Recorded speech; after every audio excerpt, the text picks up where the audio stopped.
own being. Stay with me because what I'm about to show you might change the way you see yourself forever. Today's topic is decoding the mystery name of Yahweh, the sacred name of God from the Hebrews. By the end of this video, you'll uncover the true meaning of the word Yahweh and how your connection to it unlocks your own personal power. When we look at the word Yahweh in Hebrew, we flip it on its side. We're actually looking at the human body. These are the legs, this is the torso, here are the arms, and here's the head. So if we actually switch this on its side, we see the human body. The Hebrew name Yahweh often translates to I am. The I am. Now, what is the I am? The I am, when you say I, you're referring to your highest self. Everything with the letter I in the beginning, most of them words are referring to our inner self, inside, intelligence, internal, in. The I represents the inside self, the invisible self. You cannot see the I am because this is the spirit, this is our consciousness. It's the intelligence controlling the human body. When you say I, you're not referring to your name, your job, your reputation, your ego, or your thoughts. You're referring to the observer who is beyond the thoughts, the one who's observing the thoughts. That's the soul. Look at the word Yahweh, Yahweh, the sacred name of God. Yahweh can be observed in the natural rhythm of the human breath. When inhaling, we subtly hear Yah. When exhaling, we hear Way. Do this yourself. Breathe in through your nose, you'll hear Yah. Breathe out, you'll hear Way. And in fact, the letter H, H, when it's pronounced, it carries the soft sound of wind or breath, a gentle exhale that mirrors the very essence of life, giving air. Breath is the spirit of life. It's what connects us with consciousness. If we stop breathing, we lose consciousness. The body shuts down. We're breathing the spirit of breath. We're breathing in the spirit of life. It's the very essence that gives us physical existence, and we're constantly staying connected to this breath at all times. Now let's look at Yahweh. 1, 2, 3, 4. There are 4 letters. The tetragrammaton is the 4-letter Hebrew name for God. Okay? Tetra meaning 4. We have 4 gospels of Jesus. Jesus is depicted with a cross with 4 sections. Jesus has the 4 sacred animals around the side of him, always depicted with these 4. A bull or an ox, an eagle, a man, and a lion. These are the 4 fixed signs of the zodiac. Aquarius, the man, Scorpio, the eagle, Leo, the lion, Taurus, the bull or the ox, which are related to the elements. Leo is a fire sign. Aquarius is an air sign. Taurus is an earth sign. Scorpio is a water sign. These are the 4 elements. And the 4 elements correspond to the 4 bodies of consciousness, as we see here. This is fire. This is air. This is water. This is earth. So we are made out of the 4 elements, which represent the 4 bodies of consciousness: mind, emotion, spirit, and body. The soul is incarnated into 4 sections. Hence why Jesus has 4 gospels. Hence why Yahweh is a 4-named word, because we are tetraform. We have 4 bodies of consciousness. There are 4 pillars to reality: the mind, emotion, spirit, and the body. So what we're actually looking at here is the name of the very essence of the self. Yahweh represents the universal consciousness that we're all tapped into, because the body is like a radio. The body is basically a radio antenna, which is picking up the stream of consciousness, and we're all the same consciousness, just experiencing it in a different body. And Yahweh is the name for this intelligence that we're all acting out, that we're all manifestations of.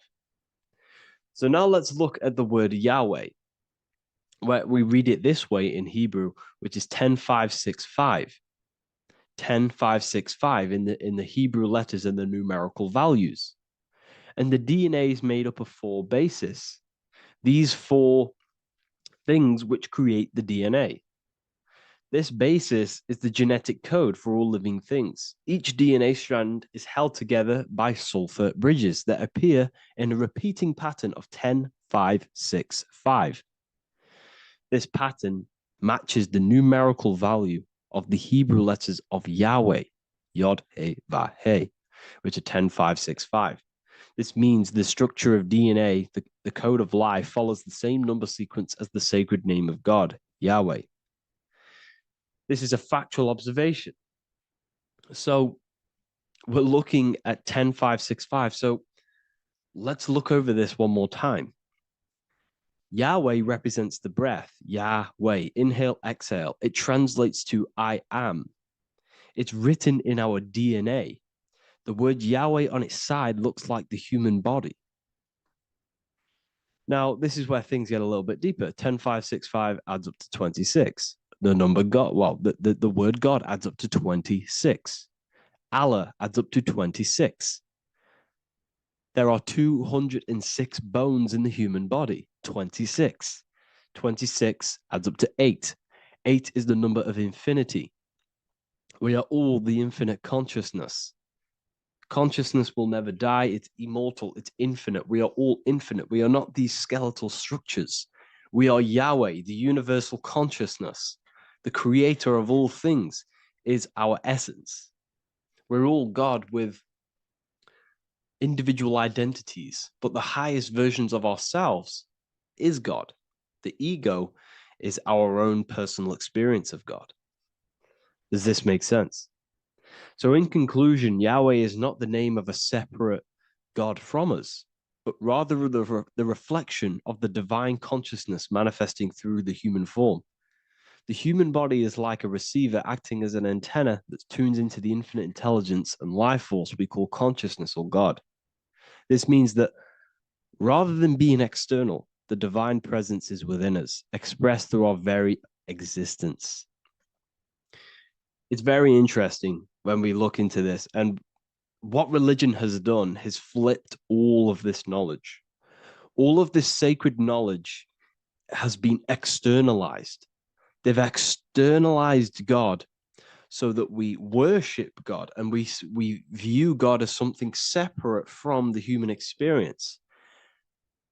They do this so that we don't find the God within us, so that we don't find that we have the power of creation. The mind is the creative force of God. The body is the will to act out that thought. They don't want us to figure out that we are creators and we're all creating our own earthly experience. We're all projecting this reality. And they don't want us connecting with the divine intelligence within us because they want to be the creators. They want to keep this knowledge. They don't want the masses to wake up to this powerful knowledge. So what they've done is that they've taken the scriptures, they've externalized it so that we start worshiping and giving away our power to these external things. And when God is external, we start to fear God because we start to think that God has power over us. He can send us to hell or heaven. So this is what's going on. They've been externalizing this for thousands of years to keep us in a suppressed state. Okay. Humans are very advanced because we possess self-awareness. We possess the ability to move our awareness and our thoughts outside of the instinctual nature. For example, a cat or a dog. These things can only live in their instinct. They live based on instinct. They smell, they eat. That's pretty much all they do. But humans, we have the ability to rise above that nature and turn to our infinite selves, our higher selves. We can move beyond our instinctual nature and create very advanced things.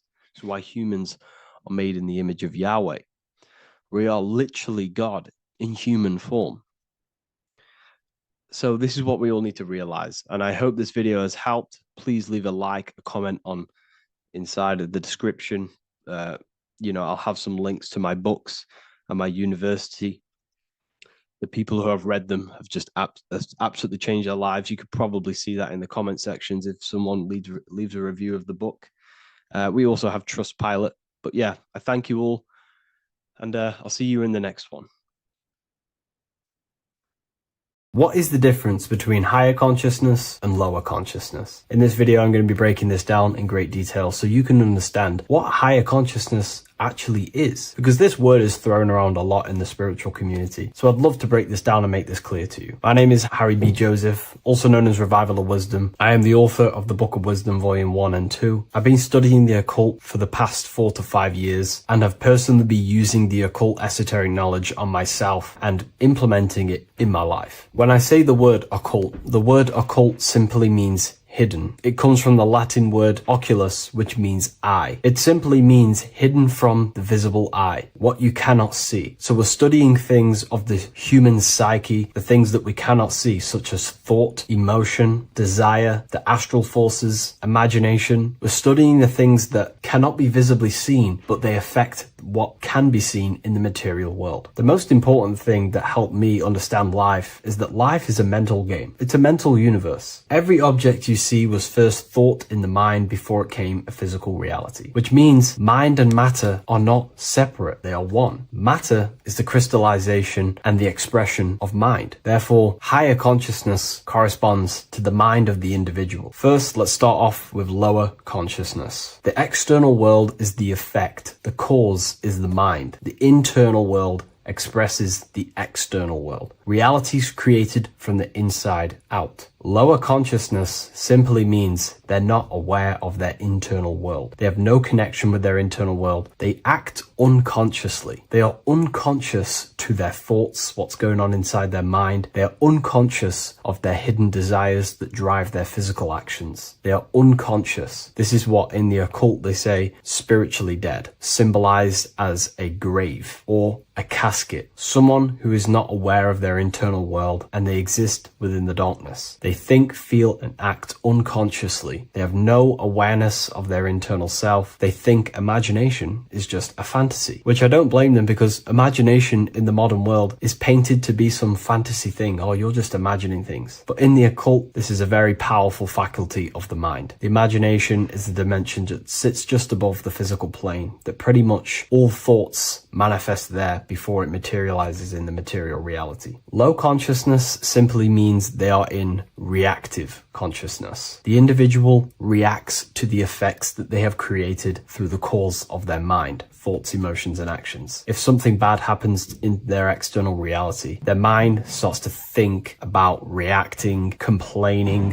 which ultimately creates a negative cycle of manifestation. They're simply blaming the effects outside of them that are the causes of the individual's mind. They are in reactive consciousness, which pretty much has no personal power. A low consciousness also means you are emotional, reactive. You are easily triggered by situations or people. Anger, fear, defensiveness arises quickly, often before conscious thought. This is associated with the reptilian brain. The reptilian brain does not think, and it is the modality of consciousness that keeps the individual not critically thinking, simply just reacting to the world. They make decisions based on instinct. They make decisions based on fear. This is a low consciousness. Another symptom of low consciousness is that the individual only thinks in reaction to their five senses. They only think in the terms of their five senses. They sense something in their five senses and they simply just react and they think around the five senses. They do not use their spiritual faculties such as imagination, willpower. Low consciousness people are mainly stuck in their ego. The ego inside of the occult and esoteric teachings needs to be overcome. We have to face our ego because the ego tells us we already know everything. I don't need to know anything else. I have my belief system. I'm happy with believing whatever. Everything else is just a fantasy. I believe everything that's already told me within school. And the ego stops them from expanding their mind into the esoteric teachings or more things about life. They're ignorant to gaining more knowledge because they think they already know everything that has been given to them within institutions such as schools. In the occult, we have to face our ego and submit to it and say, we do not know everything. There is so much more that we need to learn about ourselves. themselves to expand as an individual. A low consciousness person or individual is reactive. Their thinking dwells in the past or worries about the future. The now is rarely accepted as it is. They're never in the now, they're either thinking about the past or the future. A low consciousness is also attachments to self-image, beliefs, opinions, roles, history, and is mentally rigid. Their mind doesn't want to expand. They're stuck on a certain belief, a certain thing, and they're not open to accept anything else inside their mind. And a challenge to them feels like a personal threat. And instead of being self-aware and responsible, they see others as the cause of their unhappiness and the negative things that they are manifesting in their reality. A low consciousness also seeks for validation outside of themselves. They try to cover things up with materialism or whatever it is. But now let's move on to a higher consciousness. This is what we call causal consciousness. Causal consciousness is a state where the mind of the individual is mastered. Their mind does not dwell on the effects of the external world, because the individual who has a higher consciousness understands that the world outside of them is the effect. It is the world of form. Force and form are two dualities within the occult that are very important. Everything outside of you is form, everything inside of you is force. The forces inside of you create the form outside of you. The person with a low consciousness simply just reacts to the external world, creating a constant cycle of negativity. But the person with a higher consciousness understands that whatever happens outside of them cannot be changed. It is already manifested, therefore there is no point in complaining. If the person with a higher consciousness understands if they don't like something, they can change it internally. If they can't change it, then they change their mental attitude towards it. This is the law of polarity. Light and darkness are the same thing, but just different degrees of light, which means we have the ability to shift our mindset and perception towards things to make sure it's positive. The person with a higher consciousness, even though something bad may happen to them in the world of effect, they can change their mindset towards it and ultimately change their actions to change that reality. There's no point reacting. It's simply what we do to create the change. A higher consciousness means their mind is ordered and disciplined. They do not think random thoughts. The person with a higher consciousness and a trained mind in the occult has a mind of a powerhouse of control. They understand that the mind is the cause of all things, therefore we have to gain mastery and control over the mind, or else it will produce constant chaos. Their mind is ordered and disciplined. The person with a higher consciousness is always self-aware. This is very important. The person with a lower consciousness never is self-aware. They give attention to random thoughts. They give attention to negative thoughts. They give attention to negative imaginations. They start daydreaming about worrying about the future or the things that happened to them in the past. This is all useless. You're using the creative powers of consciousness for the negative. The person who is trained in the occult and has a trained mind with a higher consciousness understands that their mind is the cause, and they are always aware of the thoughts that they are entertaining inside their mind. There is a level of mastery where one can achieve the conscious awareness of every single thought in their mind every single day. Now, this is very difficult to achieve, but this is one of my goals personally. It is the thought that it is the seed of creation. And if we give random thoughts attention, these seeds can be planted in our subconscious and ultimately drive that effect into our reality. The trained mind, thought and intention manifest more effectively because they arise from unity, not fragmentation. You become the conscious creator rather than the unconscious reactor. Higher consciousness also means that you know what to do to produce a change in your reality. If there's something bad happening in my reality, I know that there's some sort of change that needs to happen within me. For example, if I start a cycle of negative thoughts, I know that there needs to be some mental work constructed on my mind. This will happen. On your path of self-mastery, you will fall back into old thinking patterns or something that happened to you in the past. These little patterns will show up again. But when you have a higher consciousness, you know exactly what to do to execute on changing that part of yourself. For example, if I catch myself thinking negatively for the past 2 days, I know I need to do affirmations and to reprogram my mind to counteract them negative thoughts. Or if I start overthinking and I start to lose control over my mind, then I know I need to do a meditation of stillness where I think about nothingness and develop my willpower. A higher consciousness knows where these things are coming from because they understand themselves. Higher consciousness also means they have unity consciousness. This is what the triangle is. Unity consciousness. The I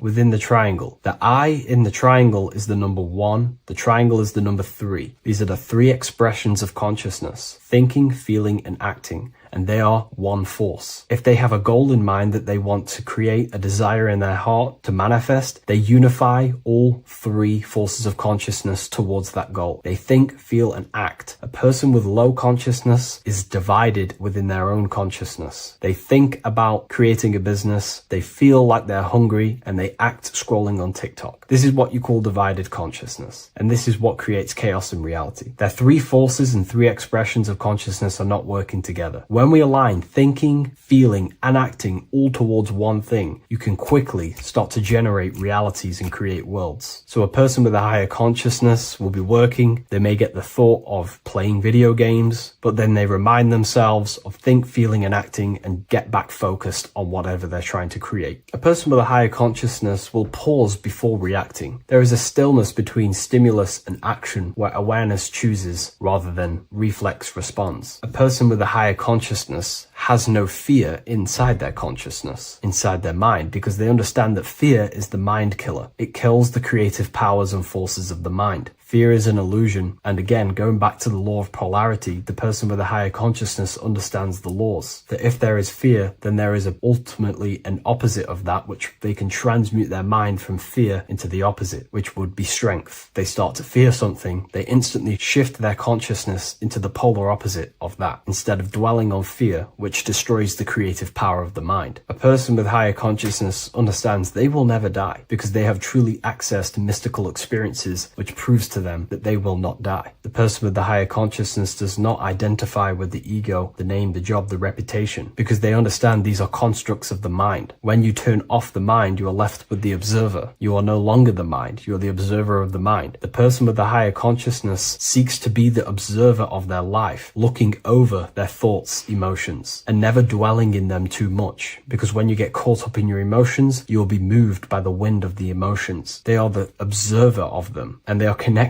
with their soul. They are connected with the observer. The person who has low consciousness is constantly in battle with their thoughts, emotions, and the things that are happening outside of them. Their emotions blow them away like the wind or the seas of the ocean. But the person with the higher consciousness understands they are the observer. They can watch over them. They are like a bird looking over the earth. Now, I'm not saying this is easy to gain this level of mastery, but now you can start to understand the mind of a person who has a higher consciousness and aim to become this person to ultimately live a better life. Higher consciousness is not this mystical, magical thing with, most spiritual teachers will paint in your mind. It's simply just self-control. And when you have control of yourself, life becomes a lot better. Instead of being caught up within the battlefield within your own mind and emotions, living in reaction and complaining in a negative state of mind, the person with the higher consciousness also understands that their dreams are showing them messages from their subconscious mind. Every person, every event, everything that was said, everything that happens in your dream is a materialization of something that's going on inside your subconscious mind. If there is a person chasing you in your dream and you are in fear running away, this means that the subconscious is showing you something through the allegory or symbol of that person chasing you. There's something inside of you that you are maybe running away from, and you need to identify that and change it. So I hope this video gives you some great insight and a bit of an idea what higher consciousness is. Again, higher consciousness is about having faith, because when you were in the lower consciousness like myself before all of this, I didn't know what higher consciousness is. Therefore, you have to have faith that it's going to lead you somewhere, that the work that you are doing to try achieve self-mastery is going to take you to another level. You have to have faith in yourself that higher consciousness is going to be better for you. If you do not have faith or the desire in your heart to generate that higher consciousness, it's not going to happen. Keep your eyes on the light, keep your desire on the light, and keep faith in your heart to generate this higher version of yourself. Thank you, everyone. I'll see you in the next video.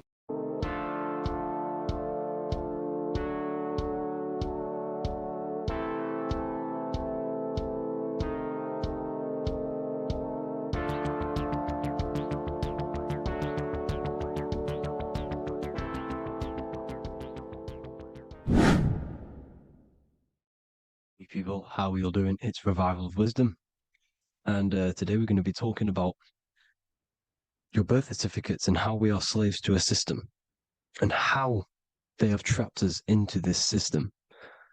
Okay, so the first thing you need to understand about this system is there are two types of laws. You have the law of water, which is admiralty law, and the law of the land. So the admiralty law is the law of water, and this is what money is. Money is water. This is why we say liquidity, currency, the current. A current is water, something moving through something. Cash flow. And this is why banks are called banks, because a river bank is on either side of the water and it directs the currency. You see? So money is water. And as you can see here, Ripple, the cryptocurrency, Ripple, water Ripple, and they're building a bridge over water, overseas, international banking with cryptocurrency. So money is water. And this has specific laws about water, but water is the same everywhere, you see. What the difference is with the law of the land is that you can have different laws in different lands. I can't do certain things in the UK that people can do in America, for example. You see, that's the law of the land, but the law of water is the same because water is everywhere. Now, this is very important to understand when it comes to, these birth certificates. So, Pope Gregory, this is where we're going to start off. Pope Gregory in 1582 took the Orthodox Eastern sunrise calendar and changed it to his own Gregorian timeline, not a calendar, a timeline. This timeline was copyrighted by Pope Gregory under the name of the Vatican. So the Vatican owns the timeline that we are using today, 2023. They own it. They own the title of this Gregorian calendar. Okay.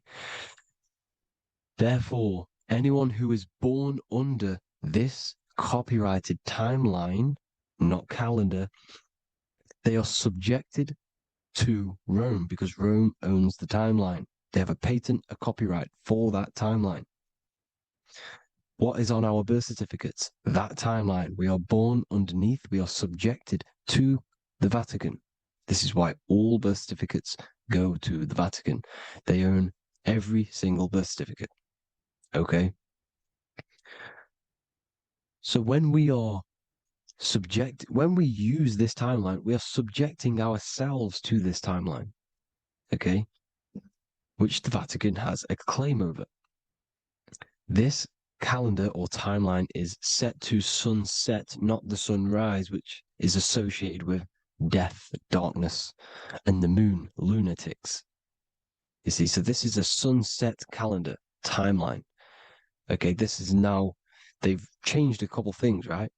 They say that the new year is January the 1st. Okay, when we know this is in winter. January is winter, which is associated with darkness, death, the death of nature. So this is a death cult, people. These people are evil. They're so evil. The Vatican. And this is why we use April Fool's Day, because April is in Aries, and Aries is always the start of the zodiac. This is why Aries rules the head region. 12 zodiacs, 12 systems of the body. Each zodiac is associated with each part of the body, and this is why Aries is the head, cerebrum. But we're not going to talk about it in this video. But yes, that is what April Fool's Day is. They're putting it in your face. April Fool's Day is the real start of the year, when the sun starts to rise again, when the risen Savior is resurrected, when it's born again. This is when the Jews celebrate the Passover. This is when the Christians celebrate the resurrection of Jesus, and they eat lamb. The Jews eat lamb because we're in Aries, the new year. The sun is now born again, our risen Savior, the light of the world. So yes, this is what April Fool's Day is. It's the first day of the year, which they changed. Pope Gregory changed. So you need to understand is that you are in the womb. You are inside of a ship, because every ship, literally a ship, every ship is female This is why they say she delivers the product, because she does deliver the product, you, the baby. Same thing with a ship, they deliver products. They are a she. And when they pull up to the bay, like you can see on this picture, they're pulling up to the bay. This is now called the birth canal. The ship is now in birth on paper. Okay, this is law. And when they pull up, they tie up to the bay, and now they get a certificate of manifest certifying all of the products which are on the ship and what they are bringing into that nation. Okay, so you're bringing in this many of that, everything's on the certificate of manifest. And this certificate as manifest is also your birth certificate, because you are traveling through water when you are in the birth canal of your mother, because you are in water when you are in the womb, and you travel through the birth canal. And when you arrive, you get a certificate of manifest with the name, how many, the quantity, that's your birth certificate. Okay. And this is what it is. We are a we're not a corporation, but we represent a corporation, which is your name in full capital letters. That is your corporation. You cannot physically tax a body, but you can tax a corporation. This is why we get charged. This is why we get taxed, because it all goes down to the corporation which our name represents, which we are subjecting ourselves to. We are my name. I am subjecting myself to this name, and that name has a corporation which I represent, which I subject myself to. You see, this is how we are attached to this straw man, this character that they have built on paper. So it's a character which is on paper. This is what we represent. So when the woman gives birth, she delivers the baby, and then she has another substance. Now I'm going to break down how they attach this name to us, how they do it. Okay. Our mother is carrying us the product in the womb, the water. And it goes from the United Kingdom into a state-owned, corporate, federal-owned hospital, which is government-owned. She does not declare the package when she enters the building. Aha, so keep that in mind. When she delivers the package in the federal territory, she does not declare the package either when she leaves. Therefore, there is no evidence that we exist when we arrive on paper. On paper, there is no evidence that we came into the building or left the building. We have not been declared. So we do not exist on paper at this point. When the woman gives birth, she delivers the baby, and then she has another substance, which is called the afterbirth material. Okay? This afterbirth material has the same DNA as our physical body, with the body, mind, and spirit. Okay? This is how they get this corporation. Hold on. The afterbirth material does not get claimed by the mother nor anyone. Therefore, they salvage that substance, because we are under the Vatican. Every state is all Catholic. Your birth certificate is Catholic. No matter what religion you think you are, every single birth certificate is Catholic, because we are subjected to Rome. All roads lead to Rome. Rome runs all of this. Okay? We're still under the Roman Empire. Okay, so Rome are Catholic and they believe in salvation. This is how religion comes into this. This is how they use religion to get this. So they salvage the afterbirth material and they claim it, and they salvage it and give it and charge it to Rome. And they give it a name. Here's the legal term, born alive. Here's what it says. Each product of such birth is considered live, born, and fully recognized as a human person. So each product of such birth, so that could be anything, the afterbirth, the person who actually comes out, the baby. So your afterbirth, which we do not take with us, we take the baby with us, they keep that in the hospital, they collect the afterbirth, and they salvage it, and they give it the name, which it is us. We are a representative to that afterbirth material, which they put the name on, they claimed, which is subject to Rome. So we are walking around our whole lives as a representative to that claimed salvaged afterbirth material, which the federal state have. Okay. We are under the Catholic Church, Vatican. Therefore, the afterbirth material is a child of God. See, on paper, therefore, they believe in salvation and salvage the afterbirth material. This material has no mother or father. The state pick it up. It becomes a war to the courts and gets charged to the state. So we are a representative to that character they salvaged because it is the exact same DNA as you. Subject is the name or the title, and the matter is the physical aspect left behind in the hospital, which represents us. You see? So now we're moving on to Unum Sanctum. Unum Sanctum was in 1302, a very, very important year. Very important year. Unum Sanctum says this is basically how they claim everyone in the world. So the Vatican had all this power, all this gold, all these people under them. They need to get a claim for them so then they can rule over them and make them slaves. So what they did, they created Unum Sanctum. Pope Boniface VIII did this. And it says, the spiritual man judges of all things, and he himself is judged by no man. The spiritual man, keep that in mind, unless he invent like Manichaeus, two beginnings, which is false and judged by heretical, since according to the testimony of Moses, it is not in the beginnings, but in the beginning that God created heaven and earth.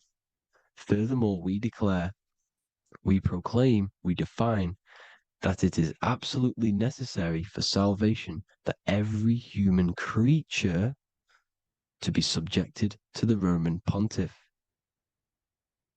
So they are claiming us in Unum Sanctum, and it's in the vaults in the Vatican. They will put a spell on it because they are sorcerers, they are magicians. They put a spell on it, they lock it up, and whatever goes on that piece of paper goes. And this Unum Sanctum is claiming all of us. So what does it say in the beginning? The spiritual man judges of all things, and he himself is judged by no man. The spiritual man, the man with the body, mind, and soul, the first baby that comes out the birth canal.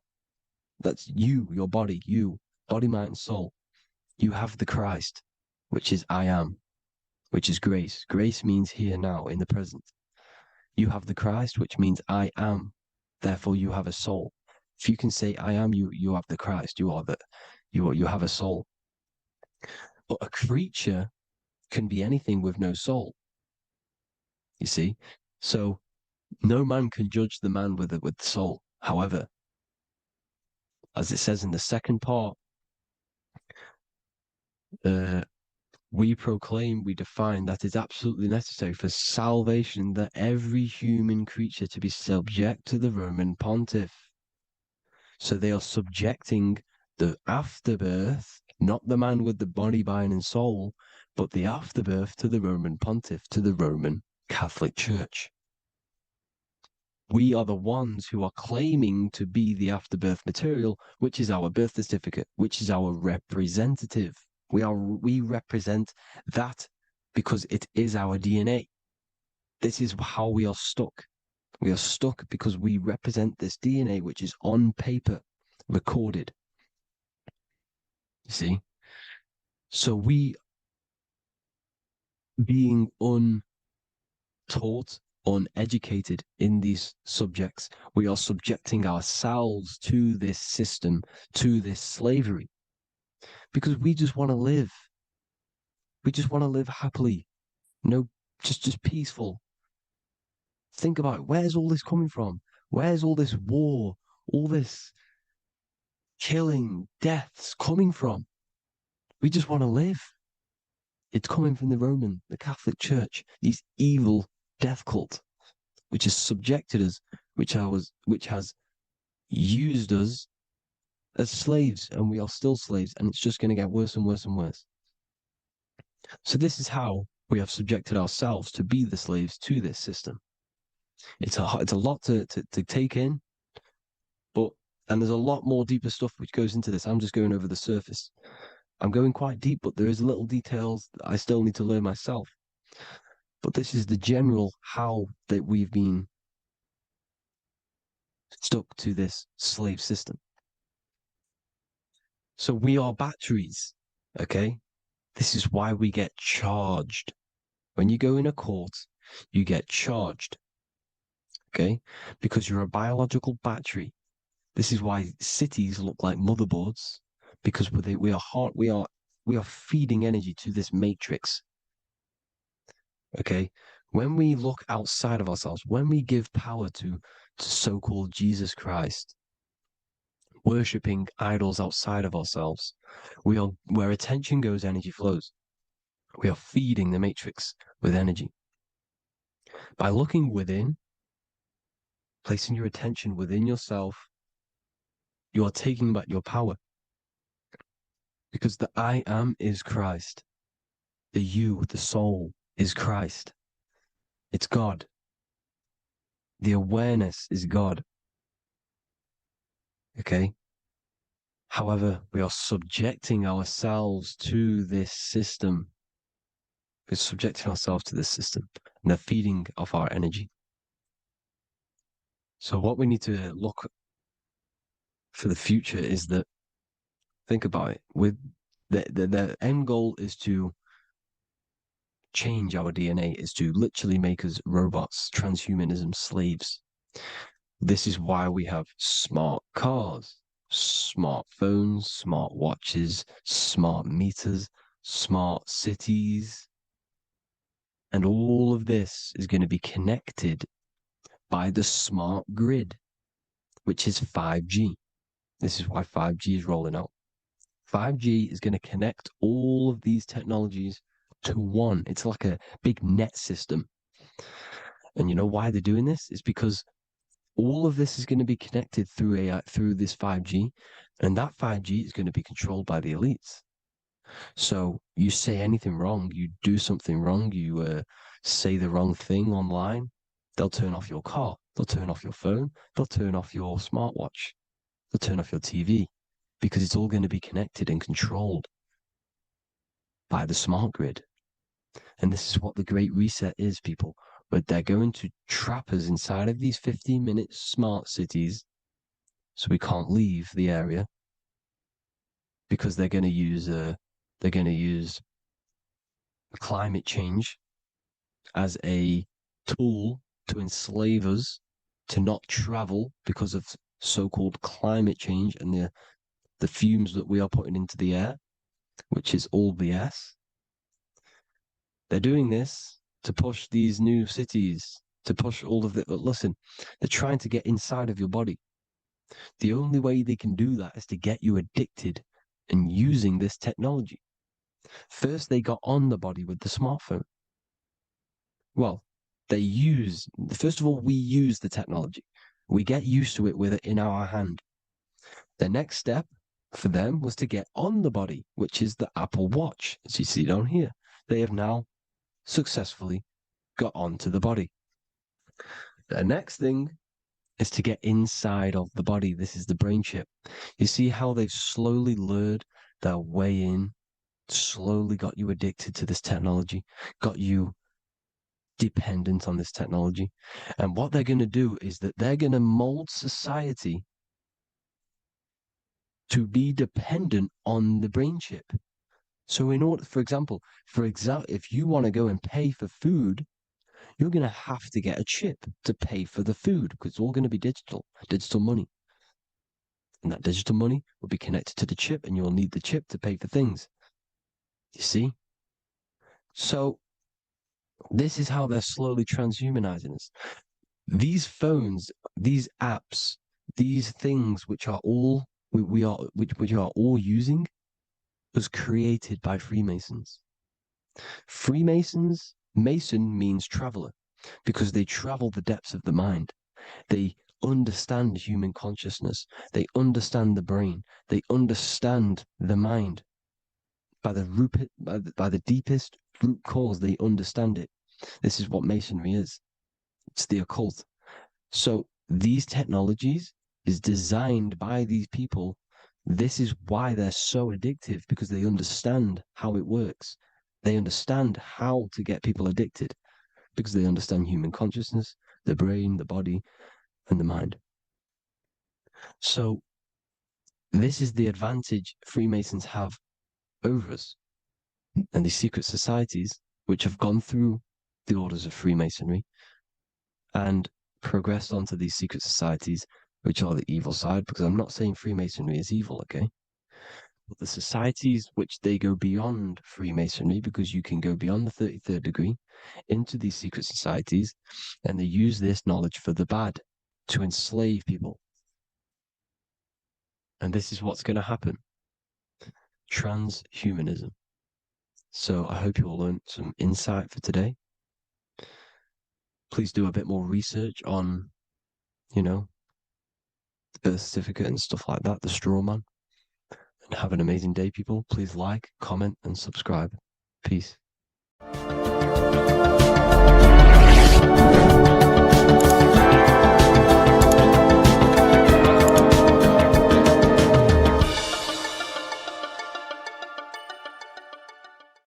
Greetings everyone, it's Revival of Wisdom. I facilitate human enlightenment through occult and esoteric teachings. I hope this video expands your mind into a new field of thought. In this video, we're going to be discovering the true esoteric meaning of the 7 planetary energies. So let's jump straight into this. In order to fully understand this, you must understand the esoteric teaching of as above, so below, and as within, so without. Our inner world is mirrored into our external material reality. We have a physical voice, which you are hearing right now, and I also have an inner voice, which no one else can hear. The inner world is invisible, and the external world is visible. In other words, the inner world is the spiritual world, and the outer world is the material world. The inner world of ourselves reflects and projects our outer world, which means everything in our external reality is somewhat reflection of our internal self. You are made in the image and likeness of God. You yourself are the universe experiencing itself in a 3-dimensional physical form. The Newtonian science has programmed you to believe that you are a physical being inside of a physical universe. They did this to limit your mind to only believing there is a physical universe and that you are separate from the universe or God. But you yourself are the divine essence of the universe, experiencing itself in a physical plane, which means everything you see is inside of you, including the stars, the planets, and the elements. As above, so below. As within, so without. An example of this is the 4 physical elements: fire, earth, water, and air. In the external world, these are physical elements. In our internal world, they represent the 4 bodies of consciousness. We have 4 different bodies. We have a material body, we have a spiritual body, an emotional body, and a mental body. The mind is not made out of the same substance as the body. The emotions is not made out of the same substance of the mind and the body.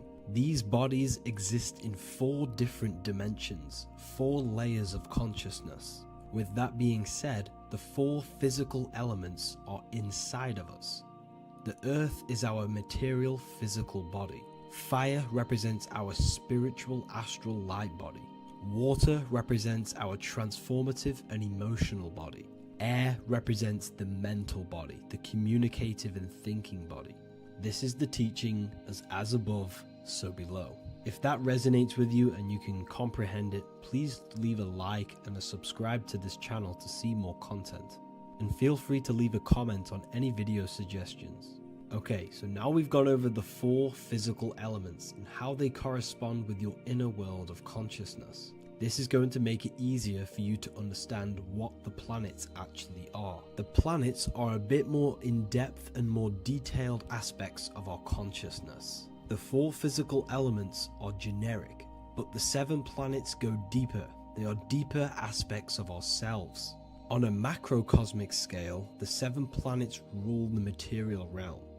Every object, every animal, every plant, every stone, everything we see in this plane is governed and created under one of the 7 planets. I don't really like calling them planets. They are energies. They are spiritual forces that drive things into existence. An example of this is if we look at a tree.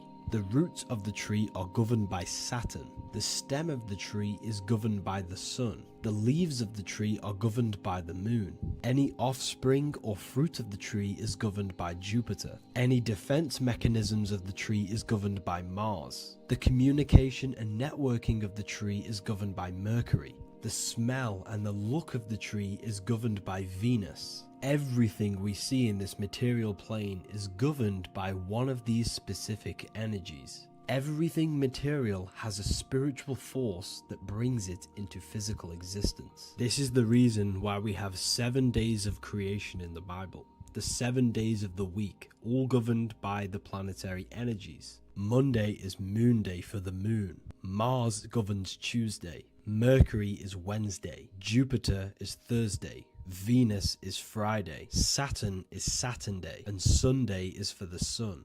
This is the reason why there are so many 7s in this physical plane. 7 days of the week, the 7 colors, the 7 chakras, the 7 diatonic musical notes, the 7 lamps on the Jewish candlestick.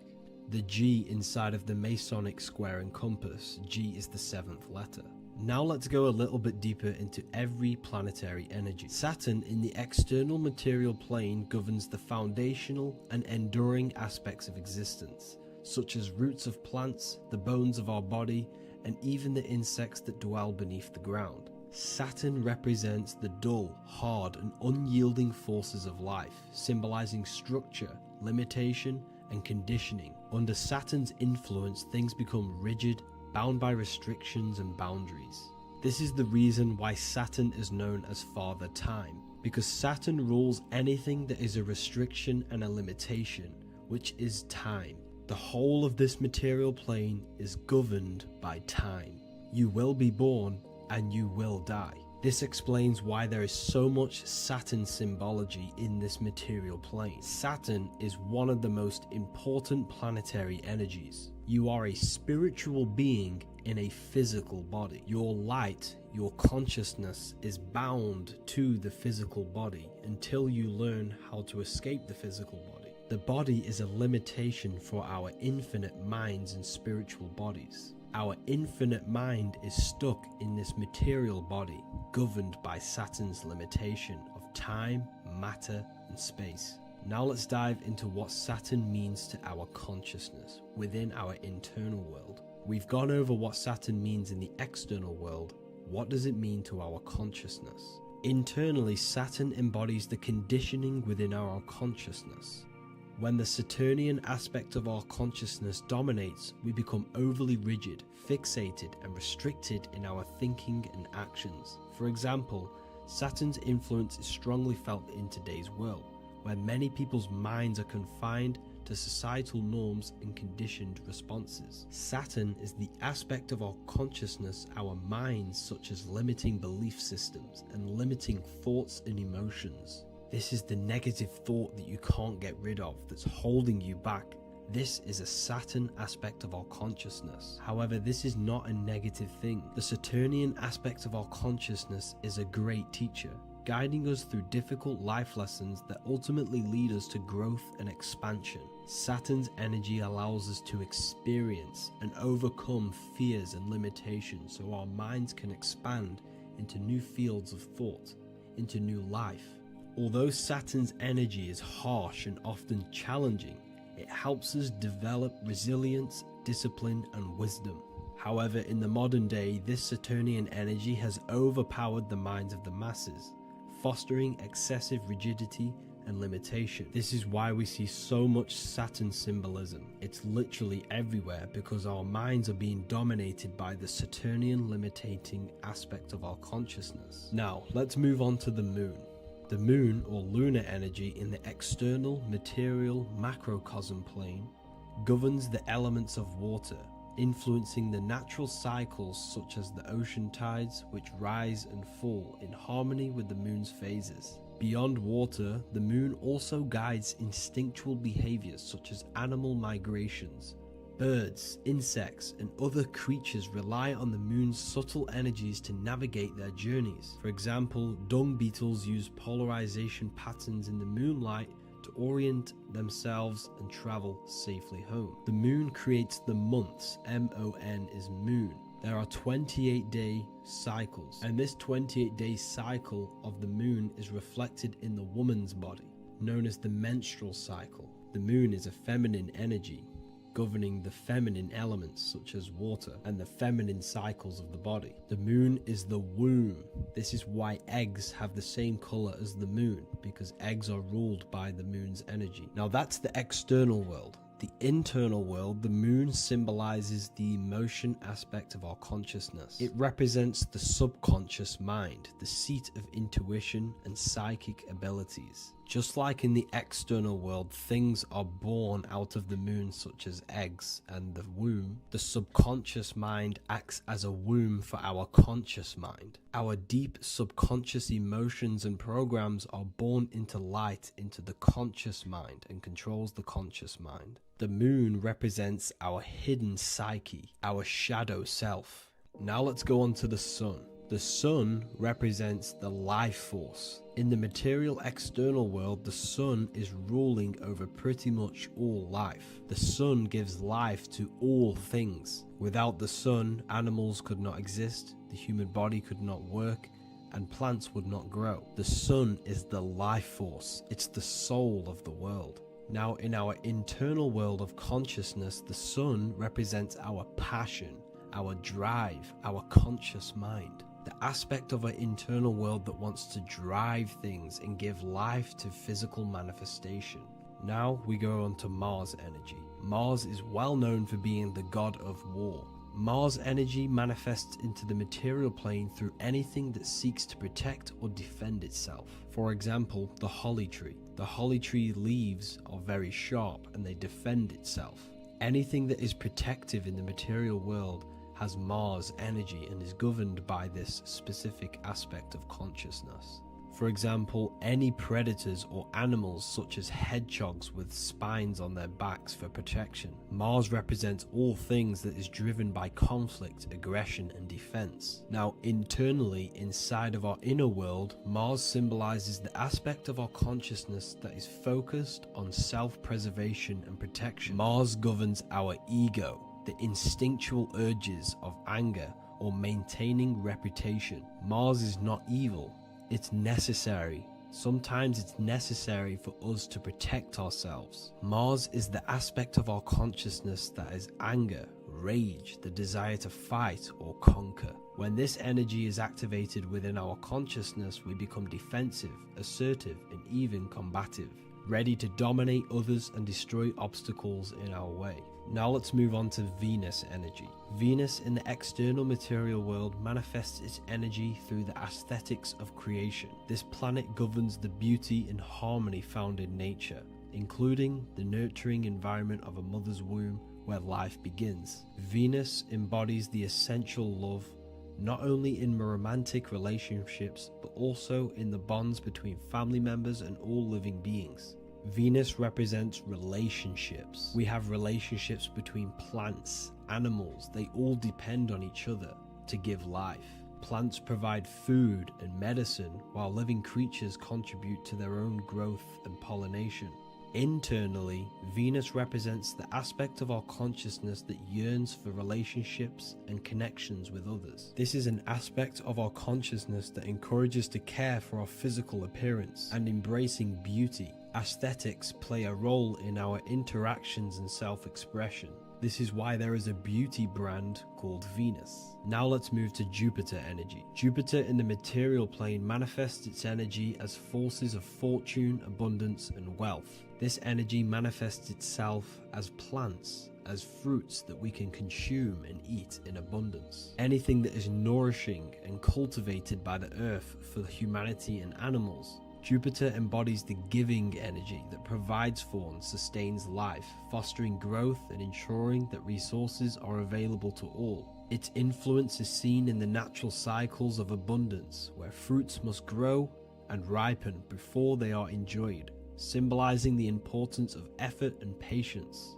Internally, in our spiritual world, Jupiter represents the aspect of our consciousness that yearns for abundance and seeks growth in various aspects of our lives, including wealth, knowledge, and personal development of the mind, spirit, and the soul. This is the aspect of our consciousness that wants to gain wealth, that wants to gain expansion and abundance in our lives. However, when Jupiter's energy dominates our consciousness excessively, it can lead to feelings of stinginess and greed. It represents material possession. The last planet is Mercury. Mercury in the external world governs the vital elements such as seeds, air, communication, education, and electricity. Known as the messenger of the gods, Mercury rules over intellect, communication, and the transmission of knowledge. Mercury's states of consciousness manifests itself in the material plane as the network between trees and plants, how they all communicate together. It represents the intelligence behind all physical things. It's the intelligence behind the seed that allows it to grow into a plant. Mercury's creative energy is manifested in the nervous system of the human body and all living animals. The intricate messenger that transmits signals from the body to the brain and then to the mind. This intelligence within us allows us to facilitate thought and movement. Internally, in our spiritual aspects of consciousness, Mercury is the state of consciousness that seeks knowledge, understanding, and intellectual growth and expansion. This part of us is curious, eager to learn, and driven to communicate ideas and information. It represents our mental body. The Roman god Mercury is often depicting flying because this symbolizes the air. Air represents our mental body. When the Mercury aspect of our consciousness dominates, we become highly intellectual, constantly seeking information, analyzing situation, and communicating our ideas. While this can enhance our understanding and ability to interact with the world, an excess of Mercury's influence can lead to overthinking, excessive analysis, and focus on intellect over emotions or intuition.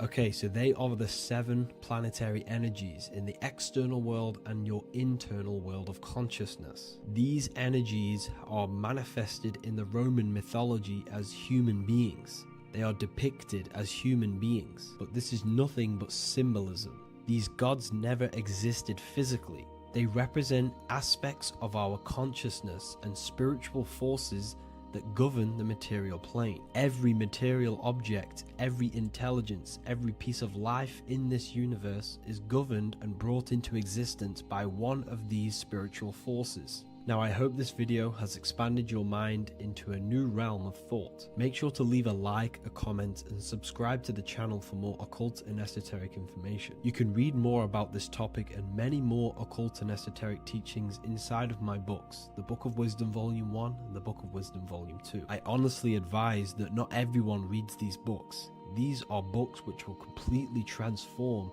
your view on reality. You will feel a lot better reading these books because you will find a connection with yourself and the universe. Understanding truth and knowing thyself gives you a sense of well-being. Like I said, this is not just a book. This is a beginning of your journey of expansion and growth. Reading them can be life-changing. Inside my university, I host live calls where you can ask me questions, and you can watch all the pre-recorded live calls. You also gain the ability to manifest your own reality through the Manifestation Mastery course. There is also a library with all of the PDFs that I've read in the past of occultism, symbolism, and esotericism that you can gain access to. There is a whole lecture section where you can watch all of my occult lectures. This is a place of transformation. The price of the university will be going up very soon. If you join now, you will gain a free sexual alchemy course which will teach you how to transmute sexual energy into creativity. I'll leave all the links in the description for the university and also my website where you can get my books. I hope you enjoyed this video. Take care. Do the elites actually worship Saturn? In this video, we're going to be discussing the occult and esoteric meaning of the 7 planets and the abuse of the Saturnic energy within today's world. This will help you gain a deeper understanding of reality, yourself, how you create reality, and what these 7 planetary energies actually truly are. In order to understand anything within the universe, we have to understand the law of correspondence, the law of as above, so below. There is one consciousness expressed in infinite forms. Me, you, the squirrel, everyone who possesses consciousness within this universe is an expression of the one divine consciousness, what we like to call Source, God, or the grand architect of the universe. We have to understand there is a large scale, but the large scale is mirrored in the small scale. If we look at lightning, this is a large scale. This is the macrocosm. Then we go a bit smaller to the trees. We see the same pattern. Then we look a little bit smaller into the human body. We see the same pattern of the nervous system. Then if we zoomed into the microcosm, brain cells, we still see the same pattern. This reveals the universe is a fractal universe. The large is reflected in the small. And this is the symbol of the Fibonacci sequence, which represents this as above, so below principle. The big spiral represents the macrocosm, but then this spirals into the tiny spiral. This symbol goes for eternity, never touching, never finishing. The large is mirrored in the small. With understanding this, we can realize that we are a microcosm of God. We are our own universe. We are our own world. Your body is the earth. Your mind is the mind of God, just in a smaller version. You are a drop in the ocean of the vast collective consciousness. With that being said, everything you see outside of you is inside of you. As above, so below. The 7 planetary energies on a macrocosmic scale are the 7 energies that form the physical world. The physical dimension is crystallized thought. Everything you see around you was thought made manifest. Thought imagined, then created in the physical reality. Therefore, these 7 planetary energies are 7 astral forces that create and weave the material existence. For example, if we look at a tree has 7 categories of consciousness, 7 creational forces that create the tree. This is the reason why we have 7 days of creation in the Bible. This is the reason why we have 7 days of the week for the 7 planetary energies. Monday is for the moon, Mars is for Tuesday, Mercury for Wednesday, Jupiter for Thursday, which is Thor. Thor is Jupiter. Venus for Friday, Saturn day for Saturn, Sunday for the sun. This is also the reason why we have 7 major energy centers within the body. The 7 life forces that flow through the body to give physical existence to the physical form. Man is a microcosm of the universe. With that being said, if we look at a tree is nature, and nature is the macrocosm, the creation of God's mind. And if we look at the tree, we can see 7 creational categories that go into create the tree. For example, the stem of the tree, the trunk, represents the sun. The root system, the base of the tree,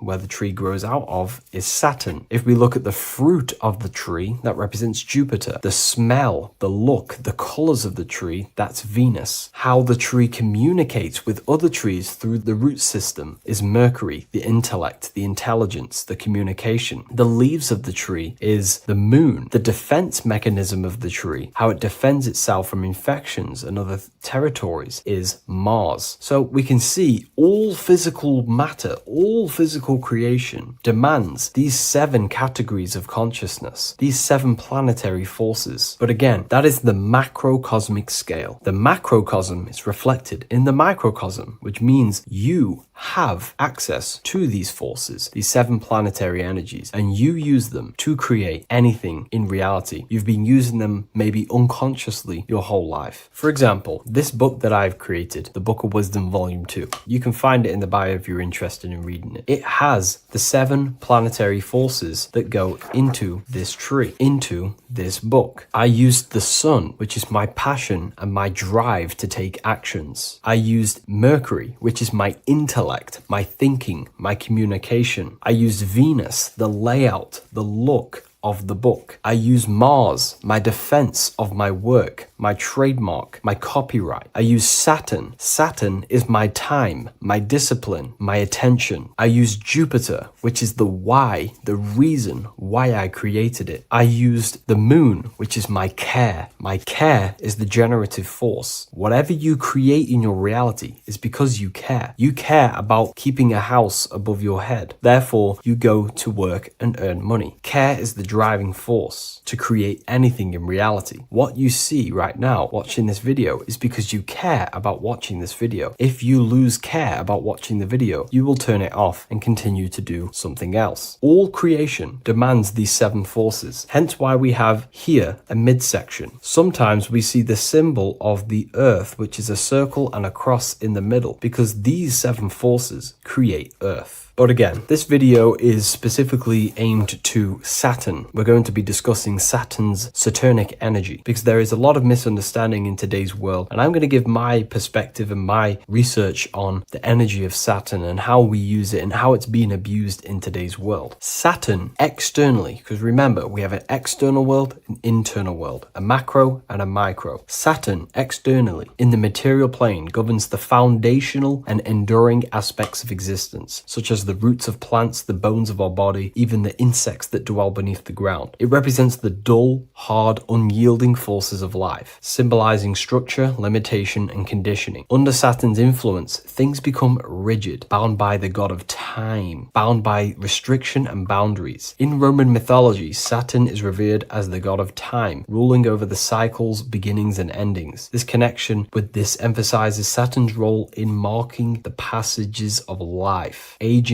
and inevitable constraints we all face. Internally, inside yourself, the microcosm. Internally, Saturn embodies the conditioning within our own consciousness. When Saturnian aspects of consciousness dominates, we become overly rigid, fixated, restricted in our thinking and actions. For example, Saturn's influence is strongly felt in today's world, where many people's minds are confined to societal norms and conditioned responses. The pervasive control Saturnian energy can lead to the sense of limitation, as people become trapped within structure imposed by society and power structures. However, we have to remember that limitation, there is dark and light. Limitation is not bad. This is why Saturn is connected to the god Satan. They are the same being. It's something that restricts, holds back, and keeps you limited, conditions and limits consciousness to its lower power. Saturn is a great teacher, guiding us through difficult life lessons that ultimately lead to growth and expansion and power. Although Saturn's energy is harsh and often challenging, it helps us to develop resilience, discipline, and wisdom. Yet in modern age, this energy has overpowered the minds of the masses, fostering excessive rigidity and limitation. Instead of being ruled by Saturn's constraints, we should seek to embrace more freedom, love, joy, balancing Saturn's lessons with openness and fluidity in our life. So like I said, Saturn rules law. Anything that is limiting or holding back, something that is a restriction or a wall. This is why we see judges wear black robes. The color black is associated with Saturn because Saturn rules over the nighttime and the winter time. Capricorn, they wear black robes. A graduate also wears a black robe with a black square cap on its head because black is associated with Saturn, restriction, limitation. University graduates wear this. Personally, not to offend anyone, these educational systems that we have in today's world are not here to give you power, to find you the power of consciousness or yourself. They are simply to restrict you, to keep the mind limited in a certain belief system. That's not to say the things in university are completely useless, but what I'm saying is it is a conditioning by the educational system. And if we actually look at the top of the hat, it's a square over a circle. And in Freemasonry, we see the compass on top of the square. In Freemasonry, we see the square underneath the compass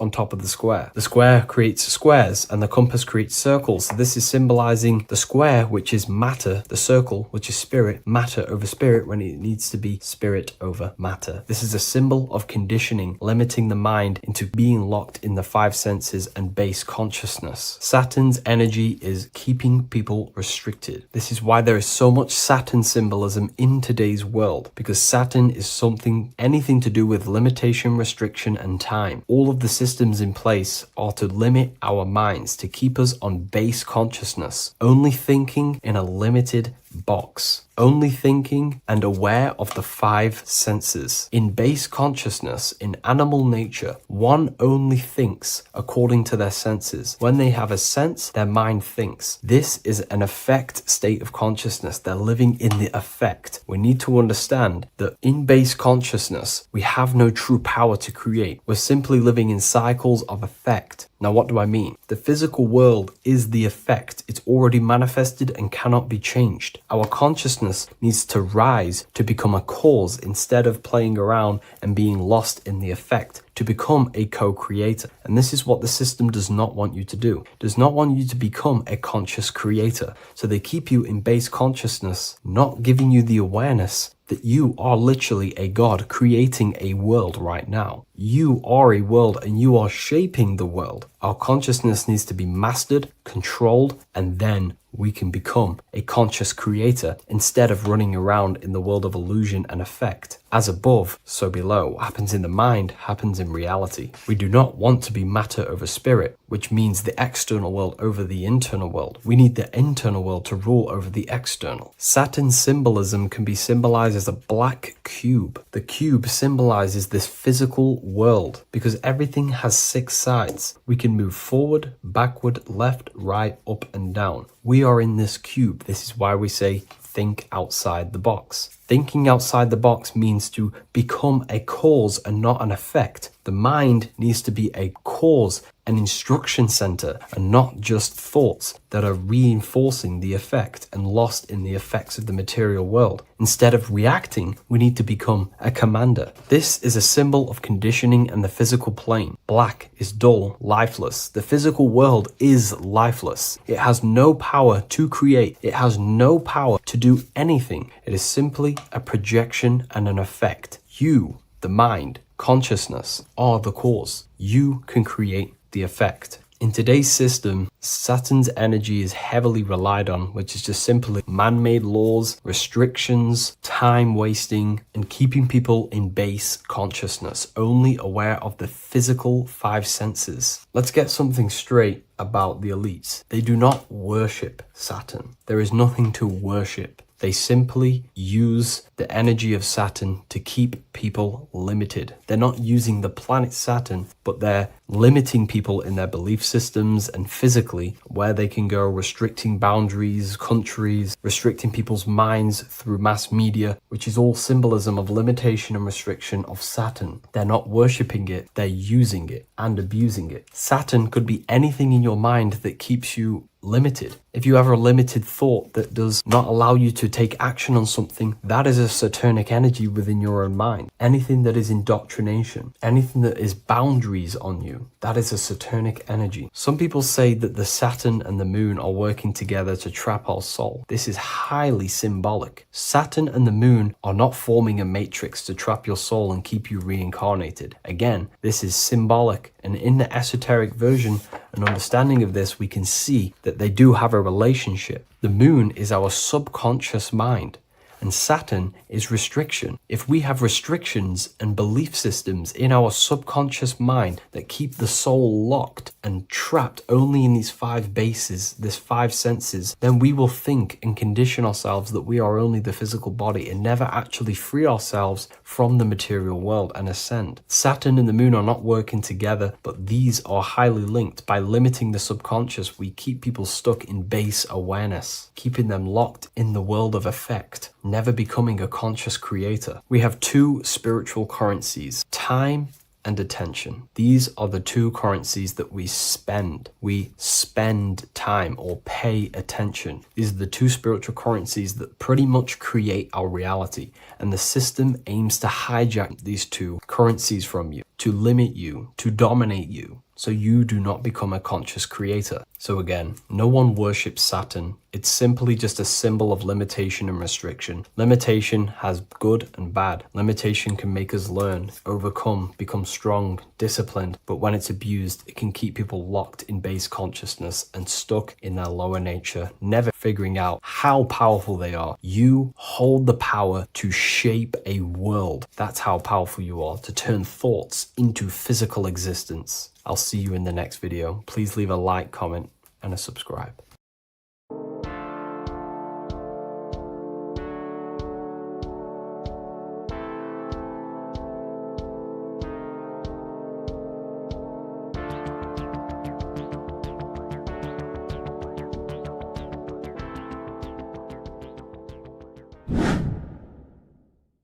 What is good, YouTube? Today we're going to be talking about the astral plane and how the cosmology fits into the astral plane. Okay, so first let's go over the astral plane and go over the different layers of reality so that you can understand reality more.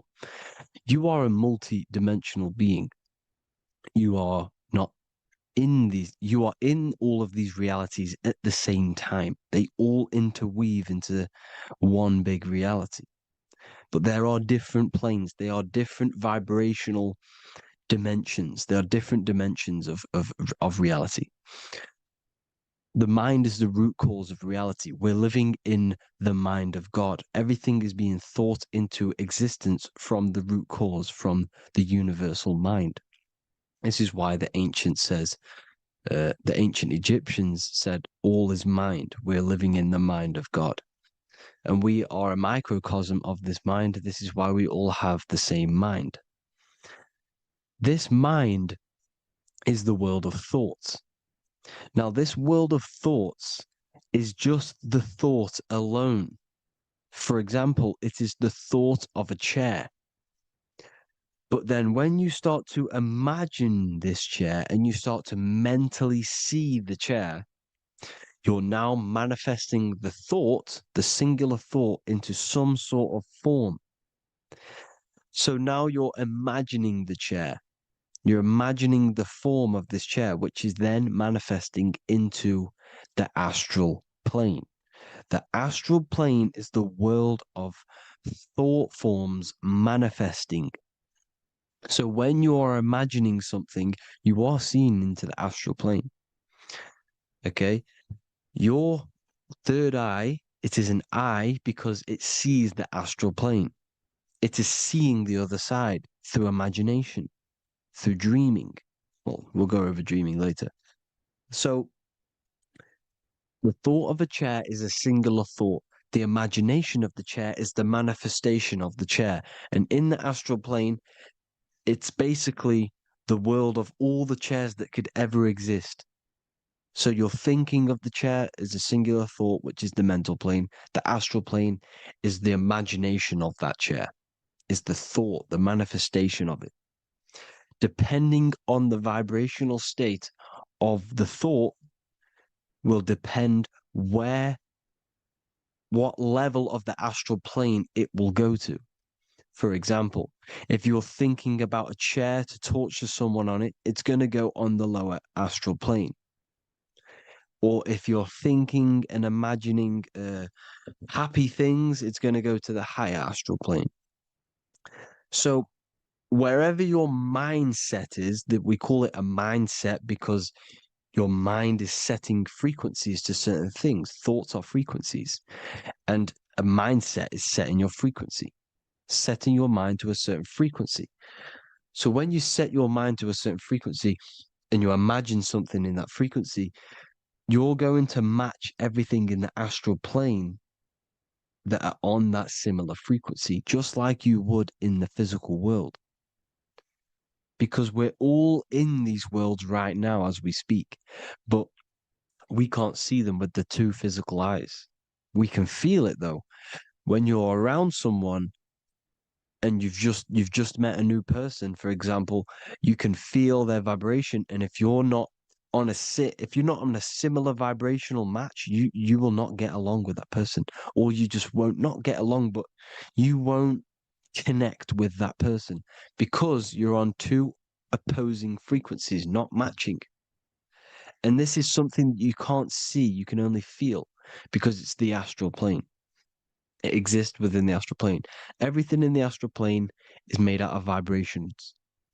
So if you do astral project, and if you already know how to astral project, you will see beings and people and things that are on the same frequency as you. This is why before you astral project, you need to sort your vibration out before you enter, before you astral project, because you are projecting your consciousness into this. It's the mind. The mind is the bridge. It can move between realities. You are a observer. You are a observing soul which observes different realities. And the mind is the bridge between all of these different realities. The mind can choose. If you want to project into the astral, you set your mind to it, you can. Okay? So let's not get off track. The lower astral plane is where demons are. The higher astral plane is where heavenly beings are. Heaven and hell are kind of a real thing. The etheric plane is a powerful substance, the ether, the fifth element that they don't tell us about. If you type in on Google the 5 elements, they will try to remove it with wood or metal because they don't want you knowing about the ether. Ether is the energy double behind all physical objects. So the ether is very important. It is the 5th element. It is part of the physical world, but it's also part of the astral world. It is on either side. You see how they're showing you the truth in the language.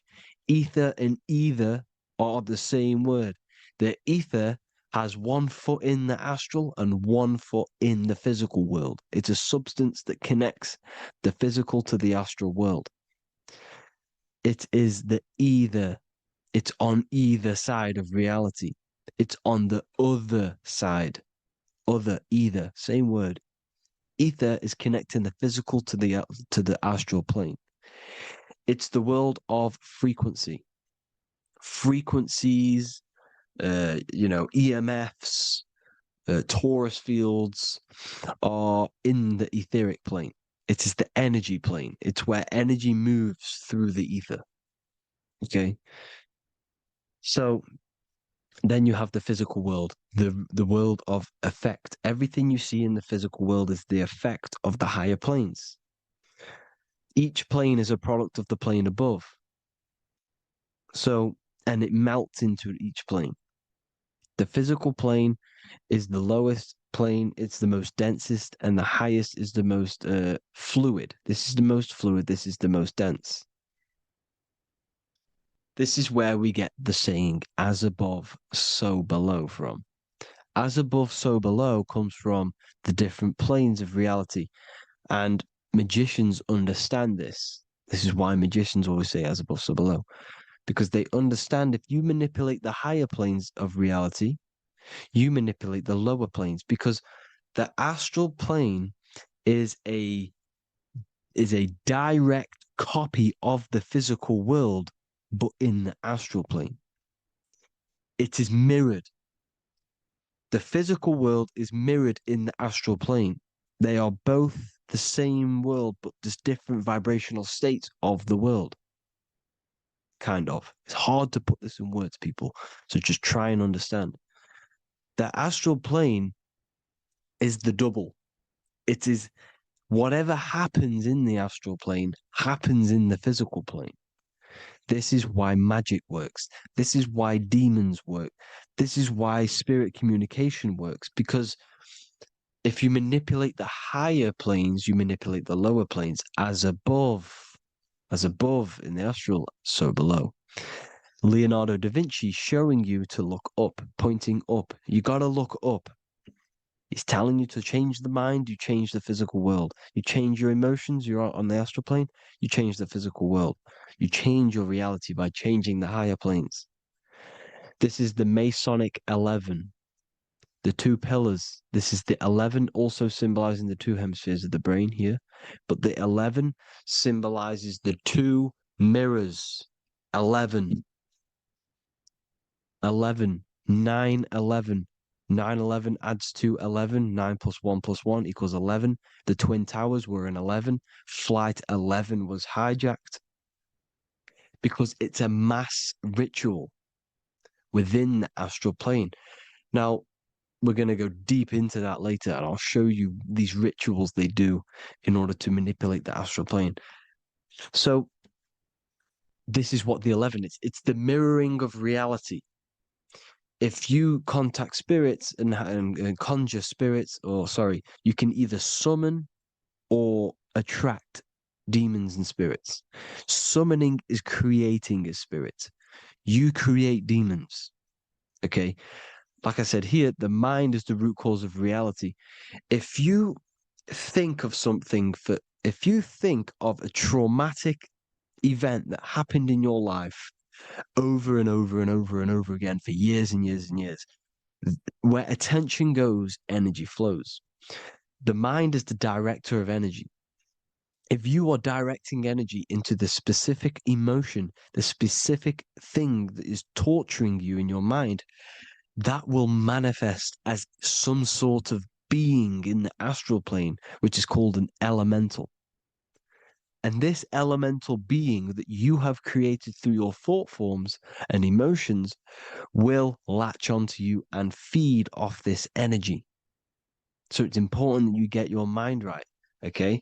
It's important that you sort that you file the mind and you discipline the mind. Make sure it's only entertaining positive things, because you are quite literally creating your own demons.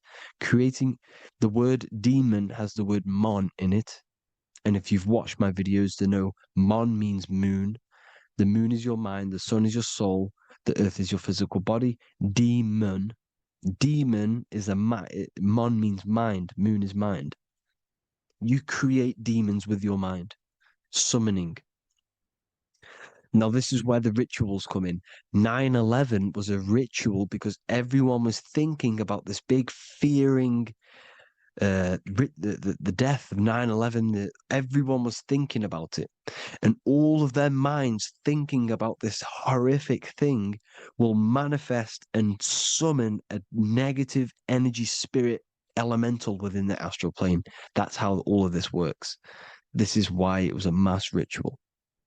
Okay, Chris Brown, new album name 11/11, release date on the 11/11. This will be my 11th album and contain 11 songs. All of these people know the occult. This is Hermes Trismegistus with the star of Saturn, the six-pointed star, as above, so below. The mirroring of reality, physical and astral, the two Masonic pillars. So as above, so below. What's above us? The stars. The stars are connected to the astral plane. This is why we call them stargates. When we dream, we are experiencing these different realities. And what are stars? They tell in the Bible, it says Genesis 1:14. And God said, "Let there be lights in the firmament of the heaven to divide the day from the night, and let them be for signs." Signs translates to things to come. Why things to come? The stars tell the future. Why? And why do we say as above, so below? As above us is the astral plane and the etheric plane. As above, so below. Whatever happens in the stars happens on Earth. The stars are connected to the astral plane. Above us is the astral plane. We are a star in a physical body. This is why we say Mr., sister, stir equals star. The E and the A are interchangeable. We are stars, and the stars are the start of our incarnation. We start in the stars, same root word, and we descend through the seven energies, which are our seven chakras. Then we enter the heart of the soul system. The heart rearranged spells earth. And this is the true cosmology. Here's the Masonic cosmology. This is Masonic now. Here's the firmament. Let there be a firmament in the midst of the waters to divide the waters from above, from the waters that below. Genesis 1:6. The firmament, firmament comes from the word firma, Latin, I'm pretty sure, which means firm. When something is firm, meaning it's stable, it does not move, it is firm. The firmament is firm. So, is the firmament Genesis 1:6? What does he say? Genesis 1:3, sorry. Let there be light. This is before the sun and the moon was created. Let there be light. Before the sun and the moon was created, light was appeared. So what's that tell you? This is a holographic projection from some sort of light being, some sort of projector. And that projector is the all-seeing eye you see in the Masonic cosmology. This is the all-seeing eye projecting the light beams. Let there be light. Everything is made out of light. The universe is created out of light waves. The torus field is one unit of light. The light projecting this reality is Polaris. Okay, the famous all-seeing eye. Now, what else? Then we have after let there be light in Genesis 1:16, and God made the two great lights. This is the sun and the moon, electric, magnetic, male and female. Then we have the Masonic checkerboard, the black and white symbolizing dualities within the dualistic reality we're in, spirit and matter, light and matter, rest and motion, positive and negative, good and evil. Everything's dualistic here. Okay? And it's a dance. The universe is a dance between flickering of white and black light, which is the torus field. We're not going to go over that, but this is all connected to the astral plane. This is the true cosmology. The astral plane cannot work on a spinning monkey ball in the middle of space. Does not work. Cannot work. It's impossible. Okay? Impossible. So, even in the Quran, it says, Allah has made the earth for you as a carpet, flat. Quran 15:19. And the earth we have spread out like a carpet, set there on mountains, firm and immovable. It is immovable. In the Quran, it also says 65:12, it is Allah who has created the seven heavens of the earth. The seven heavens meaning the seven layers of heaven, the seven planets. And Psalms 104:5, he set the earth on its foundations and it can never be moved. Never. So here you see in Isaiah 40:22, he sits enthroned above the circle of the earth and its people are like grasshoppers. He stretches out the heavens like a canopy and spreads them out like a tent to live in. We live in a tent. This is the tent. The projection of light. Here you see an ancient picture here. Here you see the ethereal barrier, meaning the firmament, the etheric barrier. And here you see his head popping out. Why is his head popping out? Because your head is heaven. Your heel is hell. Your head has access to the astral plane. This is why your head is heaven. The pineal gland, when stimulated, has access to project itself, project consciousness into the astral plane. Here you see another ancient picture here with the Masonic Royal Arch, with the zodiac here, the zodiac on the top, arching because there's a firmament above us. Here's God in the brain. Consciousness is God. Here you see the Masonic Royal Arch, symbolizing the firmament.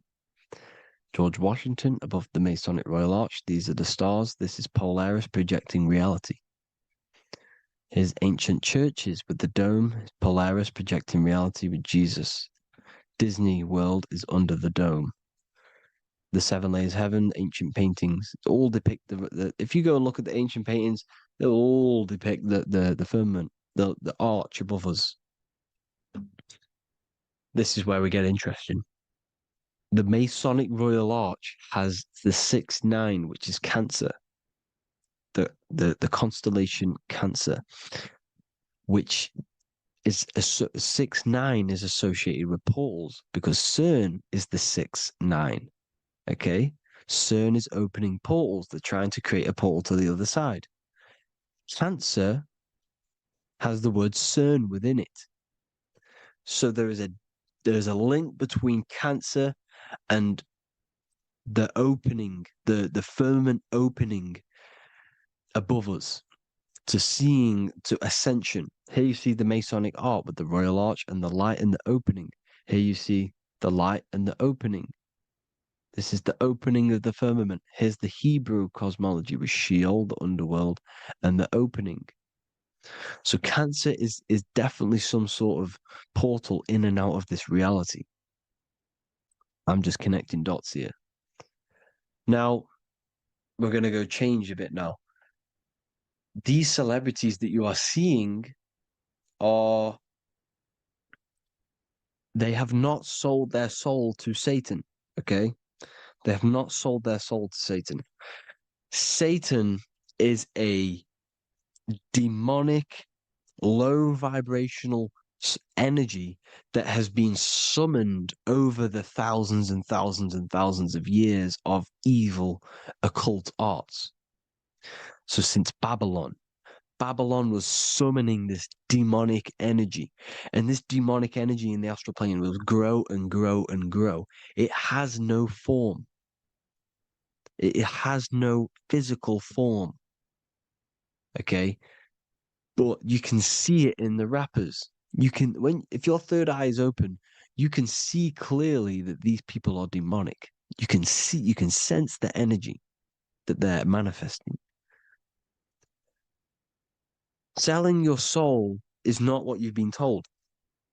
It is gaining, because your soul is pure love, okay?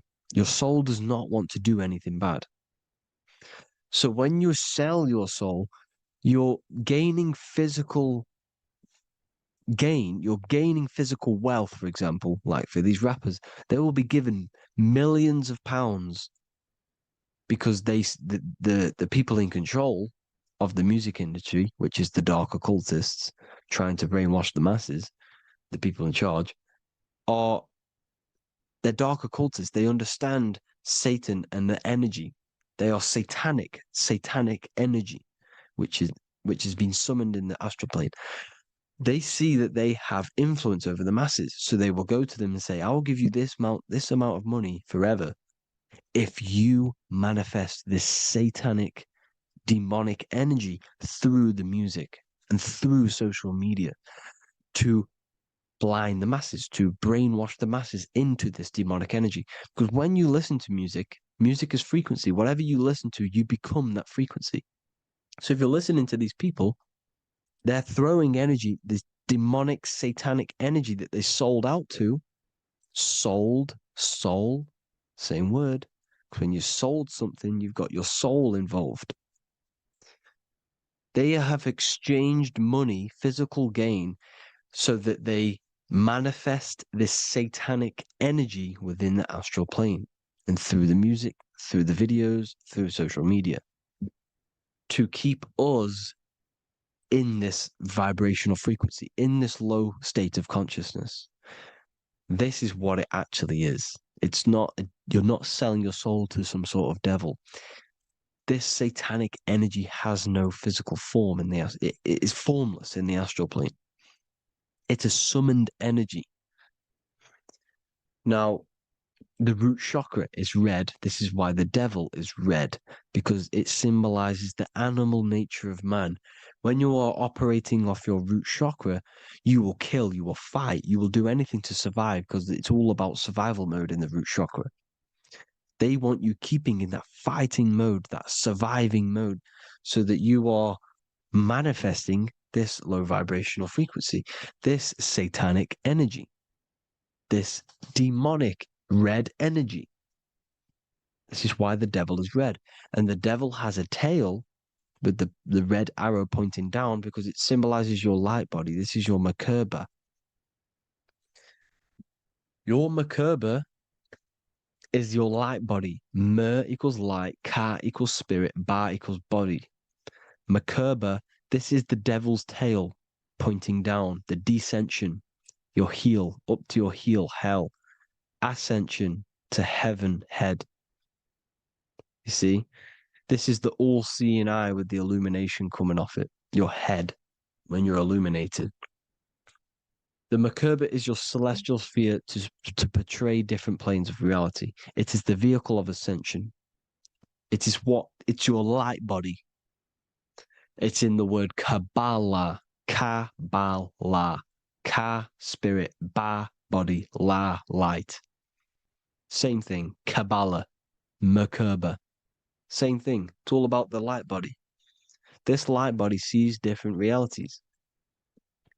So when you see the goat in the music industry, it's this satanic summoned energy that's been summoning for thousands of years within the astral plane. When it becomes to the physical plane, it will manifest through different things. A goat, an owl, Satan, Moloch, Baal, same deity, same demonic energy that's been summoning in the astral plane. And this is why the Baphomet has a goat head. Drake's new album is the goat. The Polo G, the Masonic G, with the goat. And here's Ryla Rodriguez in the mirror with the goat in the mirror and him in his physical body. It symbolizes, the mirror symbolizes the astral plane because he's manifesting the goat, the demonic energy. He's sold out to the demonic energy. And in the physical plane, he's his physical body. The mirroring, the Masonic 11, the mirroring of reality, the astral and the physical. And what do you call them when they're an amazing rapper, the best rapper? You call them the GOAT. Because the GOAT, you're the GOAT because you're manifesting the GOAT energy, the satanic, demonic energy within the astral plane. So Baal, Moloch, all the same thing. Because in the astral plane, if you want to gain spirits to come to you and communicate you in the physical world, if you want to communicate with spirits, you have to gain their attention. You can either gain their attention or come together and agree to create some sort of being, which is Satan. Okay. You can, like I said earlier, you can create these beings, you can summon them or attract them. One way to attract them is sacrificing. In order for you to become God, man, to turn to God, you have to sacrifice your life. You have to sacrifice, not drinking, not doing things, not doing anything demonic, not doing anything bad, not eating meat. You have to sacrifice yourself to become the light. However, if you want quick, instant gains in the physical world, you can sacrifice something else to communicate with these spirits because these demonic energies feed off demonic energy, your demonic energy. So these dark occultists will give away babies, they'll sacrifice, torture babies so that they gain, so that they can communicate with these spirits for physical exchange. Yes, you can do this. These powerful spirits, these powerful demons can give you powers. They can give you certain things. And this is what they are doing. They're summoning and attracting these demonic energy. This is why, trafficking is one of the most, Balenciaga. Baal is the demonic energy in the astral plane, which requires child sacrifice for his presence. Balenciaga, and they were trafficking children. They were trafficking, killing them, and offering them to the spirits. This is what they are doing. Balenciaga. It's in the name. Here you see, you can see here a stick man with two horns. The goat, obviously, it's all the same deity. Baal, the goat, Moloch. Here's Moloch, the owl, the Egyptian owl, because it comes from the owl of Moloch, which is Baal, which is Satan, all the same demonic energy.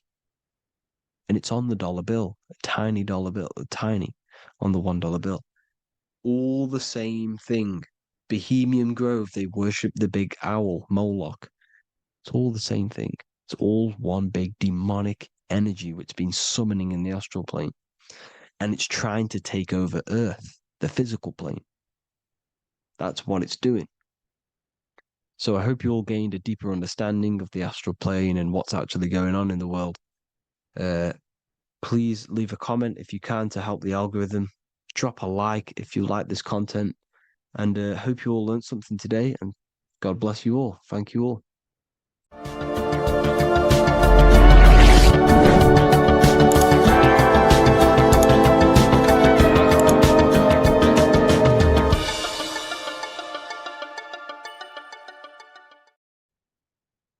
You don't just have a physical body.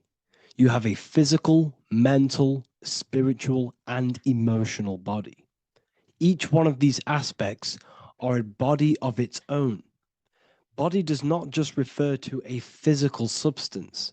You have a mental body for thinking, an emotional body for your emotions, a spiritual body for your energy in your astral form, and a physical body to encapsulate all of these.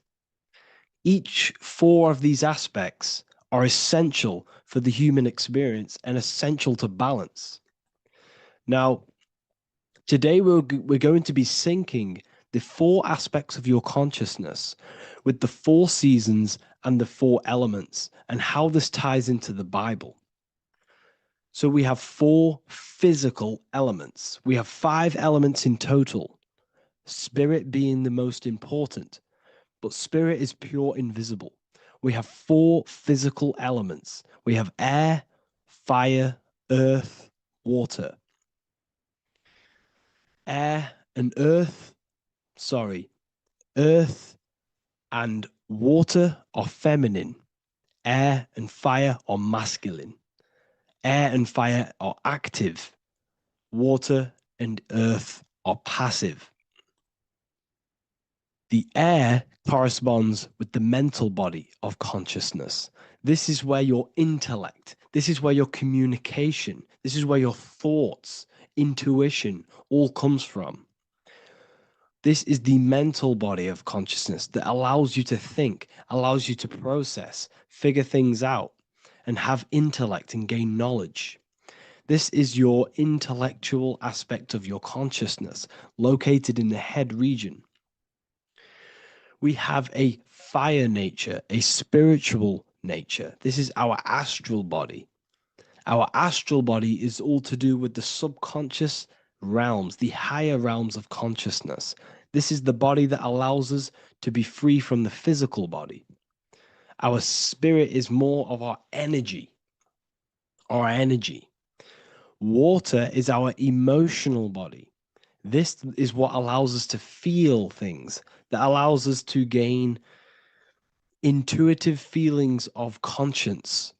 So emotion allows us to understand what is right and what is wrong. When we feel something bad, we know that this is wrong. When we feel something good, we know that we are doing good. Emotions are a creational force that allows us to feel certain things to bring them into existence. Our emotional body is a creational force and should not be reactive, and they should be controlled.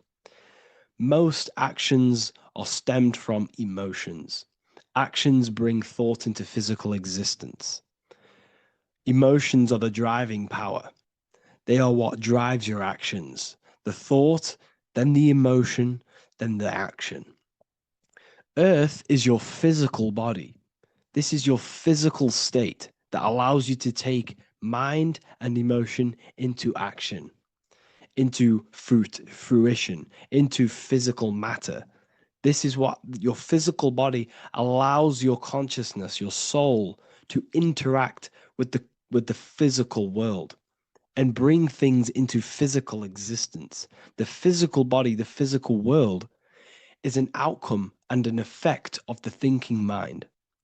All physical substance comes from the thinking mind. The pen, the phone you're holding, the microphone I'm speaking into, all began as a thought in the thinking mind, then it was brought into physical reality. Earth is the most dense. So it goes in this order: body, emotions, spirit, mind. The higher you go up, the more lucid and fluidic it becomes. The lower you go down, the more dense and dull it becomes. Air is the mind, fire is the spirit, water is the emotion, earth is the physical body.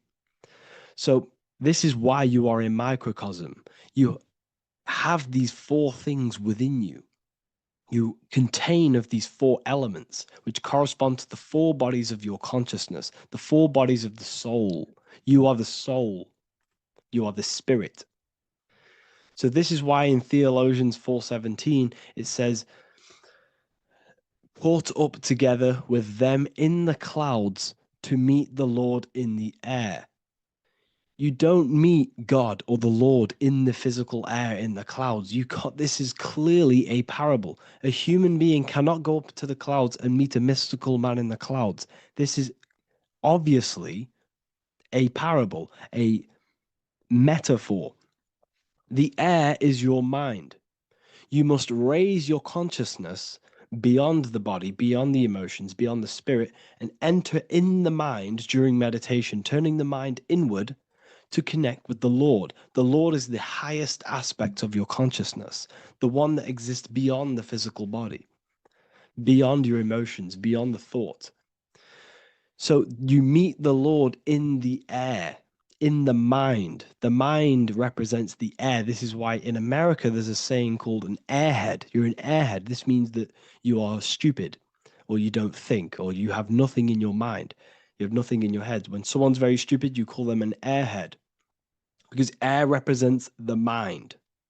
The air is elevated. The air is invisible. The mind is totally invisible to the human eyes. It is a metaphysical substance. In fact, it's not a substance at all. It's so fluidic. It's everywhere. The mind can be everywhere at all times. It can be anything. Nothing is impossible within the mind. Now, this is synced with the four seasons. The four seasons represent the four aspects of human consciousness, the four bodies of your consciousness, the four bodies of your soul. The sun is your soul, okay? And the sun travels around four seasons. Summer, when the sun is the most hottest point. Autumn, when the sun starts to move away from the hottest point. Things start to die. Then it goes to winter. This is when everything dies. This is when things enter in within itself. This is when darkness occurs. Then spring. This is the reignition of the sun. This is when the sun starts to bring back the warmth back to the summer. You have four seasons which correspond to the four bodies of consciousness. Fire is the spirit. This is when you are passionate. This is when you are taking action. This is when you are fiery. The sun is blazing. You're taking action. You're very passionate. You're very spirit. You're in the spirit. Autumn is water, emotion. This is when you start to become very reflecting. This is when you start to feel emotional, because in autumn there's lots of water. This represents the emotional body of consciousness. Winter is the mind. This is air. Winter, what happens in winter? Everything enters within itself. The leaves die, the trees die, everything dies and goes within. This is the mind. The mind is the darkness, remember. You close your eyes to enter within the mind. The winter represents meditation. In the winter, what do people do? They stay inside of their house. They research more. They read more books. They become more intellectual. They think more in the winter because we are so we're stuck inside. So we're more reflective. We're thinking more. We're more communicative. We're more intellectual. In the spring, this represents the earth, the body. This is when we start to come out of the mind and we awaken to the body, and things start to grow again. The plants start to grow. The earth is growing again and reborn again. This is the body. This is when you become more active in the spring. And then the summer, back to the summer, we then take action on these thoughts and these thoughts that we gained over the winter. Essentially, this is just a massive cycle. And this is a daily cycle also. The nighttime is the winter. The morning is the spring. The midday is the summer. And the evening time is the autumn. This is a microcosm. We have four bodies of consciousness. You are the sun, you are the soul, and the soul has four bodies: summer, autumn, winter, spring. Emotion, air, body, spirit. Sorry, emotion, mind, body, spirit. So you are the soul. You are the pure essence of consciousness. The sun is your soul in the heart. And the seasons are inside of you because you are a microcosm. Okay? You are a microcosm. The word sun is son. The Latin word for sun is sol, which is soul or solo, because the sun is solo. It's on its own. You are the soul, and the soul has the four different bodies of consciousness. So before we move on any further, if I've blown your mind, please, if you can, leave a like, a comment, a share, and a subscribe. Let me know what videos you want me to make in the future. Please drop a like. It definitely will help me. You are a microcosm of the macrocosm. Man is a miniature universe that goes through its own cycles. The seasons of the summer, winter, spring, and autumn do not occur merely outside of him, but within him as well. The summer is within you. You feel different in the summer. You feel different in the winter. You feel, depending on the body of consciousness, your soul's interacting with. So the sun in the sky is your soul inside, and the sun goes through these cycles, which is affecting your bodies of consciousness, because the cycles represent your bodies of consciousness. Now, this ties in with the Bible. This is why we have four gospels. This is why Matthew, Mark, Luke, and John are always seen with the four different zodiac sign animals or symbols. So you always see each one of the gospels. If you just type in on Google Matthew, Mark, Luke, and John, type in ancient pictures, paintings or pictures of them, and you will find these four zodiac signs are always standing with each one. Taurus, the bull; Leo, the lion; Scorpio, the eagle. An old symbol for Scorpio was the eagle, and a man for Aquarius. Here you see very, very ancient paintings and artwork. Here we see Matthew, the man, Aquarius. Here we see John, the Scorpio. Same here. We also see it on the tarot cards, on the world card. We see the four fixed zodiac signs. Here we see it as well. These are called the four fixed zodiac signs. Now, when we look at the zodiac, we're no longer looking at the sky, because what you must understand is as above, so below. What is above you is inside of you. What is above is what is below. What is outside of you is within you. The zodiac is inside of you. The zodiac revolves around the sun. The sun is your soul. These are different energies of your soul. Like I said earlier, the four seasons are the four bodies of your consciousness. And in each body of consciousness, you have these different energetic energies that you can work with. Okay, so this is the true astrology. This is the true astrology, the internal esoteric astrology. You can't find much information on this at all. Very hard to find. So what we're looking at are the four bodies of consciousness. Obviously, when you look in the middle of each, when we look in the middle of each season, spring, the middle of spring is Taurus. The middle of winter is Aquarius. The middle of autumn is Scorpio. The middle of summer is Leo.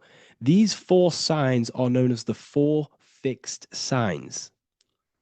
Okay, Scorpio is fixed. It's the middle of autumn. Scorpio is a water sign, emotion. Aquarius is the air sign, the mind. Taurus is an earth sign, the body. Leo is a fire sign, the spirit. This is why we see Matthew, Mark, Luke, and John with the 4 fixed signs of the zodiac, which represent the 4 bodies of consciousness. Leo, the spirit, fire. Luke, Taurus, earth, body. Matthew, Aquarius, air, mind. John, Scorpio, water, emotion. Each gospel is depicting Jesus and showing Jesus in each gospel. Each one of these gospels is showing and depicting Jesus according to the different body of consciousness. In John, this is when Jesus starts to turn water into wine. Water is emotion, wine is transmuted emotion. This is when he does miracles with his emotions, water into wine. Aquarius, which is Matthew, air, the mind. Inside of the Gospel of Matthew, this depicts Jesus as an intellectual person, a person who's communicating and using his mind, his mental body a lot inside of the Gospel of Matthew. Go and read it, and you will see this. Luke, Taurus, earth, the body. Luke shows and depicts Jesus according to the body of consciousness, the physical body. He shows Jesus as a human, being a human being, helping people physically and helping people's physical needs, like giving away food and doing all sorts of good things for other people. Leo, Mark, inside of the Gospel of Mark, this shows Jesus as a spiritual teacher, a passionate person who is taking action. Each gospel is showing Jesus according to the different body of consciousness. And Jesus represents you, the Son. That's why it's called the Son of God, the light of the world. Jesus represents your soul, and your soul has these 4 gospels, the 4 bodies of consciousness, the 4 fixed signs, the four elements, and the 4 seasons. These things all correspond to your consciousness. So this is Leonardo da Vinci showing you the exact same thing. Jesus is the I am, the Son, the soul, in the middle, on his own. Luke, spring, earth, body. There are 3 people in each group. There are 4 groups, and there are 3 people in each group. 1, 2, 3. 1, 2, 3, 1, 2, 3, 1, 2, 3. Fall, winter, summer, spring. These are according to the 4 bodies of consciousness. Here we see Aries, which rules the head region. He's on the head of the table.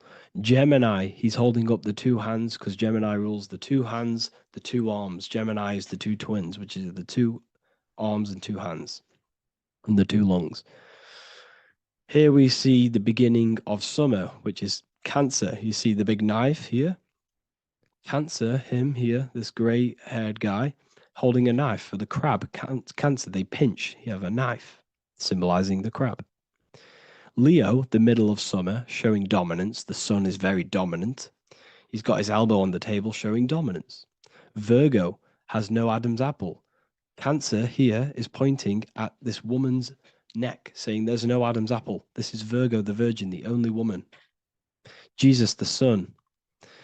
This is Libra, the balancing. He's holding his arms out, balanced, showing the balancing of the sun. Because when the sun enters Libra, the sun is balanced between winter and summer.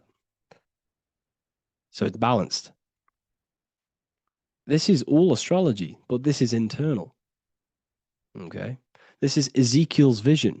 Ezekiel had a vision in the Bible, and he saw the face of a man, the face of a lion, the face of an ox, and the face of an eagle.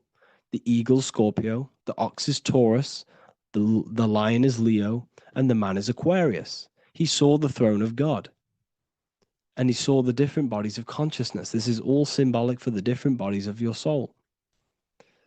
So when we look at the zodiac, we are actually looking at a map and the energies of our soul, and the energies of our bodies, and the energies of our consciousness. This is what we are looking at.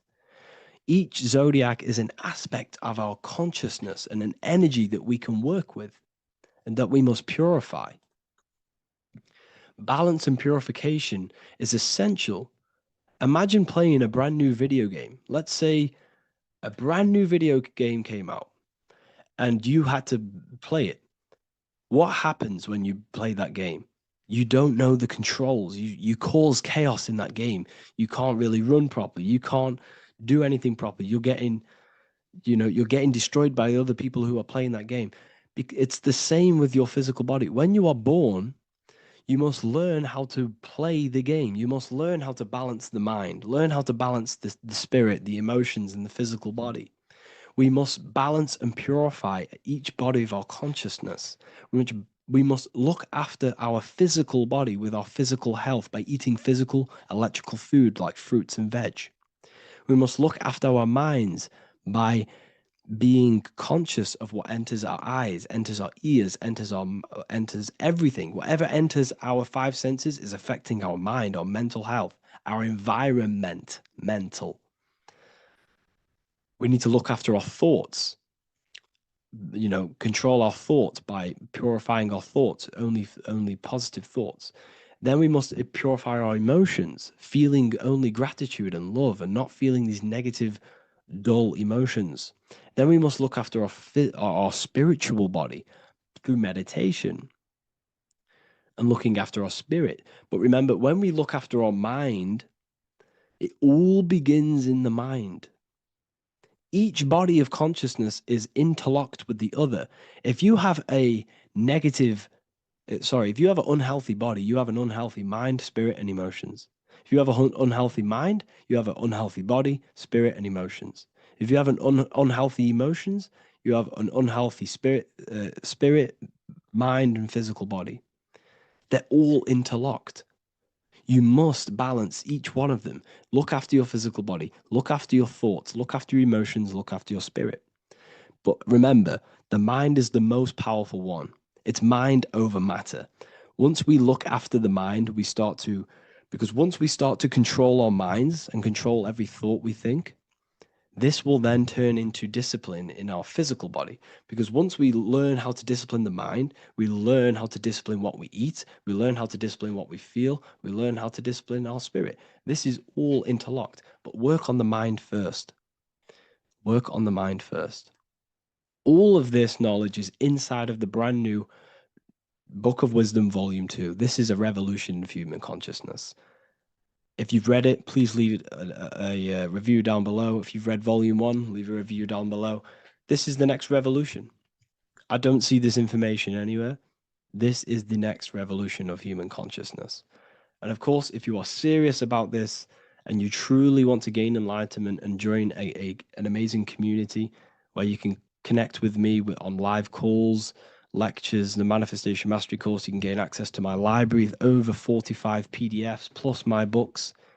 And if you do join the university, you can order a Volume 2 free of charge. All you have to do is to pay for shipping. If you truly take your knowledge serious and you want to take advantage of life, join the university. This is where truth seekers belong. Just want to say thank you all. Please leave a comment. Please leave a like. It's going to help me a lot spread this knowledge to the world. And yeah, share this with a friend and subscribe. Thank you all. Geometry. This is the study of nature, of the codes, the mathematical codes behind physical reality. So today we're going to be going deep into geometry and the true esoteric internal geometry, the geometry that no one really talks about, and how geometry relates to human consciousness. So essentially, what we must understand when it comes to geometry, the basics of geometry is everything is vibration. And this vibration is vibrating on a certain frequency. And this certain frequency creates a geometric shape, which is why in nature we see all of these different geometric shapes. All matter takes form in shapes. So if we put sand on a plate and we vibrate the plate on a specific frequency, we see that the sand goes into specific geometric shapes and patterns. So essentially, matter is energy condensed. It's energy vibrating on a low frequency, vibrating at a certain frequency. So matter is condensed energy. And each geometric shape is manifesting and showing a specific energy. Some shapes carry more energies than others. For example, the cube is what traps energy. A square is what traps energy. So geometry and the flowers are basically how energy manifests itself into physical matter. We are in a world made out of energy or light. Light is energy. So everything is vibration, everything is frequency, and everything is energy. Even the words, each atom in our body, everything. So everything in nature has these mathematical energetic codes. So geometry is basically the study of nature and the shapes that are in nature and their energetic principles. Because, like I said, matter is energy. So this is what we call cymatics. When we place water in a petri dish and we shine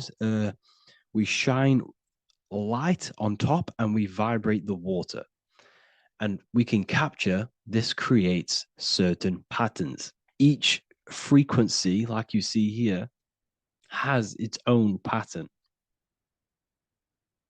So what we are seeing here in the physical plane is essentially energy condensed into physical reality. We see it in the turtle. We see it in every single form in nature. Now, external geometry and normal geometry, we normally get taught that this is God's way of creating physical reality, which is essentially true. However, it's far more deeper than that. Far, far, far more deeper. Okay, so what geometry truly is, it's not God's codes to reality. What we must understand is what the brain truly is. And what we must understand is that we are not in the world. We are not in the universe.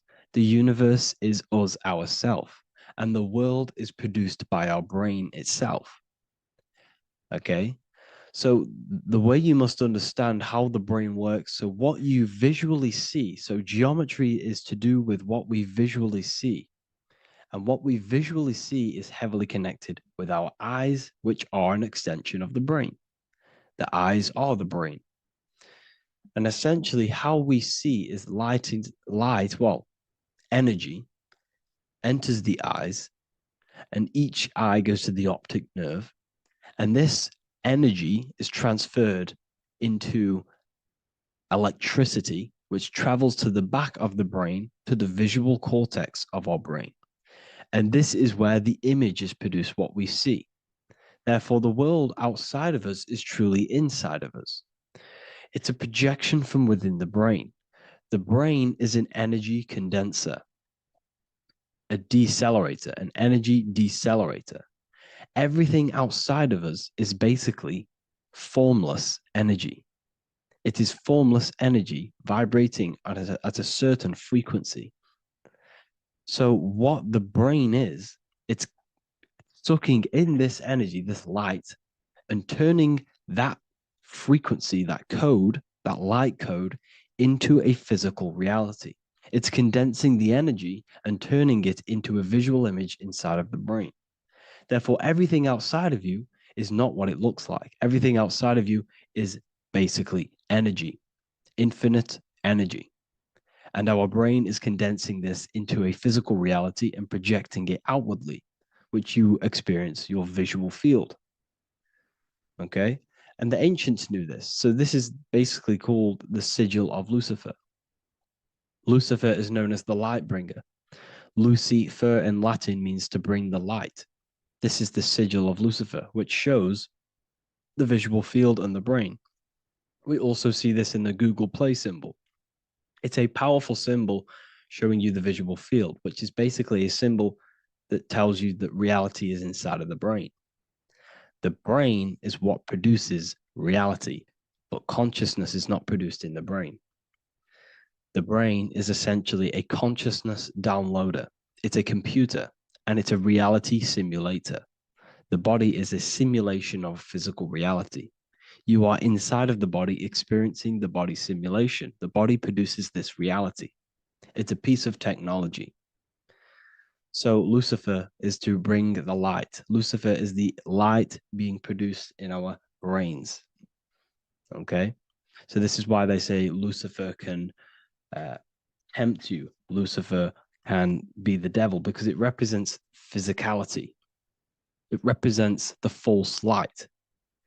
Lucifer can trick you because it represents the physical world can trick who you truly are.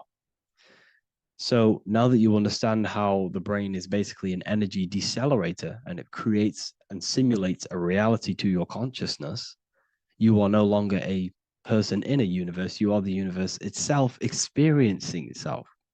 Therefore, geometry is heavily linked in with the brain. Geometry is essentially how your brain and how your eyes decode energy. So what you are seeing is the mathematical codes of your brain creating reality. So what they teach you is the external is that geometry is God's way of creating this world, and these are the mathematical codes God's created. But now I'm telling you the internal. This is the truth. Geometry is how your brain mathematically condenses energy and light into a physical reality. So therefore, your brain is a computer program. So now geometry is nothing outside of you. Geometry is not something created by something else. It's created by your brain. Your brain produces these patterns through mathematical codes by breaking down energy into physical reality. And this is why you see geometry in everything around you. This completely changes your view on geometry. It's in your ear, it's in your face, it's in everything. Geometry is everything. Okay. So now that you understand this, now, as we were talking about the visual field earlier, the ancients knew about this. The ancient Egyptians knew about this. We can see this symbolism inside of the casket, the Egyptian casket. See, this crossover represents the visual field. This represents the back of the brain. This is the left hemisphere, the right hemisphere. And now some of the most simplest teachings in geometry is that straight lines are masculine and curved lines are feminine. And we even see this in the human body. The feminine human body is curvy and the masculine human body is liney. And even with the genital reproductive area, we have a line and a curve, 0 and 1, the binary code of all creation, 0 and 1, because that's basically all that exists. Nothingness and one, nothingness and God, nothingness and consciousness. That's all that exists. Now that I've told you that, the basics of geometry and the line and the curve and the feminine and the masculine, what do we have here? You see this stick here? This is a curve. And what's the right hemisphere? The right hemisphere is the feminine, the feminine energy, the feminine aspect of our brain. Then we have a straight line. This is straight lines. Now this represents the left brain. So the Egyptians are showing you the left masculine brain and the right feminine brain because of the curve and the straight line. And this is the visual field, the crossover. So there's a crossover in the brain. The left eye is connected to the right brain. The right eye is connected to the left brain. Okay, so the left eye is connected to the right brain. The right eye is connected to the left brain. The solar and the lunar. So, like I said, everything outside of you is basically energy. Your body is basically a holographic avatar, condensed energy produced by your brain. There's nothing actually outside of you. Your 5 senses are electrical threads of light. And when you touch something, this is basically electrical signals in your nervous system, which are reporting back to the brain. Therefore, what you touch is actually, you're not touching. The feeling that you feel when you touch something is not the true feeling. That's your nervous system you're feeling. You're feeling your nervous system in the brain. It's electrical signals to your brain. So the 5 senses do not decode, well, what you're experiencing as the five senses is not outside of you. This is your brain interpreting electrical signals. You don't experience the world, you experience your nervous system and your brain. The nervous system is an extension of the brain. So this is the truth. This is not woo-woo spirituality. This is true consciousness science that I'm teaching you here. Okay? So nothing is truly outside of you. It is a universe. You yourself are the universe, the fabric of the universe itself. The only thing that exists outside of you is essentially energy. That is it. And your body and your brain condenses this energy into reality. So when we look into architecture, why is architecture, the ancient architecture, so important? Because what did I tell you at the beginning? Shapes and physical matter is condensed energy. Each shape holds specific energy. Some shapes hold more energy, emit more energy. Some shapes condense energy. Some shapes transfer energy. Each shape, each geometric shape has an energetic principle because matter is essentially energy. So when we look into cathedrals and the ancient buildings, they were filled with geometric patterns, geometric shapes, because they understood the energy principle. Architecture is basically solid energy. It's physical energy. If we create this pattern here is an energy code. And if you stand next to it, you're going to gain that energy. It's going to be imprinted on your body.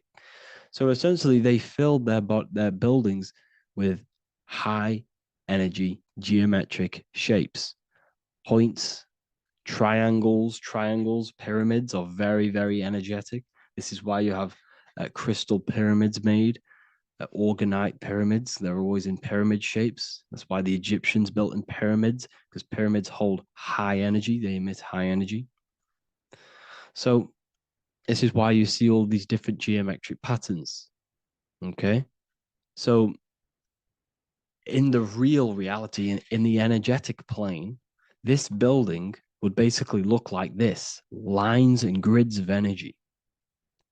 Okay. This is what it would look like in the energetic plane, a blueprint of the energy body. So as you see here, these are the different frequencies in a petri dish, of water in a petri dish. And you can see they are specifically aligned up with these specific patterns. You can see geometry even within geometry. It's fractal. So essentially, when you would stand inside of these buildings, they would imprint the energy of the building in your body, because your body is healed through energy. You have an electromagnetic field around your body. So by creating buildings with geometric patterns, we are essentially increasing the energy of the building, because the building itself is energy. Okay. So when we fill it with geometric patterns, we're increasing the energy. We're giving it a certain energetic imprint. So when you stand inside of that building, you're being imprinted with that energy. Okay. So especially with these windows, these stained glass windows. Well, why are they stained glass? Well, color is frequency. So when you have all of these different colors, and not only were they just painted, some of these colors are specific gemstones, crystals, natural stones, which all hold energetic principles. Each crystal is vibrating on a certain frequency. Wood has its own frequency. Metal has its own frequency. What you must understand is that everything in nature is not just a piece of matter. It's vibrating. The atoms of wood are vibrating on a certain level, which give it a certain energetic principle. Each crystal is vibrating. The atoms of the crystal are vibrating on a certain frequency, which give it a certain energetic principle, quality. So each thing, this is why the ancients were obsessed with natural stones, natural things, crystals, natural metals, and they wore different metals, different things like copper on their bodies because they understood the atoms of these natural things are vibrating, which give certain qualities to you if you wear them. So you're not wearing it, you're basically putting that frequency onto your body because they understood this is energy. If I put copper on my body, I'm not putting copper on the body, I'm putting the frequency and the energy of the atoms onto my skin. And that frequency of them atoms are going to vibrate my skin, that frequency, and heal my body. So this is why this is so important. So each building is an energetic code. Okay. So when you stand in these buildings, it can heal your body. This is why when people walk into these ancient churches, they feel like they've met God. They feel a certain way. They feel so amazing when they enter these churches. They feel holy, for example. It's not because God's there. It's not because these man in the sky dwells in these holy places. It's because the energy of these buildings affect our consciousness. They increase your energy. They raise your vibration. They heal your body. They heal your cells. They imprint the water in your body, especially with these stained glass windows. Like I went a bit on a tangent there, but these stained glass windows were encoded. Well, they use different gemstones, different lights, different colors. And when the sun would shine through this window, well, what's the sun? The sun is light. Light is energy.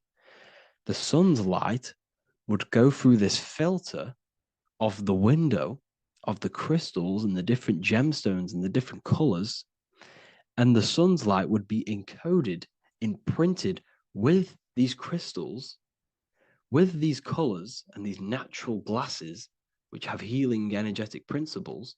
And when you are inside that building, the sun's encoded energy of the window would be imprinted into your body, into your energy field, and it will heal your energy field, and it would heal your body, your cells on a cellular level. Because your body is what? 60 to 70 to 80, some people say 80% water. And water is encoded with vibration. If you say certain things into water, it gives it a specific geometric pattern, like I broke down in the beginning. If you say love to a water and then freeze it, it will go to this. If you say hate, it will go to a distorted pattern. So when you are in these buildings, you're being imprinted by the energetic codes of these buildings, the energetic principles of the windows, of the structure itself. The ancients never used to build in squares. Their buildings, their insides were never square rooms because they understood squares trap energy. They always had pointed roofs so energy can escape. So there's many little things that we need to look into geometry. For example, when you see magicians, when you look at ancient magic, why do they stand in circles with different geometric patterns? They use different geometric shapes. Why? Because shapes are energy. They hold specific energy. So when the magician stands in a circle with a pentacle, they're working with the energy of that pentacle. You can work with different energies based upon the different geometric shapes that you draw. And you can use this in your structure, in your architecture, in your work, and it can influence everything. So this is the true geometry. I hope you gained a deeper understanding on geometry and how it relates with you and your consciousness. Like I said earlier, your brain produces geometry. It's basically how your brain decodes energy. It's not God, how God creates this reality. And no, you're in this reality. You are the reality itself. Your body produces the reality. Therefore, geometry is one with you. So therefore, if I play with the geometry of the buildings, for example, like the government have, everything's in squares. If you look outside, everything's a square, everything's a rectangle. You go to a city, every window is a rectangle, every building is a rectangle. You live in a box room, everything is boxed and squared off in this reality, in this modern society. Why? Because they're trapping energy. The cube is the most simple geometric shape, which basically condenses energy and it traps energy. And if you subconsciously see squares all the time, your phone's a square, your TV screen, everything's a square, your keyboard, your desk. Go and look at the ancients. They never used to build in squares and cubes. And if you go into nature, you'll never see squares and cubes. Nature doesn't create squares and cubes. Everything in the modern society is squares and cubes to simple your consciousness down, to dumb your brain down. So the ancients built very, very complex structures. Why? Because they understood what we see affects our brains, because our brains decodes reality and creates reality. If you see a sophisticated building, this is going to give you a sophisticated mind and raise your IQ levels over time, subconsciously. I'm not saying if you look at this building, you're going to become smart. I'm saying if every single building in your environment, ment is mind, mental, every single building in your environment was this complex and complicated, it would increase your IQ on a subconscious level. It'd make you more complex, make you more intelligent. So they've dumbed everything down. They've dulled everything down. Look at everything. Everything is being dulled down. So anyways, I hope you all gained a better understanding on this. If you want to gain more occult knowledge and esoteric knowledge, make sure to read the Book of Wisdom, Volume 2. If you're inside the university, you can get this book for free. Go to the general chat area and follow the instructions, and you can order yours for free. Truly life-changing stuff. Because the issue is with the world is that no one really understands who they are, what they are, and why we are here. That is the issue for people's depression, for people's wrongdoings. They don't understand who they are, what their emotions are, what their mind is, what their body is, what reality is. This book gives you that. This book gives you the sense of understanding, the sense of well-being that will give you a better life because you understand life and what life is. And if you truly want to take your studies to the next level, we have the Ethereal University.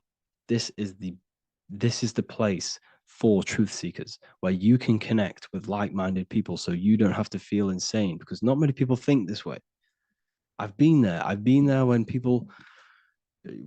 you wake up and not many people around you are thinking the same way, and you start to feel a bit insane and you can't really talk to people about these things.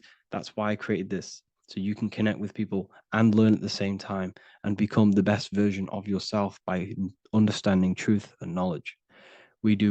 If you join, you'll gain access to free live calls every single week, every single Saturday morning. We do live calls. You can ask me questions and all sorts. So make sure to leave a like and a comment, and thank you all for tapping in.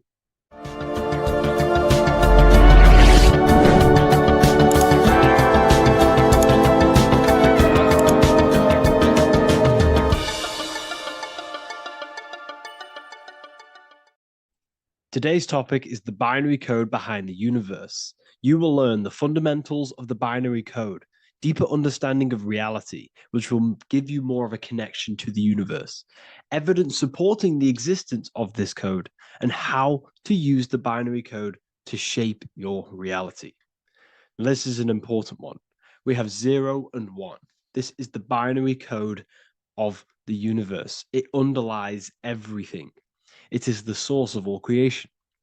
The universe is binary in nature, meaning it exists as both something and nothing, on and off, male and female, light and dark. Everything has its polar opposite. At its core, all that exists is 0, representing nothingness, infinite potential, and 1, representing something, order. 0 represents the feminine, vast, formless, and infinite potential. It is the space from which all things emerge, the womb of creation, the receptive and expansive force. 1 represents the masculine, structure, form, and order. It is the active principle, the initiator, the force that defines and shapes reality. Together, they create the fundamental duality that underlines existence, the balance between chaos and order, the void and creation, yin and yang. We see this in the masculine and feminine bodies. This is deeply encoded into the fabric of reality. And once you see this, you will never unsee this. So please leave a like on this video if you love my content and you love the wisdom that I share with the world. So we see this with the masculine genital areas. Remember, This is the genital area. This is all to do with creation. These are the generative principles, the generative organs in the body that allow creation to continually outfold into new life. The genital areas are all to do with the code. The male is the one, the action. He's the initiator. The feminine is the zero, which is the infinite potential, the womb of creation. 0 and 1. This is why we have 10 numbers. 0 and 1. Masculine and feminine. We even see this in the bodies. The feminine body is made out of curves, which is 0, curves. And the masculine body is made out of lines. So please leave a like and comment if you love this. And if you have any lecture ideas, feel free, and I can make a lecture on any suggestions that you have. So look at the word masculine. Masculine, line. Line is just one line, which represents order. 1. Feminine. 9. 1 and 9 equals 10. 0 and 1. The binary code of all creation. Why is feminine? Why the number 9 for feminine? Because the moon has to go around 9 times to create a human in the feminine's womb. And look at this image of nature. All nature is zeros and ones. Now you can tell the stick is a one. It's a line, and here we have curves. It's curves and lines. Curves and lines create reality, creates matter. Everything is 0 and 1. We even see this with the sky. The sky represents zeros. They represent curves, the heavens, the heavenly bodies, the sun. These are circles, the moon, circles, the planets, circles. Down here is matter, representing the square. We have the Freemasonic square and compass, representing lines and circles, masculine and feminine. We see this with Leonardo da Vinci, with the circle representing the spirit, the void, the womb of creation, and matter, which is the body. This is the soul in matter, infinite potential in matter. This represents spirit over matter. This represents the architect of reality, zeros and ones, spirit and matter. This is all the same thing.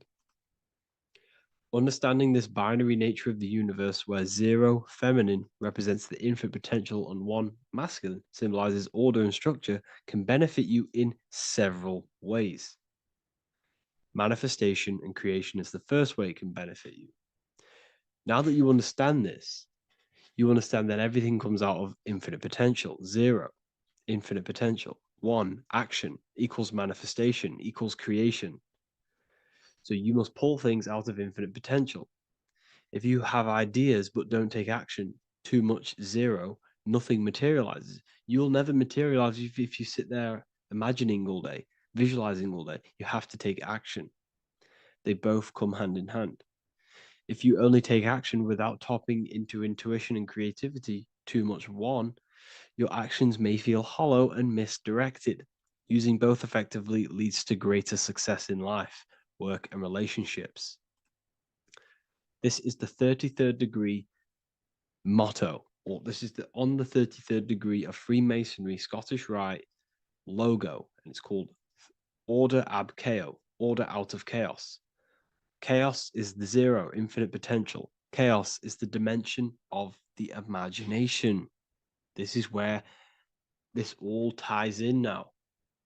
Imagination is the dimension of infinite potential, pure potential, formless creativity, and the realm of infinite possibilities. It is the void, the unmanifested energy that contains all that could ever be. That is the imagination. The imagination is the dimension that you are connected to, and you can pull any idea out of and materialize it into a reality. Matter, on the other hand, is order brought out of the imagination, chaos. It is when raw potential is structured, defined, and crystallized into form.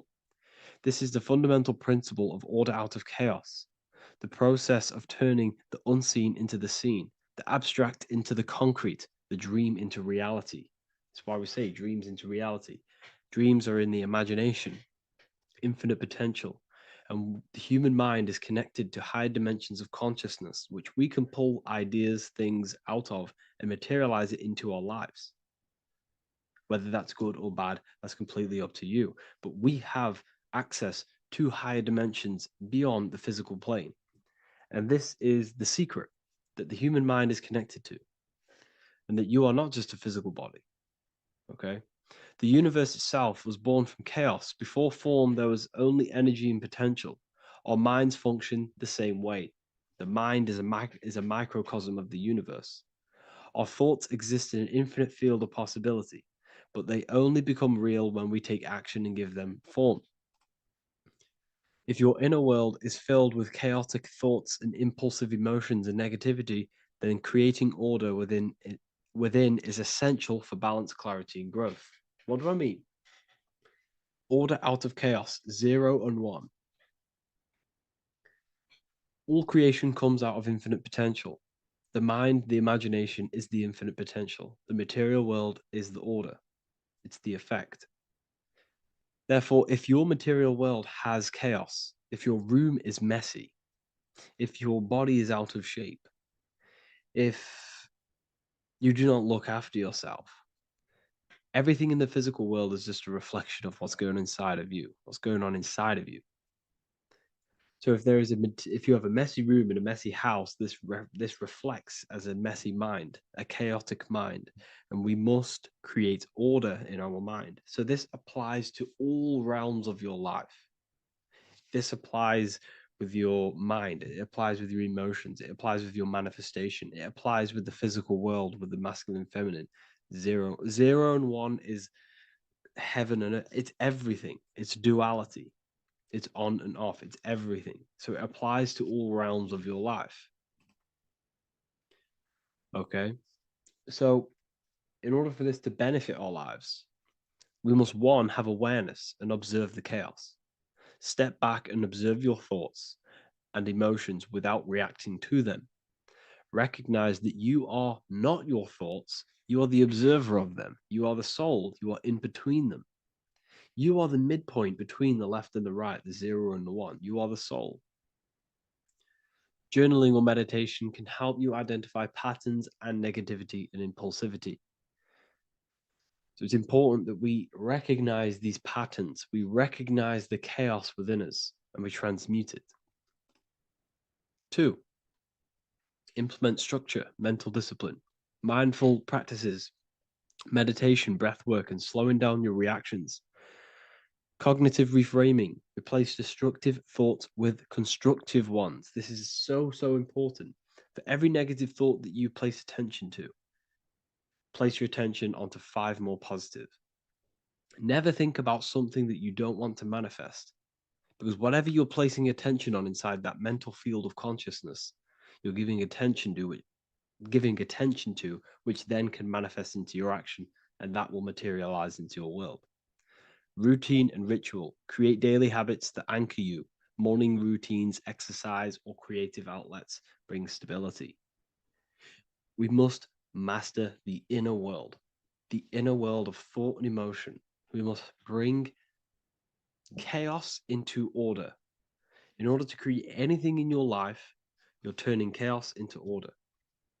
Order out of chaos. You're turning 0 into 1. This is the binary code. All things underlie it. 0 and 1. So it's so important that we master our minds, we master our emotions, we master our inner world so we can produce effect in the outer world.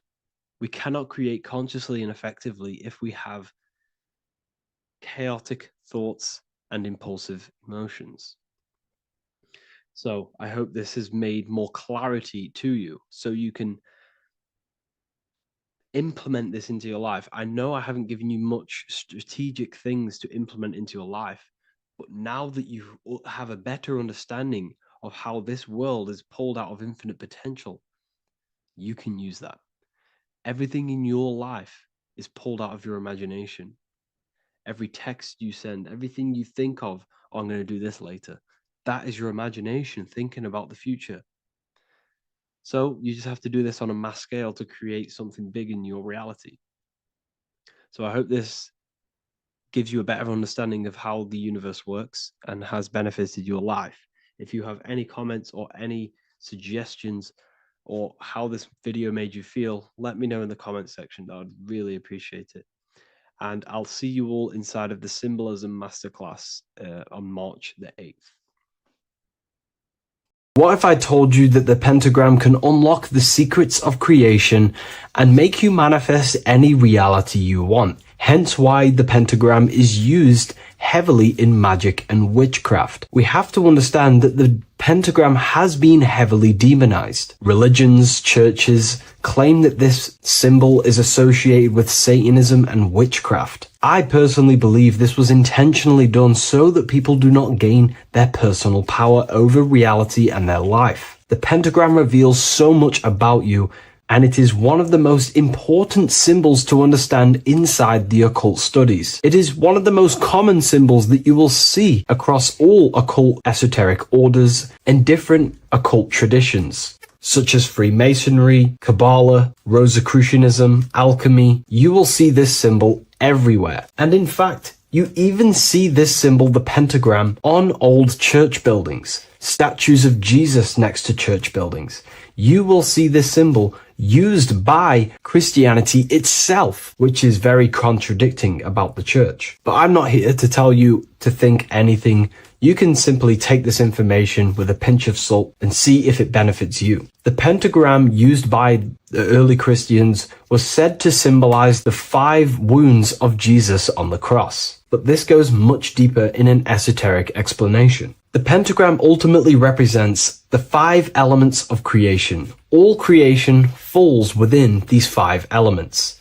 We have spirit on the very top, then you have air, water, earth, fire. This is the correct placement and order of the elements. Air is always on the left, water is always on the top right, earth very bottom left, fire bottom right, and spirit placed on the tip point of the pentagram. It's a 5-pointed star drawn with one continuous line. But this actually reveals much deeper things, and we're going to be going into how to use this symbol for magic and creating your reality towards the end of this video. But now we're going to give you a basic understanding of the pentagram. It's showing you the 4 physical elements symbolized as triangles and spirit symbolized as a circle. The 4 physical elements are made out of the base element, spirit, or what the ancients call ether. Ether is the underlying base of all physical matter. This is the substance that animates physical matter with life force. All physical matter has its origin in the etheric substance, or spirit, what we want to call it. It is simply the life force that animates the physical thing. However, if we go deeper onto this symbol, it also represents something personal to the individual who wears this symbol. If you wear this symbol, you're basically saying you're putting your divine nature over your material nature. Your divine self is in control of your material self. You put your spiritual needs before your physical desires and needs. Hence why the spirit is on top, looking down over the 4 physical elements. The circle is continuous, one line, eternal, no beginning, no end. The triangle has beginning and end and points. You can see the beginning and the end when you draw it. On a deeper level, this is pretty much showing the process that symbolizes the structure of the macrocosm, the universe itself, showing how the invisible spiritual planes condense and crystallize into the visible physical world, spirit turning into physical reality. But if you wear this symbol, you're basically saying, I put my divine nature over my material nature, showing that your spiritual nature rules over your earthly existence. You put your spiritual needs first. If you see this inverted, it is now the opposite, placing spirit on the bottom, basically saying, I desire the physical things over the spiritual. But what exactly is your spiritual nature? Well, your spiritual nature is simply your internal self. You chase things that are immaterial, such as knowledge, love, experience, expansion, gnosis. These are the qualities of spiritual things. that the spiritual person likes to chase and desire instead of desiring the things that are temporary in the material world and never actually lead to fulfillment. True fulfillment is by chasing spiritual things, God, the nature of creation, the self, gnosis, knowledge. But if we go even deeper, this symbol ultimately represents how reality is created. Hence why this symbol is heavily used in Kabbalistic magic and so-called witchcraft. We are all magicians. Each one of us are creating reality. There are just certain ways you can actually create reality by becoming conscious of them. By becoming conscious of the elements and the qualities of the self that actually create your experience in your life in the present moment. If we look at the pentagram, we see that when you draw a pentagram, it is one continuous line. It is one expressed in 5. The order of the elements are very important. Spirit at the bottom, fire at the bottom right, and so on and so on. Because this is showing you the descent of the spiritual into the material, the invisible crystallizing into a material reality. As you can see when you start to draw the pentagram, you see spirit at the very top. You're descending down to fire. Fire is the closest element to spirit.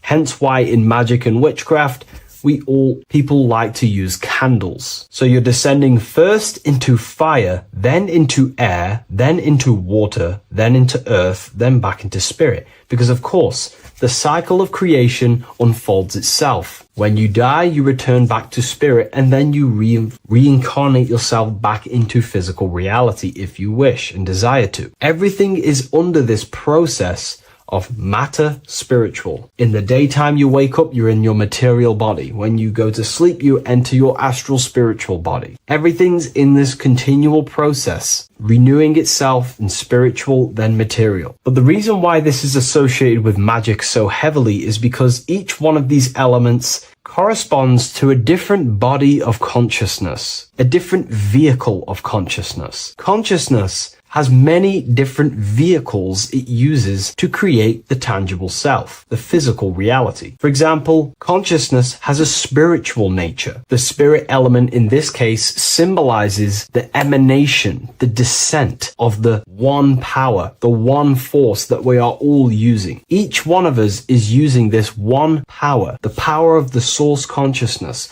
unfolding its creation in the present moment. This represents the source, the emanation, the descent of this continuous flow of energy through us that we are tapped into, like a live stream in the present moment. This descends first, the force descends into fire. Fire symbolizes the willpower, will. In this aspect or vehicle of consciousness, the will is the being that directs intention, initiates action, shapes reality through focus, determination. It sets direction, holds intention, projects a desire into form, and aligns your inner world with the outer creation. The will comes out of the force, spirit. Then the will goes with intention to air. Air symbolizes the mental vehicle of consciousness, the mind, the psychic man. The psychic aspects of your consciousness is thinking, imagination, mental images, logic, using the thought or the mental vehicle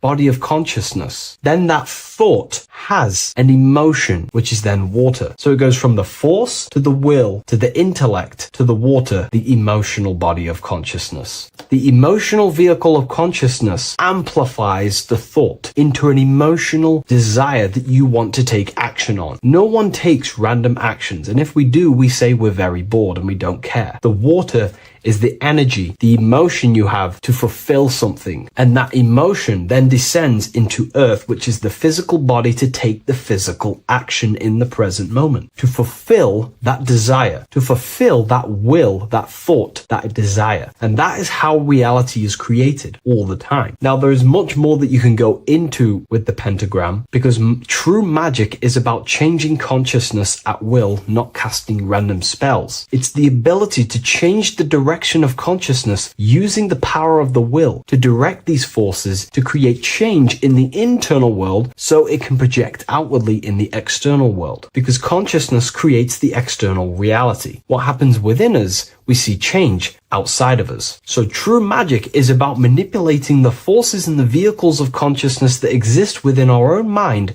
to produce a change in the material world. There are other ways you can use magic, by purifying each body of consciousness or banishing each body of consciousness. Other forms of magic, you can dissect each body of consciousness and work with that specific body. If you think you're using your mind too much, you can start using banishing rituals to banish the power of the mind, to stop overthinking, for example. Or if you have lack of emotional connection with your emotional vehicle of consciousness, we can dissect this body, tap into this body, and invoke this body and strengthen it. We're dissecting each body and vehicle of consciousness so we can work with it to create a specific change inside ourselves, then to be mirrored outside of us. So pretty much this pentagram represents the descent of the spiritual turning into a material reality. Hence why sometimes we see a human figure standing in the point of a pentagram, because it ultimately represents the microcosm. You are the microcosm. You represent the entire process of spirit into matter, the invisible into the visible, the formless into form. The pentagram, drawn in one unbroken motion, captures this divine act of creation, showing how consciousness flows downward through the elements or the vehicles of consciousness to bring forth the material reality. The Book of Symbolism will teach you all about this. It was released November 17th. A lot of people have taken advantage of this. You also gain a free ebook with this copy. Every order comes with a free ebook. And if you wish to get your copy of the brand new Book of Symbolism, you can find it in the description or revivalofwisdom.com. Thank you, everyone. I'll see you in the next video. The Pope is supposedly opening 5 portals on Christmas Day.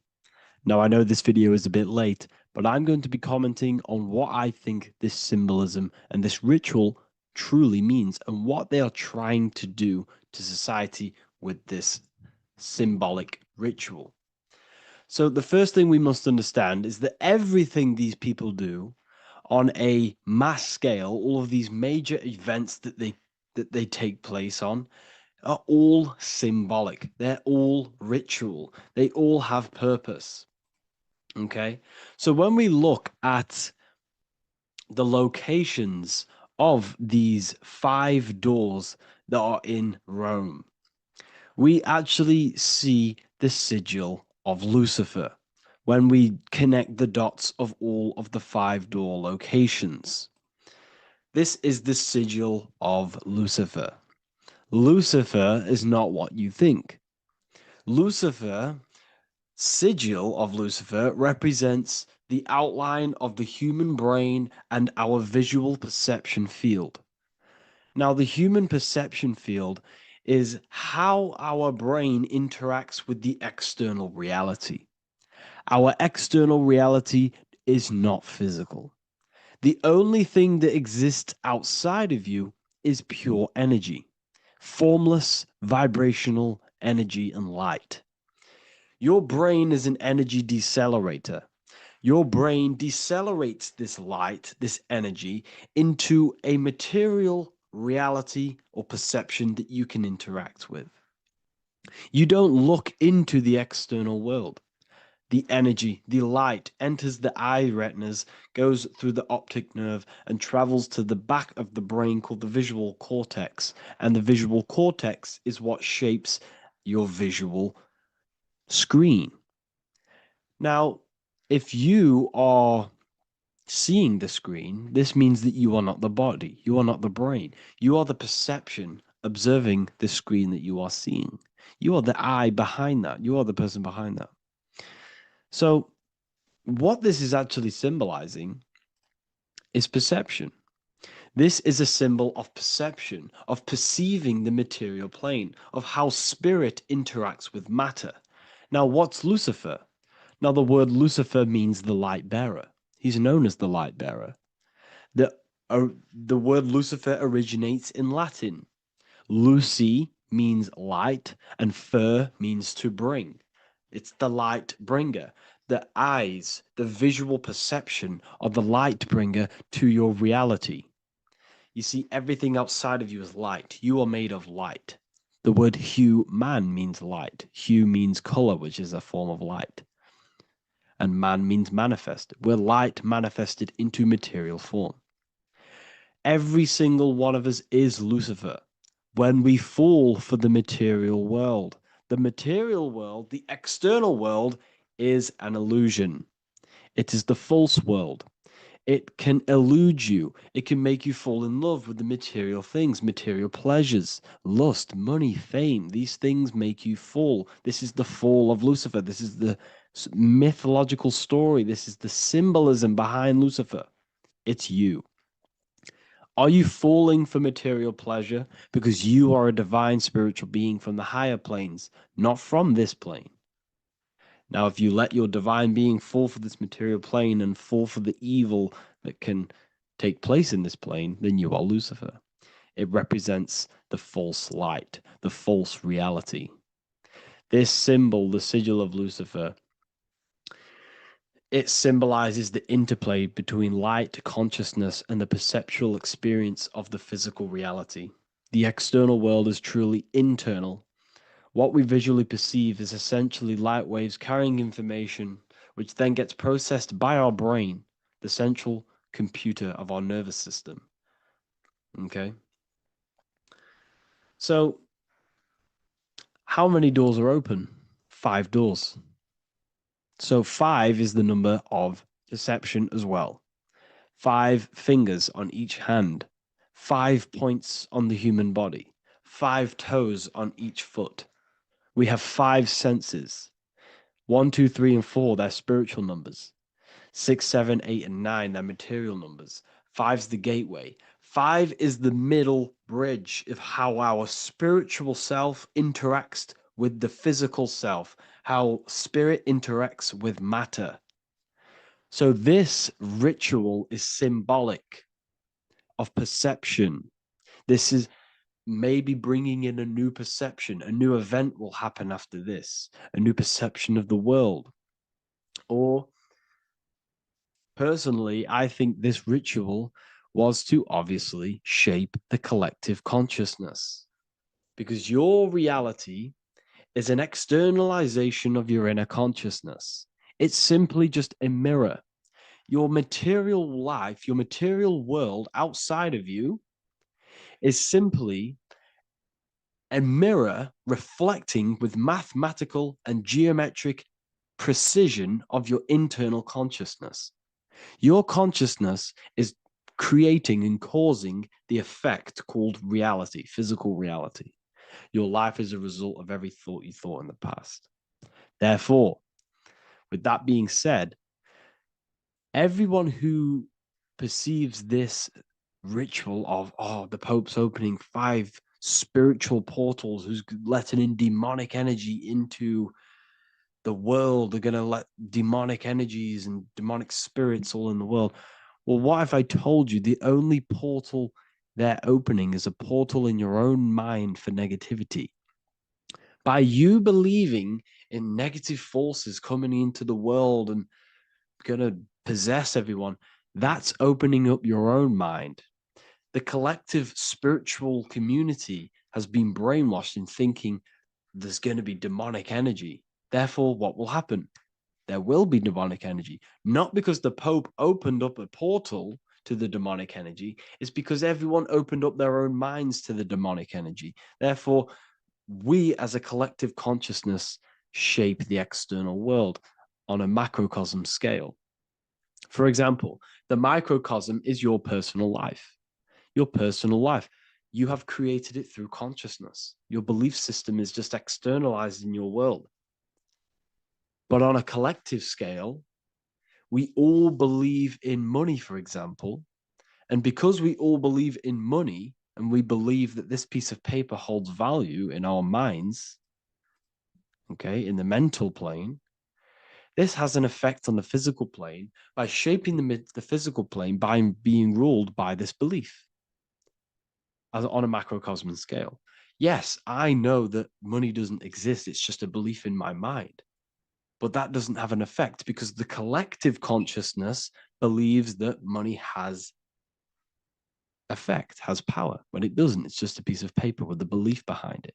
If the collective consciousness stopped stopped believing in money, then the collective consciousness would have broke the spell and we would have no longer had a material plane ruled by money.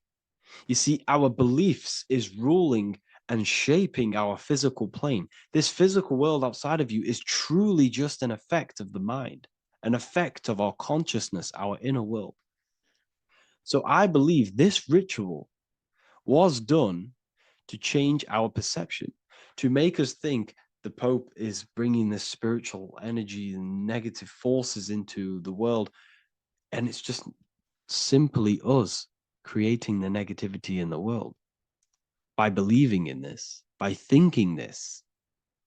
Remember, they have the power to send messages into millions of people's minds through media. And then messages are then believed, and that belief is shaping our world. What have I told you? That the New World Order is not manifested by the elite, it's manifested by you and us. We're all manifesting the New World Order. They can't manifest it. We can, because we are the ones believing it. We believe it. It is reality. It shapes our own prison. We're all shaping our own prison by believing in the prison, by believing in money. So this ritual was all to do with perception, creating a new perception, creating fear in our minds to, of course, distract us from what's really going on. This is all a ritual to implant messages in your own mind. So I hope you all understand this video, and I hope you all gain some insight, and I'll see you inside the university. Hello, Seeker. Welcome to Revival of Symbolism, a channel devoted to the language of esoteric symbolism, helping you discover yourself and expand your consciousness into new realms of thought. I'm Harry B. Joseph, also known as Revival of Wisdom. In this video, we're going to be breaking down the occult and esoteric meaning of the tarot card, the Magician. This contains many layers of symbolism. Let's get straight into this. So if we look at the card of the Magician, the first thing we notice is this gesture, his hands. We have one hand up, one hand down. This corresponds to the teaching and the principle of the universe called the law of correspondence, also known as above, so below. As above, so below pretty much corresponds with everything in the whole world and life. Everything functions underneath this law.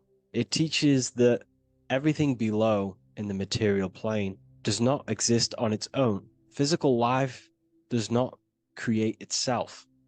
It is not independent.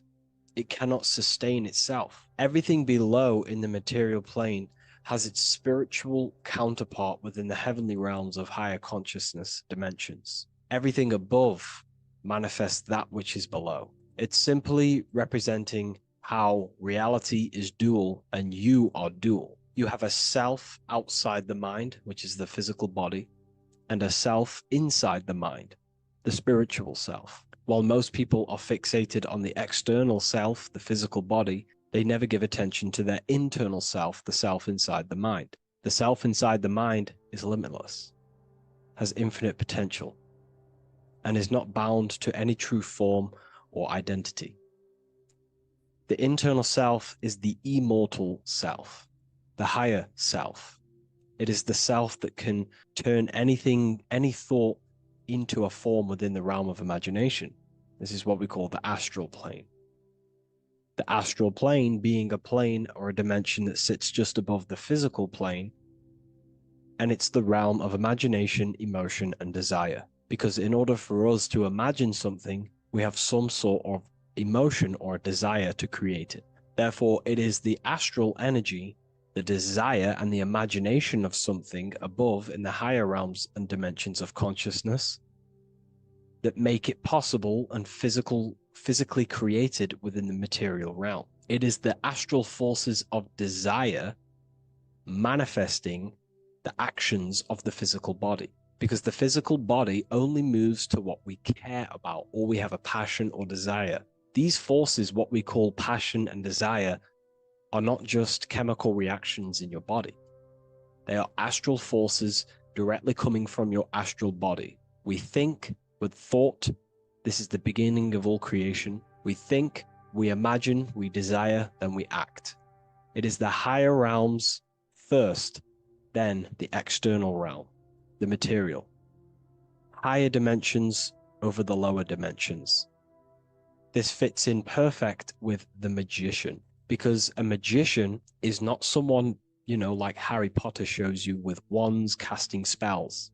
This is fantasy. The real magic is about changing consciousness at will, because consciousness above creates that which is below, the material, as within, so without. Reality is created from the inside out. So the magician understands that by changing consciousness, we change our external circumstances.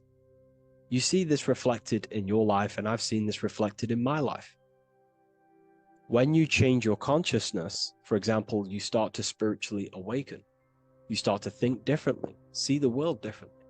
What happens to your external reality? Notice your friends start to say you've changed. You may not fit in with your current friendship circle. Your friends will change and you will outgrow them, and you will have to seek to find new friends that fit with your new internal state of consciousness. This is teaching that the internal world rearranges the external world. While most people stay in a cycle of trying to change the external world, not realizing that they must first change the internal. This is what magic is about. Magic is about changing consciousness at will.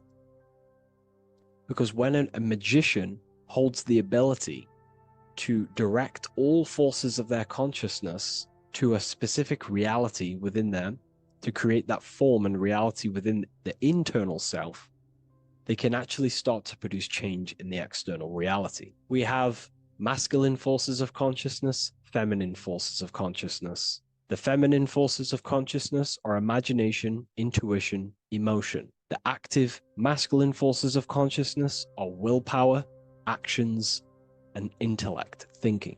When we combine the imagination, seeing the reality within our mind, forming the reality within our spiritual vision, the internal vision of the soul, because imagination is the expression of the soul. It is creating with astral light, astral vision. Freemasons, occultists call imagination spirit vision. When we see that reality with our spiritual vision, this is why we have to increase our ability to vividly see within our imagination or the astral plane.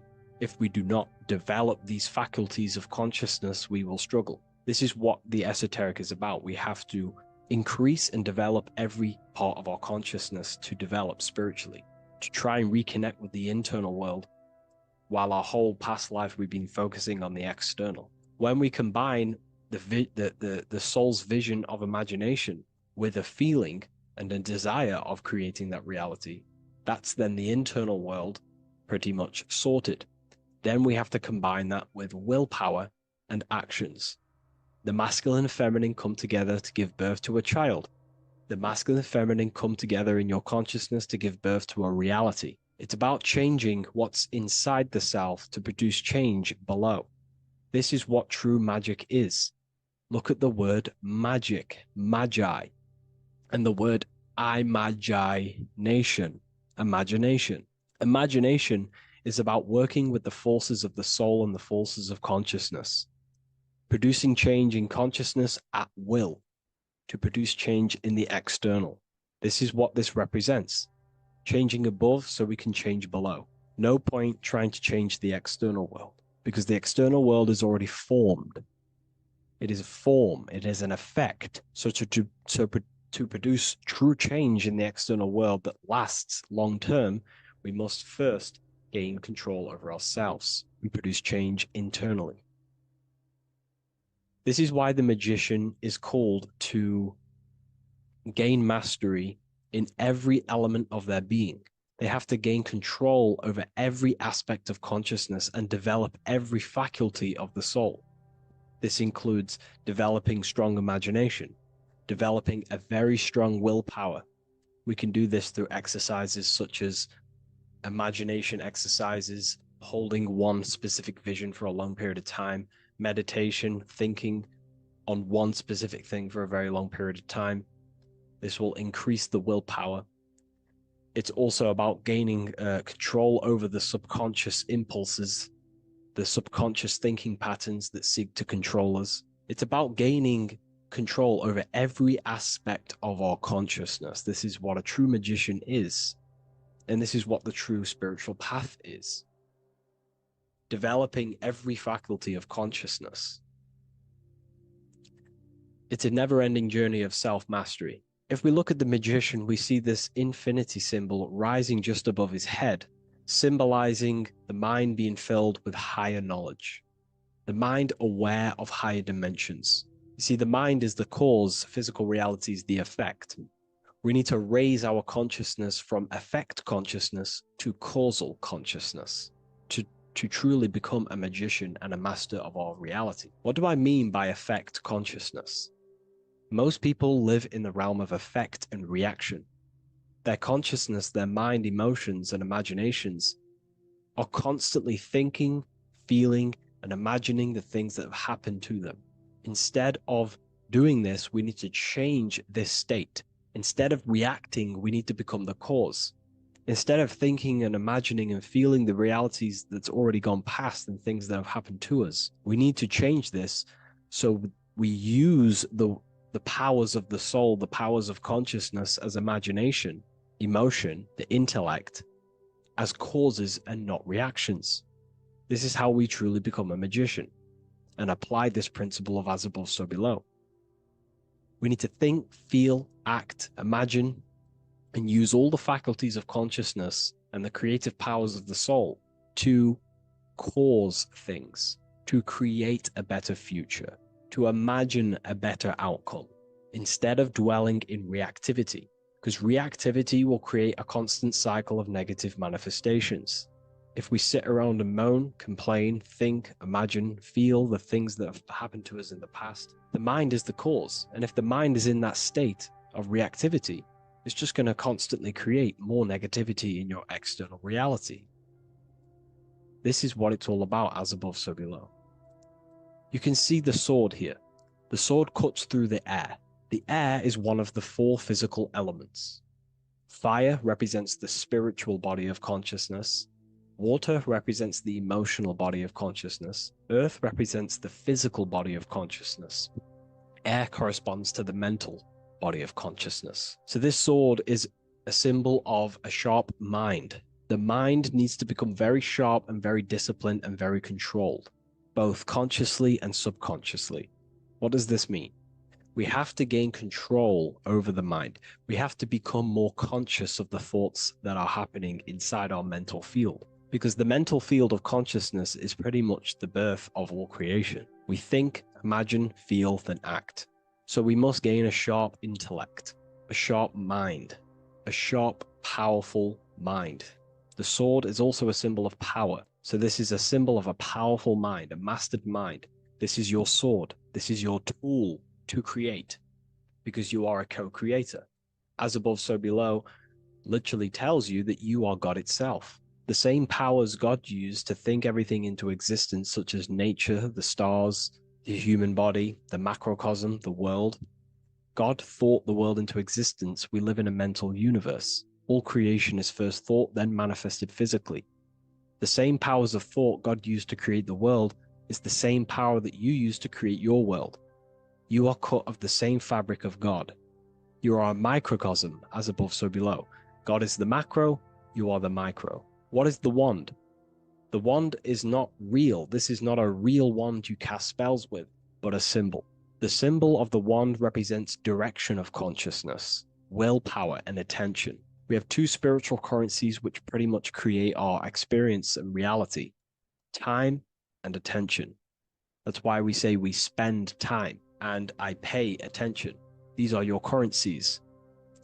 These are how you create and generate reality. Moving on to Jesus and Satan, we see there's an exact same symbolism within the ancient paintings. Jesus pointing up, Satan pointing down. Satan is the egoic force within one's consciousness. He is a symbol. Satan is not a real identity or being or entity. He is a symbol of a personality and a force within one's consciousness. Satan represents the negative forces of the ego that tells you to do things that is wrong. In your heart, you know what is morally right and wrong. Let's say you're thinking, you get a random thought of stealing an old lady's purse. You, in your heart, know that is wrong. But Satan is the force inside of you that says, do it anyway. Don't listen to the heart. Get the personal gain. I want the money. That's Satan. Jesus is the higher mind, the aspect of our consciousness that dwells above the ego. It's the part of our heart that desires the spiritual. Our heart is the generator of our reality. And whatever we desire is what we generate. You only take action and generate your life on what you care about or what you feel. If someone's talking about something you don't care about, you say, oh, I don't care about that. But if you care, you will listen. If you care about something, you take action towards it. If your heart desires the material, you have been taken over by the egoic force of Satan. Not a real entity, a part of your consciousness, a part of your nature, the dark side of yourself. Jesus represents a heart that desires the spiritual wisdom, the things that cannot be seen. The heart must desire the things that can't be seen, because this is what gives true satisfaction to ourselves. We feel void when we chase material things because nothing material can satisfy our hearts. So this is as above, so below. Jesus is the higher mind. Satan is the lower mind. We must place our hearts on the higher things and give our hearts and desires to knowledge, the things that we cannot see, because this is what gives us true fulfillment. We also see this symbolism in the Baphomet, as above, so below. The material realm below and the fire up here. The fire symbolizes spirit, the spiritual made manifest in the physical. This is all the same symbolism. It corresponds to everything. You can use as above, so below to determine truth. If someone tells you something, tries to make you believe it, and it does not correspond with the law of correspondence, then you know it's a lie. You can use as above, so below to manifest things. You can use as above, so below to see the world as a reflection of God. We are in God's kingdom. This is God's world, and you are creating in the world through the same powers of God, thought.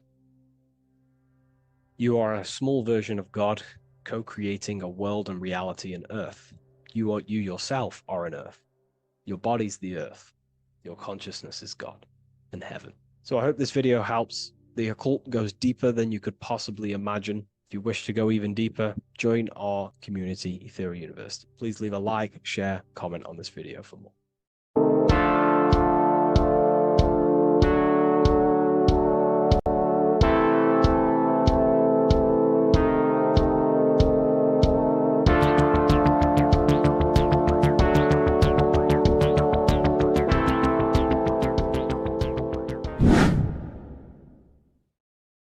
What's good, people? We're back with another video. This is going to just be a quick video. Manifestation, magic, bending reality. So let's jump straight into this. So you have a conscious and a subconscious part of your mind. The conscious is what you're conscious of, what you're actually doing, where you can choose or not. However, the subconscious is the part of your brain which is automatic. So all of the systems in your body, like the digestive system, your heartbeat, these are automatically being ran. And you do not have to tell these systems to do anything. You do not have to consciously tell your heart to beat. It's automatically doing it. And this is what the subconscious mind is controlling. It's like the dark aspect of your brain or your mind. It is the way bigger aspect of your mind. Okay, it controls all the systems in your body. Okay, and this is where all of your programs are. So when you're in it from your childhood, what you've learned in school, all of these things are being kept in your subconscious, maybe traumas and stuff like that. So the subconscious is the female aspect, and the conscious is the male aspect, because the male is all about action and doing, and the female is more about creation, creativity, intuition. So you have a right and a left hemisphere of your brain, and these are obviously male and female. The right side of your brain is your female. It's to do with creativity, imagination, intuition, insight. Okay. And this is one of the most important sides of the brain. This side of the brain is the most attacked by the elites, whatever you want to call them. This side is the most one of the most important because obviously your intuition is a massive part of reality. And if you don't have intuition, then you lose track of the things around you. You can't consciously feel if things are wrong or right. They don't want you to have intuition or creativity or imagination. They want you in the right, they want you in the left side of your brain, which is just reasoning, logic, and basic things. So they just want you to tell you what you want, tell you what to learn, and then that's it. They don't want you thinking for yourself, which is the right side of the brain. So whatever the conscious side of your mind impresses the subconscious side of your mind. So if you do affirmations, for example, if you consciously do affirmations every day, you're reprogramming your subconscious mind. You're impressing a vibration and a word into your subconscious mind, and therefore it will reprogram it. So the male and female aspect are symbolized by the Star of David as well. The male being the upside triangle, the female being the downside, connected all in one because we both have male and female energy. So every thoughts are electric, which is the male aspect, emotions are magnetic, which is the female. Each thought creates a wave of vibration in all directions. So think of it like a water drop in a pool, but it going out in every single direction. It's not just flat. And these thoughts have a certain frequency, well, has a certain vibration. That vibration has a certain frequency. And this affects your aura. Every thought, every emotion directly impacts your aura and the strength of your aura. So if you're angry all the time, your aura in the astral plane will look red. However, if you're happy, it'll be more like blue and green. So it's very important.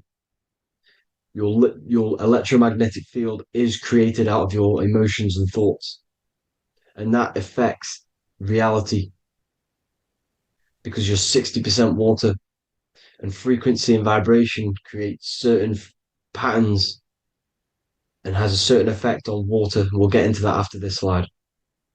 So each thought that people are thinking around you, you are actually subconsciously picking up these thoughts because it's emitting this vibration in all directions. So this is why you can pick up thoughts of other people on the odd occasion.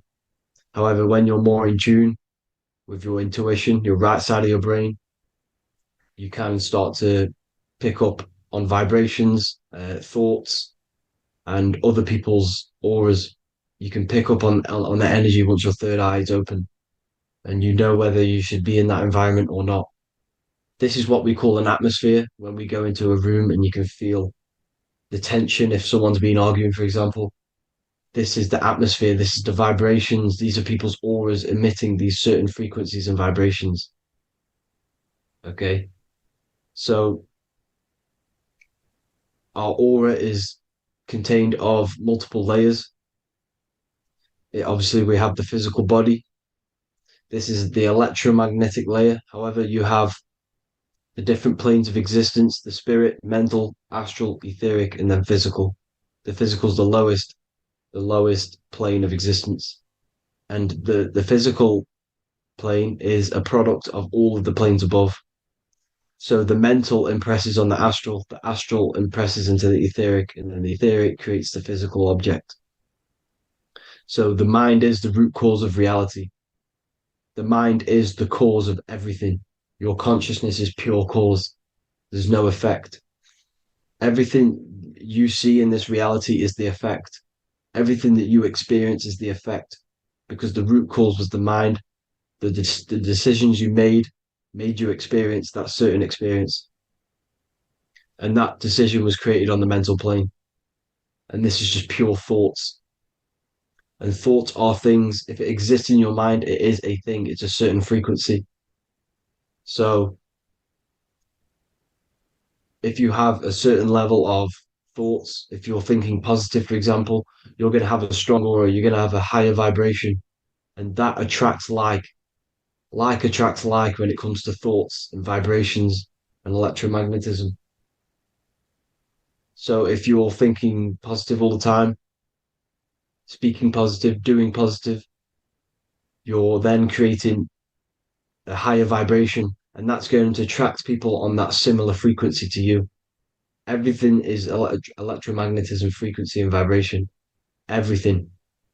You see, so this is why, for example, if I put my hand to a TV screen, if my finger was the same vibration as the TV screen, it would go straight through it. However, the particles in my hand and the particles on the TV screen are two separate vibrations, and this is what causes the friction to stop and not my finger to go straight through it. So, like I said, when you don't feel the vibe of someone, when you don't feel right, you don't really get along with someone, this is a vibration. Your vibrations are not matching, they're not similar, they're two complete different vibrations, and they're not aligning properly. So music has a massive part on this. Music is a massive, massive tool for the elites because music is frequency. And in 1975, the musical instrument are all tuned to 440 hertz. So Spotify, Apple Music, most of the music on YouTube is all set to 440 hertz. And 440 hertz is not divisible by 3, 6, or 9. And when you can't divide a frequency by 3, 6, or 9, it's not a natural frequency. As you can see here, this is 432 hertz. This makes a nice geometric pattern. However, 440 hertz is a distorted pattern. So when you listen to this, this actually shuts off the whole right side of your brain. Like I said at the start, this is the most attacked side of your brain. It's to do with creativity, imagination, intuition. When you listen to 440 hertz, it shuts off the whole right side of your brain. And obviously shutting off all of these forms of your brain. Music is very, very powerful tool for the elites because it's the only thing which can enter your soul or your ears without consent, your body without consent. Everything else has to be through consent. You choose whether to eat something, you choose whether to drink something, but frequency, you're going to hear it no matter what. This is why it's so powerful. And music influences the body in many different ways. It's the most powerful imitator of everything. It directly affects all listeners. It directly affects intentions, gestures, movements, and actions. It stimulates your mind, and certain songs, certain catchy songs, can reprogram your subconscious mind, invoking certain emotions. This is why when you listen to slow beat songs, it makes you feel more sad. When you listen to upbeat songs, you feel more energetic. This is because these frequencies have a profound influence on reality and on how you feel. Because, like I said, you are 60% water. And as you can see here, each frequency creates a different geometric pattern. And inside of you is 60% water. So, like I said, 440 hertz is going to make a distorted pattern in your water. And this is going to have a profound effect on your emotions and your reality. So, like I said, health is not just the body. It's you are made of body, mind, and spirit. You need to look after what you put in your body. You need to look after your spirit and look after your mind. It's very important to keep all these in balance because once one of these are unbalanced, it affects the other two. So if you're eating wrong, it's going to affect your spirit and mind. If you're thinking wrong, it's going to affect your body and spirit. These are all interlocked. You have to look after them all. So it's very important you understand music. Stop listening to low vibrational music. To be honest, you want to listen to music without any sort of speaking inside of it. You just want pure uh, frequencies, which are the solfeggio scale, like one of these, for example, 432, 528 hertz. These are all good frequencies. It's called the solfeggio scale. And these frequencies make you more in tune with nature. 5 to 8 hertz is what the earth vibrates at. So it's very important. And the Rockefellers are the one who changed this to 440 hertz. The Rockefellers, one of the elite families.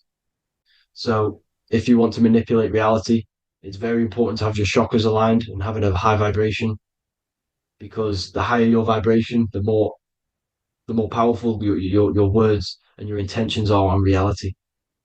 So the lower your vibration, the harder it is to affect reality, because you're in a lower state of consciousness. You want, like I said, you have the mental, astral, etheric, and physical. Everything is a product of the one above. As above, so below. This is what Hermes Trismegistus was saying in the Egyptian days. This is where it comes from. As above, so below. If you affect above, it directly affects below. So, like I said, meditation helps on this, helps align your chakras. Think positive, feel positive. Like I said, your feelings are magnetic, your thoughts are electric. So once you combine these two together, you're then creating an electromagnetic frequency, and that will have profound effect on reality. So the law of cause and effect, every law, so the law of cause and effect, every effect has the root cause. Like I said, your mind is the root cause of everything. Every decision you make is having a different effect on reality. Everything happens for a reason due to the root cause, which is your mind. You choose everything that happens in your life. Okay. So it's very important you understand this and you constantly make the right decisions, the good decisions to have good effects on your reality. You have to be very conscious of this law, because nothing escapes this law. This is the law of all consciousness. So think about it. Imagine a massive ball of consciousness. However, off this ball are different sparks, and each one of these sparks are in each and everyone's body. This spark is governed by these laws, the law of cause and effect, the law of correspondence, the 7 hermetic principles. It's very important you understand this, because this mass ball of consciousness is what is obeying these laws. And everyone has this spark of consciousness inside their third eye. And like I said, everyone is the same consciousness. This is why if you do bad onto someone else, that will directly affect your reality. So if you hurt someone, it's going to come back to you in one way or another, because you are that same consciousness. This is like a mirror reality. As within, so without. Whatever you feel on the inside, you're gonna see that on the outside. You're gonna experience that reality, whatever you've impressed. So there's different ways to bend reality to your will. This is kind of a sort of magic. So obviously you have black magic, which is manipulating reality to harm and influence others, or to be very selfish. And yeah, then you have white magic, which is manipulating reality for the good of humanity. So you do have to be very careful with your intentions, people, when you're trying to manipulate reality, because this is nothing to be played with. If you are manipulating reality for the wrong reason, it's going to come and bite you in the ass in some way or another. Because everything is balanced. Everything balances out in this reality. Nothing escapes the laws. Not one thing escapes the laws. So if you're stealing from yourself, because it's just going to come back in one way or another. Inside of everyone's heart, you know whether you're doing good or wrong. You can feel it when you do something wrong. You can feel it when you do something good. The heart is the center of the torus field. It's balance. And this is why you say follow your heart, because it's the center of the torus field. It's very important to listen to this inner voice inside of you, because that is telling you the right things to do, the good decisions to make. And when you keep following that voice, that good voice inside of you, it takes you to your life path. Very important to follow that voice. However, don't let the ego get in the way of it. Don't care what your friends are going to say. It's very important to understand this.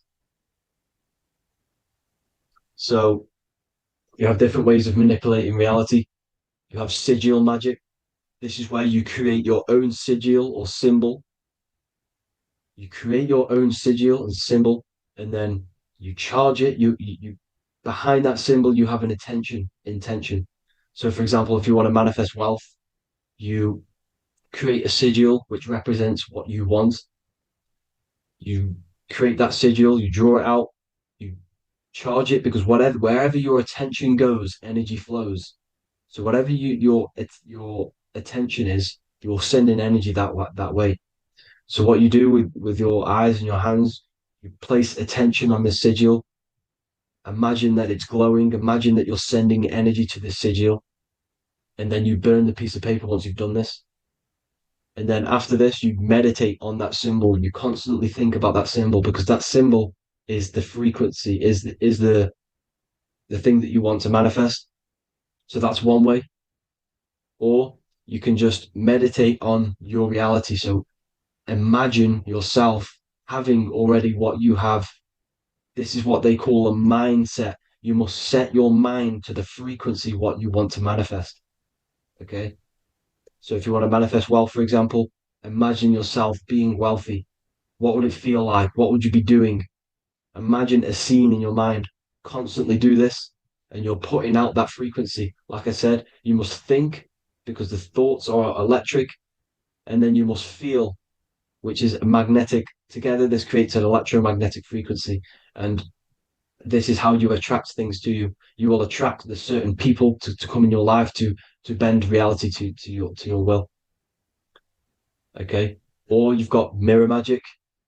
Stare yourself in the mirror because a mirror reflects light. It also reflects energy. So you've got to be very careful with what you say to a mirror. You've got to be very, very, very careful because whatever you send into that mirror is directly sent straight back to you. So if you're thinking negative, you're sending negative energy back straight to you, and that's going to have an effect on your reality. Affirmations are very important because your words are frequency, your words are vibrations, and each word you say has a certain frequency. If if it's positively charged, it's going to affect you positively. If it's negatively charged, because like I say, your brain and your mind is like the director of energy. That's what your brain is, and it directs energy into certain things. You can either positively charge it or negatively charge it, and this brain is creating your reality constantly. It's manifesting your reality constantly in the present moment. So this is what the government knows. The government know your mind is the root cause of reality. This is why they call themselves a government. Government. The New World Order is not being manifested by them. They are controlling the information. They are controlling your perception of this reality. And they know the mind is the root cause of reality. Therefore, if they control your perception of reality and your information, what you believe, you're going to manifest that information, that perception. So we, the people as a collective consciousness, are the ones manifesting this new world order. You see, so this isn't black magic. They're actually tricking us into manifesting their own their plans, this new world order. You see, this is how smart these people are. They know how to get around the laws of reality. They know how to bend reality to their will without facing the consequences. They're getting humanity to do it. You see, there is a collective consciousness. As like I said, we all have that same spark of consciousness, right? So as a collective consciousness, we are on a very low vibration at the moment. However, we are waking up rapidly. There are more and more people waking up at the moment, and light always chases away the shadow. Light is a lot more powerful than darkness, you see. So one person waking up has a massive effect than one person being asleep. It has a profound effect. Because like I say, the light always chases away the darkness. It's more powerful. The light is always more powerful. High vibrations are more powerful than lower. So that's it for this, people. I hope you all enjoyed. This is a short, quick video. God bless you all.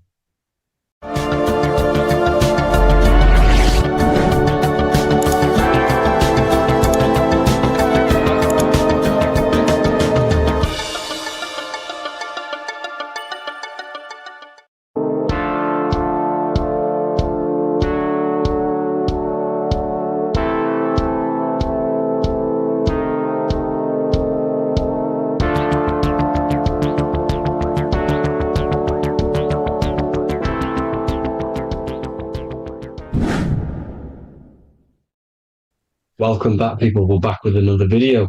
Let's jump straight into this. Make sure to tune in till the end because this We've got so much information in this video. So sit back and enjoy. So everything's torus fields. The Earth's a torus field. Everything's torus, which is electromagnetic field, electric and magnetic. The center of the torus field is where the two opposing forces meet in the center. And this is what creates the plane of inertia, the dielectric plane of inertia. Okay? You got red shift, blue shift, positive, negative, south and north pole, right? This is what the ancients were showing with the tree of life. As you can see here, this is the plane of inertia and this is the torus field. Everything consists of this. Everything is a torus field. A atom is a torus field. Okay. Now, the inertia is the 0 point. So this plane is a 0 point. It's the balance between two poles. Okay. Now, this creates matter because matter is two opposing forces in motion equalize. So these two forces coming together is what creates matter on this physical plane. And this is why we can't see the electromagnetic field, because it consists of one of the elements, which is either electric or magnetic. But when they combine together, it's what creates this physical plane, which is physical matter, which is light in motion. Now, everything is one. Don't get confused by duality. Duality is two opposing forces, but them two opposing forces are created by the same substance. It's two aspects of the same substance. So, for example, water and ice are the same thing. You know what I'm trying to say? But it's two aspects of the same substance because all is one. The whole universe is one. All goes back to the one, which is God, the creator, or magnetism, whatever you want to call it. Because magnetism pulsates. Electricity has two poles, red shift, blue shift. Okay? So red shift, blue shift is electricity, and electricity vibrates. And all vibration always comes back to a standstill point. But magnetism is what pulsates. This is why your heart pulses. You breathe, which is a pulse. This is the breath of the universe, magnetism. Now, this is why the earth is green, okay? Earth can be spelt heart. If you just move the H to the beginning, it spells heart, okay? Because the heart is the center of the torus field, which is the heart chakra for us humans, okay? We consist of the same field, as you already know. Heart being the center, which is green, which is the center of the seven colors. The center of the seven colors. This is the most powerful chakra in your body. People think it's the crown chakra, but it's the heart chakra because it's the center of the torus field. You must align them all and combine them all into one, which is the heart chakra. Now, Earth is green. Nature's green. Okay, this is because we live on heart chakra, the plane of inertia. It's the center of the torus field. Okay, and this is what the Egyptians called Isis, which is nature. Nature is balanced, and nature is female, Mother Nature, because it looks after us with the fruit it grows with abundance, and the water. It's a female energy, Mother Nature, and this is the symbolism of an equal, balanced arms. This is the scales, it's balanced. Mother Nature is balanced. This is why the sky is blue, because what comes after the heart chakra? Blue. Sky is blue. We live in Midgard. This is what the ancients called Midgard. You don't have to take this tree literally. It's a metaphor. We live in Midgard, where both positive and negative duality here. Now, Mount Meru. Mount Meru was known as the center of the earth, okay, or known as Hyperborea. And this is the North Pole, the electromagnetic North Pole. But when I say Mount Meru, it's not an actual mountain. They weren't saying there was a real mountain in the center of the earth. a magnetic rock. No. The plane of inertia, okay, there's something called a hyperboloid. That's what it's called, a hyperboloid. And this is the center of the torus field. And this hyperboloid is what is in the shape of a mountain, you see? So if I go to this next one, they say Hyperborea on this map. Why do they call it Hyperborea?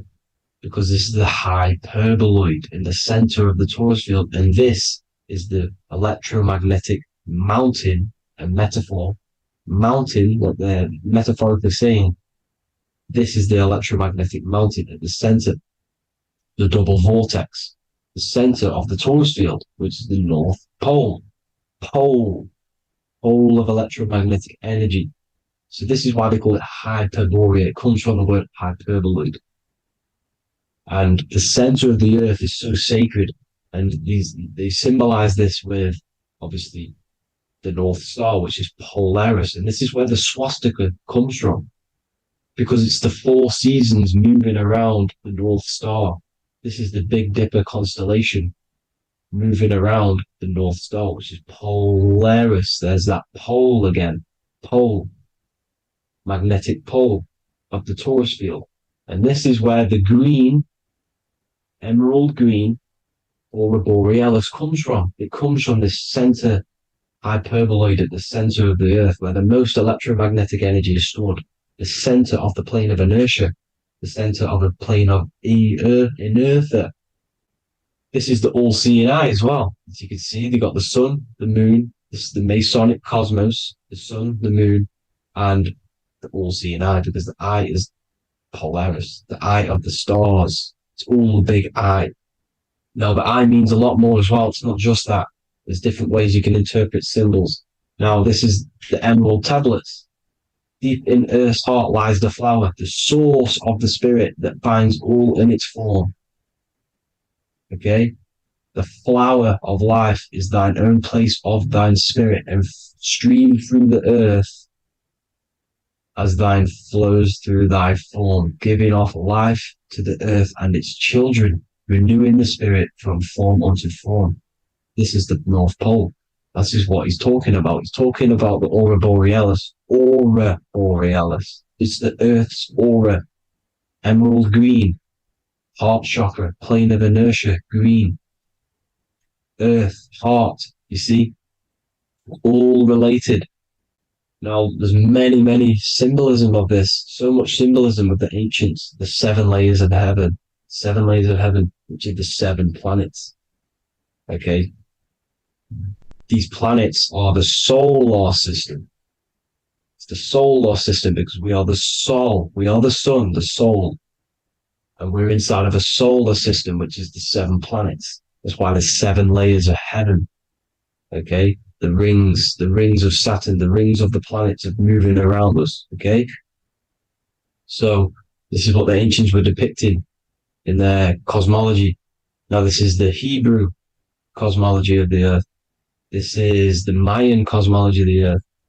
You see, it's all an enclosed system. We live inside of a giant torus field. All is atum. It's what the ancients said, ancient Egyptians said. All is atum.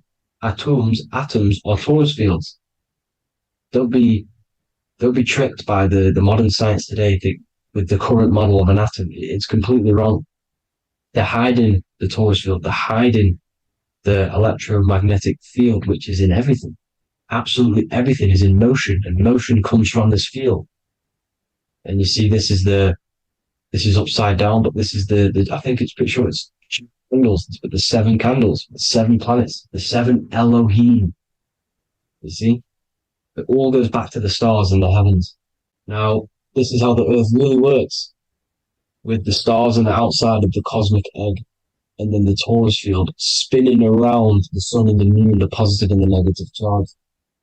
The sun gives you energy, the moon takes your energy. The moon controls monthly cycles. Moon is mon. This is etymology. Mon, month, money, demon, monster. Stir is star, moon star. We are all stars. Youngster, minister, superstar, Hollywood star. We're all stars. We come from the stars, which is heaven. Our soul comes from the stars. You see, we are the universe. The image of man is made in the universe. We are a microcosm of the universe. The universe is a macro. We are micro. We consist of everything: the body, mind, and spirit. The sun, the soul; moon, the mind; earth, the body, mind, and spirit. We have 12 systems in the body, which are governed by the 12 zodiac signs, starting at the Aries, which is the ram of God, all the way down to Pisces and Capricorn, kneecap. It all goes back to the stars. We are the stars. We are the universe. Everything is inside of us. Everything. Like I say, the Temple of Solomon, the temple of the soul and man. The soul, the temple is the body. The soul is the soul, and the man is the mind. The temple of the soul and the mind. Body, mind, and spirit. We consist of the 5 elements: air, spirit, water, earth, and fire. We consist of everything. We are the universe. We're made in God's image, which is the universe. You see? Now, everything goes back to the stars. The ancients worship the stars because the stars govern everything. They govern the systems in the body. They govern your life. This is why your zodiac is so important, your sign. Each zodiac has a specific element associated with it as well. Aries, which is the first sign, the ram of God, the lamb of God, which is a fire sign. Fire, first. Fire, first. F-I-R, this is etymology. The cerebrum, ram, which is in the brain. Aries, the ram, control the head, the face, and the nose upwards. So it controls the cerebrum. The Torah, which is, I'm pretty sure it's a Hebrew Bible, which is the Taurus. Tornado comes from the Taurus field. You see? Everything's inside of you. It all goes back to the Taurus field, and the Taurus field is everything. Now, like I said, 12 zodiac signs, 12 systems, 12 cranial nerves in the brain, the 12 disciples of the Bible. All symbolic. Have to read the Bible properly. Now, this center, at the center of the earth, right? This is what's stirring the ether. And the ether consists of the 4 elements. Because there's 5 elements. Spirit can be called ether. People call it spirit or ether. Ether is pure potential, pure energy. It's what connects the astral to the physical. It's the dimension between the physical realm, which we're on, and the astral. So it has pure potential. It's pure energy. This is why we say either. I either want to go there or there. It's connecting 2 scenarios. That's what the ether is. It's connecting the 2 worlds, the astral and the physical. The center is like the cosmic womb. There's a black hole in the center. This is the center of the Taurus field. This is the womb of creation. This is the womb of creation. And inside of this black womb are the 5 elements, and everything's being stirred around. Everything's in motion. Light is motion. Everything's motion. Now, like I said earlier, light crystallizes into physical matter. They are the same substance. Spirit and matter are the same substance, but different variations, different aspects of the same substance. Low vibrational spirit turns into matter. High vibrational matter turns into spirit. Or light, whatever you want to call it. Matter is light crystallized. This is where we get the 7 metals from. The planets. The planets are light. Specific frequencies and vibrations of light. When these lights, or the planets, materialize, material metals materialize, they turn into the 7 metals. Saturn turns into lead. That's why lead is red. Saturn is red. The sun turns into gold. That's why the gold is yellow and the sun is yellow. You see, Saturn is the time god. What happens in autumn? The leaves turn red and they die. This is why Saturn, Satan, time god, the reaper, everything is crystallized till its death. and then reborn again. You see? Rust. When things rust, it turns to red. Because it's Saturn. Saturn crystallizes everything. He's the Reaper who comes around in winter. You see? He's Satan. Jesus and Satan, the Sun and Saturn. They say we live in a solar system. The solar system. I think I've already just broke this down. The 7 planets are the 7 chakras. Everyone already knows this. But I'm going through it anyway. But this is where we get the 7 planets from. And the 7 metals. You see, all the ancients knew it was an enclosed electromagnetic system. It's not a spinning ball in the middle of space, people. They want you to believe this so you get stuck in this material world. Because if you believe everything's material, you can never affect this plane effectively. You can never create your life effectively if you don't understand the planes of existence. Because the mental plane is a higher plane. And it breaks down and it controls the planes below it. The mental plane, hold on, I've got it here for you. The mental, the astral, etheric, and physical. Etheric connects the physical to the astral, but the mental is what's above them all. You see? Now, it's important to understand this. It's important. However, the ancients always talked about the enclosed system. Only NASA, which is introduced around the Roman times, not NASA, but the globe Earth was introduced around the Roman times. Okay? By these Masons. These Masons introduced this because they wanted to take over the minds of the masses and control them. These people worship the physical realm. They know how it works. They know the ins and outs of it. They know how to do the magic. They know how to do it all. They understand it all. That's why Masonry have to take the oath. The oath of not speaking. You're not allowed to speak about anything you learn about in Masonry. Because they're discovering the truth about your mind and how it creates reality and stuff like that. So this is the Masonic cosmology. The 5-pointed star, the 5 elements. The checkerboard for duality, positive and negative. The 2 aspects of every substance. This is another ancient painting depicting the firmament. The stars inside the firmament. The sun. You see, the ancients worshipped the sun because it's so important for sustaining our life. It's the only reason we're alive is because of the sun. But then people think it gives you cancer today. They brainwash you to think the sun gives you cancer when it's the #1 source of all life. They want you to believe it's a big, spinning, dangerous ball in space. It's not. It's here to give us life. It's God's son.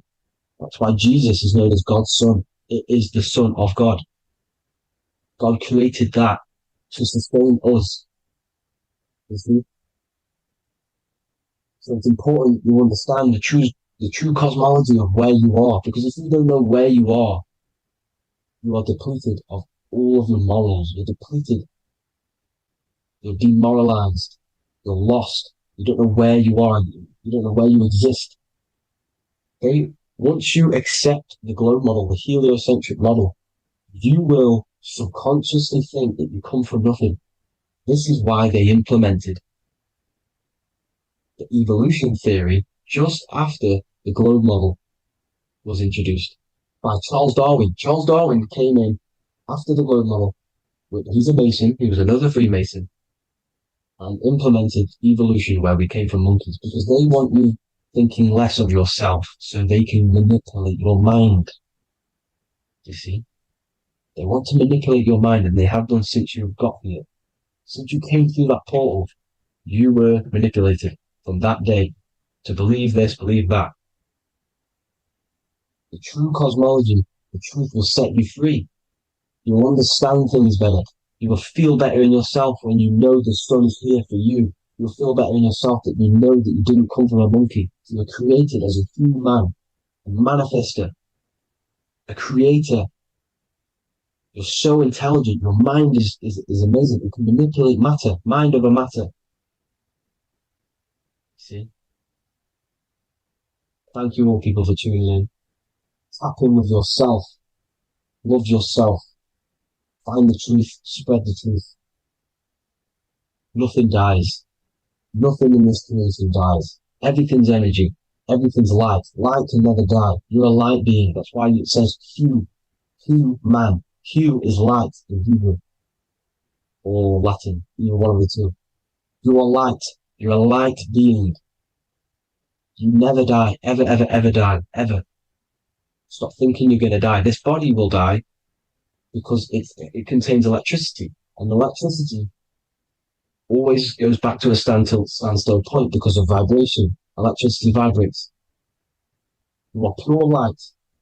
You will never ever die. Thank you all people. God bless. Make sure to like, subscribe and share.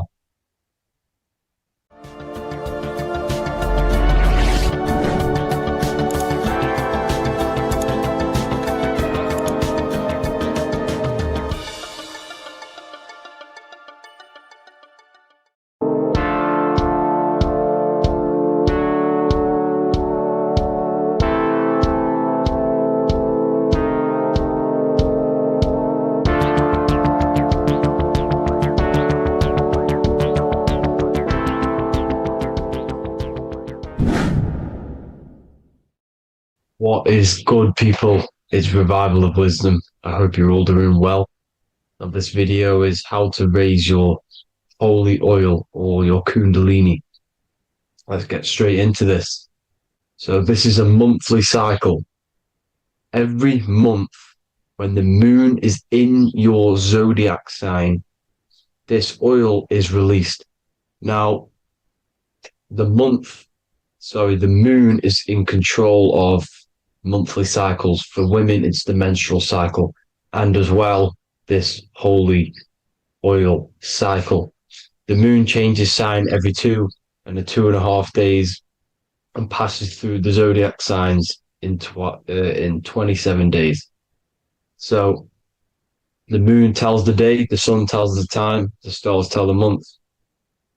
This reality is a massive clock, if you like to say. It's a cycle. Okay.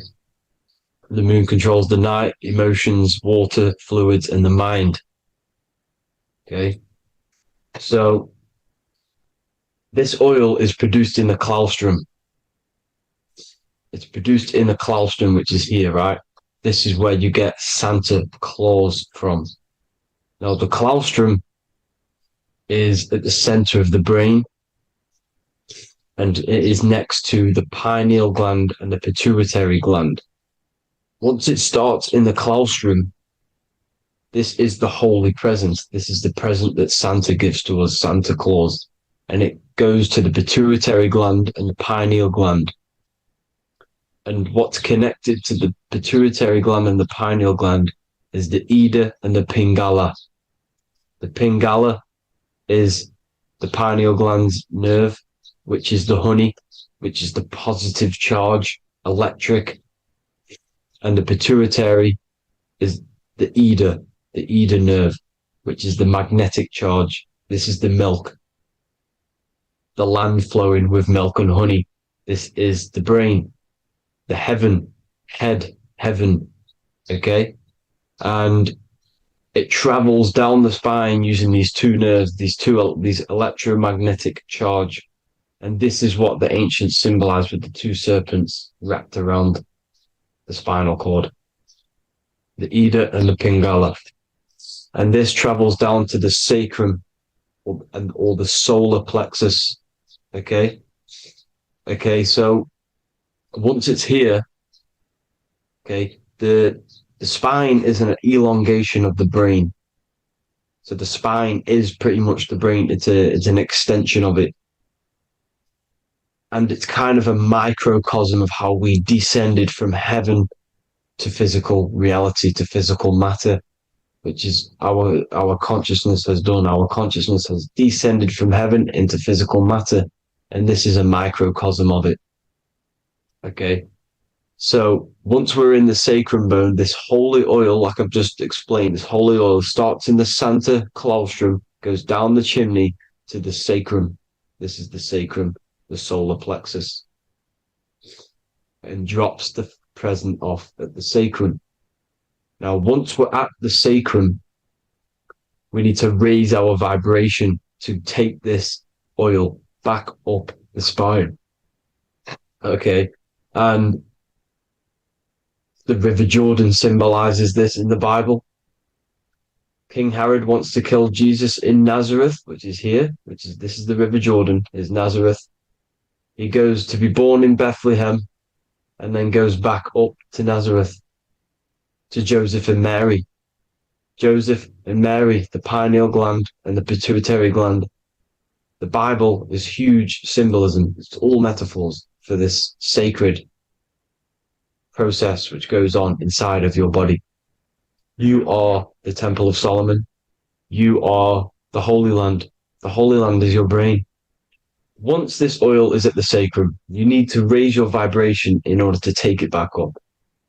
Once this oil has gone back up to the pineal gland, it activates the crystals which are wrapped around your pineal gland. Your pineal gland is this tiny little beam here. This is the claustrum. This is the pineal gland. And it's wrapped in crystals. And when this oil travels back up the spine by raising your vibration, back to the upper room where Jesus met the 12 disciples, or the 12 cranial nerves in the brain, and it activates and it turns on this pineal gland. And once it's turned on, it illuminates all the cells and the nerves in your brain and turns them all on and activates the higher God man, the God consciousness, Christ consciousness. And it regenerates the whole body. This is the secret to regeneration. It regenerates all the cells in the body. And this is how the ancients lived for thousands and thousands of years, as talked about in ancient texts. They lived for hundreds and thousands of years because they knew this secret. And this fluid, this brain fluid, the secretion, or the Christos in Greek, which means gold, because this is the alchemical process from turning lead to gold. Your body is the alchemical furnace. Now, the ancients knew about this center of the brain because they symboled it. This is the eye of Ra, and it's the brain. And this is what's wrapped around our consciousness. Our consciousness isn't wrapped around the brain. The brain is built around the consciousness. We are the consciousness. You don't have a soul, you are the soul. Okay? Now, the head, heaven, hell, heel at the bottom of your foot, that's hell. Head is heaven and hell. Simple. Now, the pineal gland produces DMT, which is dimethyltryptamine, which is known as the spirit molecule. So, let's move on. Now, when this oil travels up, back, the spine, the chimney, it crucifies at the top, which is called the vagus nerve. So when it reaches here, the optic thalamus, it crosses and crucifies once it's raised back up. And this is why Jesus dies at 33. He was crucified at 33. Because you have 33 vertebrae on the back of the spine. And then it's crucified by the cross of the vagus nerve. When this oil crosses the vagus nerve, this is the crucifixion at 33. And it symbolizes the death of the physical consciousness. You then become spirit. You then become God consciousness, activating the Kundalini, regenerating the body and the mind. Okay. The Garden of Eden. You are the Garden of Eden. The land of milk and honey is upstairs. The pituitary, which is the milk, the pineal gland, which is the honey, which is DMT. It even says this in the Bible. As he brought us into the place, and he has given us this land, a land flowing with milk and honey, which is also symbolized as the sun and the moon. The Bible also says, the light of the body is the eye, not the eyes, the eye. If therefore thine eye be single, thy whole body shall be full of light. This is the activation of the pineal gland by raising this oil. back up to the pineal gland, to the center of the brain. Neither shall they say, see that here, or see there, for behold, the kingdom of God is within you. So he's saying, don't look out there. Nothing is out there. It's all inside of you. Everything's inside of you. You're the universe. Now, how to raise this oil back up to the pineal gland? Every month, like I said. The moon controls the cycle. The moon controls monthly cycles. When the moon is going into your zodiac sign every month, this oil goes down the spine and you must raise your frequency to get it back up. You must retain your seed. This is the most important. Your fluid, your secret, your holy fluid, your life force. You can't let that go. That life force is the reason you're alive. This holy oil is the reason you're alive because it feeds all of the systems in your body. It feeds all the systems in your body. You have to retain your seed, alkaline diet, positive thinking and meditation. Okay? When you retain your seed, you will live longer. The moment you release it, you're killing yourself. You're killing a piece of yourself every time you release your seed. Every single time. You're killing a part of yourself. Okay? Now, this could be why this could be the illumination, the single eye on the Illuminati's symbol, the Freemasonic symbol, the illuminated eye, the triangle, which could symbolize the body, mind, and spirit, but the eye illuminated. Now, in the Bible, it talks about the two trees, the tree of knowledge and the tree of life. The tree of knowledge is the tree of good and evil, which is the most important system in your body, which is the nervous system. The nervous system, the most important. The tree of good and evil. And the tree of life, which is the cardiovascular system. Now, this oil, when it's released every month, feeds these two systems, and these two systems feed everything. Now, it's important you understand that. Okay? The ancients knew all of this knowledge. The Bible's telling you this knowledge. But it's in a metaphorical way. You have to understand the context behind it so you can read it properly. Now, eating of the tree of life, which is when it talks about in the Bible, eating from the tree of life is actually symbolizing a bad diet, ejaculation. Because you're eating from these two systems. You're killing yourself with a bad diet. You're killing yourself with an ejaculation. Okay, so that's important to understand.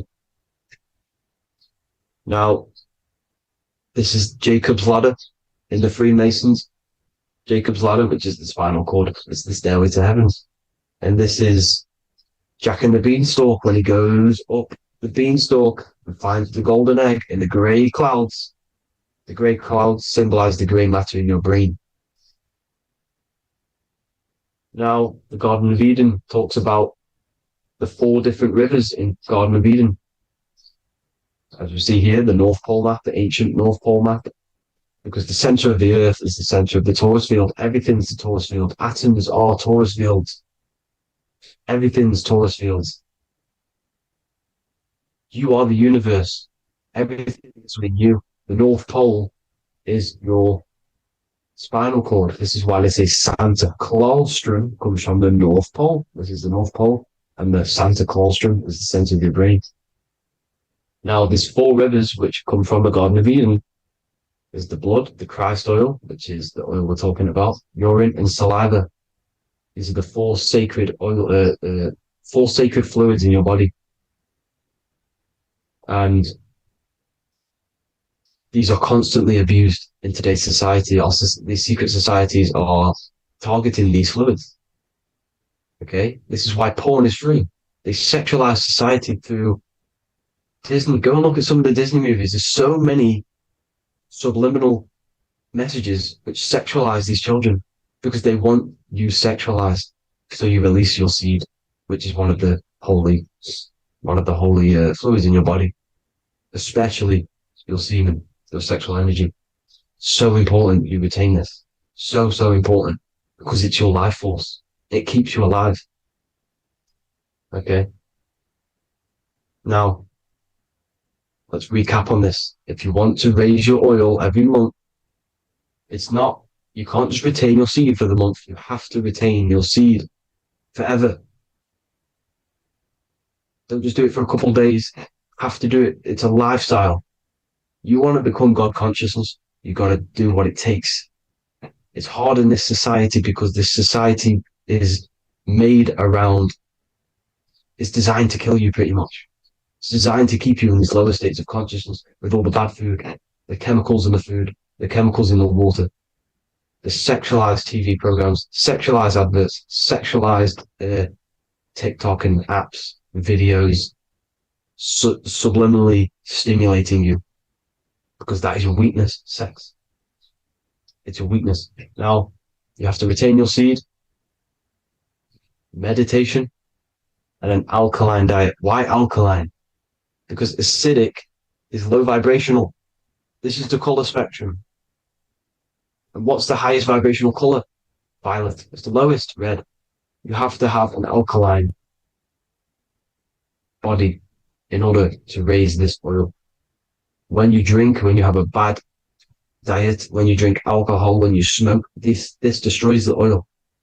It destroys the oil in your sacrum and it can't be raised again, can't be raised up. This is why it's so important.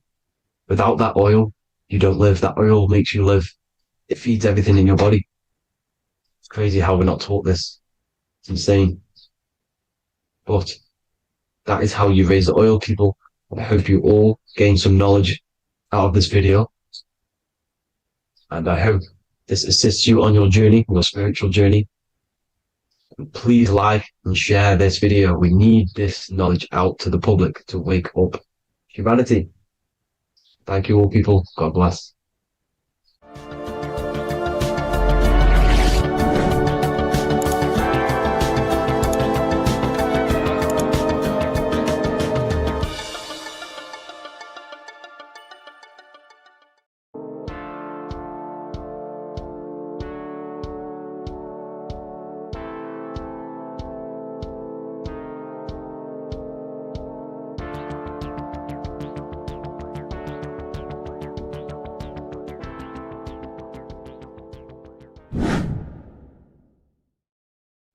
What is up, people? How are we all doing?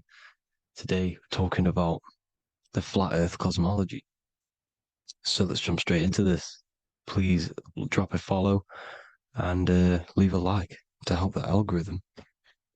So we live in a torus field. Everything's made out of torus fields.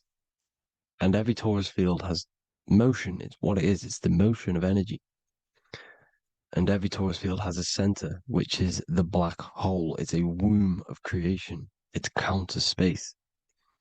Now, this is why the North Pole is magnetic, because the center of this torus field is the most magnetic part, the strongest part of the field. So this is why all compasses will point you to the center. And the Earth's magnetic field is spread across the whole of the Earth. And it's spinning, as you can see here. It's like a tornado at the center. And this tornado is the force which is spinning the sun and the moon around us. You got the sun, the moon, Polaris, just like in the Masonic cosmos here. The sun, the moon, Polaris, the all-seeing eye. Now we'll get into Polaris a bit later, but the sun is the magnetic force. Sorry, is the electric force, because every field is electromagnetic. Now, the sun is electric. It's positively charged. It's going to give you energy. It's feeding energy. The moon is more magnetic energy, which is taking your energy away from you. And this is why you become sleepy when the moon comes out, because it's taking away your energy. So these two forces is the balance. It's the yin and yang. It's the balance. Everything in this creation is balanced, because the torus field is the Earth is the plane of inertia, the 0 point within the field, because physical matter is a result of two opposing forces equalized on the plane of inertia.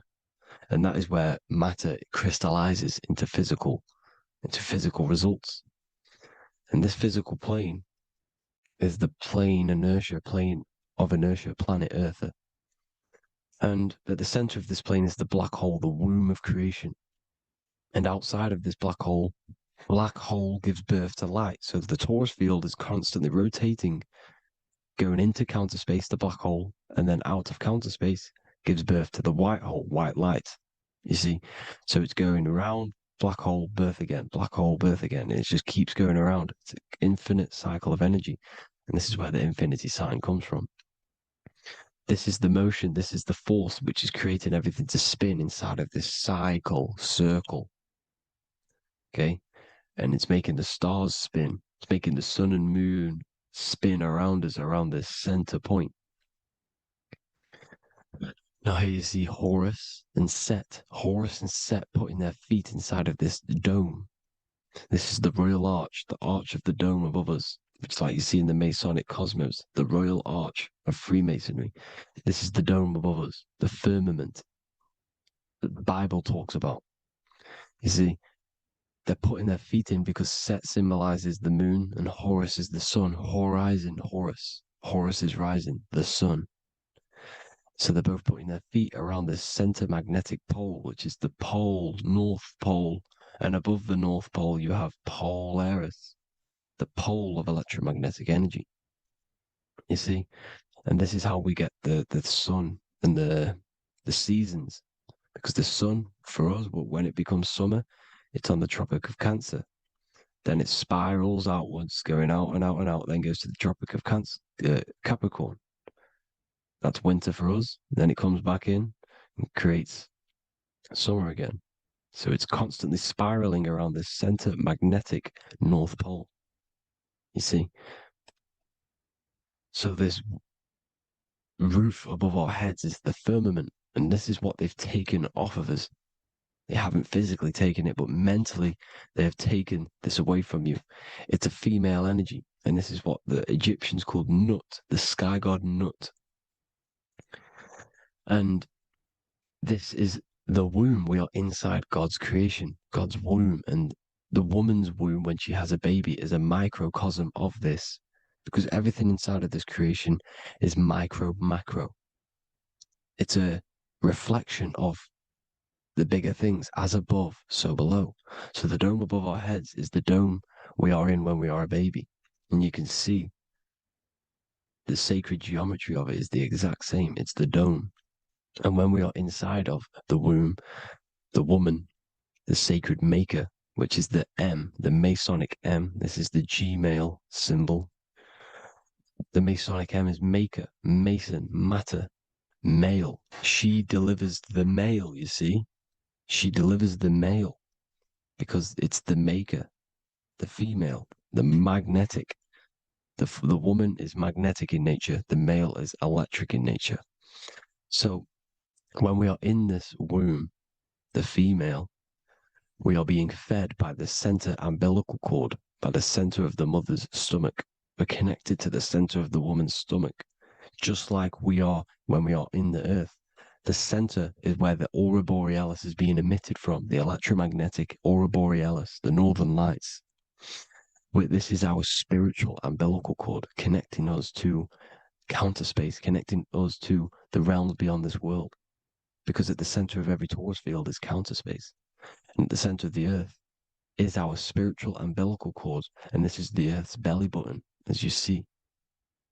As above, so below. We had a physical umbilical cord. We have a spiritual umbilical cord. And this gets cut when we die, when we're cut away from the physical reality. You see, here's the ancient Egyptian tablet showing this female. You can see the hair, it's a female above us, because the female energy is nurturing, helping, looking after. And that's exactly what the dome is. It's protecting us. It's the Ark of the Covenant, the Ark covering us, you see? And this is what they've taken away from us. By you believing in space, it completely destroys the idea of this being a sacred creation. They've taken the roof off your head, whether if you believe in space, you believe that there's chaos, there's planets, there's asteroids about that could kill us at any moment. But this isn't true. They've made you fear your own creation that you're inside of. They made you fear what's above you. You see, and it's to hide the power of astrology, the power of the lights in the firmament, which are constantly flowing through the ether. These powers which are above us are sending rays down to the earth, which are influencing our psychology and how we behave. And this is what astrology is. It affects human consciousness. It interacts with our consciousness. And there's a different energy every day because the planets are in different houses, different alignments. And this is, we'll go into this a bit deeper later on. So the world tree, this magnetic north pole, the pole of electromagnetic energy, was symbolized as a tree, the great tree at the center of the earth. You see? And this tree is symbolized everywhere. You can see here how the center person, this Egyptian person, is holding up the sky. This is the North Pole, the hyperboloid, at the center of every torus field. And this tree was in the Mayan cosmology. This is an ancient depiction. This is the torus field. There's the plane of inertia. Here's the center tree. Here's the tree in the center, the magnetic North Pole, the woman holding the stars. Here's the Hindu with the two birds symbolizing the sun and the moon revolving around this center tree. The Mayan tree, his Horus and Set around the North Pole. They all knew this flat earth cosmology. They knew these secrets. It's so sacred you understand the creation that you're inside of. Because if you don't, you'll be led astray. You don't know where you are. You're lost. You see? And here's the Masonic art with the rays of the stars coming down with the tree in the center. So it was personified as a tree. And we are in Asgard, Midgard, the middle garden, where there's good and evil. So the 7 layers of heaven, which is talked about in the Quran. Each planet has a different layer of the firmament, and this is the 7 layers of heaven, and these are our 7 layers of the energy centers in our body. So we start in the stars, so we are stars in a physical body. And this is why we say Mr., sister, fraudster, sinister. Stir is star, and we are in the stars, and our star descends into the soul system, not solar system. And as we descend into the soul system, we enter Satan's kingdom, Satan's world. As it says in the Bible, Satan is the god of this world. Well, if you've been into my research for a while, you know Satan is Saturn. Saturn's world, because Saturn's the outermost ring. He's the Lord of the Rings. And you enter his kingdom, the kingdom of time. And this is why Saturn's the time god. As soon as you go past the rings of Saturn, you're now in the soul system. You're now in time. You're now bound by space and time. And you're bound to the earth plane, the heart. Earth is heart. It's a rearrangement, it's an anagram for heart. And the heart of the electromagnetic color spectrum is green, and that's why the earth is green. And above green is blue, and this is why the sky is blue. In order to go to heaven on the macro scale, you have to go through the blue sky, through the 7 layers of heaven. In order to reach heaven in your body, whilst you're here, you have to go through the blue chakra to your head, which is heaven. It's micro, macro. Everything is micro, macro inside of this creation. Is an ancient. I think this is a French image, piece of art from the ancient French, with obviously the 7 layers of heaven, which they all depict. And notice how it's like a dome. We'll go into this dome symbolization, the Royal Arch of Masonry, which is next. But these 7 layers of heaven give us the 7 metals, the 7 days of the week, the 7 diatonic tones, the 7 chakras, the 7 everything. It's God's favorite number. And this is why the Masons use the G inside of the compass, because the G is the 7th letter, and God starts with G. You see? So it's 7. God is 7. Here's another depiction of the heart, the soul system, the 7 layers of heaven. La Fermente. You see, La Firmament, with the stars on the outermost layer. Here are the 7 planets. Jupiter, Mars. La Sophie, the sun. La Luna, the moon. So Saturn. So we are in the heart of this soul system. In order to ascend, we need to ascend up our chakra system. reach 144,000 hertz. God consciousness. The God man. You have to unfold God man. Master of the mind. Mastery of the mind.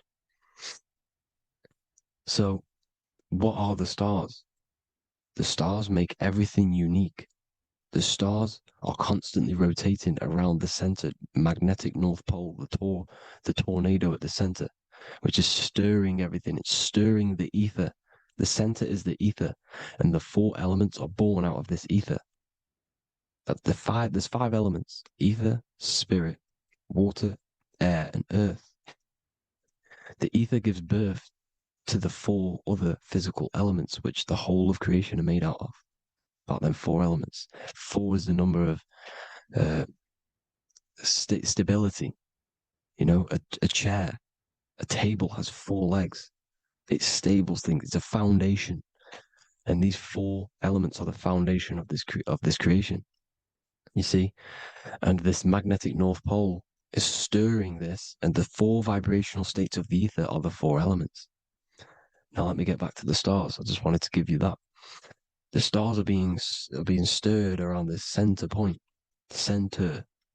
It's stirring everything. And they're always in different alignments. Every millisecond they're moving in different placements of the stars. And the planets are called the seven wanderers because they're not fixed. The stars are fixed. But the planets are called the seven wanderers, the seven layers of heaven, because they move faster and slower than each other. Each planet is slower and faster, has a different rate of speed it's moving. So these alignments are mixing in with the energies of the different 12 constellations. And this is why you have a unique characteristic. You have a unique look, a unique energy, a unique personality. This is because when you were born and you took your first breath, that energy which was in the ether, because the ether is all around you, and energy travels through the ether. The energy that the stars were casting down and the energy that the planets was mixing in with the 12 constellations was in the ether. So when you came out of the womb and your first breath, because breath is spirit, okay? So that first breath you took, that is the energy that is imprinted within your DNA, your soul. And you reflect that energy, you emit that energy. That's the energy that is with you forever until you die. Till this physical body dies off. And that's what the stars are. The stars are giving a unique energy, characteristic, personality to every living thing. Every dog, every cat, every animal has a unique personality because it was born at a different time and place in the sky. Okay? The stars are your destiny. Now, the stars are constantly changing as well.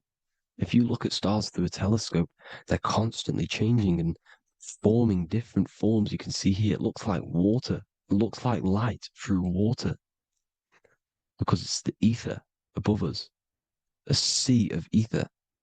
And this light is being emitted through it, and it's just constantly changing, giving different energies, each star. So this is why this is what the zodiac is. It's the expression of energy. It's the expression of the stars. And each constellation has many different personality, different energies, different traits. Each planet has different traits, depending where your planets are, depending what energies you hold. No two person have the same energy. There's no one. It could be similar, but no one's the exact same. It's because of the stars. The stars are never in the exact same split place. The planets are always in different houses. So here's some Royal Arch symbolism. Here's the Royal Arch of Masonry, as it says here. The sun and the moon, the constellations. Here's Cancer, the seven planets, the seven stars. Here's the Royal Arch. This is the firmament. Here's the duality. Black and white, duality, good and evil, rest and motion, dielectricity, magnetism. See? So this is what the Royal Arch is. It's symbolizing the cosmic dome above us. The womb we're in. We're inside God's womb. And here's George Washington, the Freemason, inside of the Royal Arch. See? With the G, the Masonic G, God, 7.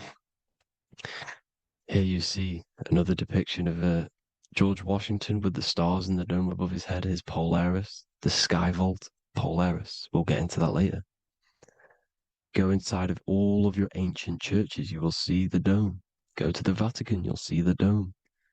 All of your ancient churches have this dome because it's the dome above your head. The ancients knew this. This was known.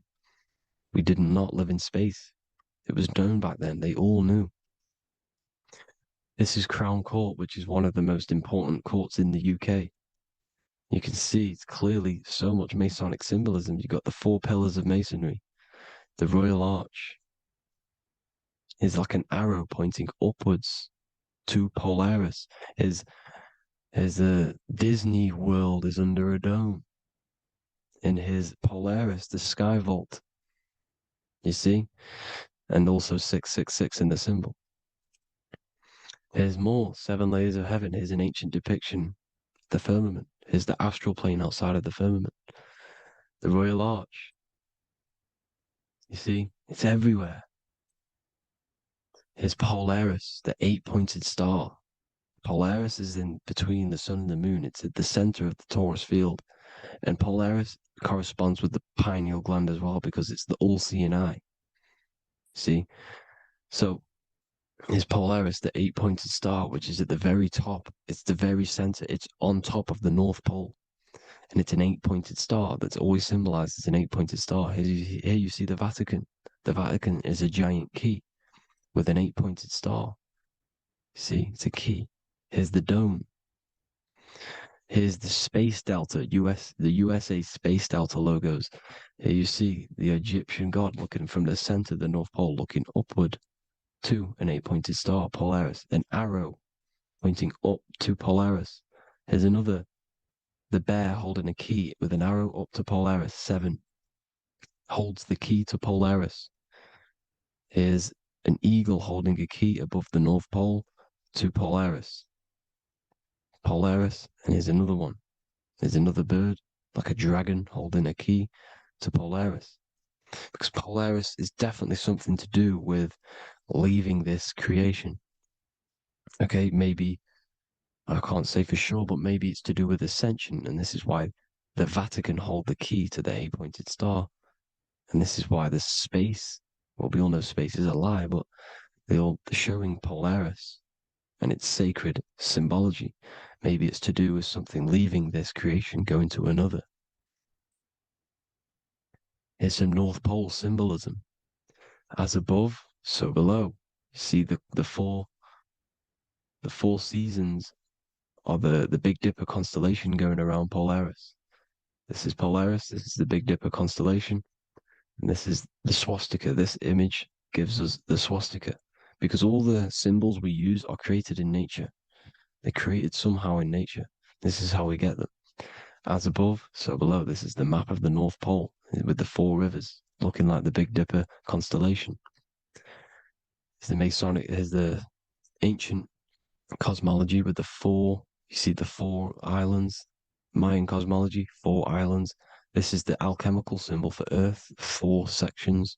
The windows, because the center of the North Pole is a window to another dimension. The 4 lucky 4-leaf clover, which is supposed to be lucky. It's just, it's truth in plain sight. And here's Hitler looking at 2 flat Earth maps. So this swastika has been used for thousands of years, thousands and thousands of years. And it's symbolic for the most sacred land on this plane, the North Pole. Shambhala. Do some research on Shambhala, people. It's a it's a Hindu mythology about the sacred lands at the center of the earth. And it's known to be full of enlightened beings. And it's all symbolized at the center. You can see their paintings of Shambhala. It's all at the center, the North Pole. And it's known to be the most godly place ever, because it takes you to a portal to the higher places. And maybe this is something to do with Polaris, connecting you to this sacred land at the very center. But anyways, people, thank you all for tapping in. Hope you all learned something. Have an amazing day. Please follow, subscribe, like, All the links in the description for the courses, the PDF. Please have an amazing day. God bless.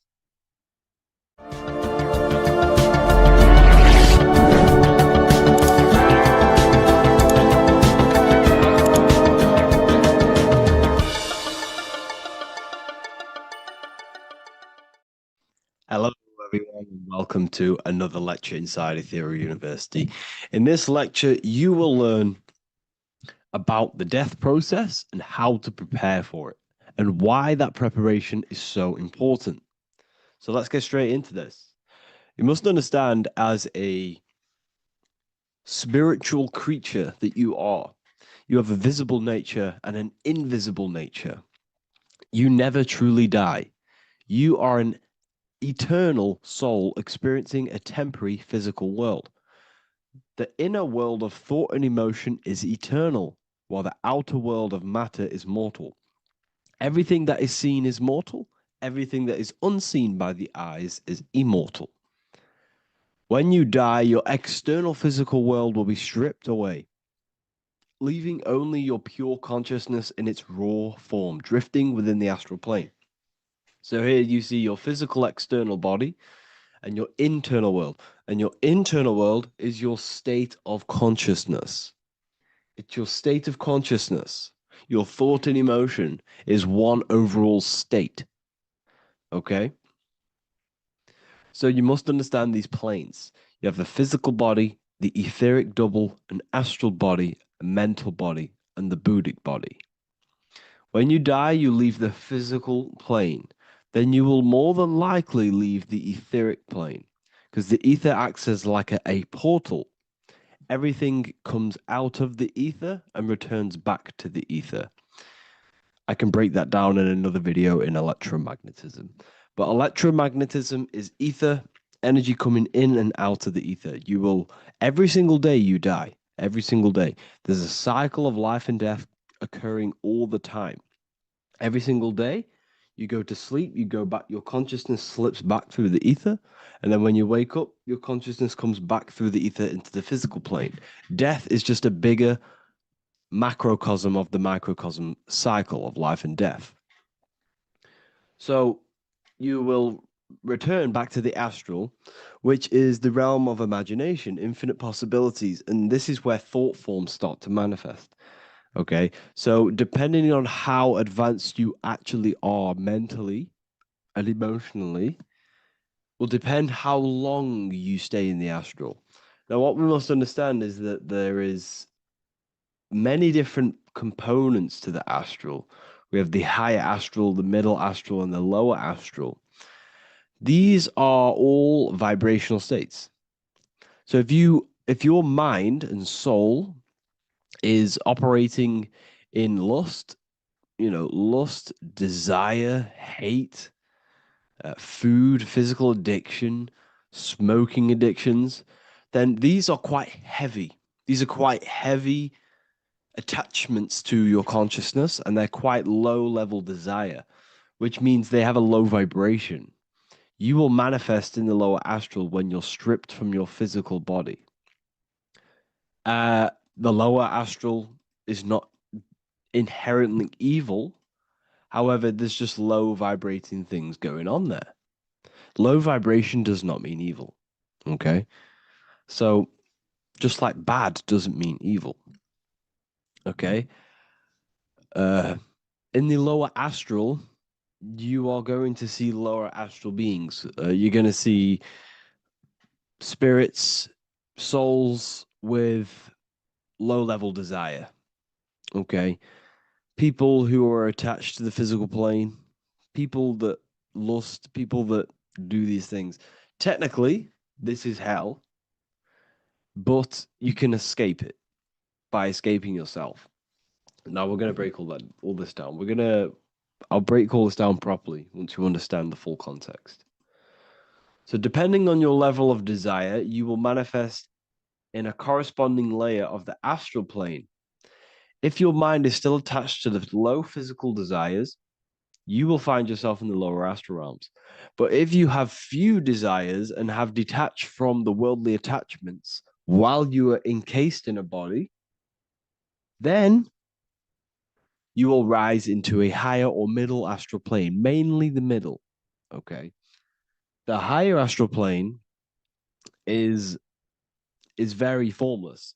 So as I broke down here, this is, well, the physical plane is the lowest dimension. This is the most form, the most matter. It's quite heavy.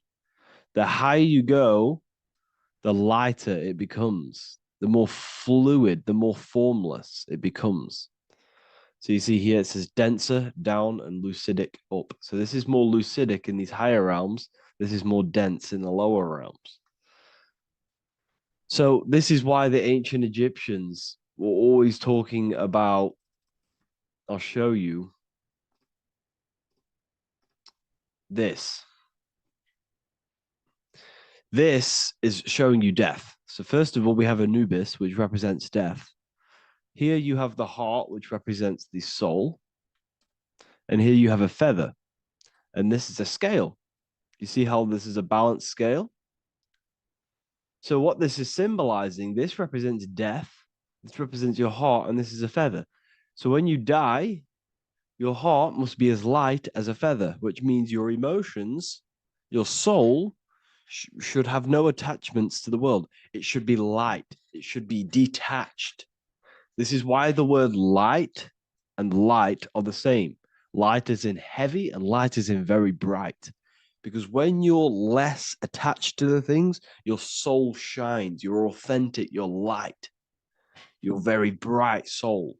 And you have no attachments. Your light is in not heavy. So you must detach from the worldly desires. We have to detach from the smoking, the food. This is why we should fast. Smoking, this is why we should detox. We should also meditate. We should also be able to sit with ourselves for long periods of times. Okay, I'm going to break all this down properly. But that's why the Egyptians show you the symbolism here. Okay. So you're stripped of your material body. So that state of consciousness you're in right now, your inside world, if you shut your eyes, that state you're in, that is what you're going to experience when you die. Okay. And you're going to be manifested into the astral. In the physical plane, you can mask or hide almost anything. But in the spiritual realm, you cannot. The astral body, your thoughts and emotions directly shape your spiritual body, your astral body, revealing your true inner state. So your desires that you can hide in the physical plane, your emotions, your thoughts, you can't hide any of that in the spiritual plane, in the astral plane.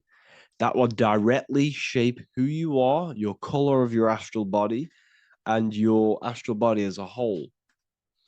So here we have Kim Kardashian. If you could see this lady's astral body, you would run so far that you would be horrified for the rest of your life. If you could see their spirit, their astral form, it would be horrific because their mind is so attached to, physical things, so attached to desire, money, fame, worship, power. These people do not want to die. These billionaires and millionaires will never want to die. They will do whatever they can to stay alive because they understand what when they die, they have to face themselves. They have to face their inner world. And their astral body, their true authentic self on the inside is horrible and horrific and so low vibration. So this is where it comes in. You must be as light as a feather. This is what the Egyptians are showing you in their artwork. Your soul must be as light as a feather. In order for the soul to ascend to a higher plane and not look at that physical plane and say, I want to go back or I want to desire things down there, you must detach now and prepare for death. Hell is not a place. It's your own personal suffering born from within. If your mind and soul are deeply attached to mental fixations, emotional wounds, and physical addictions tied to the material world, that pain will follow you into the astral. This is your true judgment day. You judge yourself when you die. You see your authentic self. There's no hiding. Right. Imagine right now that that everything you cling to was stripped away. No matrix, no electricity, no food, no TikTok, no phone, no possessions, no distractions, no one else. Could you sit alone with yourself for just 1 hour? Could you sit alone with your thought and emotion? That moment of truth is what you must begin to prepare for. Could you sit alone with yourself? Can you sit alone for long periods of time and just think? And if you cannot, then you're running from your internal world. You're running from your thoughts. You're distracting yourself from your thoughts. This is what we must address. Now, don't feel bad if this is you. We've all have problems. We all have internal problems. But this is what we have to face directly in order to prepare for life after death. We must meditate for long periods of time. Not even meditation. We should be able to sit with ourselves with no distractions and just think. This is what the people of the past used to do when we had no technology. People would sit and think for hours. This is what we need. Because if you cannot sit with yourself, imagine sitting with yourself with no physical body. That's the level that's going to happen. And we need to prepare for that. The soul and mind must become as light, as weightless, as radiant as a feather to ascend to a higher plane and move beyond the physical life. To rise, they must release heaviness, attachments, burdens, fears, and desires. The lighter and brighter your inner being becomes, the more freely it can rise into a higher state of existence. Ascension is not about going somewhere, it's about becoming something pure, clear, and luminous.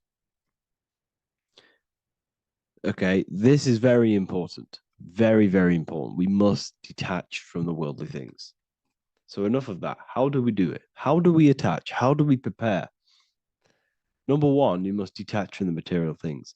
Start loosening your grip on things, possessions, titles, even identities.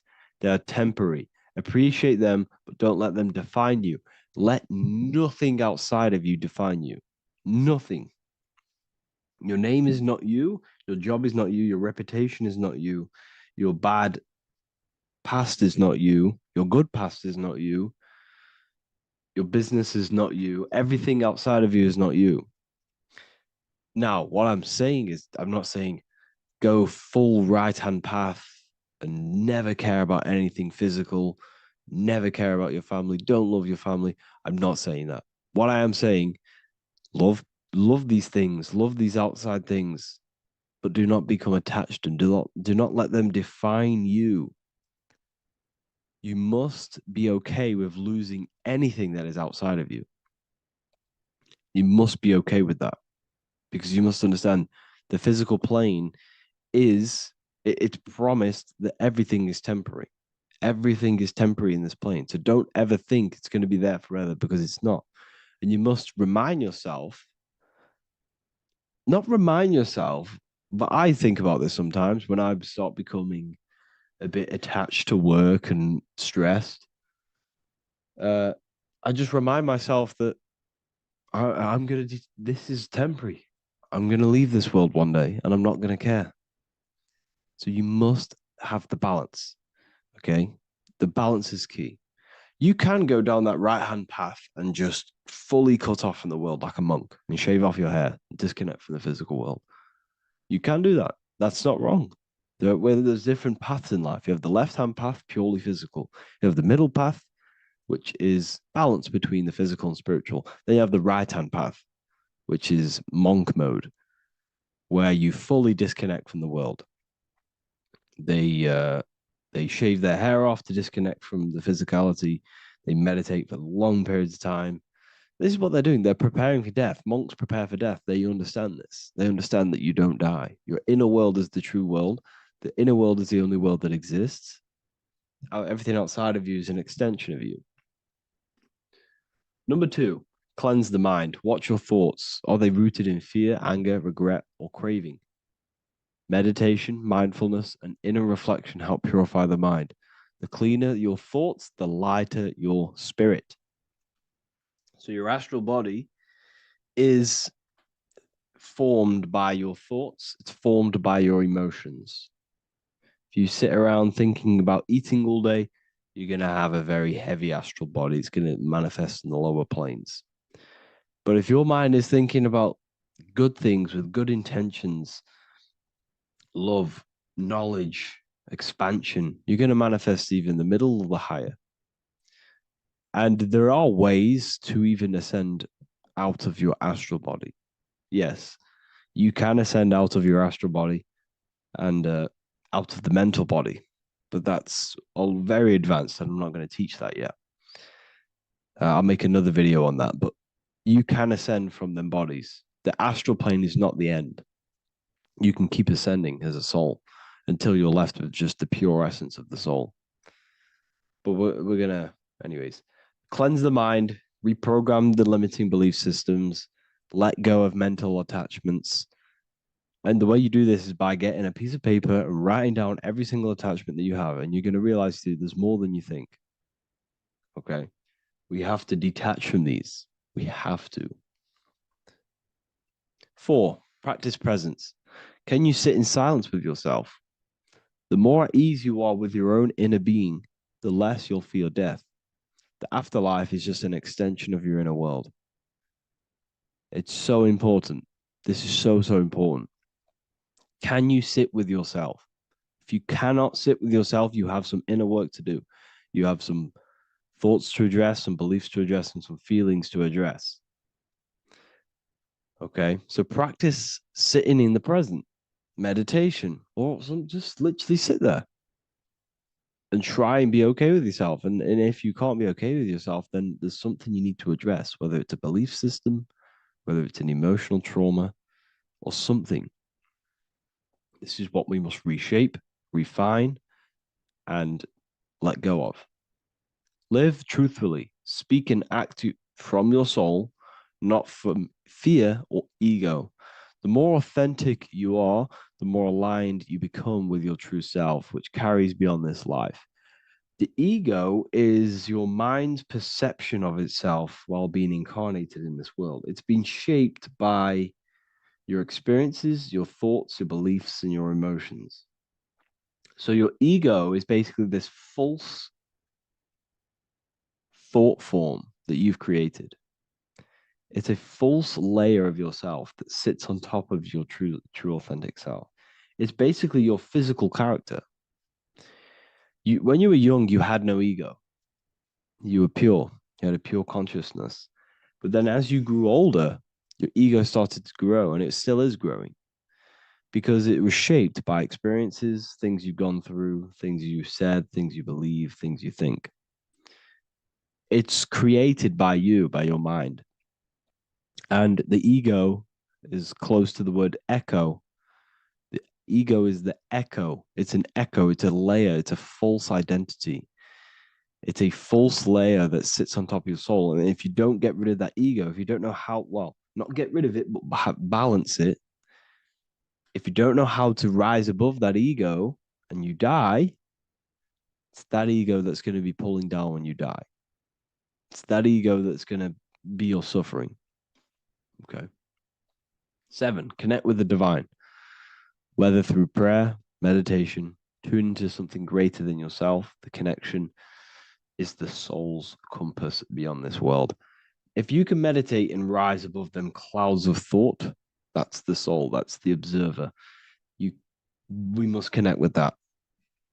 Okay, this will definitely help with just allowing yourself to connect with your true self.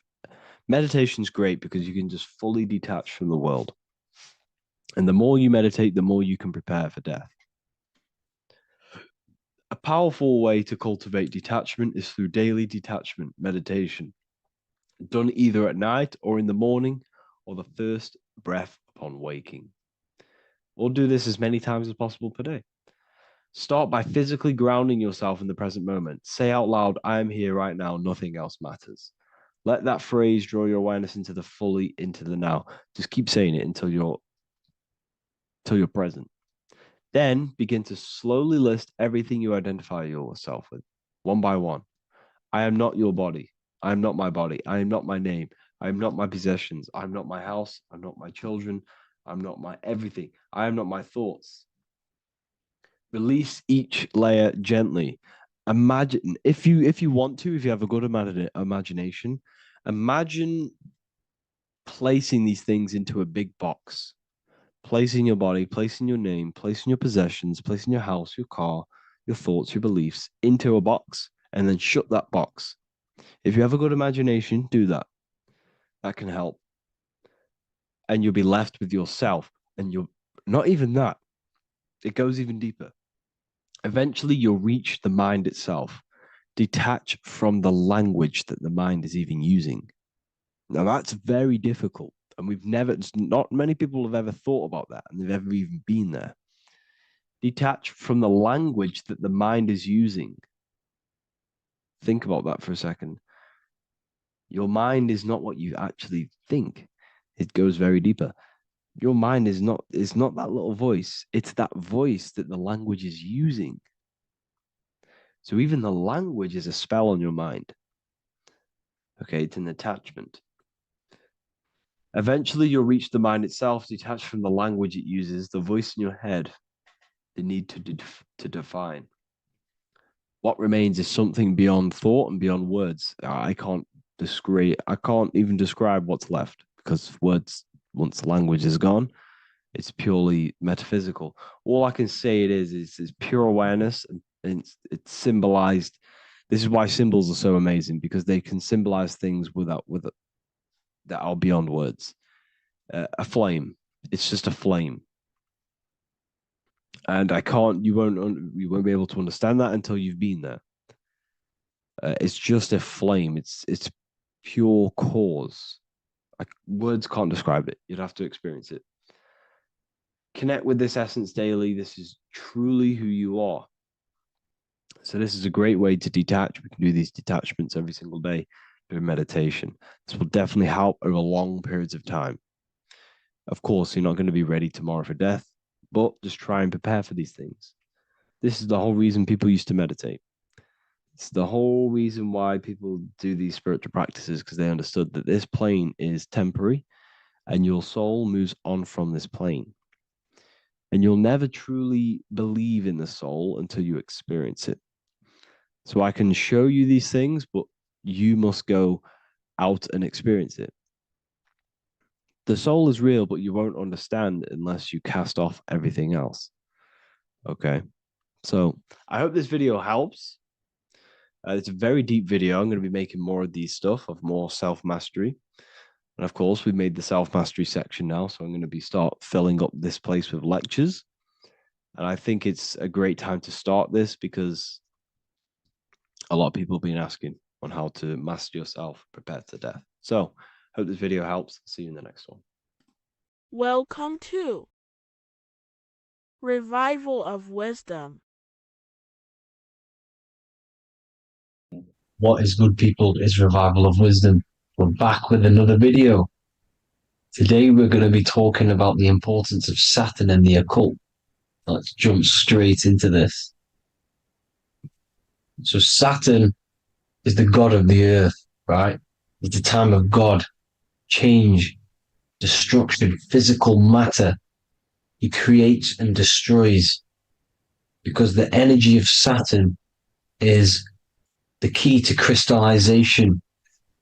It wraps things in physical matter, right? He creates everything, all life forms, and he takes things back, because the day that you're born, that's the day that your expiry date is coming. The time is ticking until Saturn takes your life. This is why he's known as the Reaper.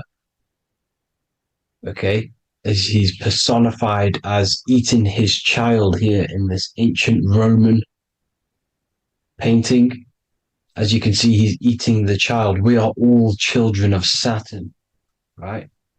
He creates physical matter, our physical bodies, right? He's the god of time, because he's the slowest moving celestial body. He's the Lord of the Rings, as you can see here. He's the last one on the ring. He's the slowest one moving. Okay. So he is the Lord of time, destruction, and creation. Okay. This is why his name is Satan. He's the devil. Okay. But I'm not saying Saturn's evil, guys. It's a part of life. Everything lives and dies, right? He's the key to crystallization.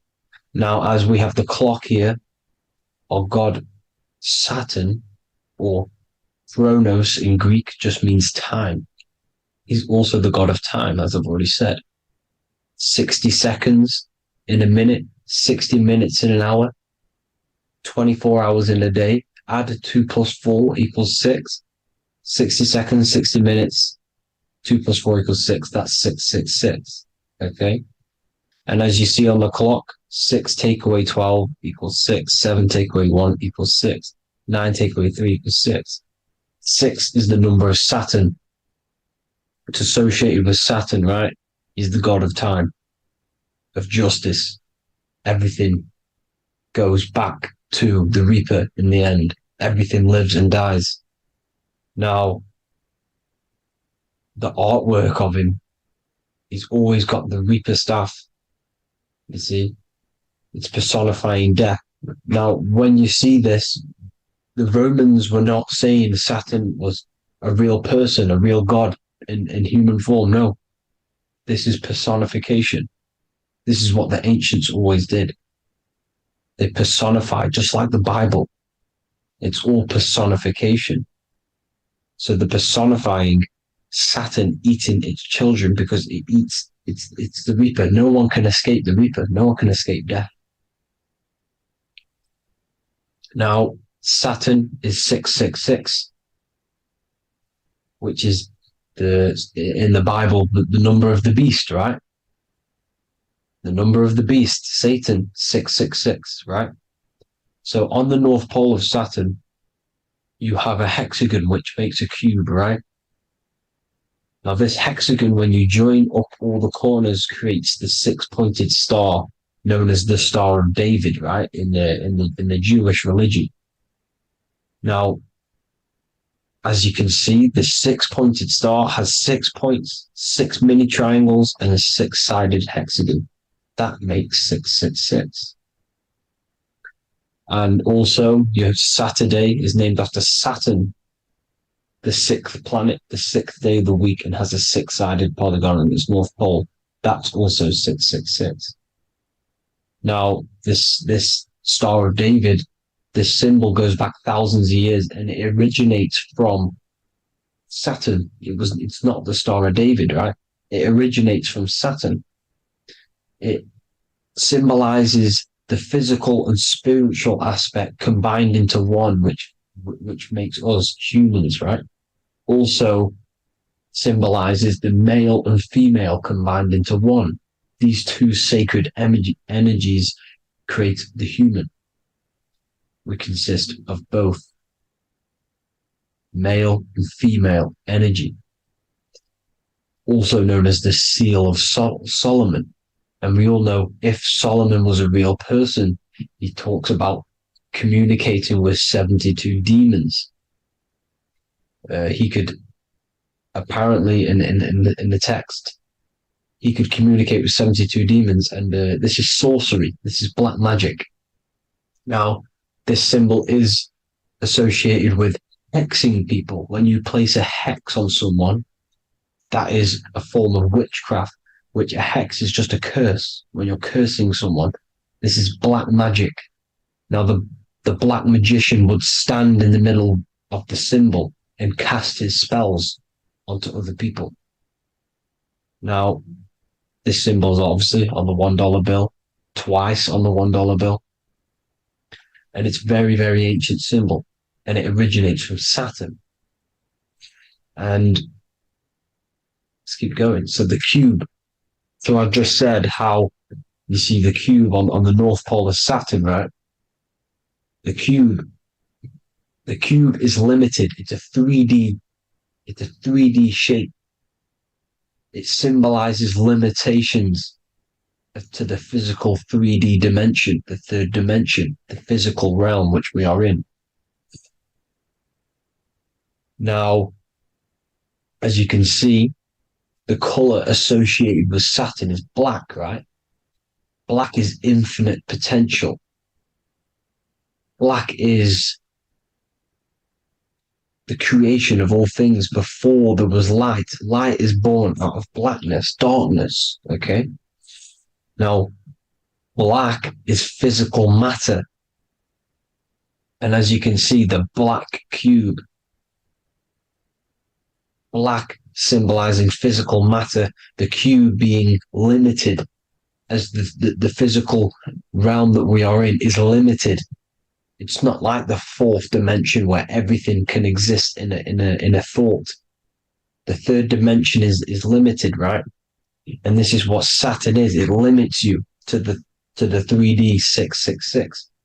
Your body limits you to your physical body. Now, these black cubes are placed everywhere. As you can see, Australia, Denmark, Manhattan. There's one in New York. As you can see, the Apple have a cube. The Nintendo GameCube. Trump Tower is a black cube. This is worshipping the energy of Saturn, the god Saturn. Okay, it's not a god, it's a celestial energy. However, it rules over Earth because it pretty much created the physical realm. Now, as you see, when you go to a funeral, you wear black, a black suit symbolizing Saturn, which is the color associated, black. And as you see in Mecca, they walk around the black cube in rings. As you can see here, they're stood around in rings, like the Saturn, the rings of Saturn. The Mercedes symbol. You probably wouldn't notice that, but yes, it's Saturn. And when you graduate from university, you wear a black cube on your head. This is all symbolizing Saturn. Okay. Now, as you can see, the Jews here have a black cube on their third eye whilst they pray. Notice how he's shutting his eyes into blackness, darkness, and he's wrapped around a black strap around his arm. This is symbolizing the wrapping of physical matter, of how physical matter wraps things into existence. And as we all know, the Star of David is a Jewish symbol. So he has the black cube and the Star of David, right? So all of these religions are secretly worshipping Saturn. Okay, this is all Saturn worship, Kronos, the god of time and destruction, the physical reality. Now, as you can see, it's symbolized everywhere in all major corporations.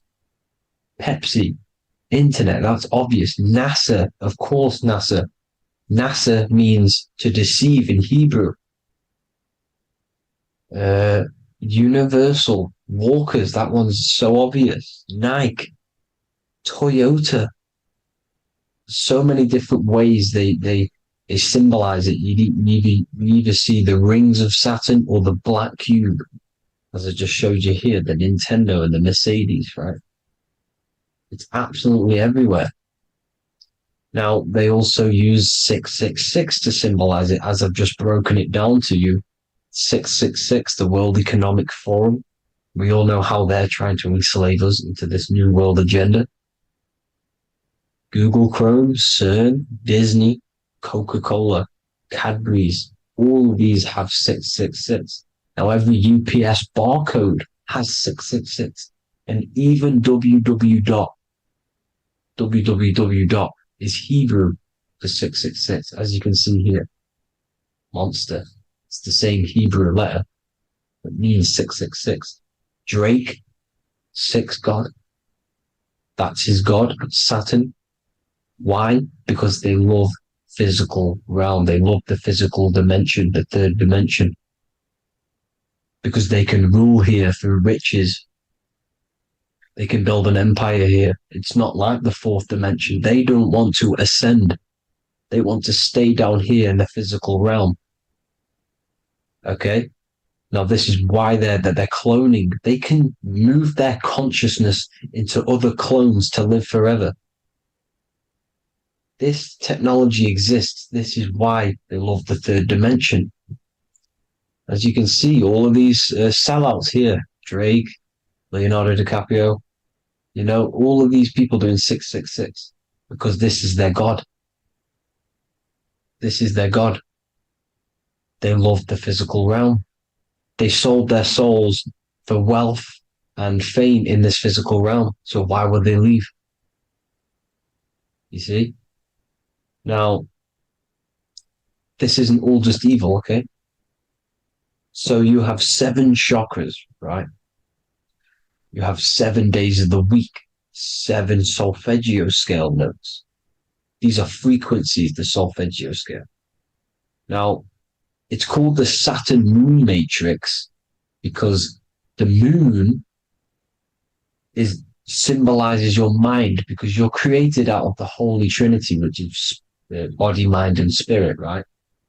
That's the triangle, the equal triangle, body, mind, and spirit.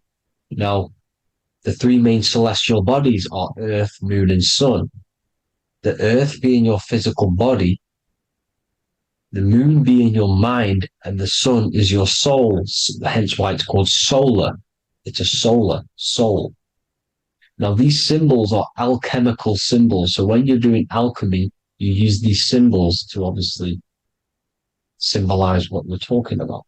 Now, as you can see, these are all the symbols of the planets. Now, Saturn is created out of the moon on top, the moon on the bottom and the earth on top, as you can see here. You see? And this creates the number 5. Now, with the moon being your mind and the earth being your physical body, this is mind over matter, because the earth is your body's matter. This is a matter over mind. You don't want to be matter over mind. This is low states of consciousness. You won't be mind over matter. You see, to manipulate matter, to create your own reality. Now, obviously, we all know Saturn is associated with the lowest chakra, which is the root chakra. This is to deal with your animal instincts. When you're down here, you identify as the physical body. You don't know anything spiritual. You're you have a pure physical mind. You don't believe in anything spiritual. This is survival mode, consumption. They want you trapped down here, which is matter over mind. They don't want you to create your own reality, which is mind over matter. You see? Now, that's what Jupiter is. Saturn is the moon on the bottom and the earth on top. But Jupiter is the moon on top with the earth on the bottom. That's mind over matter, you see? So, these chakras are an ascension process from matter, physical matter to spiritual. This is the ascension. This is the stairway to heaven. This is Jacob's ladder. You see? Now, the number 5, which is obviously associated with Saturn as well, which create the symbol for Saturn, created the number 5. You have 5 senses, 5 elements, 5 physical elements. As we all know, Saturn crystallizes everything into physical matter out of the 4 elements. 5 fingers and toes, 5 points of man. Okay, the number 5 is the number of justice. Saturn holds things back. He restrains things from you, makes you learn the lesson. Now, 666 is not all evil. 666 is the atomic structure of the carbon atom. 6 protons, 6 electrons, 6 neutrons, right? We are carbon-based life forms. All life forms are based on the bonding properties of the element carbon. Because Saturn crystallizes everything into physical matter. Now, the Masons symbolize this with the checkered boards. They have the black square, which is obviously matter, as I just said, the black cube, and spirit is the white square, because white is eternal light. White and light, you see? Black is physical matter. Now, this is what we are. The point of our soul is to transmute from matter to spirit, but these are interchangeable. This is the constant cycle between spirit and matter, spirit and matter. High vibrational matter turns into spirit. Low vibrational spirit turns into physical matter. You see? Now, we are carbon-based life forms. This is what 666 is, the number of the beast. Well, when I say we, the physical body is the beast. It's the animal. It's the carbon suit to operate in this physical dimension, in this physical realm. See? It's the vehicle used to operate in this physical realm. But your mind isn't from this physical realm, you see? The brain is the physical manifestation of the soul. Okay? So, as you can see here, the spine is an extension of the brain. Everything goes back to the brain. This is literally what your physical body is. You see, this is the nervous system, and everything reports back to the brain, and everything's controlled from this control center. And this spinal column, at the top of the spinal column, is your third eye, which is known as the pineal gland. And this is the seat of consciousness. It's the center of consciousness. That is your true self, pure consciousness. This body is just a physical body. This body is mortal. This body runs out, but your consciousness lives forever. They don't want you knowing this. This is why they keep you down here in your lower chakra. They want you to believe everything is just physical. They don't want you to believe in the spiritual side of reality. Because this way they can manipulate you, right? They want you matter over mind because they know your mind creates reality. They know your mind is the root cause of reality. You manifest your own reality from the inside out. So this is why they control your perception of reality. They control your information in order to manifest their new world order. You, who are ignorant to knowledge and wisdom, you who are ignorant are manifesting their agenda because you accept their information and their perception of this reality. Now, this is why they tell you the globe model, the heliocentric model, to trap you into physical matter. Now, if you understood about this true form of this realm, you'd understand that there's a spiritual side behind everything. The spiritual side, something has to exist. The root cause of reality is higher planes of existence. It happens in the mind before it happens on the physical plane. You see? They don't want you knowing this. They want you matter over mind, which is the symbol for Saturn. Moon over Earth. The Holy Trinity.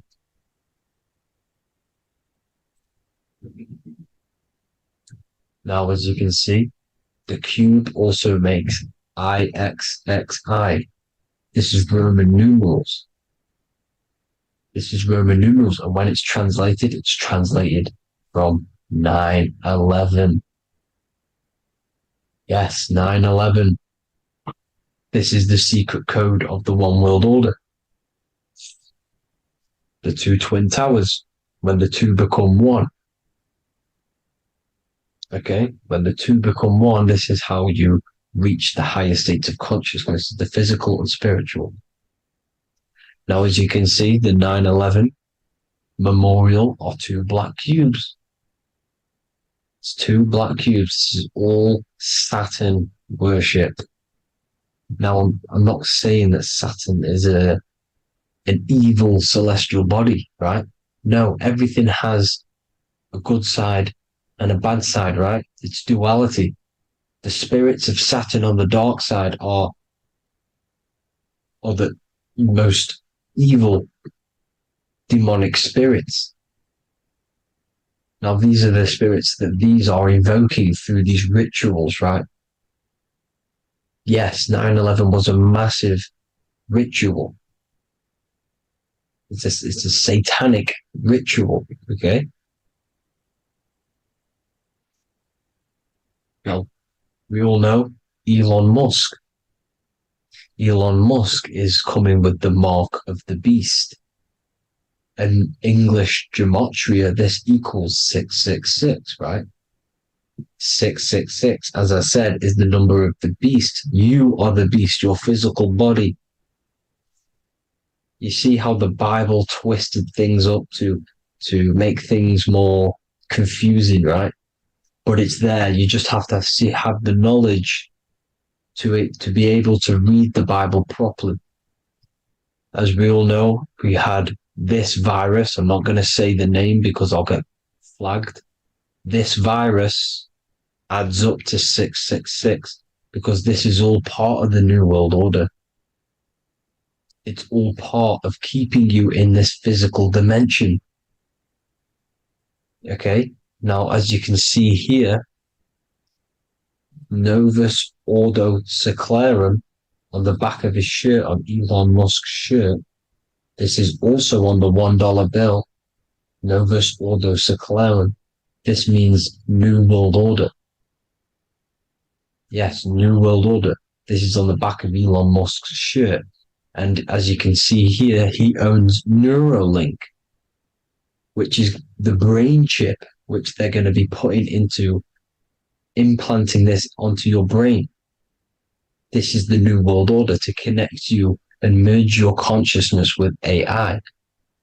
Neuralink and Meta, he owns Meta as well, which is the metaverse. These are going to be linked in, hence why they have the same symbol, but just in a different format. It's the infinity symbol.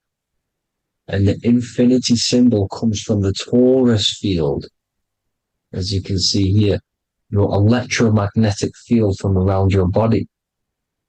Now, the end goal is for this New World Order is to trap your consciousness inside of an alternative reality being projected from the metaverse.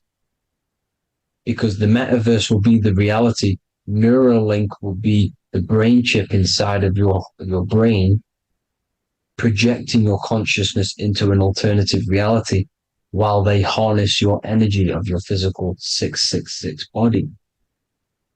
Now, this stuff gets real deep, people. Now, this is the end goal of the New World Order, is to connect you with AI. This is why they're trapping you and keeping you in these lower states of consciousness in the Saturn-associated root chakra, so you don't find out about the spiritual side of reality. Because if you knew the truth of this reality, you wouldn't connect to AI. You see, you have the power within you to travel to other worlds, the astral plane, for example. You travel to different worlds when you are sleeping. Okay? They want you to know it's just a dream. However, their end goal is to trap your consciousness and feed off your energy, spiritually and physically. Okay? I don't know why these people are just pure evil. As I said, evil love bondage. They love the physical dimension. They don't want to ascend to other realms. These evil love the third dimension. This is why evil spirits will inhabit bodies, exorcisms, because they miss being in the physical realm. They miss it. Evil love bondage. So this is why they're cloning and putting their consciousness in clones to stay in this third dimension, to stay as further away from the source as possible. Okay? This is why they're doing it. And this is how it's all linked in.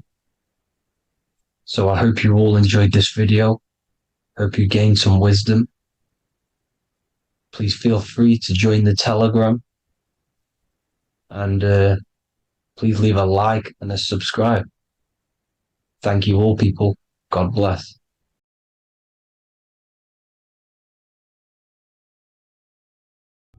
There's an ancient symbol hidden in plain sight, one that holds the key to transformation, power, and unlocking your true potential. It's been used for centuries by mystics, rulers, and even modern science, but almost no one understands its true meaning. Once you do, it will change the way you see yourself and the world forever. Stay with me, because this could be the key to your own awakening. The symbol of the snake, or the serpent, is a very powerful symbol that refers to something within you, that we all are on this journey.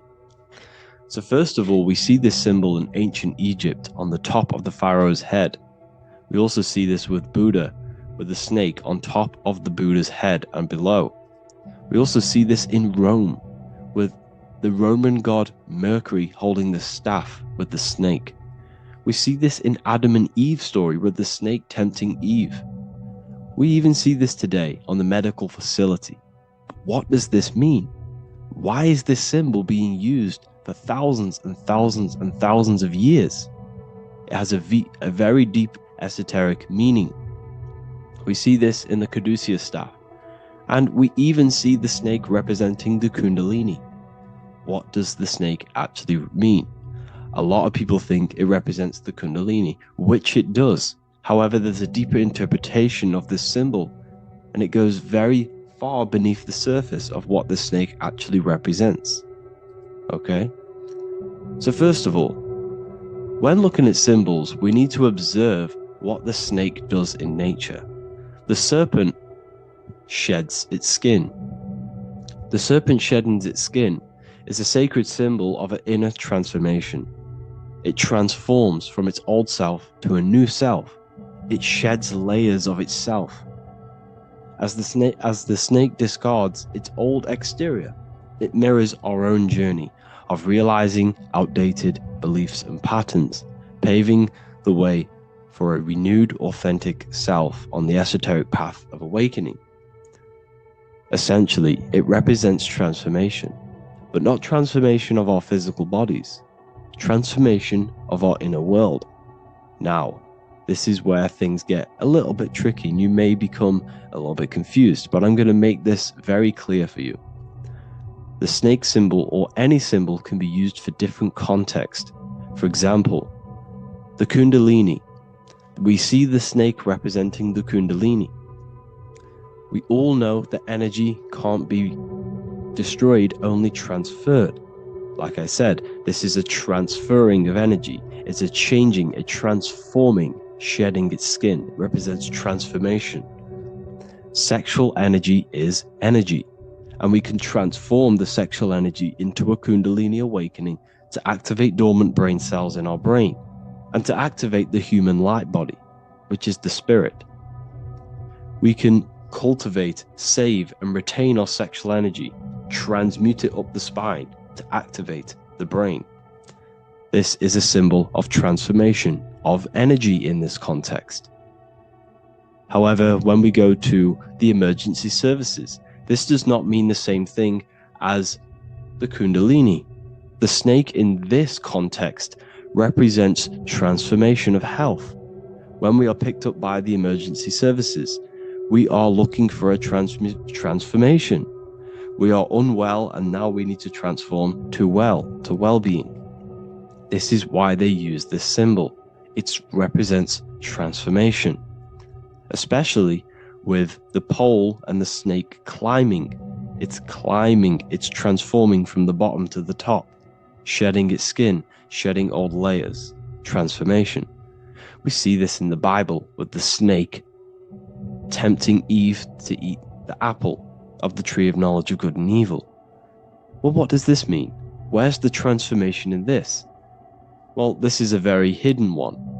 The transformation takes place in Adam and Eve's consciousness and their mind. They go from a pure, whole state of consciousness, from being tempted by the snake, and they eat it and they transform into knowing the good and evil, into the dualistic ways of thinking and the dualistic meaning of this world. Let me rephrase that. They understand the dualism of this world, and they now understand the two good and bad ways of thinking. They know the knowledge of good and evil, of duality. They shifted from a whole state of consciousness into their consciousness being split into good and evil. This represents the journey of every single soul that incarnates into this world, including yourself. When you were a child, you were whole. You had no understanding of good and evil. But as you grew older, you eaten the fruit. You grew to understand the knowledge of good and evil. Your consciousness split from a whole into a separate and divided way of thinking and divided understanding of the world. We suppressed aspects of ourselves to fit in with society norms, and we just limited ourselves with limiting belief systems. We knew the knowledge of good and evil. Our consciousness split from a whole state. This is what Adam and Eve is symbolic of. We see this with the Roman god Mercury, with the snake. Mercury represents intellect, communication.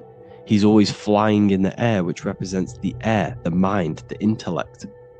He's holding the snake to represent transformation of the mind. This is what we call mental alchemy, turning base metals into gold, turning the unenlightened aspects of our mind into enlightened ones, turning our negativity into power and control. We see this with Buddha, and Buddha is all to do with transformation of the inner world, transformation of the mind and the soul and the emotions. And it also represents the Kundalini. We see this in ancient Egypt. We always see the snake on the head, representing the place where the third eye is, representing the intellect or the mind, the mind's eye, the third eye, whatever you want to call it. This is the place of the invisible intelligence within us. This is our mind or intellect. And this is the transmutation of the mind. This is why the snake is on the head, representing the transformation of the mind, going from the unenlightened into the enlightened, going from the uncontrolled to the controlled mind, so that we can control the very fabric of reality. I've kind of just given that away. Why is this important? Humans are creators.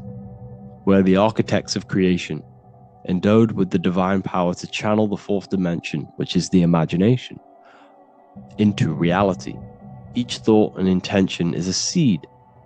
When nurtured with focus and clarity, transforms the unseen into the tangible experience. This creative process bridges the gap between the ethereal and the material.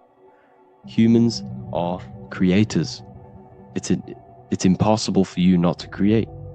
Whether you're doing this consciously or subconsciously, you've been creating your whole life, turning non-physical thought into physical reality. We are creators. However, the mind cannot create in a state of chaos. The mind cannot create with limiting beliefs. The mind cannot create with thoughts that come and destruct our minds. The mind cannot create consciously and effectively if there are impulses within our mind and we have no control over the mind. So this is where self-transformation comes from within. This is where the snake comes in. The snake represents the transmutation of our mind from the uncontrolled to the controlled. In this context of the Egyptians with the snake on their head, it's all to do with mental alchemy.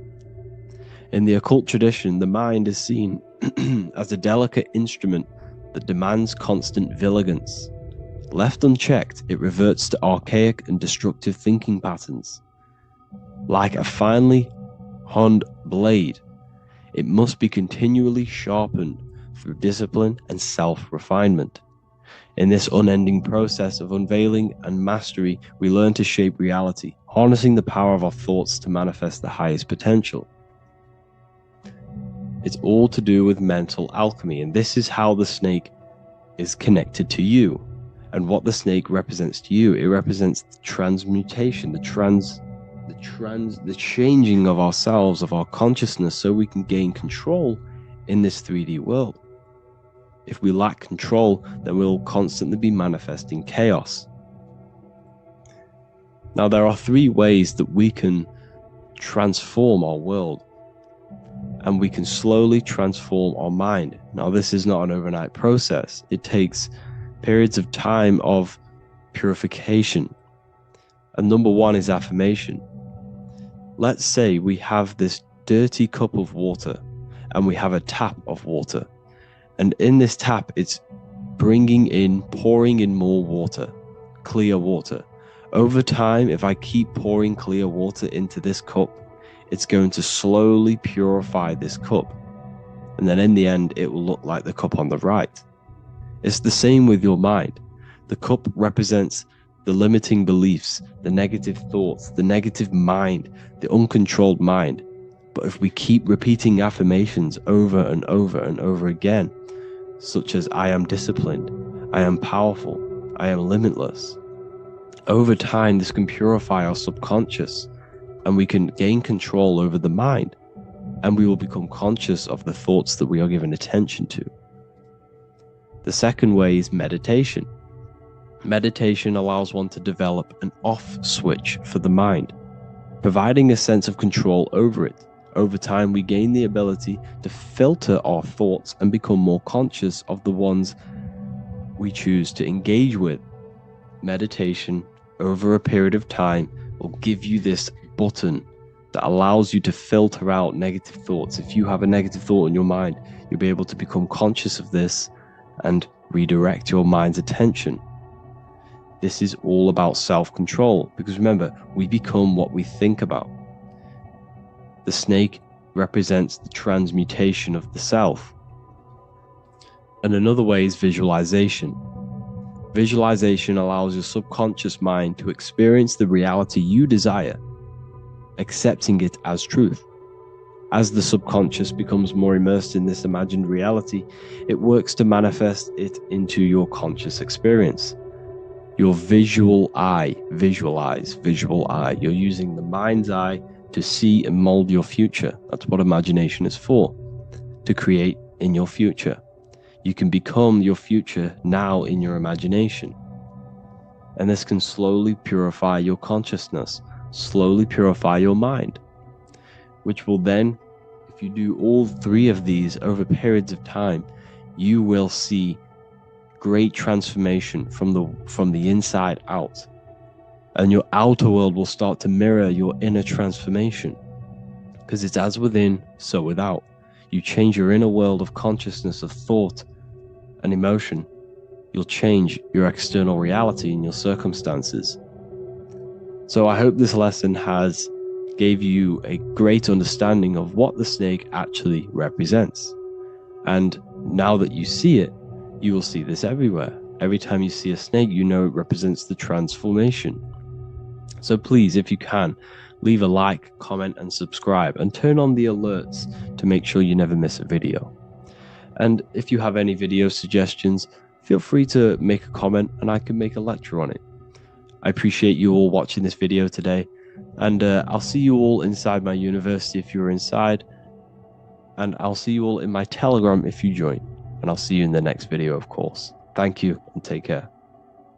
What if I told you the devil is closer than you think, and it's not actually a real person, force, or spiritual entity outside of you, but a being and an aspect of your own mind and psyche? In this video, you will learn exactly what the devil is and the true esoteric meaning of the devil. The first thing we need to understand is that the universe is a mental universe. Look around you. Every action, every building, everything you see around you was begun first as thought in the mind, then manifested. We use the mind to build and shape our reality. The universe, the world, only exists inside of our mind. Therefore, God and the devil exist inside of our own psyche. So first of all, the devil is not a literal being, but a symbol of the lower self. It represents the unmastered, ego-driven part of the human mind, a symbol of destructive thoughts, emotions, behaviors, lives in realms of chaos, fear, hatred, lust, and ignorance. This is why we see the devil as red, because red is the lowest vibrational color on the color spectrum. It also corresponds with the root chakra, which is all to do with survival instincts. Red represents chaotic and intense emotions like hatred and anger. When we are angry, our face turns red. The devil represents our animalistic fundamental needs, our instinctual needs, our survival state of consciousness. We have a survival state of consciousness and a godly state of consciousness. Our godly state of consciousness is creating, not just experiencing in the animal state, but consciously creating reality. This is why we see the devil with a goat head, an animalistic head, and the head is where the brain is. The animal head represents living off instinct, the part of our mind that lives on urges, impulses, and instincts, eating, sex, power, ego-driven actions, and ego-driven thoughts. Animals are only aware of themselves. Animals live on instinct. They have no ability to consciously create like humans. This is our lower desires for the material world. That's not to say the material world is evil. However, when our consciousness is only seeking material things, this leads us down a path of self-destruction, because nothing material can ever satisfy our soul. Everything material is temporary. Therefore, the devil represents the part of us that seeks only material desires, only material fulfillment, the ways of thinking where we only think about ourselves and ego-driven thoughts. It also represents the unchecked, unconscious self, where we have no mastery over our thoughts, over our emotional impulses, and no mastery over our actions. We're living in instinct and impulsive states, which causes chaos, selflessness, destruction, and keeps us bound to our lower material 3D state of consciousness. It's important to recognize that the word devil was never present in the earliest Gospels. Instead, what was mentioned was a spirit of evil. This distinction is crucial because it underscores that the idea of the devil, as popularly conceived, does not actually exist as an independent entity. Rather, it is a personification of the lower aspects of the human mind, a facet of our own consciousness. The term spirit of evil was not meant to denote a specific deity or being, but rather any force of negativity, whether it manifests as a destructive thought, emotion, or action. A spirit is a force, an energy, and we have three forces that create our reality: thoughts, emotions, and actions. We have full control over these three aspects, which transform and mold reality. A destructive thought, a destructive emotion, a destructive action is a spirit of evil, and it originates from the darker aspects of the human psyche. So now, because we're on the topic of the devil, we have to look at the pentagram, which is obviously connected to the devil heavily. The upright pentagram represents spirit, air, water, earth, fire. Upright, which represents spirit, the most important element on top of the earthly elements, showing spiritual principles over material principles. As spiritual beings as we are, we have to put our spirit first, our higher self first, and material things second. Why? Because material things never satisfy us long term. Seeking material fulfillment will leave us feeling unfulfilled in the long run and very unhappy, and we can lose ourselves in illusions. We have to put our spiritual principles first. Seeking wisdom, knowledge, connection to the divine, and connection to our higher self is what gives us true fulfillment in our hearts and souls. But when we see this pentagram inverted, we now have spirit on the very bottom, which now represents earthly principles on top of the spiritual principles. We're putting our earthly elements on top of our spiritual element, which this inverted pentagram represents no longer caring about spirit, no longer caring about our invisible internal world, and only caring about this external body, food, sex, material things, cars, money, and all the things outside of us, the world outside of our mind. This is what true Satanism is. Satanism is not worshipping an external deity, but it is worshipping the self, only fulfilling the ego's desires. This is what true Satanism is, and we have all been conditioned to live in this state. Satanists want us to believe that there is an external deity called Satan or the devil, and the reason they do this is because they trick us, making us believe that we are not Satanists, while they are actually conditioning us to be self-seeking, ego-driven people, where we only care about sex, food, material things, and money, which is actually conditioning us to be Satanists. 80% of the population today are unknowingly involving themselves in Satanism, which is ego-driven thoughts, actions, and emotions, dwelling and living in this state where we only care about ourselves. When we are spiritual, we realize we are all one. We are all one consciousness family, and we need to do things that help and contribute towards our collective experience, helping others instead of seeking to serve only the self. The angel is depicted with wings, which represents elevation, higher self. The devil is represented with an animal horns, which is on the ground. A goat is on the ground, which represents the lower self. This is the elevated mind and the lower material mind. Horus, the bird, higher self. Set, the ground animal, lower self. Jesus and Satan. These are two forces, two characters that exist within the human psyche, not real entities. They are forces of our minds, and there is a battle between our higher self and lower self all the time within our own minds. There's always a part of us that's telling to do one thing and another thing, to do something bad and to do something good. There is this battle inside of our own consciousness. Here we have the human spinal column. The human spinal column is showing you the higher and the lower self. The higher self represents the head. The head is where the mind is. This is the creative essence of the universe. This is where all material things begin as a thought in the mind. We create with the skull, with the brain. This is our higher self, the heavens, connected to the heavens, the sky. And the lower end of the spinal column is where our reproductive organs are, where our gut is. Our reproductive organs and our gut is all to do with survival. The lower end of the spinal column, lower instinctual 3D based consciousness. The lower end of the spinal column is where our lower self dwells. Eating, consumption, power, and sex, lust. These are all emotional forces and instinctual based organs that are not inherently evil, but when we dwell and live off this lower end of the spinal cord, it keeps us in low states of consciousness. Our goal to raise to our higher mind is to balance this, not to overeat, not to abuse power, not to abuse sex and lust, but to master these organs and gain the ability to say no to these organs so that we can raise to our creative side of consciousness. Instead of dwelling in our instinctual nature, we can turn to our creative nature and consciously become a builder and constructor of reality. This is the true way of raising consciousness. This is the stairway to heaven, out of the animal consciousness to the higher consciousness. To wrap all of this up, it's all about gaining control over our instinctual lower nature and allowing our spirit to rule over our body and not our body ruling over our spirit or mind. The moment you let a thought become instantly an action is the moment you are an impulsive person. We are all trained to be this way. It is okay if you are in this state. The moment you let a thought turn straight into an action without questioning, that is the mind controlling you and you not controlling the mind. We need to gain control over the mind, and we do this through many different ways, through meditations,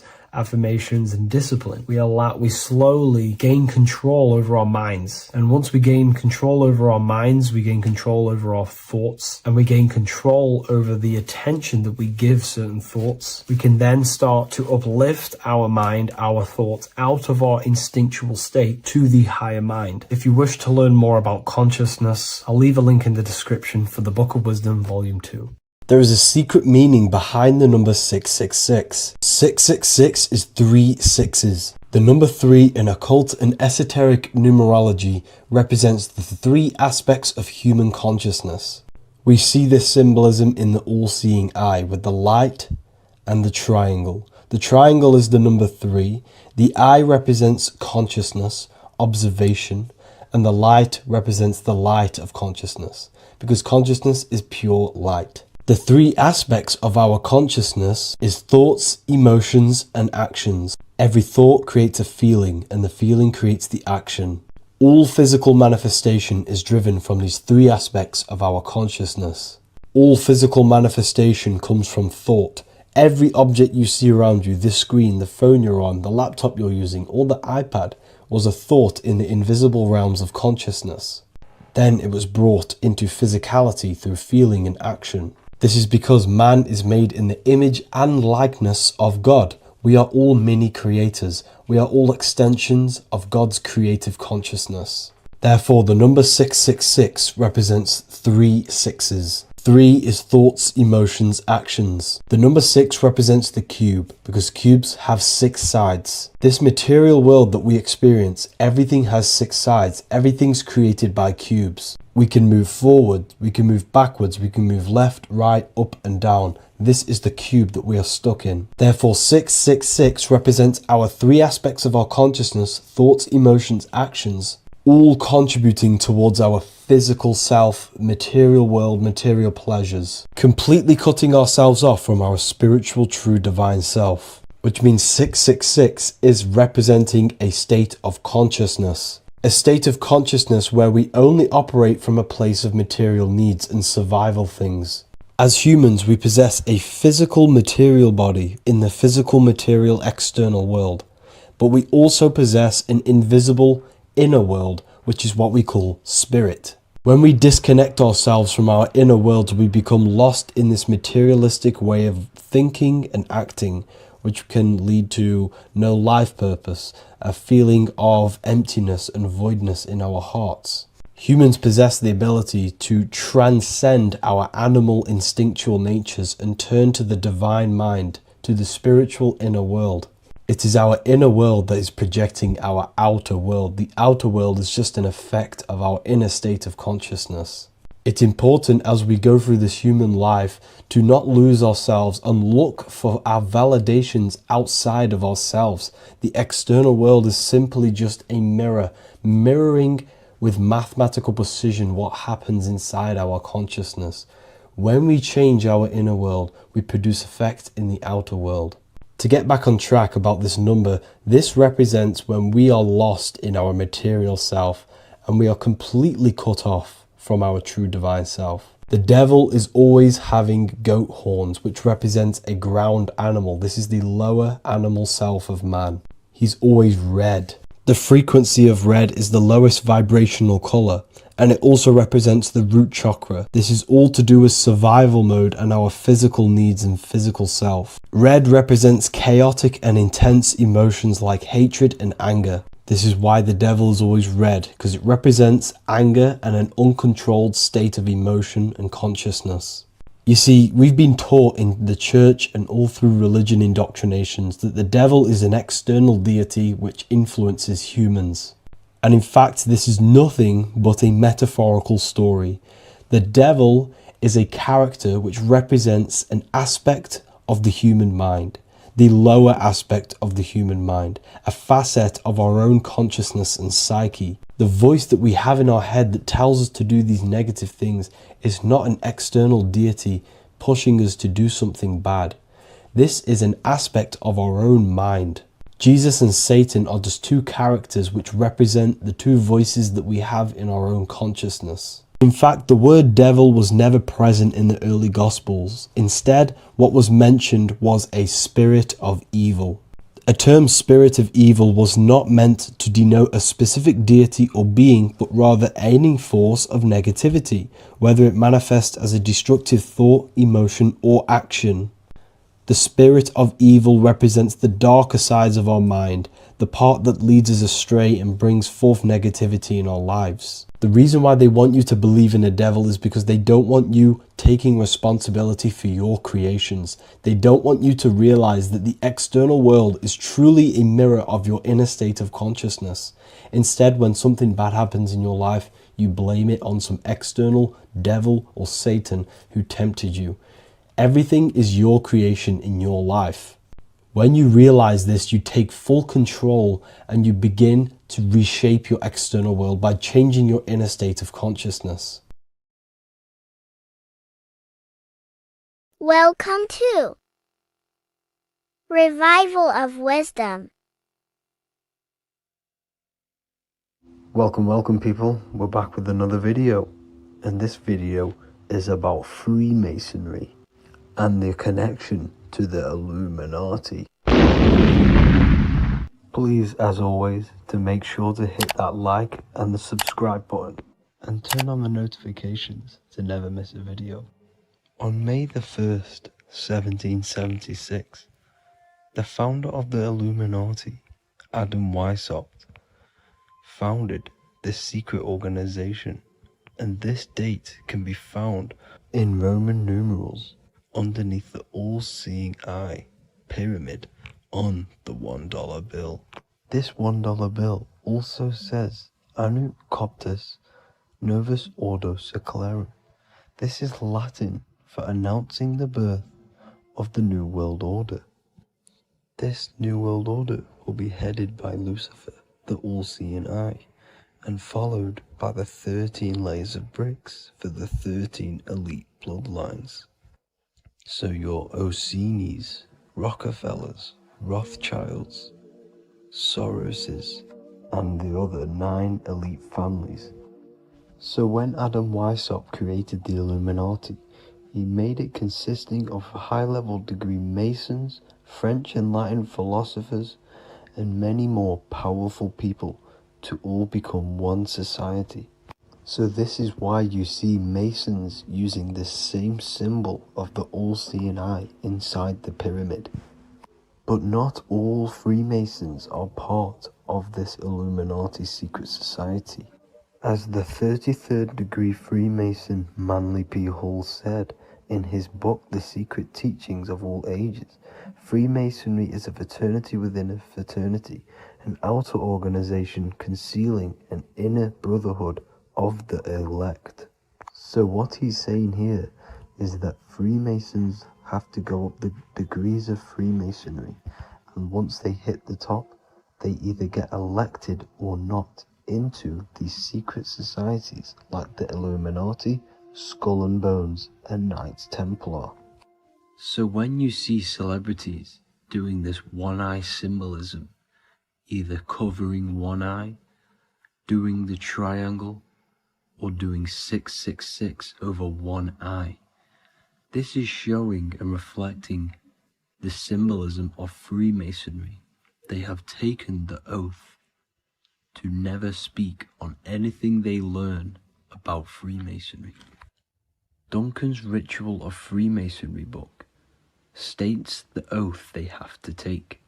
Quote, I ... of my own free will and accord, that I will hail, ever conceal, and never reveal any of the secrets, arts, points of Master Mason's degree to any person whomsoever.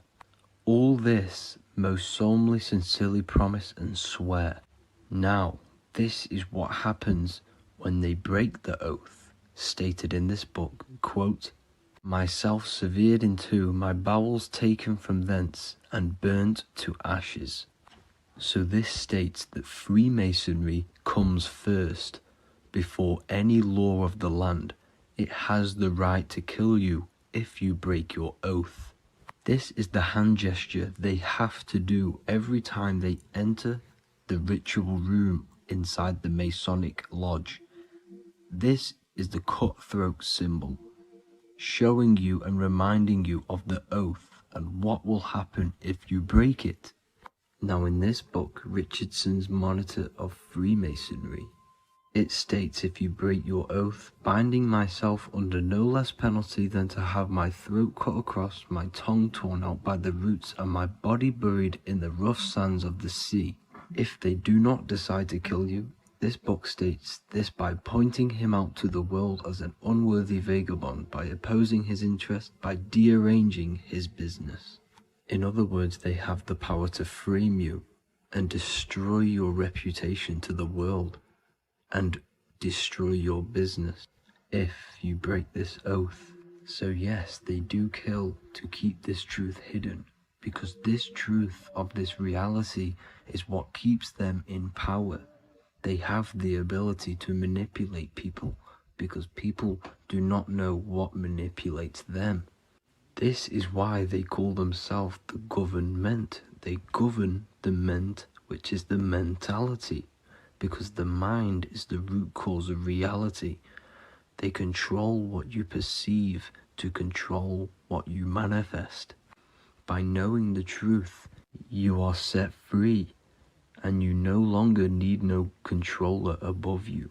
So this is why they are willing to kill and do whatever it takes to keep the truth concealed within these high-level degrees of masonry and these secret societies. However, going back to Manly P. Hall's book, it states, part of the symbols are displayed here to the initiate, but he is intentionally misled by false interpretations. So this is saying even Freemasons are intentionally misled and told lies to conceal the truth, to make sure the truth is hidden in the high degrees of Masonry. So that's it for this video, guys. Thank you all for tapping in. Please leave a like and a subscribe. God bless.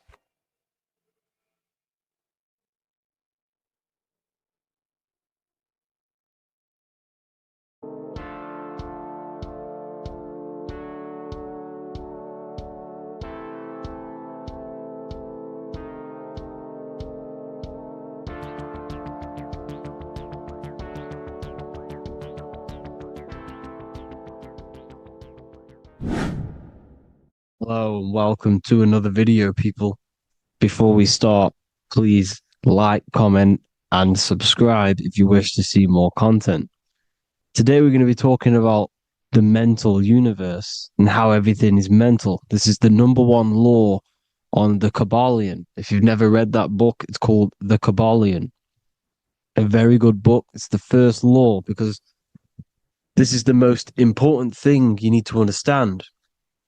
Is how everything exists within the mind. Behind every single one of these eyes is the same consciousness expressed in different bodies. The mind is what gives perception to what you're experiencing. Behind every single one of these eyes is the exact same consciousness, but the brain that they inhabit is giving them a different perception, a different being, a different body. Now, this is the difference between humans and animals.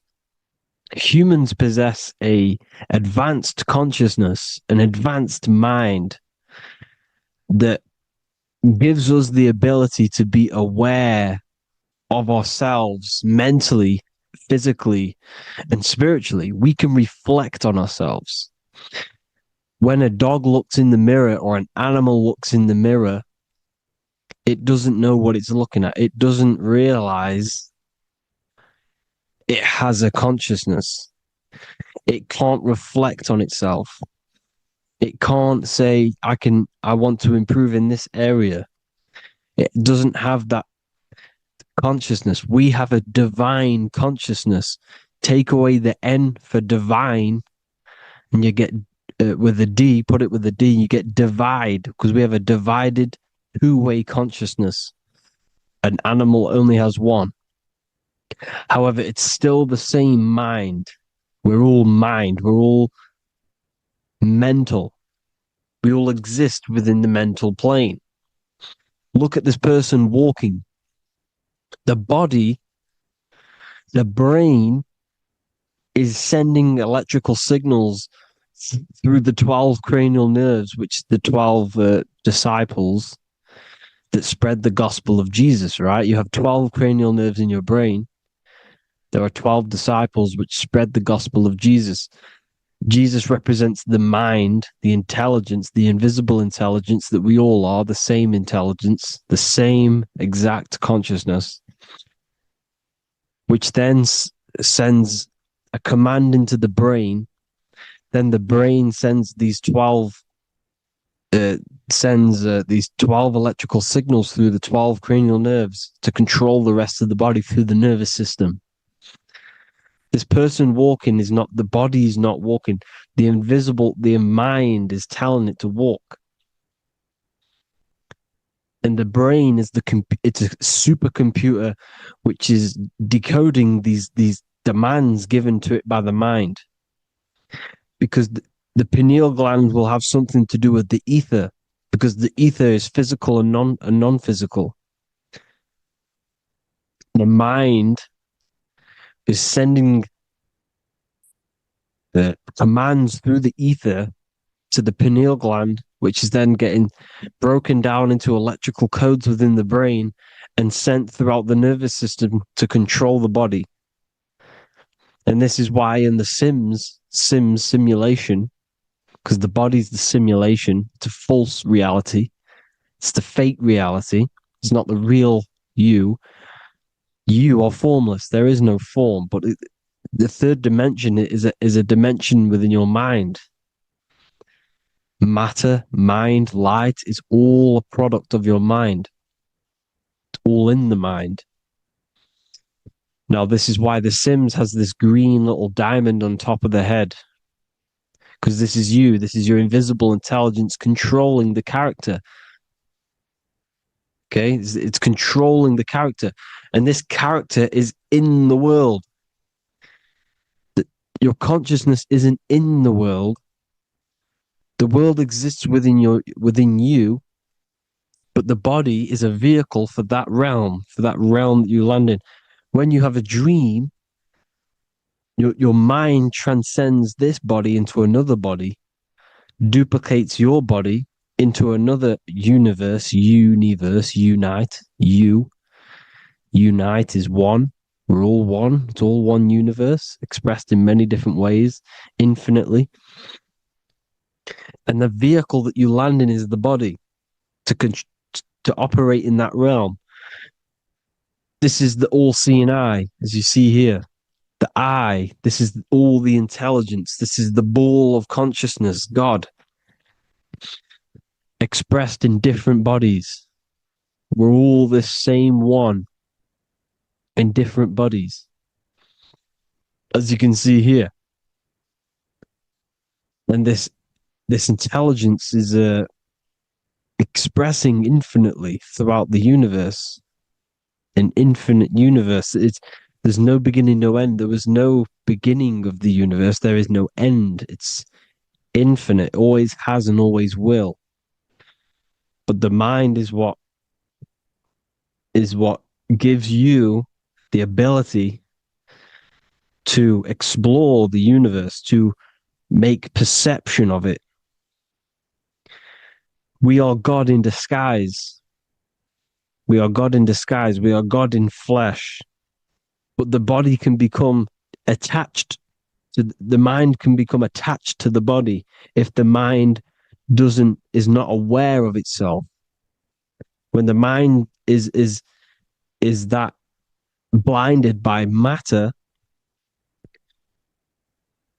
and we lack knowledge and understanding of what we truly are, a formless, infinite being, a traveler. This is why Freemasons are called Freemasons. Mason means traveler. Free. You're a free traveler because your consciousness is a traveler of the universe.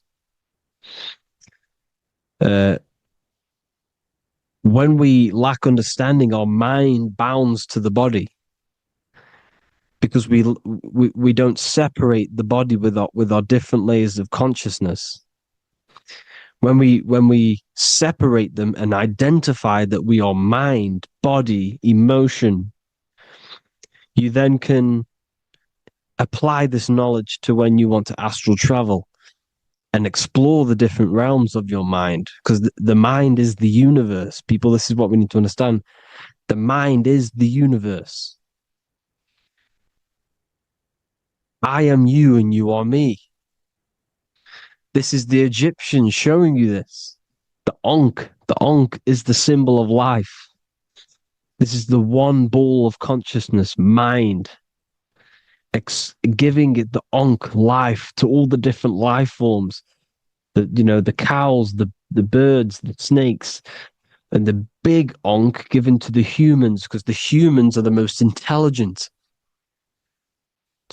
We have the most advanced consciousness. We have the most advanced consciousness. This is why the one is giving a big onk to the humans here. Here you see again, this is not the sun. This is also showing onk giving out its life to all things infinitely. And this is the most high. We are the most high in disguise. When we strip off the body, we strip off the desires for the physical world, we strip off all of these fake identities that the mind gets attached to. That is God, the universe. You are the universe experiencing itself. I and I. The letter I and the number 1 is just one line. The letter I is the number 1. Because your I am, when you refer to yourself as I, every single one of you who's watching this video refers to yourself as I, which is the one. We are all the one. We are all intelligence. We are all invisible. We are all the one. One is the only number. 1, 2, 3. Everything goes up in ones because there is only one. Doesn't matter how far you go down the line with numbers, all of their numbers are created by 1 because there is only one. So me and you are the exact same consciousness expressed in different bodies. Mind. Cause. There is only one cause. There is only one mind. There is only one being. But because we lack understanding of this, we think we are the bodies. And this causes division because the physical world is the most illusionary world. It's an illusion. It's all an illusion. Now you see with the two, you look with the two eyes, but you see with the inner eye, the mind. Okay, the mind is the mental plane is a shared plane, and it gives perception to what you're looking at. The mind. I'm affecting you when I speak because the mental plane is shared. We all share mind. We all express mind. When I'm speaking to you, I'm affecting you because we are mind. So the words that I'm saying, which are being manifested from my mind, are being manifested through my body into vibration, is affecting you. I'm affecting you with what I'm saying. And these words are having an effect on your mind because we're all mind. This is why you need to be careful what you're listening to, music and all sorts. Because music can also create thought loops within your mind. Because the chorus, we shouldn't be listening to choruses. Choruses are loops. And what they're saying in the chorus is being looped.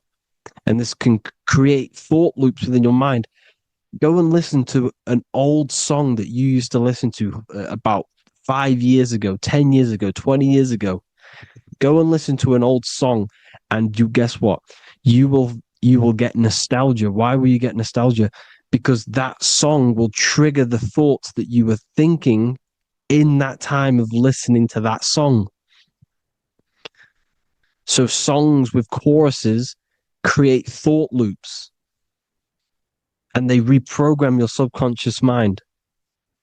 It's important why music is very powerful. Mine and mind, same word.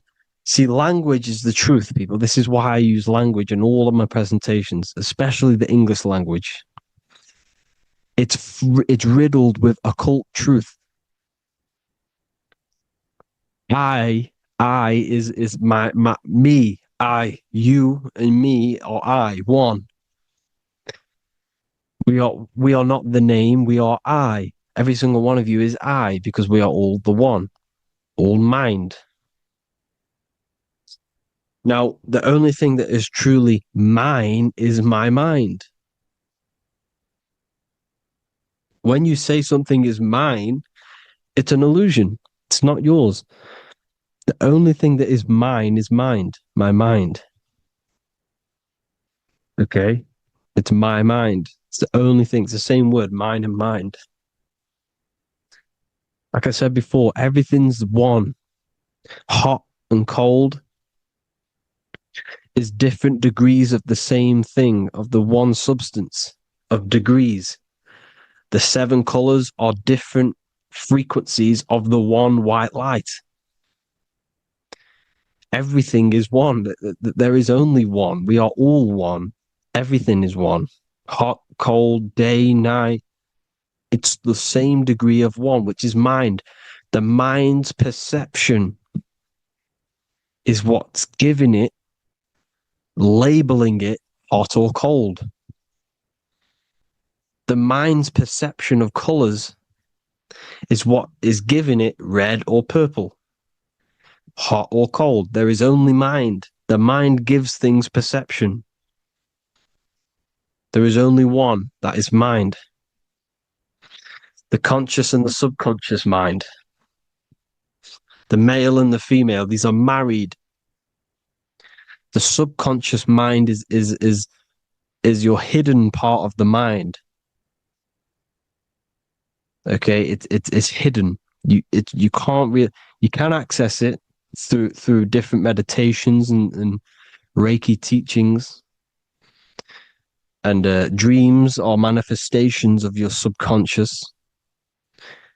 This is how you know mind and matter are one, because your mind creates matter in dreams. Your subconscious manifests everything in a dream, in the astral realms.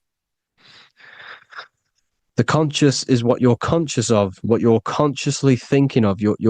So me, I am conscious that I am speaking into this mic and creating this video. My subconscious mind is the hidden part of the mind, which is speaking to my heart, telling it to beat. It's telling my food to digest.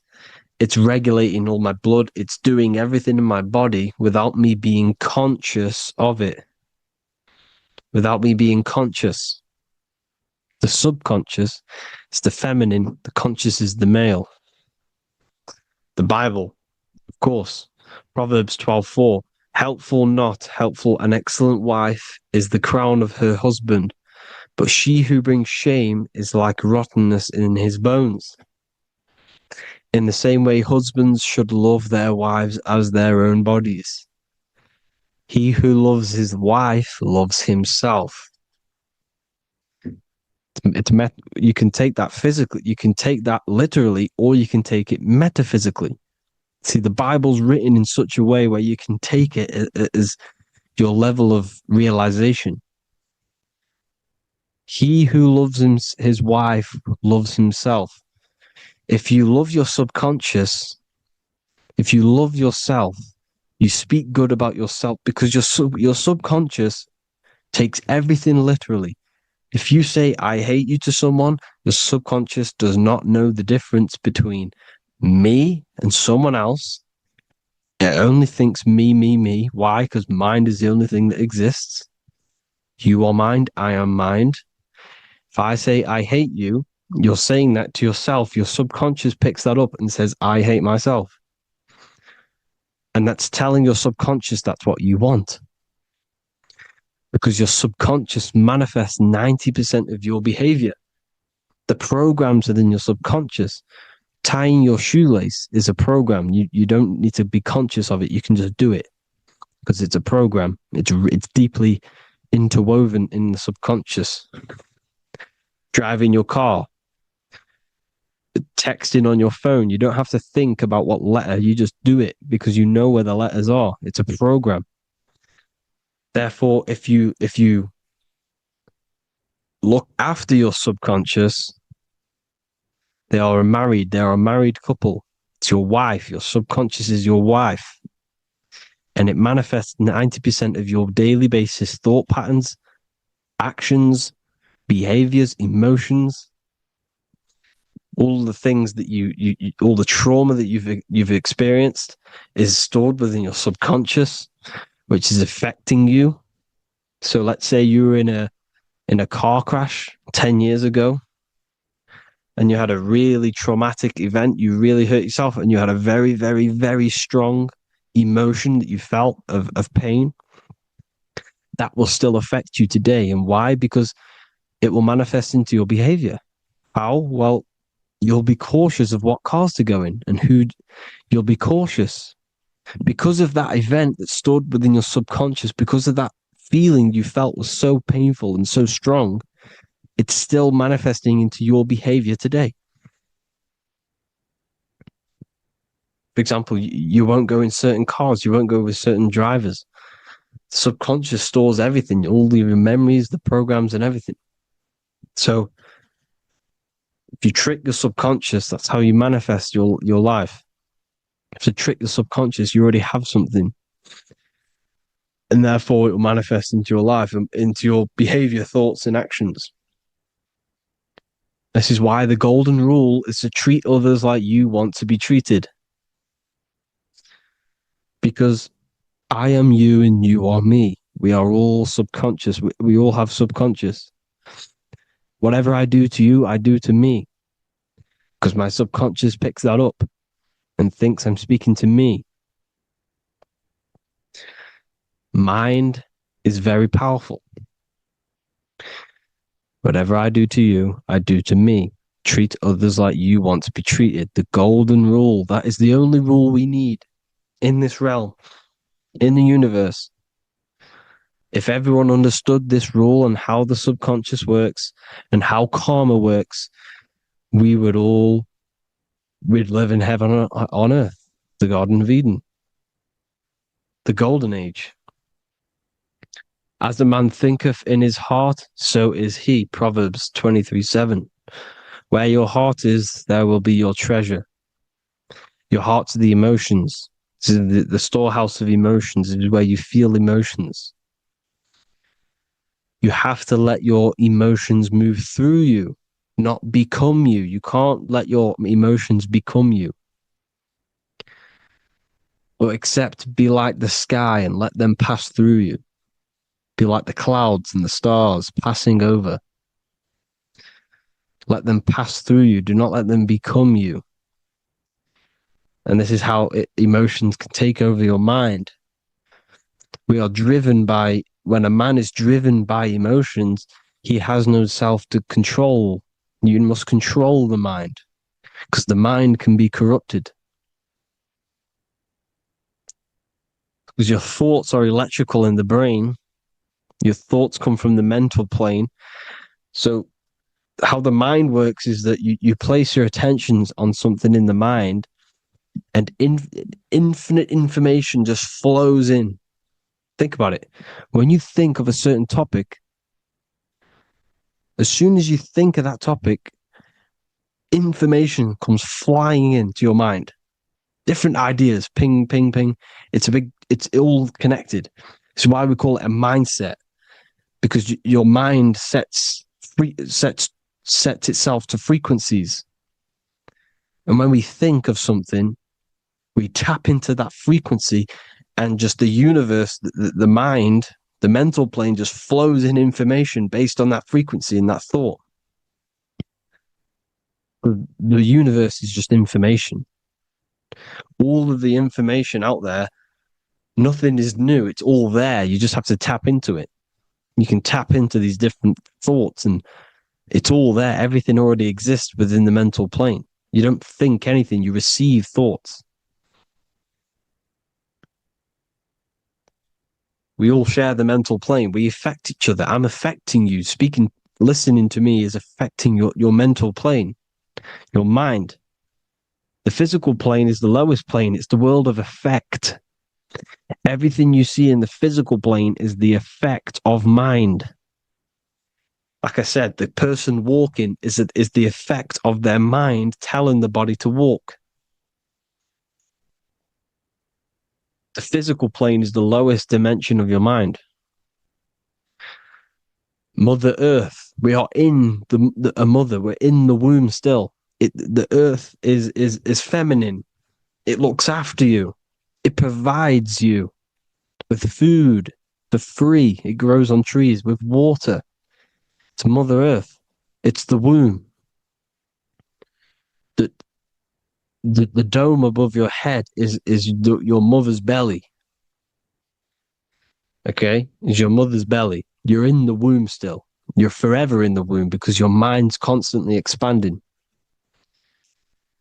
Because when the baby's mind figures out that there is a reality outside of its mother, it starts to hear the people on outside of its mother. What does it do? It figures a way out of the mother, and it becomes born again in the water, in a hospital, into the other world. It's the same with our minds. When our minds figure out there is other worlds beyond this physical, we explore them. The astral plane, for example. You figure a way out of the body. Because when you're the firmament, look at the word firmament, meant at the end. Firm is firm, something strong, something like a rock is firm. If your mind is firm like a rock, you will be stuck under the firmament. So, for example, people who are very programmed and can't think outside the box, they have a firm mind and they'll be stuck under the firmament because your mind is the only thing that's keeping you under the firmament. It's the only thing. When you're doomed, doom is dome. This is the dome, which is your head. Your head is the dome. Above your head, above the earth is the dome, the ethereal barrier. But that's just an external manifestation of your head. You don't leave the earth, you leave your body to leave the earth, because your body is the earth. It's a dimension within your mind. So when you're doomed, you're domed. Your reality is your level of realization. You realize something, or when you have an idea, the mind, in the EYE or I, same thing, mind, it's all mind. Reality is your level of realization. You realize there's other worlds. That's your reality. Your perception's your reality. Mind in Latin is mens. Jesus was known as the fisher of men, which is the fisher of minds. He was fishing minds worthy of knowing the higher truth, the deeper occult knowledge. Jesus figured out that we are all God. And he got killed for it because in that age they were trying to suppress this information. Jesus figured out he was God because we are all God, every single one of you, and they killed him because we're all mind. We are not the body. We're the invisible intelligence, which is God. But you are not God if your mind is attached to this physical world, to the worldly pleasures. If you master your mind and travel the depths of your mind, that is God. Mental and men. Look at the word mental. It has men in it. Men in the Bible means mind. Here you see the Masonic symbol with the eye, the mind. Looking over, everything is the one. Everything comes from the one. All the lines coming off it, giving its life to all of the life forms. Down here on the bottom, you have duality, black and white. Up here, you have singularity. One and the two, unification and division. The lower self is divided into the left and the right. So the Bible even says, I forgot what verse it is, but it says, it's better to go through life with one eye than to have two and be cast into the fiery abyss of hell. I'm not sure what verse it is, but you can research it yourself. It's better to go through life with one eye, to be unified consciousness, dimension. No brainer. The language tells you the truth, people. Dimension. The dimensions are in your mind. Entertainment.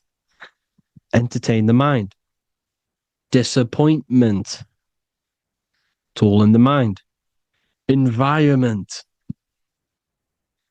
The environment that you are in is a product of your mind. Within, rearranged spells high twin.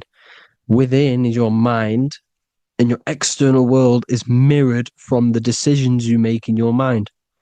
Advertisement, commitment, it's all mind, everything is mind. Everything. So, this is important. The collective thoughts and collective beliefs. The collective, because we all share the mental plane.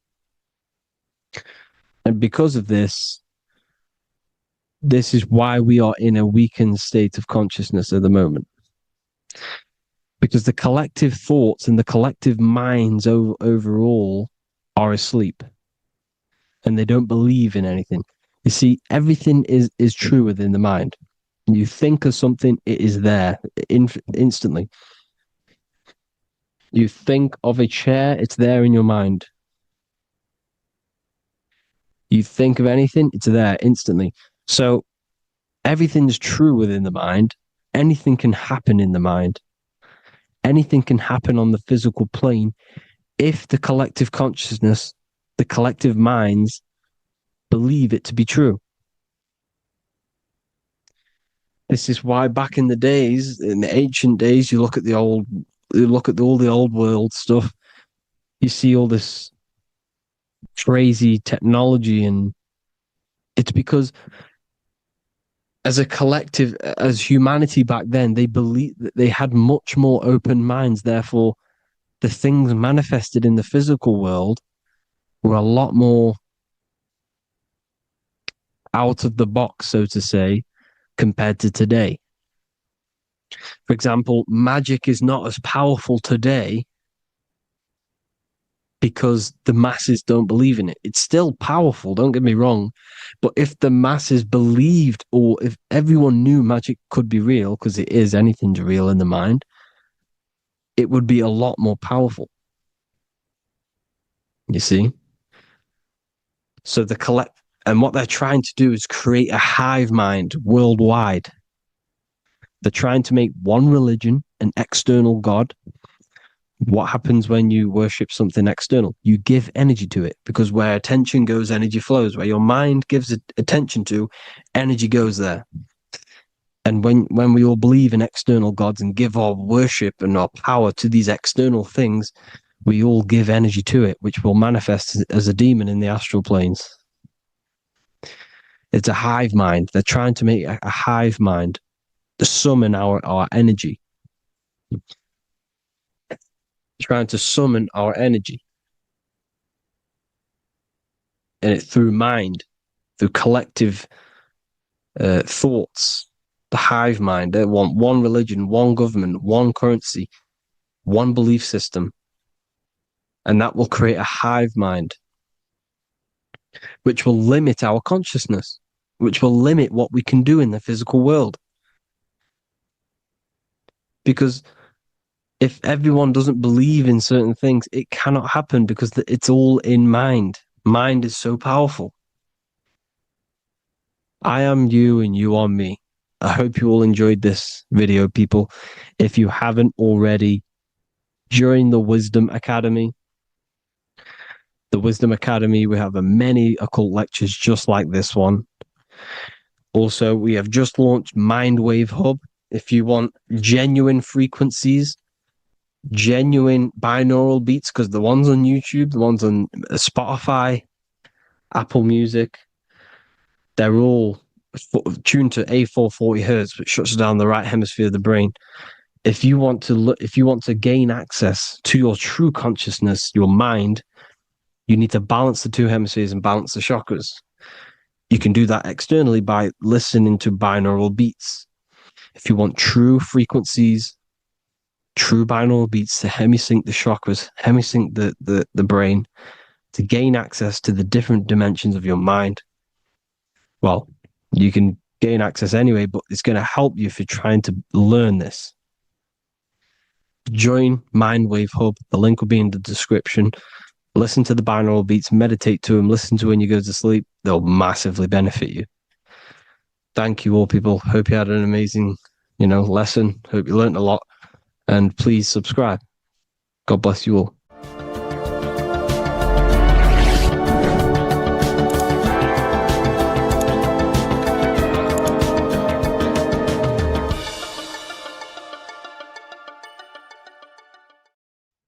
Hello, everyone. Today we're going to be discussing the esoteric and occult meaning behind the story inside of Genesis, the story of Adam and Eve. This is a widely known story, but not many people know the true esoteric meaning behind it. Okay, so today we're going to be breaking this symbolism down. Before we get into this, please leave a like and a subscribe on the channel. I would greatly appreciate it. And please comment below any lectures or anything you wish to know, and I could maybe make it in the future. The first thing we must understand about the Bible is that it is an esoteric and occult book. It is written in allegory. It is written in such a way that we understand the book compared to our level of perception. Now, what do I mean? If a child read the Bible, they would gain a standard meaning and story behind it. They would gain a normal interpretation of the book, of being good, praise God, and be a good person. However, me, who have studied the occult and esoteric and symbolism for a very long time, when I read the Bible, I see a deeper meaning. I can read between the lines of the allegories, which means the Bible is written in such a genius way that it speaks to your level of intelligence. Depending on how advanced you are mentally and with knowledge, will depend on how you decipher this book and how the parables inside the book can speak to you in your personal life. Okay, so the Bible is the greatest psychological book ever written in history. This is why it's known as the greatest story ever told. It's a story. What we must understand with the Bible is that the Bible creates on the surface a logical way of thinking, which is what we call religion. We read the Bible and if we think logically and we take that book literally, then we gain a religion. But if we look beyond the surface, this is what we call esoteric, metaphorical, symbolic. You can read between the lines using our right hemisphere of the brain in deciphering this book and what it truly means to us and the evolution of our mind, body, and soul. What this book actually reveals between the lines is instructions and stories which teach you how to level up your consciousness, how you can sync the mind, body, and spirit and the soul all together so you can live like a god. This is what the esoteric is. It's the purification of consciousness. Now, when it comes to Adam and Eve, okay, what we must understand is that this is the beginning of creation. This represents the beginning of your life in an esoteric way. This is symbolic for the beginning of your incarnation into this physical world. Okay. And we have Adam, masculine, Eve representing feminine. These are the two masculine and feminine energies which create the whole material universe. Okay. And as we are born with a pure consciousness. We are born with pure consciousness. Well, now, what do I mean? As a baby, we have no knowledge. We are pure essence of the soul. You know, we don't gain the knowledge of good and evil. We are pure. Yes, we're not happy all the time as a baby, and we're not sad all the time, but we have no ego. This is what I mean. Our consciousness is not split. As a baby, you are whole. You have a whole consciousness. You are yourself. You have no false identifications, no limiting belief systems, nothing. You are pure awareness and the pure soul and the pure mind. Now, this is what Genesis is representing. As we grow older, the more experiences we gain, the more thoughts we start to think, the more knowledge we gain of this world, the more impure our mind, our heart, our soul, our spirit becomes, the more impure our body becomes. As we grow older, we're infected with negative beliefs, negative thoughts, and society norms. This is a big one. As we grow older, we are molded by society. We shut off areas of ourself and we push them away so that we fit in with society. We all know this. We all did this in school. We pushed away parts of ourselves to act cool or to fit in, whatever it may be. Whatever type of person you were in school, we all went through this because society and culture is programmed. So as we grow older, our consciousness splits.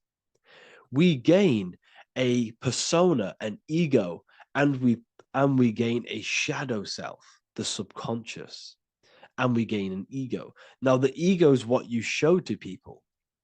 It's that character that you show, that you put on to your culture, to your family, to your friends. This is a false identification. And we also gain a shadow self. The shadow self is gained through experience. This is the subconscious. Our ego is created through experience. And so is the subconscious and the shadow self. Okay. So as we gain age in this material body, we fall from the Garden of Eden. We gain the knowledge of good and evil. This is what the symbolism represents of us leaving the garden, us eating from the fruit. Now, the fruit represents the knowledge, it represents the insight, the experience, which splits our pure consciousness. Our soul splits. Okay? We lose connection with the divine. We lose connection with our pure self through material experiences. We may lose ourselves in material experiences. We may lose ourselves in lust and material gain, wealth, and all of these lovely things that the material world offers. We lose ourselves in this. Okay? And not only that, there's another symbolic thing that we're missing with being a child. There's another symbolic meaning behind this tree in this story of Adam and Eve. And this is sexual energy. Okay?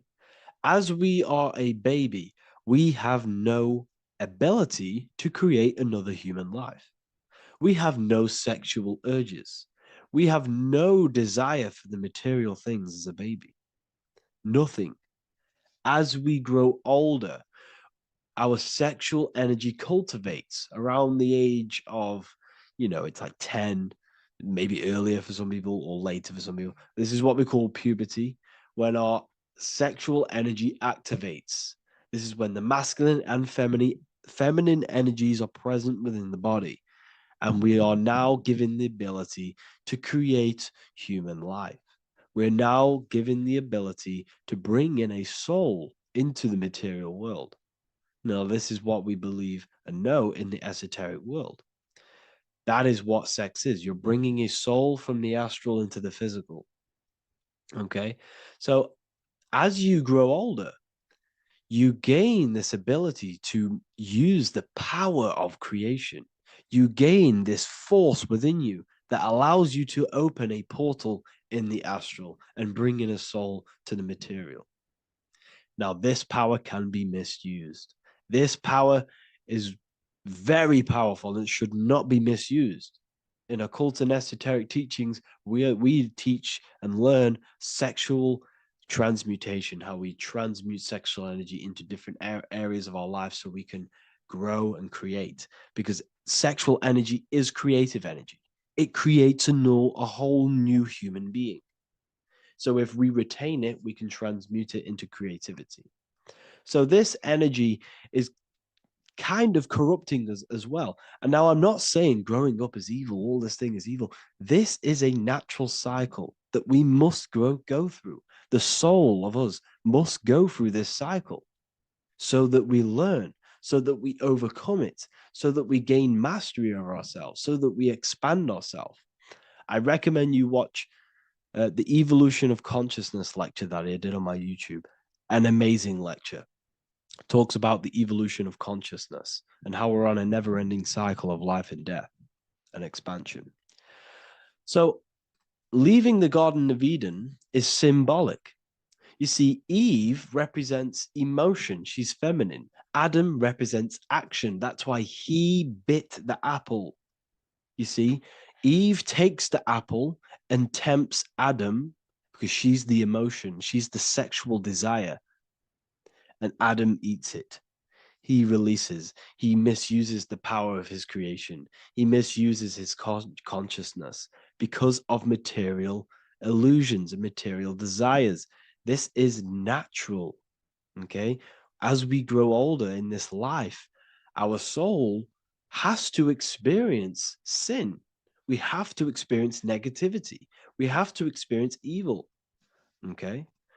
And we have to misuse this power within us to learn about it so we can overcome it and gain control over it. Now, this is why the Bible says in Genesis 3:6, for God doth know that in the day ye eat thereof, then your eyes shall be opened.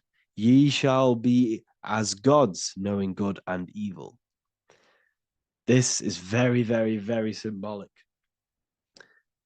We come into this world to experience a dualistic way of reality.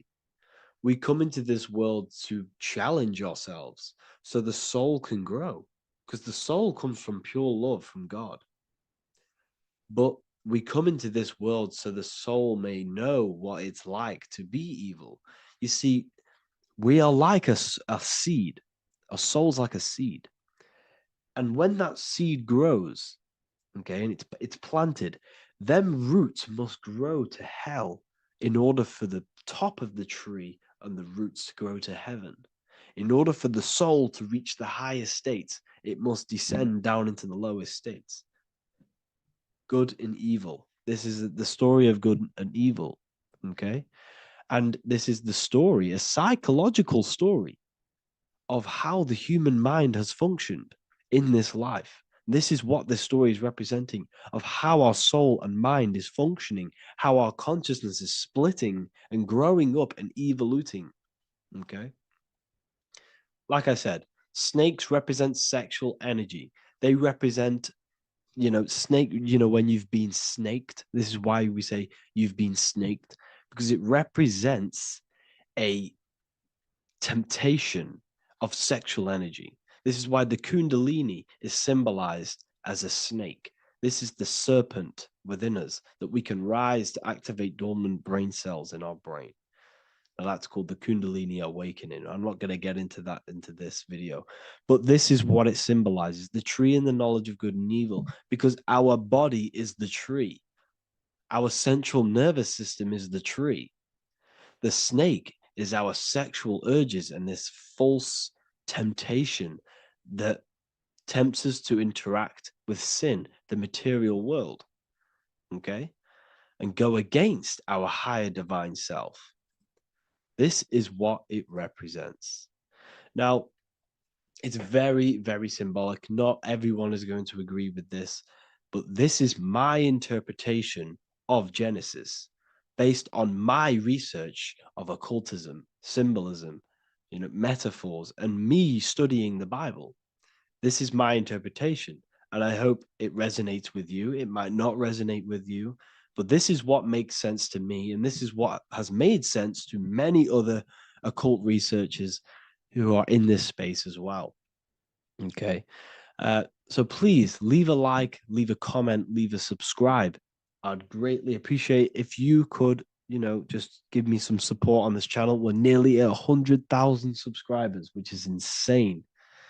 I just want to say thank you all. And yeah, I will see you inside the university if you join.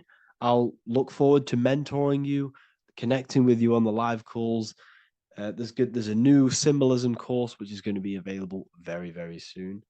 And yeah, if you join the university, you also get a 30% discount on all of my products, astrology readings, one-on-one calls, all of my books. Yeah, so I hope you gain some insight on this video, and I'll see you in the next video, and I'll see you inside the university. Have an amazing day. Religions were made to hide the truth about yourself, God, and the universe. You see, religion teaches there is a God separate from you. He created the universe separate from himself. They did this to truly disconnect you from consciousness, from God, and from yourself. Now let me explain. It's going to be very difficult to understand this from a left hemisphere dominated perception. The left hemisphere sees everything individual. The right hemisphere sees the whole. For example, if you're walking through a woods, the left hemisphere sees individual trees, leaves, twigs, and branches. The right hemisphere sees the interconnectedness of the whole woods. We've been trained our whole life to be trapped in the left hemisphere, to think logically, scientifically, with evidence. This way of thinking traps you in illusion, division, and separateness from everything. Plus, in science, they teach you the universe exists outside of you. You exist in a universe, and the universe exists whether you exist or not. This is completely false. You are the universe experiencing itself. There is only one person in the universe. There is only one awareness in the universe, and that is God. That is your consciousness. Not your name, your job, your reputation, your thoughts, your beliefs. That is not God. God is the infinite awareness that you are, the alertness, the essence of life. You are an individual. You have a dual nature, an inner world, consciousness, and an outer world, this physical body. The inner world is the immortal, consciousness, awareness. This physical reality is for the immortal within us to experience and enjoy. And the immortal consciousness, the immortal self, the individualized expression of the only thing that is truly real, which is God, consciousness, is seeking a way to understand itself through infinite vantage points. The same consciousness inside of you, inside of the dog, the squirrel, the plants, the stars, the same awareness is in absolutely everything. Only the right hemisphere can see this connection. The universe is one mind separated into the infinite bodies and life forms. This is why scientists tell you that the universe is forever expanding. It's truth in plain sight, because the universe is the mind, and the mind is always seeking more vantage points to understand itself. And the mind is always expanding into new realms of thought. The mind cannot be filled up. It does not exist in space. However, human awareness, human consciousness is very sacred. And the reason why I say that is because humans possess a two-way consciousness, unlike a dog, an animal, or a squirrel, for example. The dog looks in the mirror. It is not aware of itself. It doesn't look in the mirror and see that it needs to improve something. However, humans, we can look in the mirror and say, who am I? Where do I come from?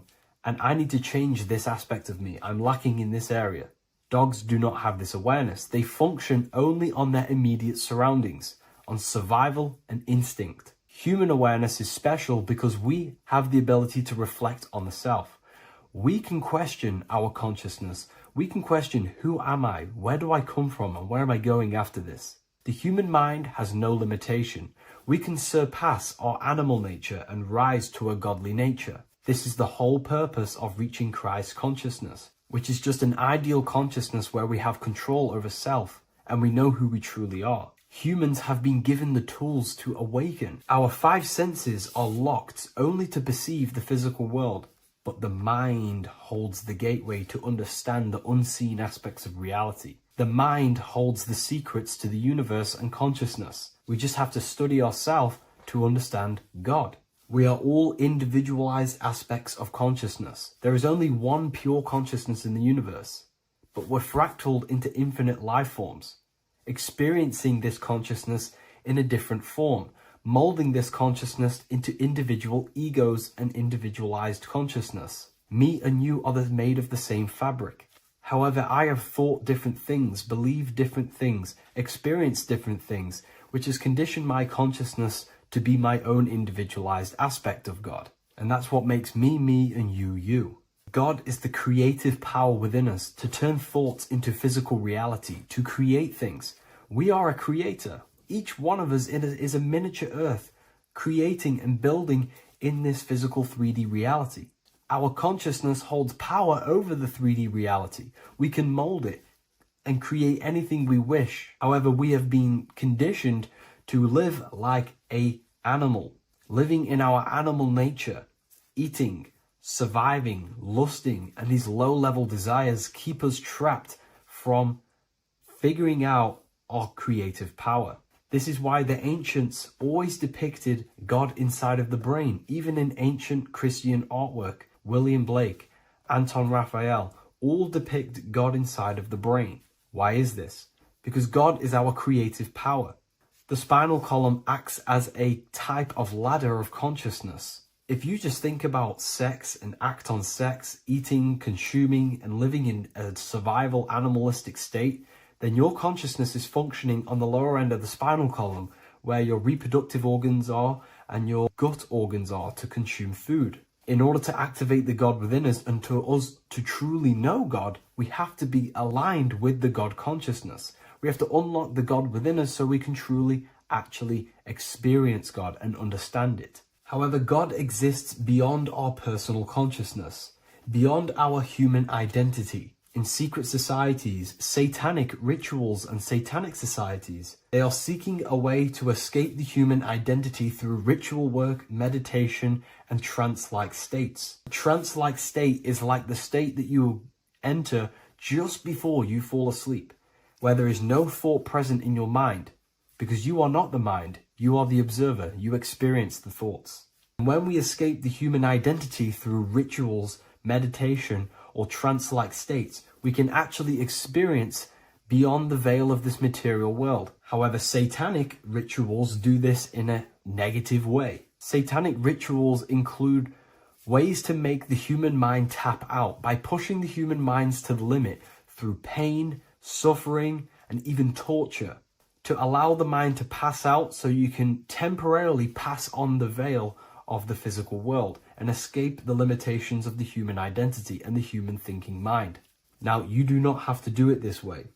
You can experience the divine and beyond your human identity through many different ways, such as deep, deep meditation, rising above your thoughts, and setting 3 alarms, one for 6 a.m., one for 6:30, and one for 7:30. And when you wake up at these times, what you need to do each time you wake up is allow your mind to stay awake but your body to fall asleep. And you will enter this trance-like state. And you can gain ideas, experience lucid dreams, and maybe even astral project. All of these rituals in secret societies and satanic societies is all about escaping the human identity and experiencing the divine planes beyond the physical. To wrap all of this up, this is all about consciousness. Consciousness is the infinite awareness of the universe, just fractaled into separate bodies.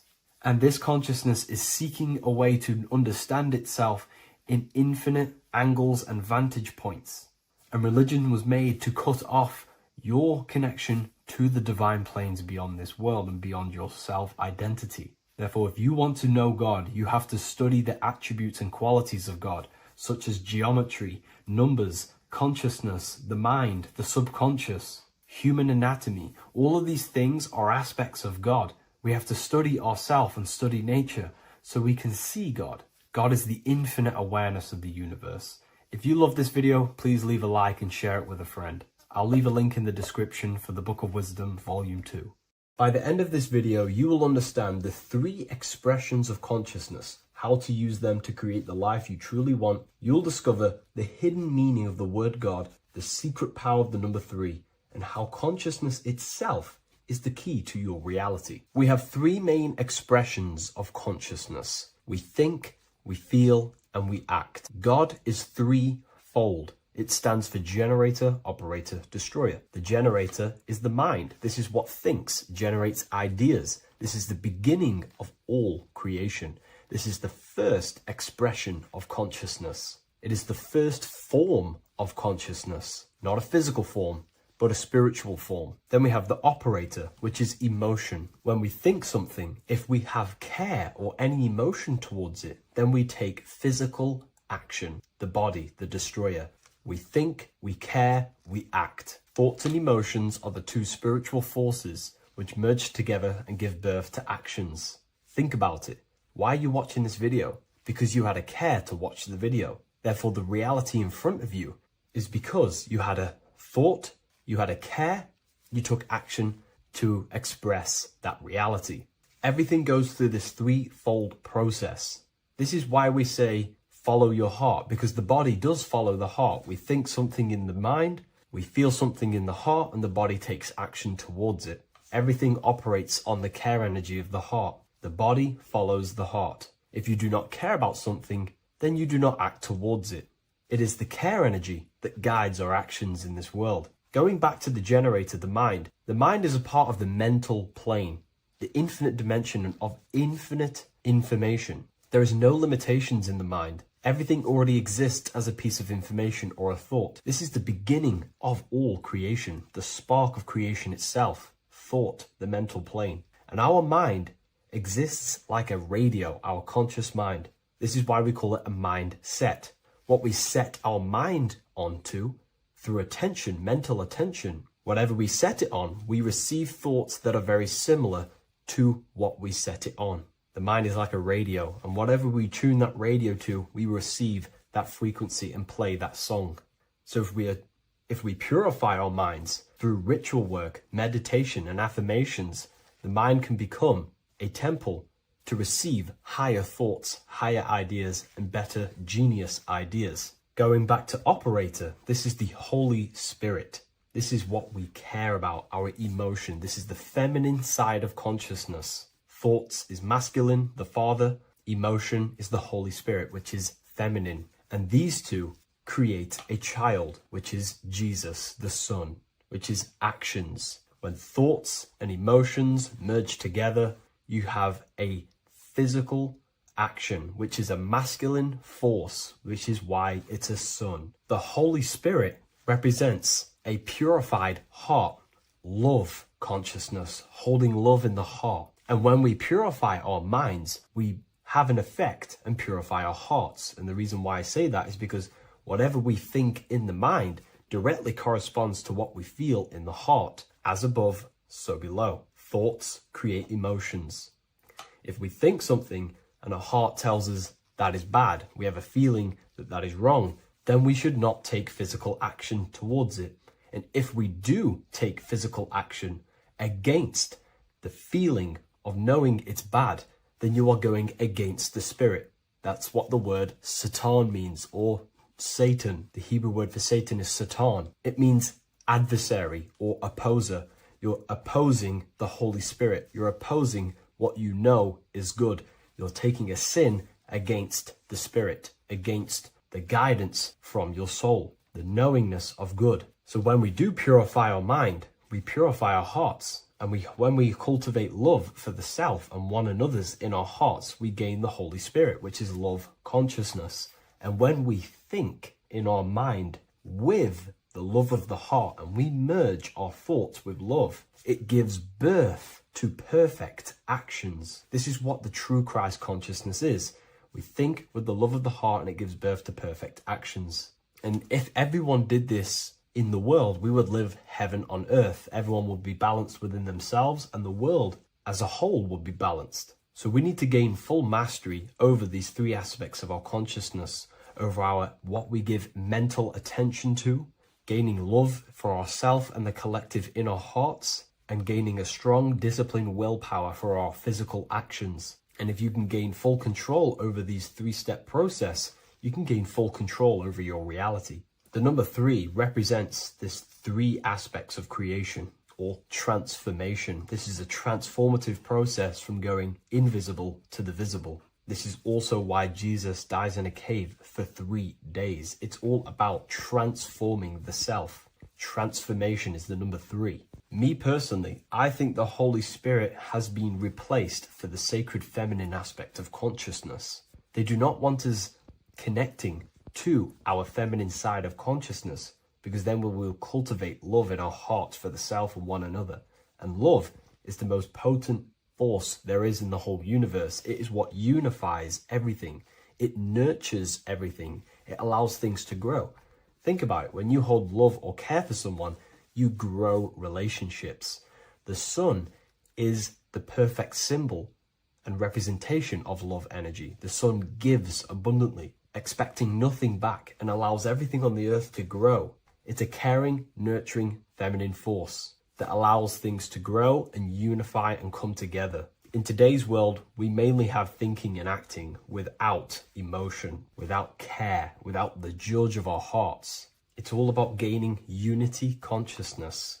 We think, we care, true care for one another and the self, and we act. And if you align these 3 forces towards something, your business, whatever you're trying to create, you will fully create that reality, because these are the 3 forces that you can use to generate a reality. You can do ritual work to create care in your heart about something, and then you will take more action towards it. The book I'm using here is the Book of Wisdom, Volume 1. You can get this paperback or PDF on my website. So I hope this video has helped you. Please leave a like, comment, and a subscribe on the channel if you like the content. Let me know what you think about the Holy Spirit and if it is covering up the feminine side of consciousness in the comments section.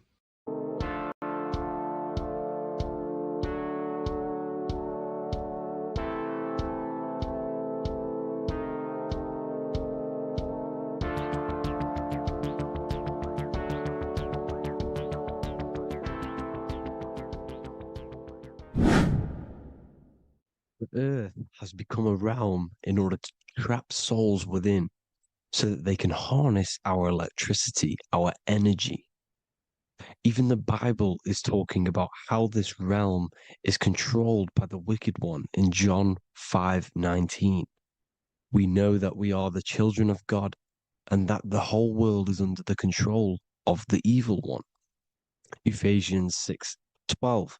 For our struggle is not against flesh and blood, but against the rulers, against the authorities, against the powers of this dark world, and against the spiritual forces of evil in the heavenly realms.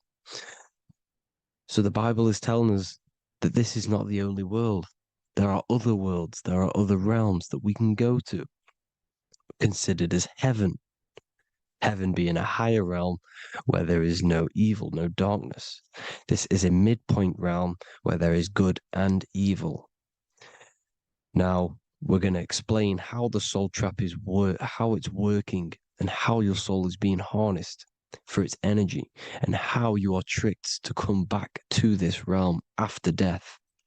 What you need to understand is first is that you are the invisible intelligence behind the physical body. You are the mind and soul. The soul is the true you, the good you. It is pure love, pure bliss, eternal, never dies. The mind can be corrupted though. The mind is the intelligence of the soul. It is invisible. It has no true form. The intelligence inhabits the brain. The brain is the computer to control the electrical machine called the nervous system, which is choice, program, and action.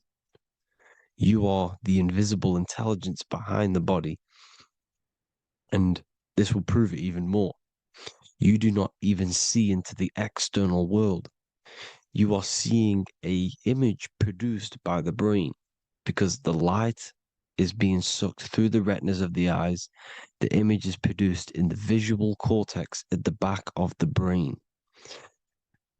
What does this mean? This means that we are the consciousness in the center of the brain, in the pineal gland, that is experiencing the program being ran by the central nervous system in the brain. This is the sigil of Lucifer. Lucifer in Latin is Lucy. Lucy is light in Latin. Lucifer is known as the light bearer. This is how the eyes work, people. It's not a demon or a devil. The sigil for Lucifer is how the eyes work, and how the left eye is controlled by the right brain. The right eye is controlled by the left brain. There is a crossover. It's the same with the body. The left side of the body is controlled by the right brain. The right side of the body is controlled by the left brain. There's a crossover with our hemispheres in the brain. Now, this empty chamber in the center of the brain is where this universal cosmic intelligence is held, known as the most holy place in the Bible, the throne of God. Okay? This is above the 33 vertebrae on the spine. As you can see here, you are the being in the center of this point. All of the nerves are being sent back to this one particular point, which is the seat of our invisible intelligence. You can see it's an empty chamber. Our consciousness, our intelligence is not a physical thing. This intelligence is the true voice inside of your head. This is why your head is heaven, your heart is earth, your heel is hell. Your head is heaven because this is the seat, the throne of God. God is in heaven because the consciousness, this divine intelligence that's controlling the body, is sat in the center of the brain. The brain is taking commands of this invisible intelligence. When you close your eyes, you can feel your awareness, your consciousness, your intelligence is all in the brain. Your awareness is not in the feet, the heart, the legs, the arms. It's all in the center of the brain. Now, if you meditate deeply, you will find that you are beyond the mind. You are the being observing the thoughts. You are the soul observing the thoughts. Now, with this being said, you are the consciousness experiencing the program being ran by the central nervous system in the brain, because you're not seeing into the external world. It's an image, it's a simulated image produced by the brain and the central nervous system. You do not experience the external world. You do not feel the external world. You feel electrical impulses on your nervous system. Your nervous system is decoding what you are feeling. So the only thing that you truly feel is the electrical impulses on your nervous system. This is why the nervous system is the tree of knowledge of good and evil, because it gives your invisible intelligence, your mind, the knowledge of good and evil. It can detect good things, it can detect bad things. If it's hot, if it's warm, if I need to go, the nervous system is doing this. It is the tree of knowledge of good and evil. Okay? Now this universal intelligence is symbolized as the single eye. Okay? Matthew 18:9. It is better for you to enter life with one eye than to have two eyes and to be thrown into the fire of hell. What does this mean? It's symbolic, it's metaphorical, people. It is metaphoric. Your universal intelligence is the single eye, the one eye. It's the balance between the two poles, between the left and the right, the good and the evil. It knows the right thing to do all the time. This is our inner guide. The inner self is the inner guide. And when you are operating your life off duality, using your two eyes, you'll be thrown into the fire of hell, lower states of consciousness. because you're split. You need to live in oneness, even, balance. Matthew 6:22, the light of the body is the eye. The light of the whole body is the eye. You are a light being. Human. Hue means an attribute of a color. Man is the word manifested. We are light manifested into physical form. Depending on your vibration is depending on what color that you are vibrating on, which is a hue, a human. If therefore thine eye be single, thy whole body should be full of light. Again, it's talking about the single eye, oneness, completeness.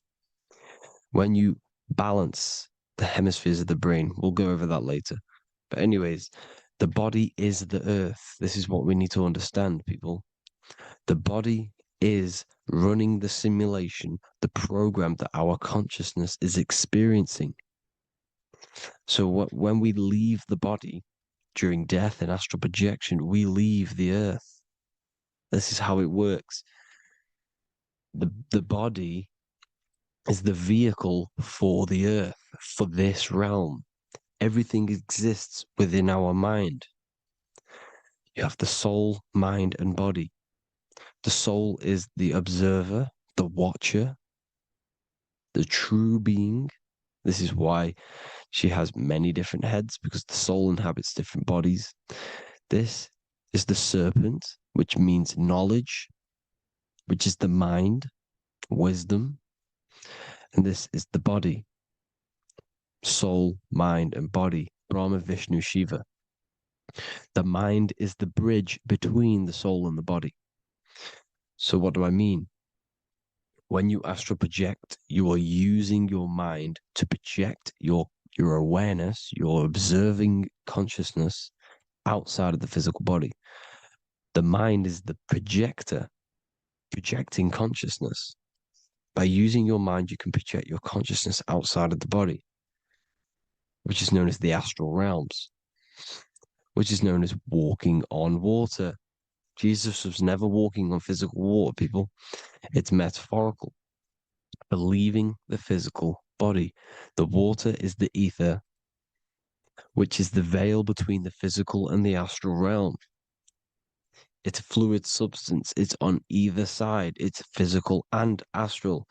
The ether is the fifth element that they hide from us. Why? Because they're trapping you in the physical. They are hiding all of these realms.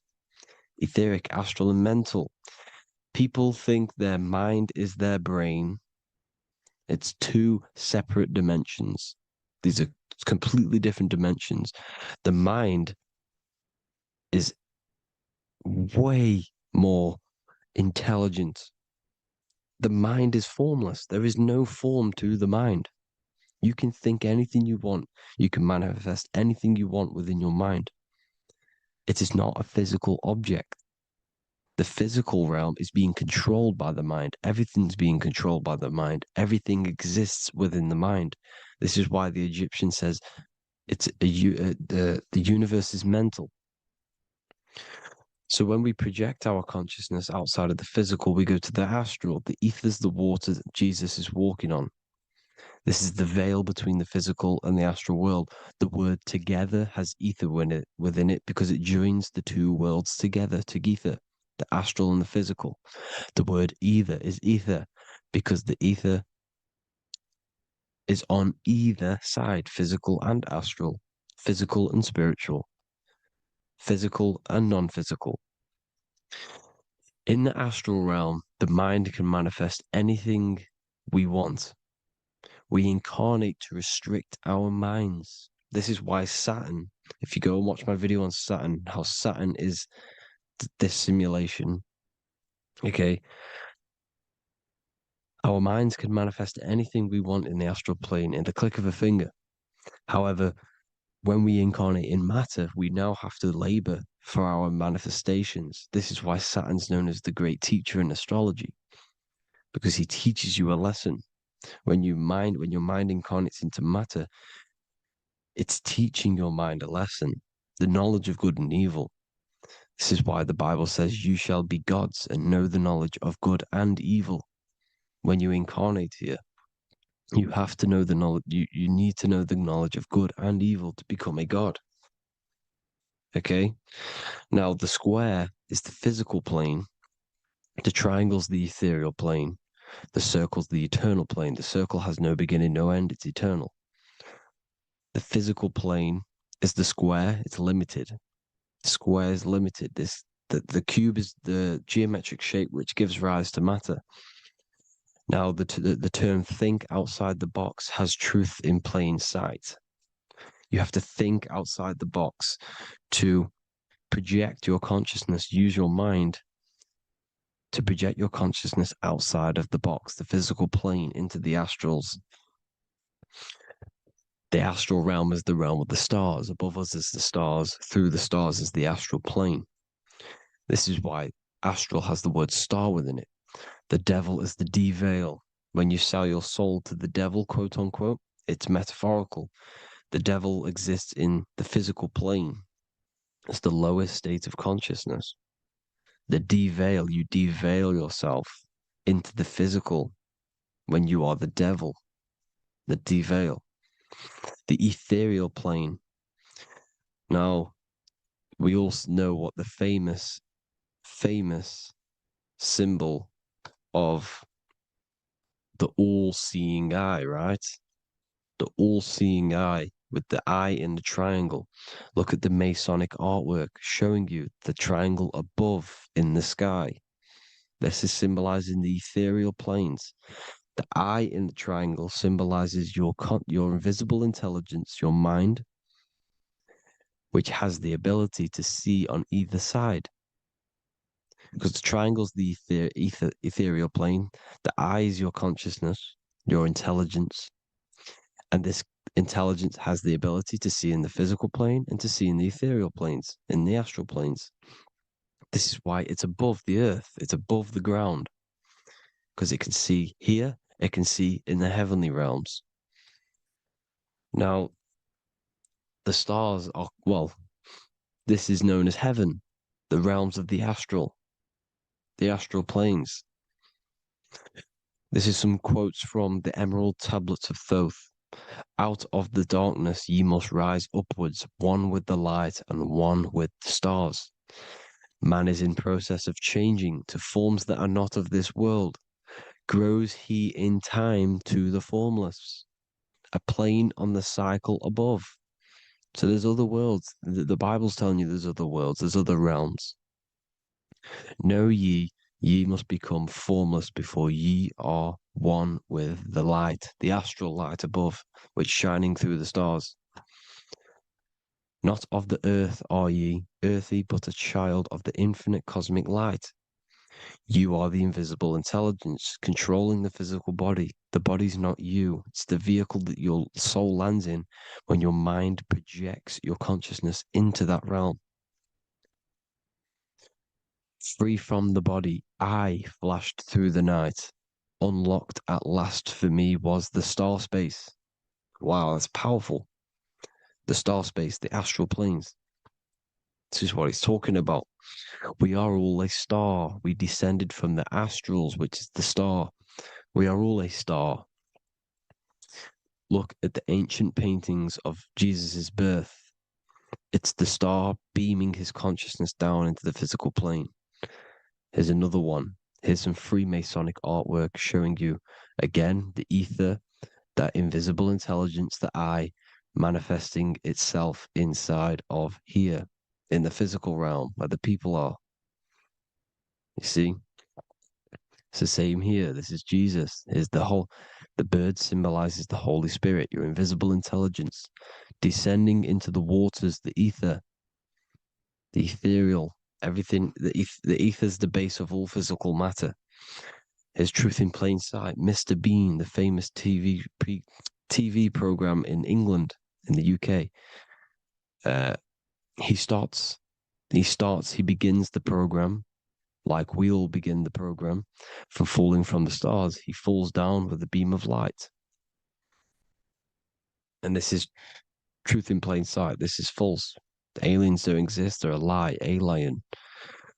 But this symbolizes the star beaming our consciousness. And when we die, this star will suck us back up, just like this UFO is doing. It's truth in plain sight.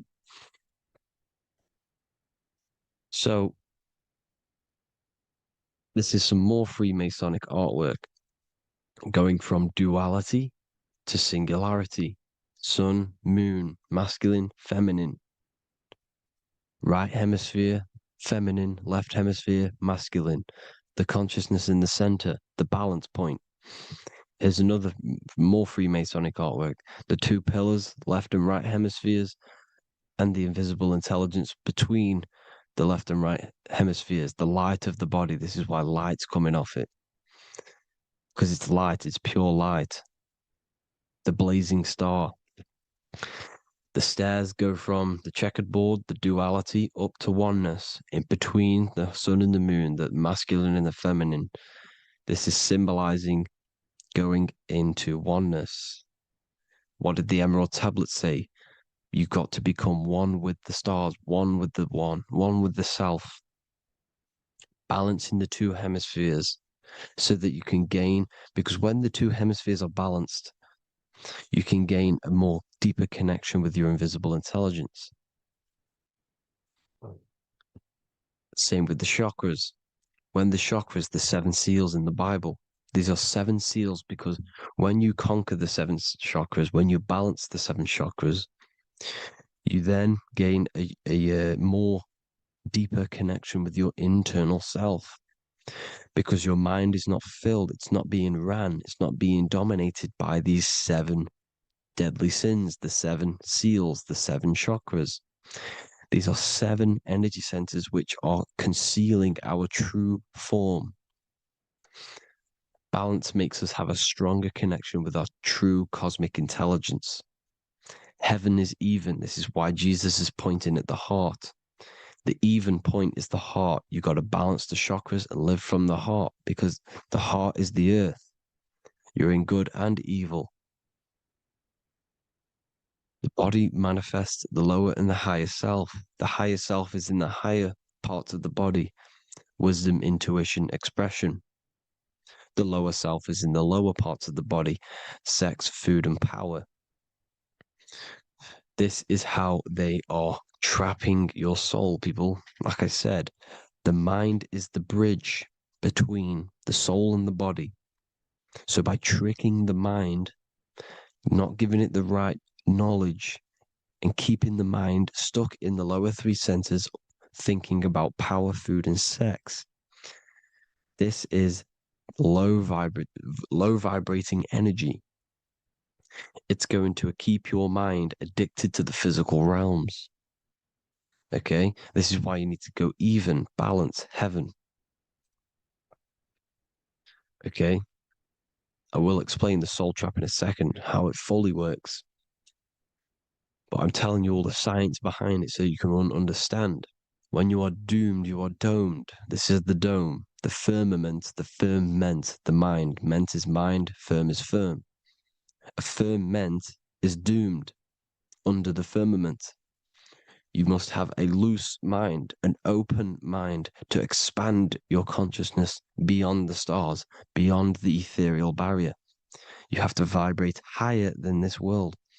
Your consciousness must be expanded more than the physical plane. You need to learn how to astral project. You need to learn how to leave the body, how to operate outside of the body, so that you, when you do leave the body, you will have recognition. You'll have knowledge. You'll have practice.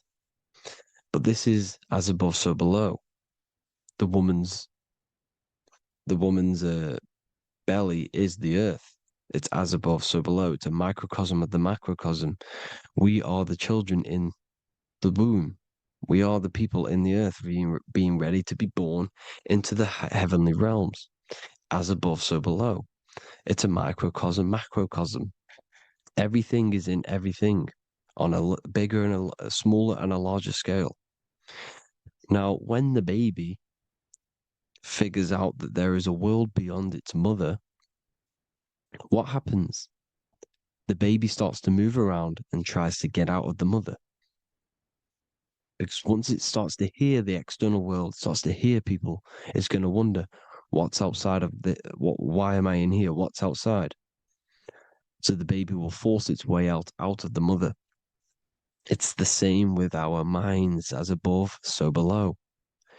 When our minds figure out that there are other realms beyond this world, we will seek a way out. This is the womb, the Mother Earth, Mother Nature. It's the mother. We're in the womb. We can be born out of this world, which is being born again in the Bible. When you are doomed, you are domed under the dome, under the firmament, the firm mind.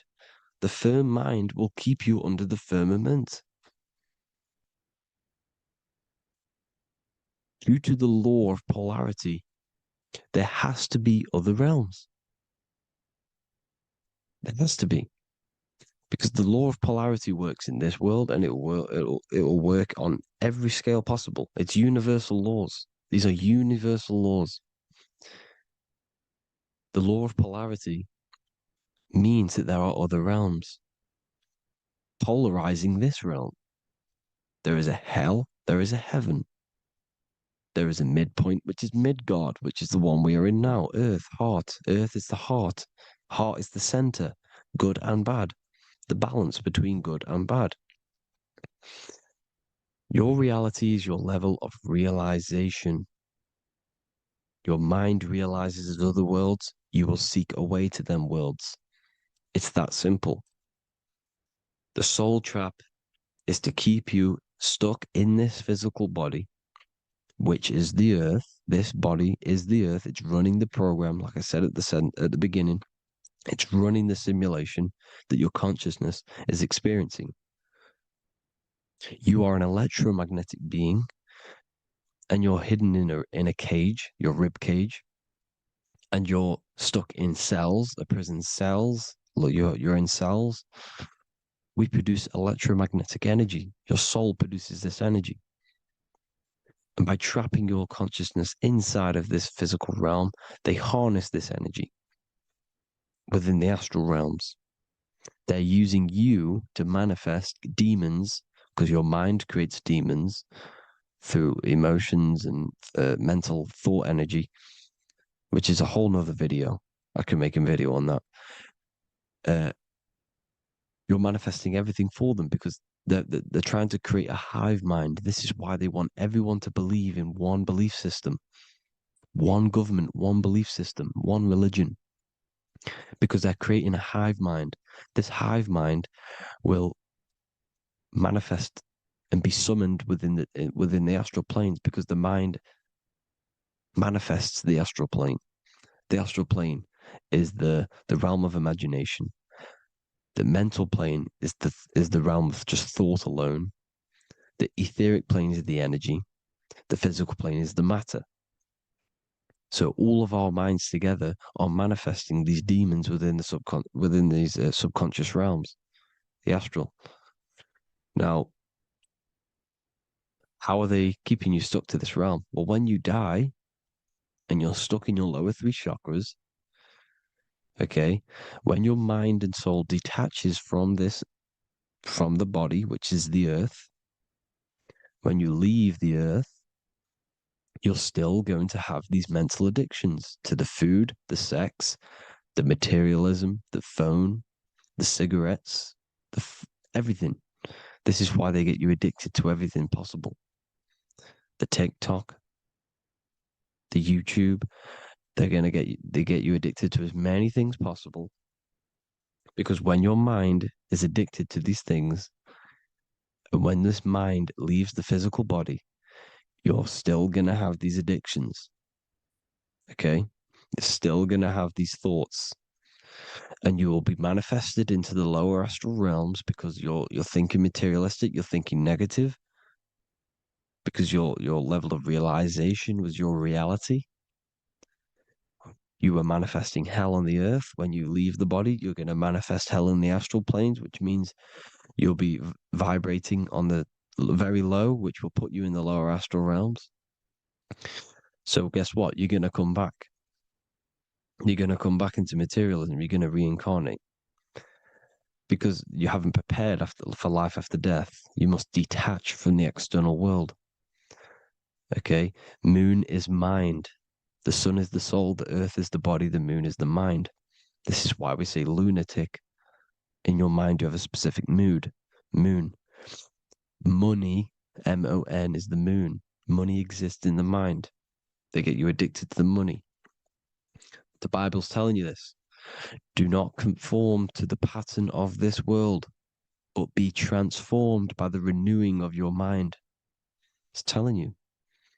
Of this world, but be transformed by the renewing of your mind. Who knew that the Bible was this deep? Matthew 16:26, what good will it be for someone to gain the whole world yet forfeit their soul? James 4:4, don't you know that friendship with this world means enmity against God?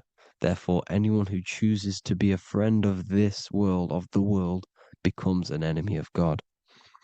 John 4:4, dear children are from God and have overcome them, because the one who is in you is greater than the one who is in the world.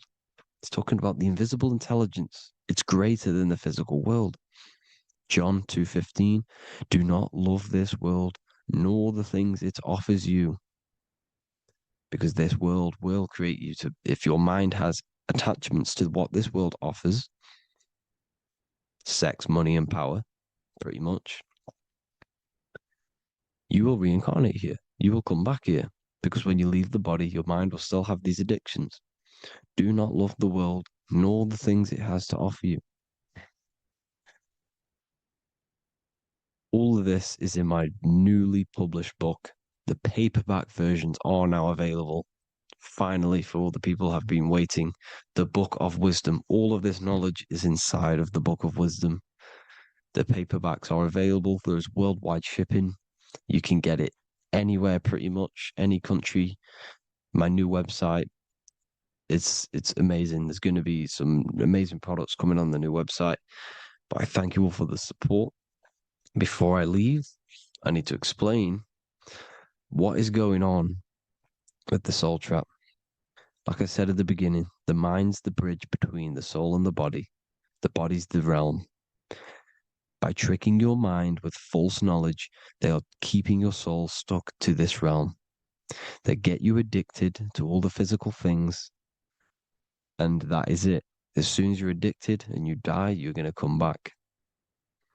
So by tricking your mind, which is the bridge between the realms, they keep your mind stuck within this body. They keep you in physicality. They deveil you, the devil, the deveil. Thank you all for the support, people. If you do want to join the Academy, all the links will be posted below this video for the book, The Academy. Thank you all for the support and have an amazing day.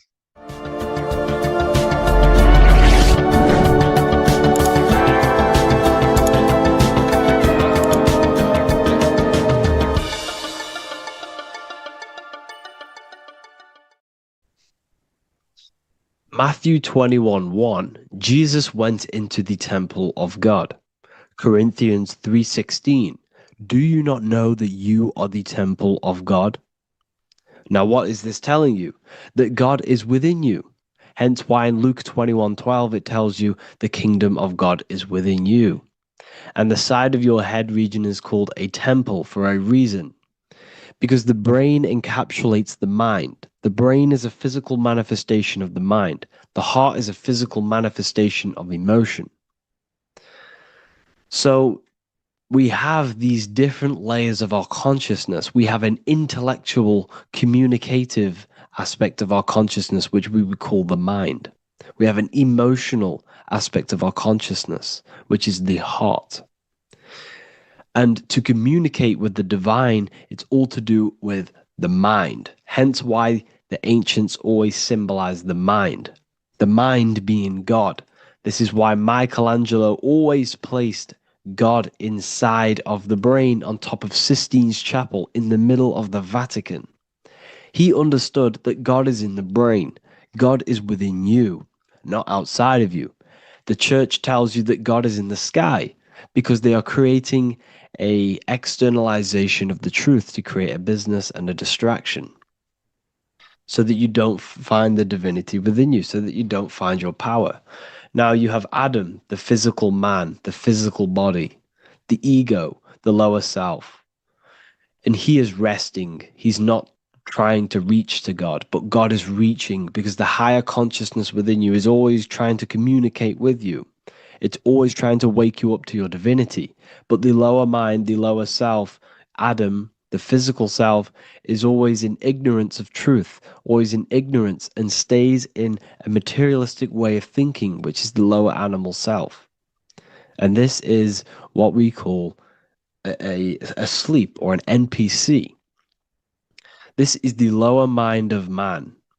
But all you have to do is to move your finger to touch God. You have to look within yourself, within the brain, meditate, and you can find God.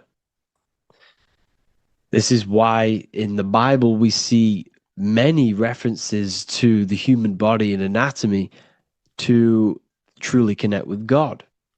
Kings 6:8, the door to the middle chamber was in the right side of the house, which is the right hemisphere of the brain. The middle chamber is the pineal gland, where the seat of your consciousness is, where the seat of your higher consciousness is, the mind. And they went up the winding stairs, which is your spinal column, into the middle chamber, and out of the middle chamber into the third. So they went up the winding stairs. This represents raising your consciousness up the winding stairs. Your spinal column acts as a stairway of consciousness. Depending on what sort of consciousness you are operating in, depends on what part of the spinal column you are using. Because the spinal column ascends and descends consciousness. What do I mean? If you are in a reproductive way of thinking and you're always thinking about sex, you're jerking off all the time and you're always eating, all of your brain's power and your mind's power is being descended into the lower aspects of the spinal column, which represents hell, the physical state of man, Adam, the ignorant state. We're basically living off low-level pleasures like an animal. And the stairway to heaven is your spinal column. They went up the winding stairs into the middle chamber, which is your mind, your pineal gland, and out of the middle into the third stage of consciousness, physical, etheric, astral. When you meditate and you start to raise your consciousness during meditation, you enter the astral plane when you turn off thought. But this is the middle chamber inside of the brain. Here we see another painting inside of Sistine's Chapel of God inside of the brain. This is the brainstem. This is the brain. This is the frontal lobe. This is the back lobe. This is the back lobe. This is the cerebellum. Here's the reptilian brainstem. Here's the claustrum. This is what we are seeing here. Anatomy. Here is another one in Sistine's Chapel in the middle of the Vatican. This is depicting the brainstem. God's neck looks exactly like the brainstem. Here we see a real brain compared to God's neck, because the neck is just below the brainstem. And this is what they are symbolizing, because they knew that God is within you. God is a part of the human body. God is inside of the body, because the body is a vessel for consciousness, for universal consciousness. Inside of you, inside of me is the same spark of consciousness.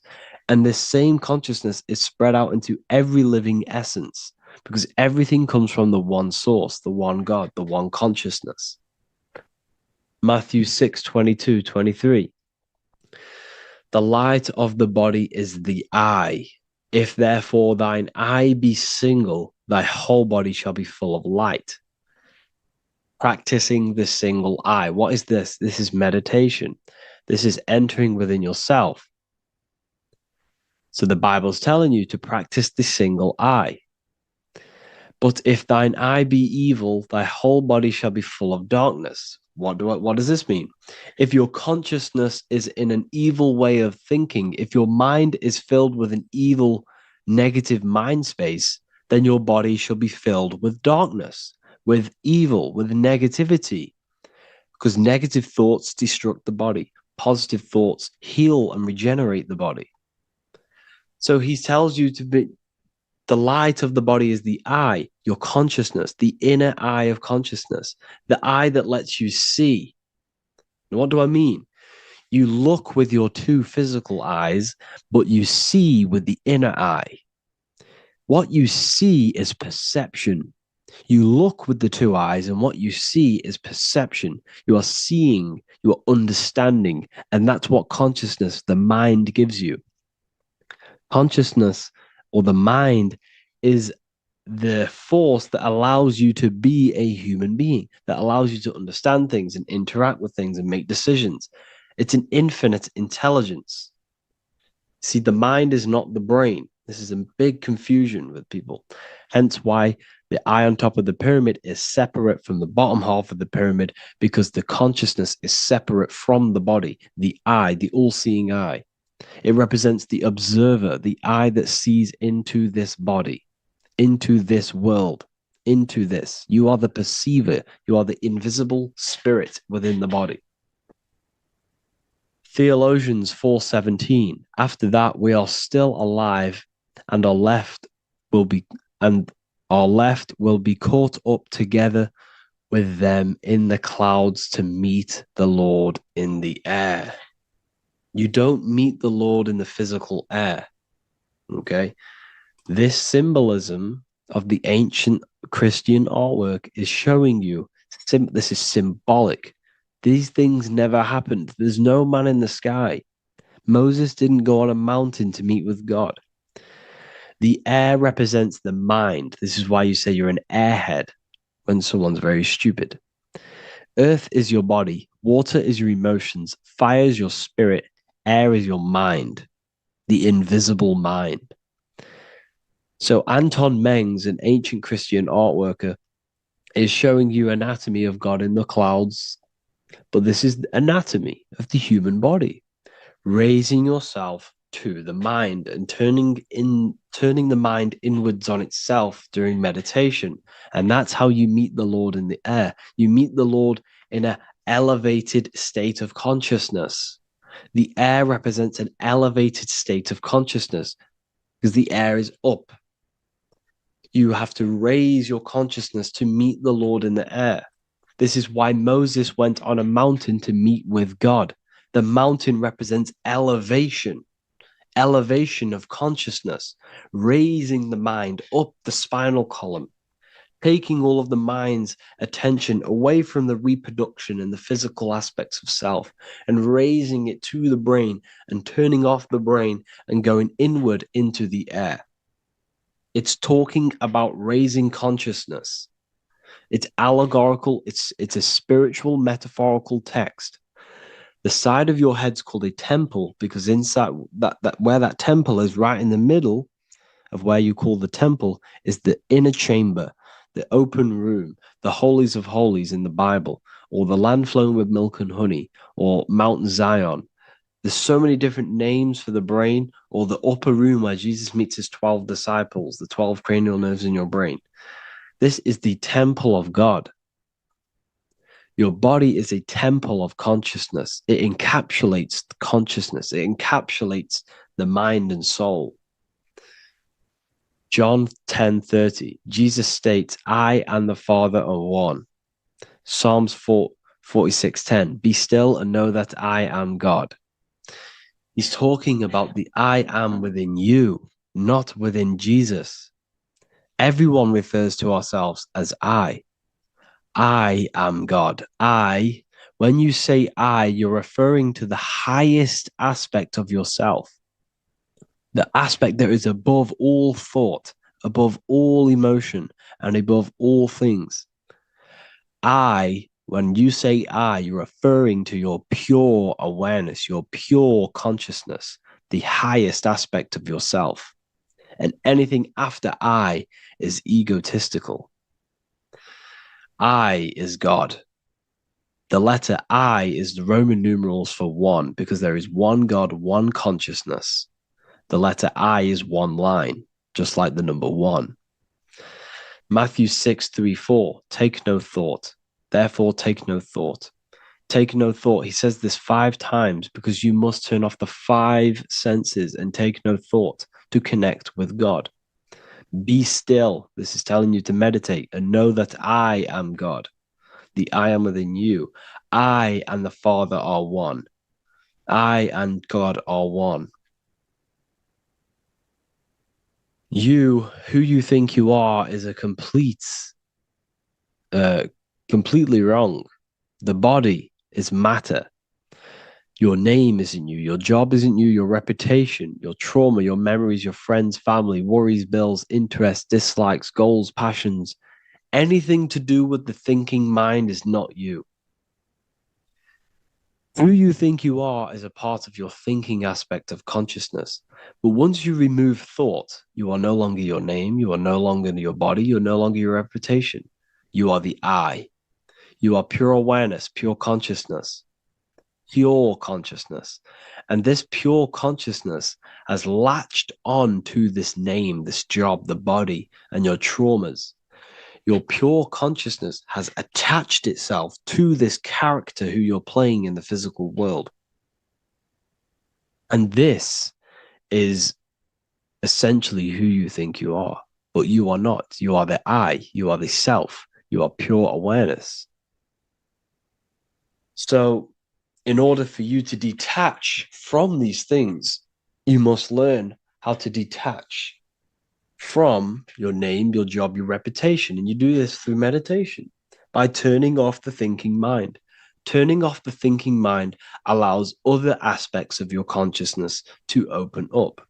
What do I mean? Your whole life you've been thinking, and all of these thoughts has attached you to this physical body. You haven't allowed your consciousness to open up. And you can only do this by taking no thought. That's why Jesus tells you, take no thought. When you turn off the thinking mind, other aspects of your consciousness starts to open up. Other aspects of your being can open up. And this is how you astral project. This is how you do all these mystical things and things to do with consciousness. It's taking no thought. Imagination, emotions, thought, and memory are all to do with consciousness. These things are not physical. You can't touch thought. You can't touch emotions. You can't touch these things because they are not a physical thing. So you must turn off these things for other aspects of your consciousness to open up. Okay? So essentially, the Bible is a metaphorical, astrological, numerological, metaphysical, spiritual, encoded text that talks about human anatomy, spirituality, and the true nature of the human experience. Everything they teach you in school is to make you think that you are this body. Everything they teach you in church is the externalization of the true teachings of Jesus. Jesus was telling you to meditate. Jesus was telling you to practice the single eye. Jesus was telling you to look within yourself and find God. He wasn't telling you to pray to him. Mark 16:19, he was taken up to heaven and sat at the right hand of God, the right hemisphere of your brain. John 21:6, cast the net onto the right hand side of the boat and ye shall find fish. Fish is understanding. The boat is your body, your brain. Cast your awareness into the right side of your brain and you will find understanding, because the right side of your brain is all to do with the creative aspect and the intuition and the spiritual sides of your consciousness. This is why God is here. This is why Michelangelo depicted God in the right hemisphere of your brain, because this is all human anatomy. And I speak about all of this in the brand new Book of Wisdom, Volume 2. which is now available. The start of the revolution has begun. This book is truly going to change the way people see the world. It's got so many more topics than the last one. It's truly a revolution. It's written in so much detail. It's very practical. I cannot wait to share this one with you. I just want to say thank you for the opportunity for me to create this book, because without you, I couldn't have created this. And I just love sharing my work with you.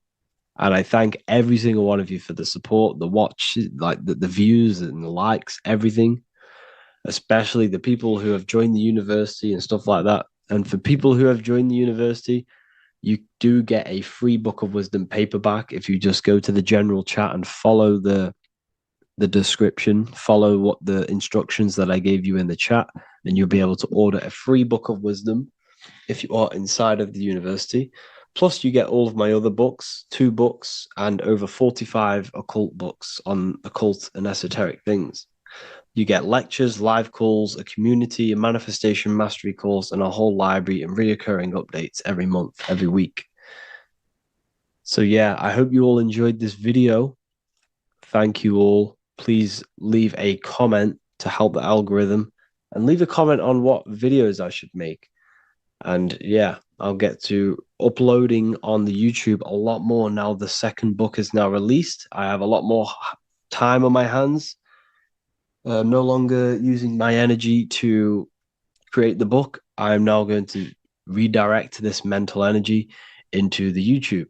So there will be a lot more content coming. So I need some content ideas. So feel free to comment some ideas, some YouTube videos that I can create. Thank you all, people. Have an amazing day.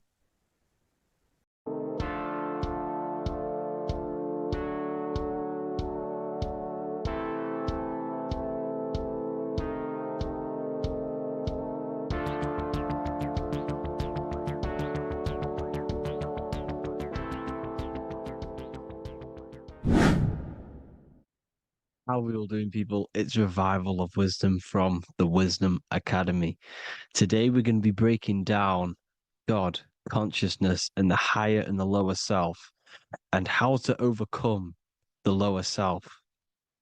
Now, the first thing you need to understand is that you are the invisible intelligence within the brain, within the body. This invisible intelligence is known as the mind. But you are not the mind. You are the observer of the mind, which is the soul, the invisible entity. The mind is your intellect, your intelligence. Now, the mind is, it's hard to put this in words, but the mind is something that gives you the ability to explore the universe. And this inner self is the I am. It's the quiet, the inner self, the voice you see in you hear in your head. This is why within spells high twin, inside, internal. The I is also the number 1, which is one line. Because the one and only, is the inner self, which is the I am. This is why you say, my name is Harry. You are not Harry, you are the I, the inner self, the intelligence. Okay, this is why Jesus in French is I am. You look with the 2 eyes and you see with the inner eye. I and I, the same thing. Okay, because the I inside is what gives you the perception of what you're looking at. So when someone's trying to explain something and then you catch on saying, I see now, it's because you're seeing with your inner eye, the one that gives you perception, gives you intelligence, gives you the ability to understand things. This is the internal I, the invisible self, which the physical body is nowhere near as complicated as this inner self. Is in infinite potential. God, God, generator, operator, destroyer, soul, mind, and body. Brahma, Vishnu, Shiva, the Father, the Holy Spirit, and the Son. They're all the reason why you see God is always a triad is because it represents yourself. Your invisible intelligence is God. Me and you are the same invisible intelligence. We are the invisible intelligence experiencing the program being run by the central nervous system and the brain. I always say this in my videos, but I have to, in order for you to understand the things that I'm going to say later on in the video, you need to understand this concept, is that you are the consciousness experiencing the nervous system, the tree of knowledge of good and evil, which is you here. You would be in this invisible intelligence right here in the center of the brain. Now, this is why the ancient Christians show God is in the brain. This is the brain stem. This is the brain. This is also the brain stem and the brain. The brain stem and the brain. It's all depictions of the brain because the brain's the computer, the electromagnetic computer, which decodes the demands created by the invisible intelligence, the I, the inner self, you, your true self. The person moving, if you observe what someone moving, this is going to sound, but if you observe someone walking, it's not the body. The body is moving, but the thing telling it to move is the invisible intelligence. Before you kick a football, a decision is made within your invisible intelligence, your mind. And this consciousness, this invisible intelligence, is either stuck between the lower self and the higher self. Okay? When the invisible intelligence, meaning the true self, identifies itself with the physical body, it will trap its mind within physicality. This consciousness that we have is either operating in the lower self or the higher self. It's either feeding the material body or it's feeding the spirit. Okay? But because we are physical and spiritual, we need to be even. We don't want to be meditating all day long because we do have a physical body as well whilst we are here. We are playing a game in physical matter. Okay? Now, the reason that you incarnated here is to learn a lesson because the mind can manifest anything it wants within the astral planes, within the world of imagination.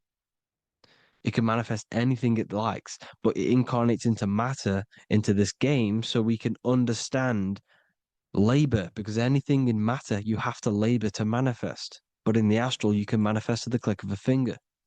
You come here to learn the knowledge of good and evil. And your consciousness, I came out a bit off topic there, but your consciousness is experiencing the lower or higher self.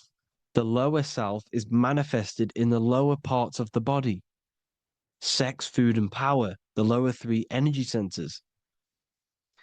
These centers are like mini brains. You are literally thinking with these centers. And when your mind is stuck within these lower centers, you'll think, have you ever heard the term of thinking with your penis or thinking with your, you know what, as a man? Even females maybe, but mainly this is a boy saying, you're thinking with your penis. This is a truth, it's truth in plain sight. You think with these energy centers.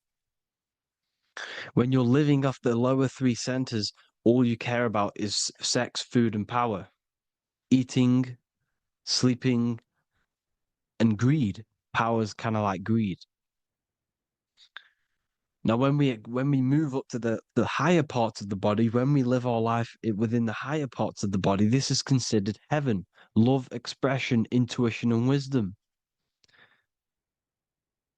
This is what we need to be aiming to do, moving out of the lower half of the body and living our life within the higher self, the higher parts of the body, thinking with the higher energy centers, thinking with love, expression, intuition, and wisdom, spreading love, expression, intuition, and wisdom to others. Heaven is even. This is why Jesus is pointing at the heart chakra, always pointing at the heart. Earth rearranged his heart because in earth you're manifested as a physical being. You're in the heart, good and bad. You need to be balanced between the good and bad. Because love can be a demon too. That's a whole nother video, but love can be a demon. Now, the seven chakras are known as the seven seals in the Bible. When the Lamb opened the seventh seal, there was silence in the heaven for about half an hour. This is a verse from the Bible. The Lamb is Aries, which is the higher brain, the cerebrum, Ram, Aries. Because when the Ram opens the seven seals, you enter the kingdom of heaven. Because these chakras seal your invisible intelligence. They seal your true self. You are behind these seven seals, your true invisible self, your true consciousness. Because behind these seven seals, you do not think about anything materialistic. Your intelligence is not material. It's not physical. It's not from the physical world. It does not desire the physical world. The body is the beast. The body's the animal, the lower self, which can corrupt our intelligence. It can corrupt the intelligence. Okay? Now, we need to balance these chakras so that we gain a deeper connection between this intelligence and the brain. Because when there's a strong connection between the brain and the intelligence, your body and the intelligence, you have a strong connection. Therefore, you can manifest what the intelligence is saying at all times.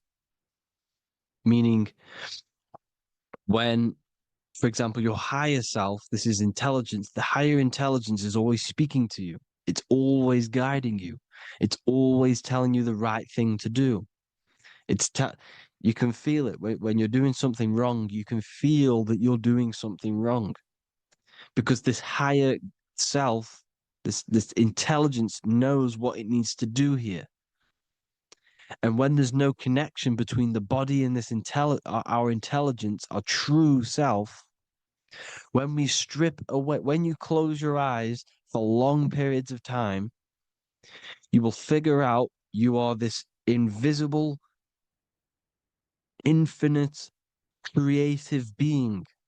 There's no words that I can't describe what it is, but it's the voice inside of your head that you can feel when you close your eyes. You are this being inside of the heaven, because this is heaven, this intelligence. And when there's a strong connection between the body, you can manifest everything it's saying.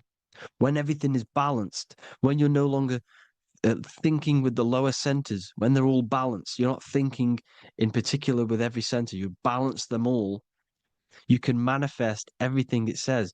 Your body will act out what the intelligence is always saying.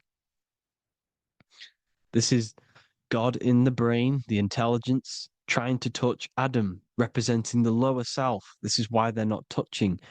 Notice how Adam is resting, but the intelligence is always reaching out, stretching, symbolizing metaphorically saying it's guiding. I'm always reaching out. The intelligence, your intelligence is always guiding you. It's always reaching out to you. But Adam is ignorant of it. The lower self is ignorant of it. And that's why he's so relaxed and God is so stretching out. Because at our highest self, that when you think of when you want to better your life, that highest true version of yourself is God. When you're manifesting this, your highest self, this is God. Your truest form, your most perfect form, that is God. Your highest version of yourself, that is God. Emotions are not what you've been taught. Emotions are not something that should be reactive, okay? You should not let the emotion be you, except that you should experience them instead of letting them become you. You need to understand there's a separation in our consciousness. You have the soul, which is the person who is observing your thoughts. When you think a thought, who's the one observing that thought? The soul, you, the I am, the I, the inner self, the one and only. And inside of every single body, inside of me, inside of you watching this video, there is this same intelligence that is inside of me, inside of you. And it's the exact same intelligence, experiencing a different body. And this is what we mean by the universe is mental. We are all sharing the same ball of consciousness in a different body. The animals, the fish, the cells, all expressing this one consciousness. Me and you are the same. This is why the golden rule is treat others like others should be treated, because I am you and you are me in a different body. Now, going back, you need to identify that there's different levels of consciousness: soul, mind, emotion, and body. Okay? Your emotions are on a separate layer than the body, the mind, and the soul. So when you identify there's a difference between all of these, you do not let them become you. You do not let your mind rule you, because your mind can be corrupted. Your soul is the one that is pure good, pure love, but your mind can be corrupted. Okay? Your emotions can be corrupted. The body can be corrupted, but the soul can never be corrupted, only layered on top. You can only throw piles of programs within the subconscious, layering the soul down, but deep down inside of every single one of you, there is a loving being. Because love comes from the heart. Love is the universal emotion, expression. Now, your thoughts can become bondage, your emotions can become bondage. Now, what do I mean by bondage? By conquering the lower self, we need to conquer our own mind, because the mind is what's manifesting the lower self. When you're thinking with the lower half of the body, when you're becoming your emotions, you need to experience the emotion, not become the emotion. Do not let the emotion become you. Do not let your thoughts become you, because your thoughts are tools that you can manifest. Your thoughts are the idea. Your emotion is the energy that you can use to manifest that thought. Your emotion is energy in motion, emotion. You use emotion to manifest, to feel as if you already have the thought. Therefore, you become that vibration. Therefore, your emotions are actually a creational force that is given to you to manifest things, because you're a human, a manifester. You're here to manifest things. You're a creator. You are a god. Your inner self, your intelligence, your I am, the one and only inside of you, the inner self, the quiet one, the one that's deep down, the invisible intelligence, is it's creating things all the time. All the time. Speak no evil, see no evil, hear no evil. This is the astronauts, they're Freemasons, but they understand this, because thinking, seeing, and hearing can corrupt your mind. And when you have a corrupted mind, you'll have a corrupted subconscious. The subconscious will manifest into the body, because 90% of your behavior comes from the subconscious mind. So you got to speak, see, and hear no evil. But sin, what is a sin? To overcome our lower self, to overcome our lower self, the 7 deadly sins are not something that goes against an external God. A sin is something that goes against your inner guide, your inner conscience. the inner self that's always speaking to you. It's always telling you the right thing to do. The sin is something that goes against this inner guide. And this is why you can feel something where you can feel you're doing something wrong. Because the inner guide is speaking constantly.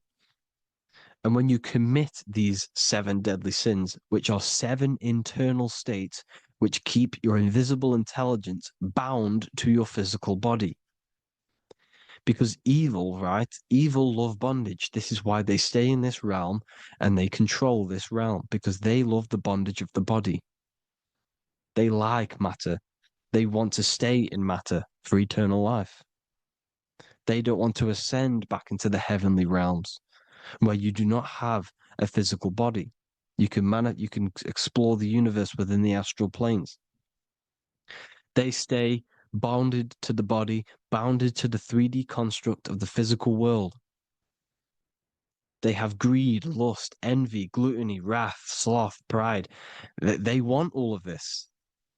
And if you want that, that's okay. But deep, deep down, you don't want that, because your soul is always telling you the right thing to do. Your soul knows what to do to get out of here. It needs to detach from the external world. Detach from all of these 7 internal states which bound you to your lower self, your lower centers. That's what a sin is. You know, you have a left and right brain.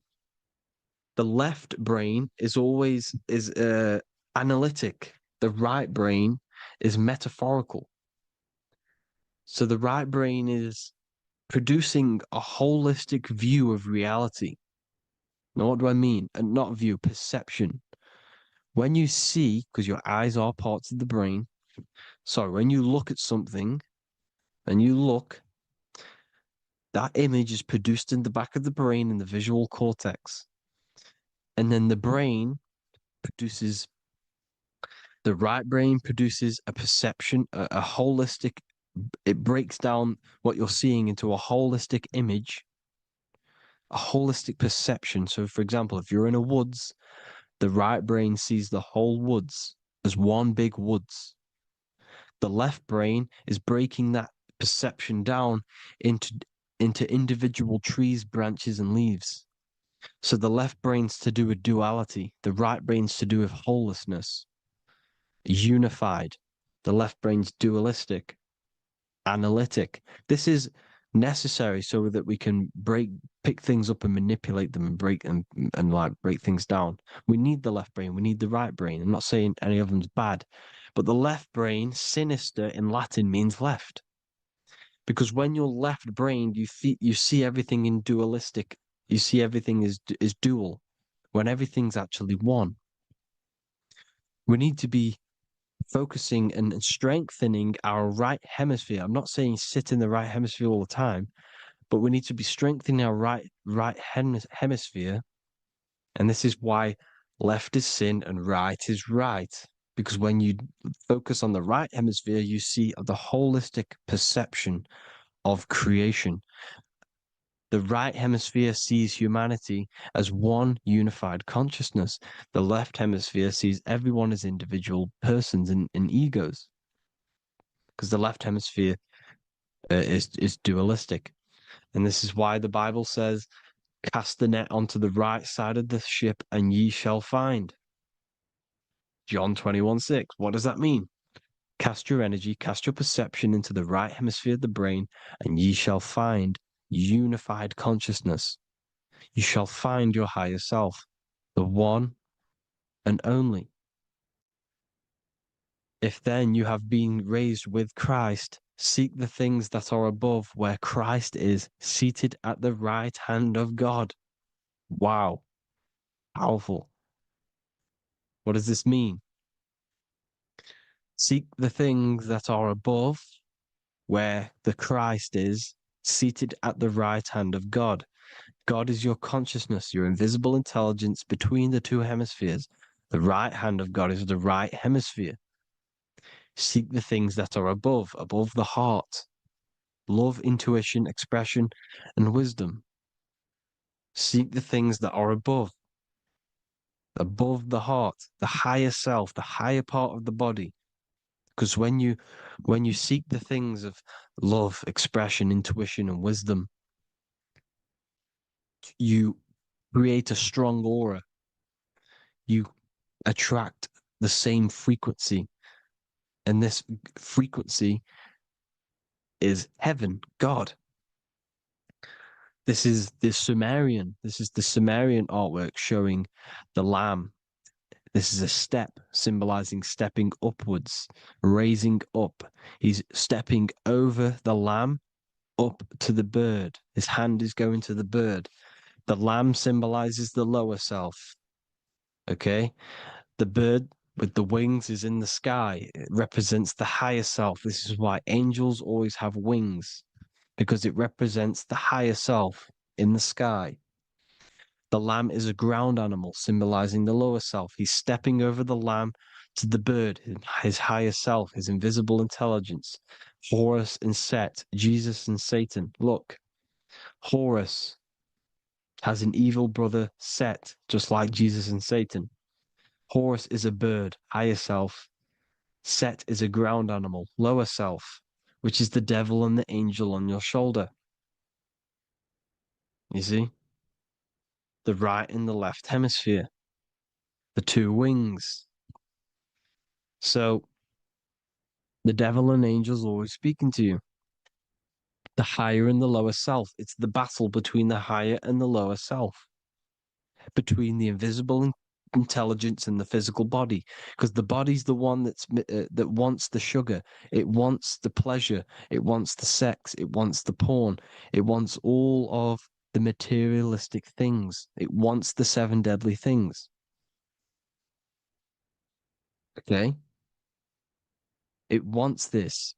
There's a battle between the higher and the lower self, your intelligence and the body. This is why you need to become balanced, so that there's a deep connection between the body and the invisible intelligence, that I am. You need to master your mind with discipline, and you gain a connection between the brain, the body and the intelligence. Resurrection, transmuting sexual energy. Okay, this is important. Res is Resh, which is Hebrew. The early Hebrew Resh symbol is the head. This is the head. Resh, erection. Erection is a sexual stimulation. Resurrection is rise erection. You got to raise your sexual energy up the base from the spine to the head. This is the Christ, the Christos. There's a psychophysical psychophysical oil produced in the brain every month. Go and watch my other video on raising the chrism. Okay? And every month there's this fluid produced in the brain, which takes 2 trips, because one's produced by the pituitary, one's produced by the pineal, magnetic female, magnetic and electric charge.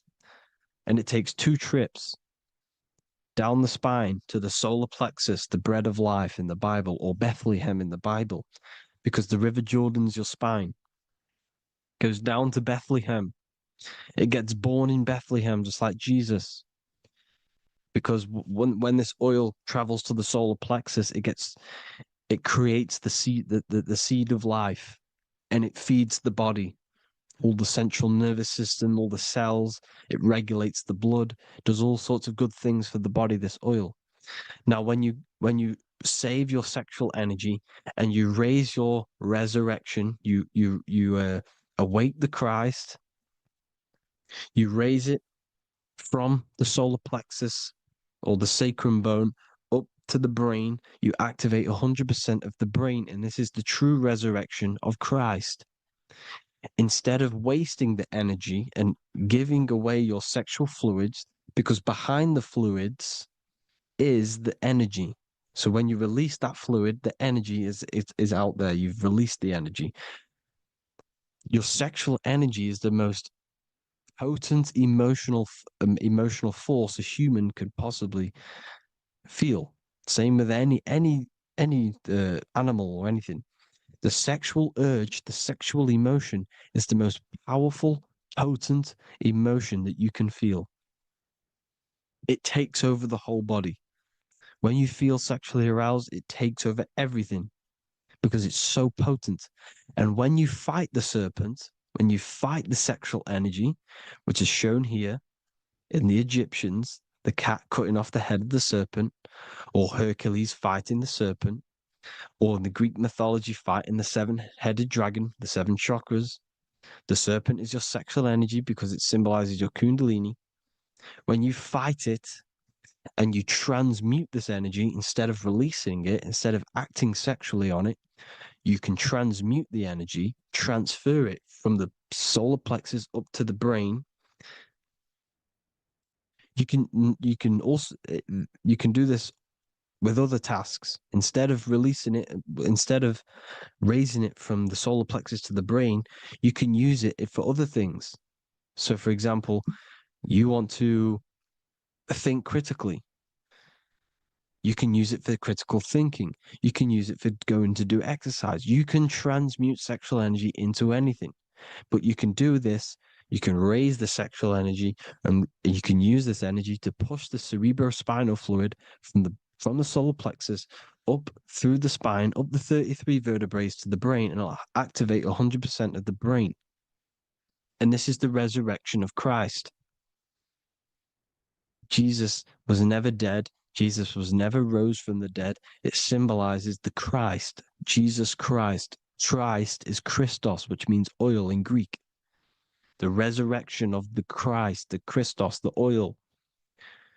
When it activates 100% of the brain when it's raised, and it can regulate all the systems, it can regulate all the blood, it can regenerate the body.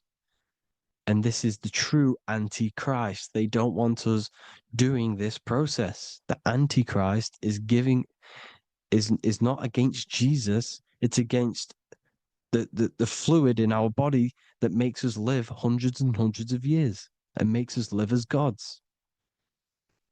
This is the true resurrection. And when you fight the serpent, you fight your sexual urges, your sexual emotion, the most strong emotion that you could ever feel. You can do this process.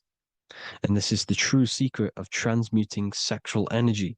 Because when you transmute the sexual energy, you can become a god. And this is why Hercules is fighting the serpent. Notice how the serpent is low. He's reaching down to it. It represents the lower self. Because the lower self wants the lust. It desires sex. The body desires sex. There's a fight between the higher and the lower self. But when there's balance, there's even. Heaven is even. When there's evenness between these, this is the kingdom of heaven. This is when heaven is on earth. So at our highest levels of ourselves, the highest level of our intelligence, this is God. God is something that we manifest. We need to achieve Christ consciousness by battling the body. There is no battle outside of the physical body. It's an internal battle. Jesus and Satan have been externalized. Nothing exists outside of you, because I explained in the beginning how you are the consciousness experiencing the central nervous system. Therefore, there is nothing outside of you. It's all internal. Jesus and Satan have been externalized. Why? Because it's business. The church is a business. It's all a business. They've created these figures to be historical when they're not historical. The Bible's not historical. It's all externalized. It's called exoteric, when the truth is esoteric, internal teachings. So anyways, people, balance the chakras, balance the two hemispheres of the brain, balance the conscious and the subconscious. Balance is perfect, the yin and yang. You are spiritual and physical. You live in day and night. You need to be balanced. Oneness. Seek oneness. And this is the true kingdom of heaven. And when we all realize that we are all the same intelligence, the same consciousness expressed in different bodies, When we all realize this, we all realize we're all one. Doesn't matter what race you are. It doesn't matter what race you are, where you're from, your nationality, because none of you are actually from here. None of you are from the physical world. You're manipulating the physical world through the physical body. You are the I am. We all have a soul. Every single one of you has a soul. We all have souls. The reason why they say some people don't have souls is because they're trying to suppress your mind. They don't want you to know that you have a mind. That sounds crazy, I know. But a lot of people haven't realized that they have an infinite intelligence called a mind. And behind that mind, if you can observe your thoughts, the person who is observing the thoughts, you have a soul. Everyone has a soul. Don't listen to all these people saying some people don't have a soul, some people do. We all have a soul. Every single one of us. So anyway, you need to break the lower nature of yourself. At our highest levels, we are gods. Our intelligence, our universal intelligence, the I am, the intelligence that's inside of the brain, is God. Our minds are being corrupted within believing that you are the body, and the result of this is a society like today, because everyone thinks they're the body, and everyone's living in the lower nature of self, where everyone only cares about themselves. But when we realize we're all one big consciousness ball, we're all the same consciousness expressed in different bodies, there will be peace. So thank you all, people. If you do want to learn more, if you do want to read my book, it's called The Book of Wisdom. I'll put it in the description. It's an amazing book, people. It's going to give you the best understanding possible about creation, yourself, and the world. It's amazing. The Bible, everything. I have just launched a new cymatic library. A friend of mine has just added this to the website. He creates beats, and he creates the purest beats. So they are actually the frequency that it tells you. Most of the stuff on YouTube and Spotify and Apple Music it says it's a certain frequency, but we know these major platforms are all playing with the frequencies of the app. So if you want a real binaural beats, solfeggio scale frequencies to meditate on or listen to throughout the day, join the Occult Library. You can get a 2-day free trial. I'll put the link in the description. Thank you all, people. Hope you all enjoyed this video. God bless you all.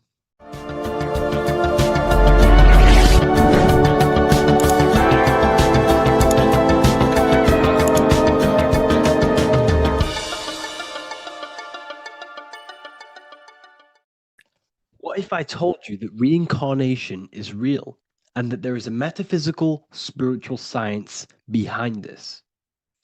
Most people leave this world just as lost when they entered it. That they carry their fears, attachments, and addictions with them, only to be born again, trapped in the same cycle, repeating the patterns of lifetime after lifetime. This lecture is not just about preparing for death. It's about mastering yourself before death, so you don't take them burdens with you. Because the truth is, whatever addictions, fears, and unresolved emotions you cling to in this life, you carry with you into the next. Unless you break free now. You must master yourself before death. Death is not the end. It is the great passage. But how we transition depends on our mastery of the self. This was symbolized by the Ouroboros, the snake biting its tail. Every ending is a new beginning. It's an infinite cycle of consciousness.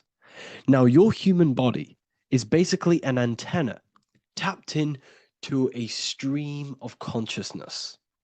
Just like a radio is tapped into a specific frequency to play that radio. Your body is basically an antenna, a crystal picking up the consciousness of God. You are on an ever-ending journey. a journey of learning and expansion of the mind into new fields of thought. This was symbolized as the Ouroboros. When you die, it is a new beginning. It's a transitioning, not an ending. Everything is eternal in this universe as consciousness is formless and constantly transforms into new forms of life. Let's break down the word death. Death contains the word ether. Now, the ether can be found in the word heart or earth. Ether. Everything in this plane comes from the etheric plane. The etheric plane is the barrier between the physical plane and the spiritual plane, the astral plane. The astral plane is the screen that you have in your mind that allows you to imagine a red apple, for example. This is the imaginative plane where thought forms start to take form. Everything begins as a thought, then the thought form becomes an imagination, then energy, then physical. Everything in the physical plane is a shadow of thought, all objects manifested as thought. You came from the astral. You came from the stars. This is why we say reach for the stars. Or this is why you say you are a star. Cis star, miss star, fraud star, stir is star. And when you become famous, you become a superstar and you gain a star on the Hollywood floor. You are a star. The ether. The ether is the infinite energy source which all things come out of and return back to. This is the cycle of life and death, summer and winter, day and night, sleep and awake. The ether is the infinite energy source which all things come from and will return back to. Okay, sorry about that little error. The ether is the boundless source of energy from which all things emerge, to which all things return to. We can see this in the cycle of the sun. The sun does this wave of creation. It rises and it falls. We have the day and the night. The daytime represents our conscious mind when we are alert. The nighttime represents our subconscious mind when we are inside the spiritual realms. The nighttime is spirit, the daytime is matter, spirit and matter. Awake and asleep, conscious and subconscious. We see this in the yearly cycle. Summer is life, winter is death. Spring is the morning, summer is midday, autumn is evening, winter is the night. Everything is a macro and a micro cycle of being born out of the ether and returning back from life and death. Life and death is manifested within the cycles of the sun and everything outside of you, as within, so without. This is why we say sleep is the cousin of death. The macrocosm is death, the microcosm is sleep. Every time you go to sleep, you are essentially it's a miniature death. You're entering into spirit and then returning back into matter in the morning when the sun rises. Everything is a reflection of the macrocosm cycles. Preparation for death. The first thing we must do in order to prepare for death, for life after death, in order to stop being reincarnated in this cycle of materialism, in order to progress as a soul, because remember, you are a soul in a body. Just like the sun gives power and life to the earth, your soul gives power and life to your body. When you say I, you're referring to the soul. And your soul can be stuck underneath layers of false identifications. Who you believe yourself to be is merely a collection of subconscious programs running within your mind. Now that's very deep. That is very, very deep. Who you think you are is a part of your thinking mind. Your name, your job, your reputation, your family, your friends. These things are not you. They're all aspects of the thinking mind. What happens if you meditate and you turn off the mind? Then all these things do not exist. You're left with the pure soul, the pure awareness, the pure observation. If you turn off the thinking mind, you're no longer your body, you're no longer your reputation, you're no longer your friends, you're no longer your job and your labels. You are the soul. That's the true you. the observation of the mind, not the thinking mind. The ego is the echo. It's an echo of your true self. The ego is your mind's perception of itself, shaped by experiences, trauma, emotions, and beliefs. It is merely an echo of your true soul self. The ego is not you. Your mind is not you. You are the soul. And this is the true self that we must express within our life and we must connect with before we die.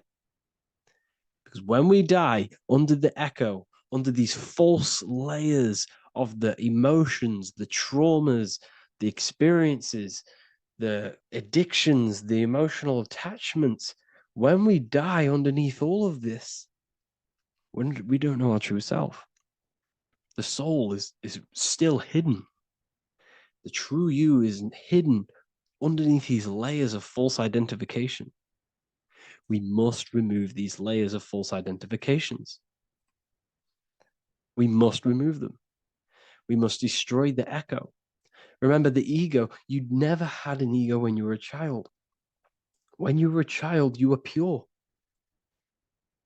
You didn't, you didn't show off things. When you were a child, you were pure. You expressed yourself freely with you didn't hide anything. You didn't hide any aspect of yourself. You didn't suppress any aspect of yourself to fit in as a child, as a baby. Because the ego was not here when you came here. The ego grows with experience. The ego is a false perception of yourself while being incarnated in this material world. It's your mind's perception of itself and it's created through your experience. Remember, you are unconditioned consciousness, and your experiences, thoughts, traumas, emotions, and beliefs have conditioned your consciousness into believing you're only a physical body, but you are the soul. We have to remove these layers. How do we remove these layers? Like I said, the best thing, meditation. Meditation. There is a great meditation that you can do every single morning and every single nighttime. You can sit there and repeat over and over before you meditate. You can repeat that you are not this, you are not that, you are not this. You can label them one by one. Start with, I am not my body, I am not my job, I am not my name. And then detach from absolutely everything until you are left with nothingness. And when you start to meditate, detach from everything. Nothing matters. I am here right now. And what will be left? The only thing that will be left is the language that your mind is using. Now, this is very deep. Not many people will tell you this, but I've lingered in meditation many times. And I can tell you from experience that the only thing left once you detach from everything is the language that your mind is attached to. So whether that's English, Italian, French. Once you detach the language of the mind that that little voice in your head's using, you're left with the soul. Once the mind is switched off, you're left with the soul, and you have detached from all of these external things. You're left with the soul. That's you. That's the power. That's the source of all creation, where everything you've ever done has come from. Every thought, every idea has come from your soul. Number two, that's meant to say number two. Sorry about that. Mental addictions and emotional addictions. Okay. These two are very important. Mental addictions, this could be thought patterns. This could be the labels that we've just been talking about. Then you have emotional attachments, which is maybe you're too attached to an external thing. Maybe you're too attached to your phone. Maybe you're too attached to family. Maybe you're too attached to loved ones. Yes, I'm not saying don't love them, but what I'm saying is do not rely on anything in this world to make you happy, to fulfill your emotional needs. Everything is found within you. You must look within, and if you're looking without, if you're trying to find yourself in the outer world, you'll never find yourself. You'll constantly be looking around in loops. Because you cannot find yourself in the outer world. Nothing will give you long-term validation. Seeking validation in the outer world will leave you soulless, leave you feeling empty inside and sad and depressed. You have to find yourself within. You have to detach from everything you are relying on to give you emotional stableness. You have to detach from all. Yes, love your children. Yes, love these people, but do not rely on them. Because everything in this world is temporary. Do not conform to this world. The Bible tells you this. Everything in modern society nurtures the body, but neglects the soul. They keep you addicted to as many things as possible. Smoking, you have to detach. Drugs, you have to detach. Alcohol, detach. You cannot rely on anything. This is why this path is very, very difficult to walk. But I'm showing you the way. These are the things you must do before death. You have to detach from absolutely everything. If you die and your mind and soul is still addicted to these worldly things, then you guess what? You're going to reincarnate. You're going to reincarnate because your mind is still thinking about these material earthly things. And if you are operating in that vibration, you're going to project that vibration and come back here. You have to detach. You have to master the soul and master the mind. Like I said, the matrix is designed to keep you addicted to as many things as possible. Your phone, food, smoking, drugs, alcohol, clubbing, all of these things. Everything in society is made to trap your soul and reincarnate in this world. That's why it's very, very, very difficult to walk this path. Very difficult. Matrix, matter tricks. John 2:15 to 17.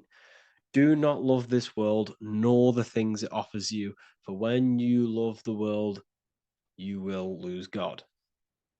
Do not love this world, nor the things it offers you.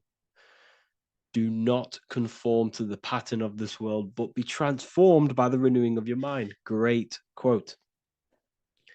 Do not conform to the pattern of this world, but be transformed. Let this world transform you. Learn from this, expand from this, but do not be mentally and emotionally attached.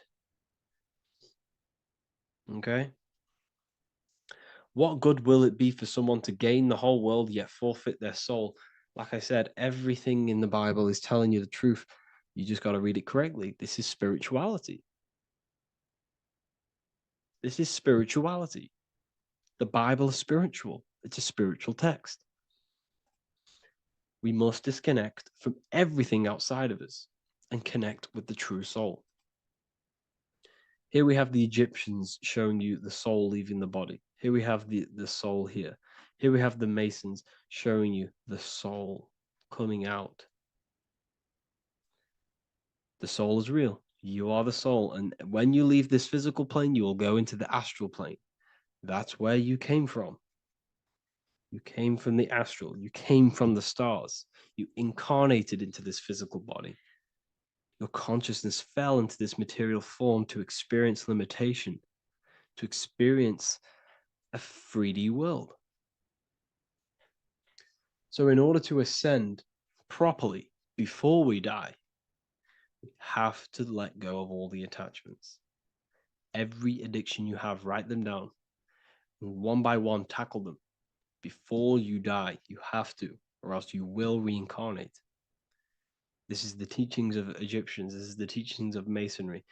All of these addictions contribute towards life after death.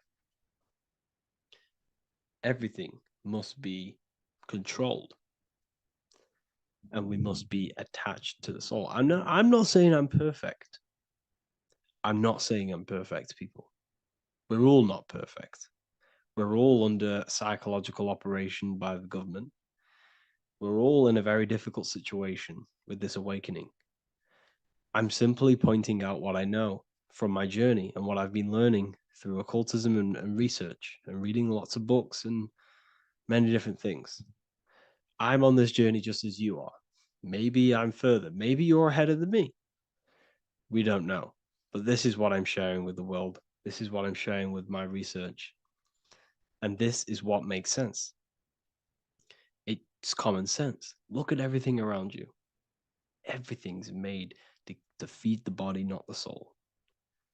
So, my beautiful watchers and fans and supporters, I appreciate every single one of you, and I hope this video has supported your journey. If you're feeling lost in life, if you're searching for deeper answers, whether you're seeking clarity, looking to expand your studies, or ready for personalized mentoring, this is your chance to connect with me live and receive insights tailored just for you. Start your path to self-mastery and enlightenment inside the world's best esoteric school. Your journey starts now. Tap the link in the description if you want to join Ethereal University, or feel free to check out my books. I thank you all, and I really appreciate for 100,000 subscribers on YouTube. I love every single one of you.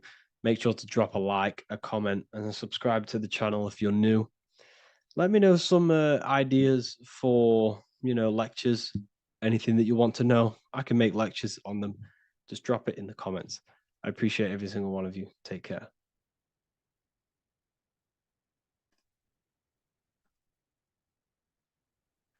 Welcome to Revival of Wisdom. Today, we're going to be talking about portal symbolism, what portals are, okay, and how they show them to us, because they have to tell you the truth, guys. This is the thing with the universal law. They have to tell you the truth, and they tell you through symbols, they tell you through movies and different things like that. But let's jump straight into this. So first, I want to talk about the Freemasonry symbols. Okay, so first we got, obviously this is some Freemasonry art, but notice how you've got the ladder with a key. Okay, so this is ladder symbolism with a key. So maybe this is talking about ascending. Okay, because look, because this is ascending into the heavens, because it's a ladder with humans going up it with a key. In order to ascend, you must have the key. Okay, so what else do we have with a key? Well, the Netflix show Lock and Key, which is all about portals and keys. Because what do keys do? They open doors, gateways. Okay. So what's interesting about this is that they've got this key here, which represents the Kundalini energy rising up the spine. Okay, but we'll come back to this. But it's that same portal key symbolism. We've also got the Vatican. The Vatican is in the shape of a key. Okay, so you can see the start of it here and the end. So this is key symbolisms. Keys open doors. And notice how it's got the 8-pointed star. Okay, what is the 8-pointed star? Okay, we'll come back to this. This all ties in, guys. I'll break it all down for you. But then you've also got the god Janus. Janus, okay, is known as the god of the doorways. He's an ancient god of Rome, and they worshipped him. However, he's not a god, he's more like a high-level ranked demon. Because he is the god of the doorways. And notice how he's got two faces. Because doorways always have two sides. You're going into somewhere, there's always two sides of a door. And he's always depicted with two sides of a face and a key, because he holds the key to the doorways, to the portals, to other worlds and realms. Okay, as you can see, he's always got two faces and a key. Okay, so now we have the Sumerians, the Anunnaki, and they are always depicted with the two faces. Why do they have the two faces? because they're symbolizing doorways, and the Anunnaki come to Earth through doorways and portals. So these are what these gods are symbolizing in their artwork. But they always have the 8-pointed star. Okay, what is the 8-pointed star? You see how they always have. Look, let me try to find another one. It's the 8-pointed star. This 8-pointed star is Polaris. Okay, Polaris, just like the Vatican has the 8-pointed star with a key. Polaris is the center star. Polaris is a fixed star, it doesn't move. Okay, so the Anunnaki's symbol is also the 8-pointed star. So this is symbolizing the portals and doorways that they come through in order to get to the Earth.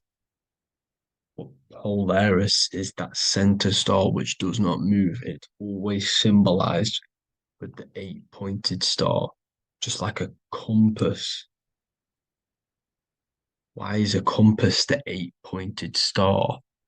Because at the center of our realm is where the most electromagnetic energy is stored. As you can see, we have an aura field, an electromagnetic aura field. So does the Earth. And in the center, so like our heart, for example, is where the most energy is stored. And like the center of the Earth, this is why all compasses point to the center, because this is where the most electromagnetic energy is stored. It's at the center of our realm. Okay. So like I was saying with the lock and key series, see this here? The Kundalini energy rising up the spine, just like your Kundalini energy rising up the spine. Let me try. I can't zoom in, but you know what I'm trying to say here. Let's go back to Polaris, because at the center is where pole. Can you see the pole of electromagnetic energy? Polaris, the North Pole. It's symbolized. The truth is in the words. It's like a pole of electromagnetic energy. And this is where the aurora borealis comes from. Notice how it's got the word aura in it, because it's the Earth's aura, electromagnetic field.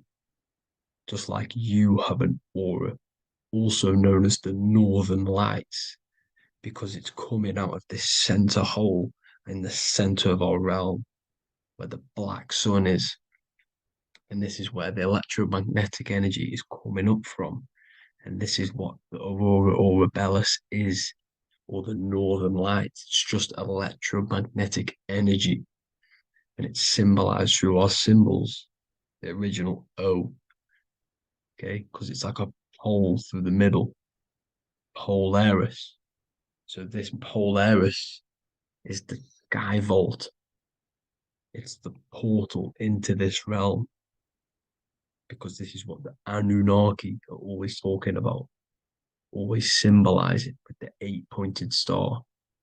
And just like a compass, it's the 8-pointed star pointed to the center, to Polaris. Okay.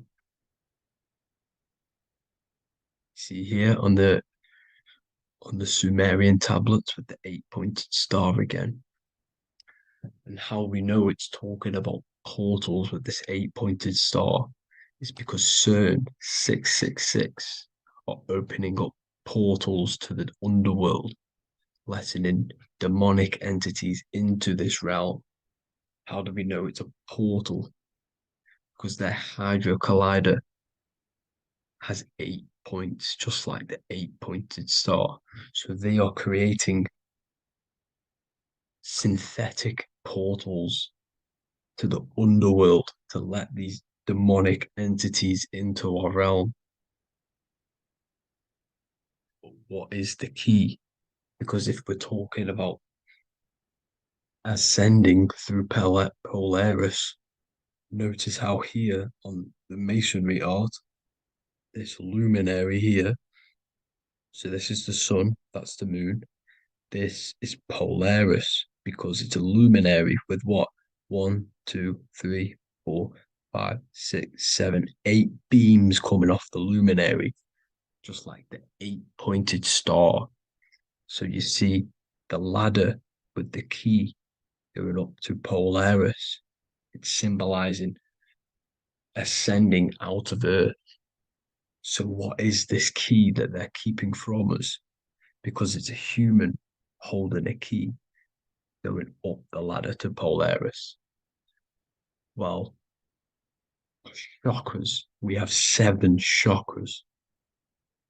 Okay, so this is what they are telling us in the lock and key symbolism. The Kundalini energy rising up the spine.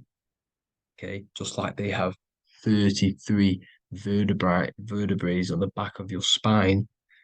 Okay, this represents the Kundalini energy going up your 33 vertebrae, just like in masonry has 33rd degrees. Okay, so what is the key? Your chakras. Your chakras have to be unlocked.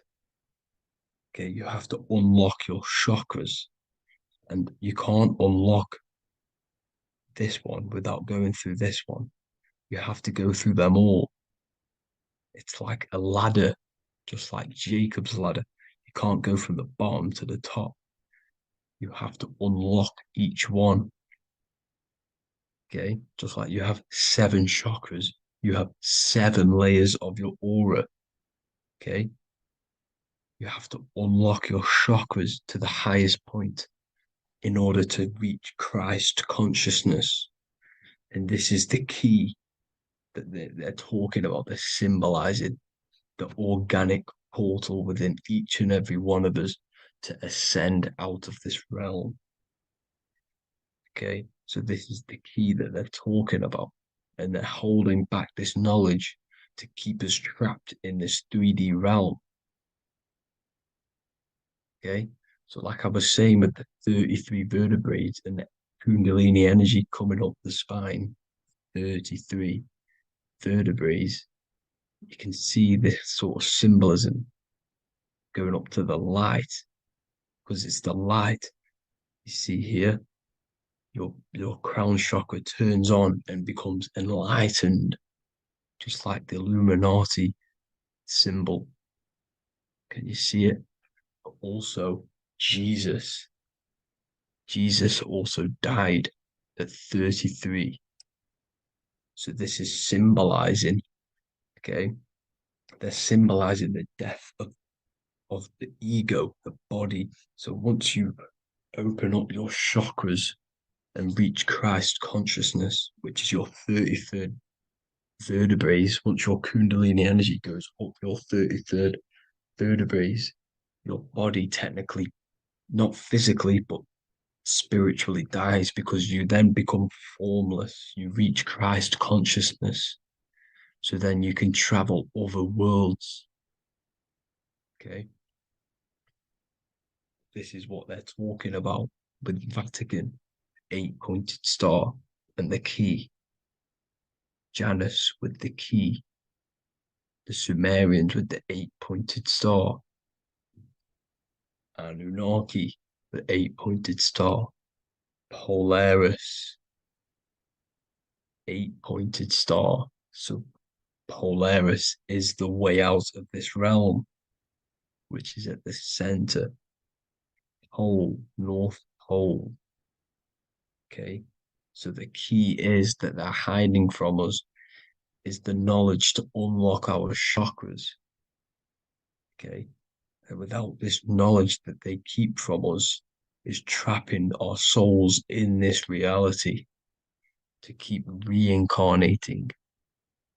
Okay, well, thank you all for tuning in. I'm going to leave you all there. Make sure to leave a like and a comment in the comment section. let me know some topics to talk about so I can break it down for you. God bless you all.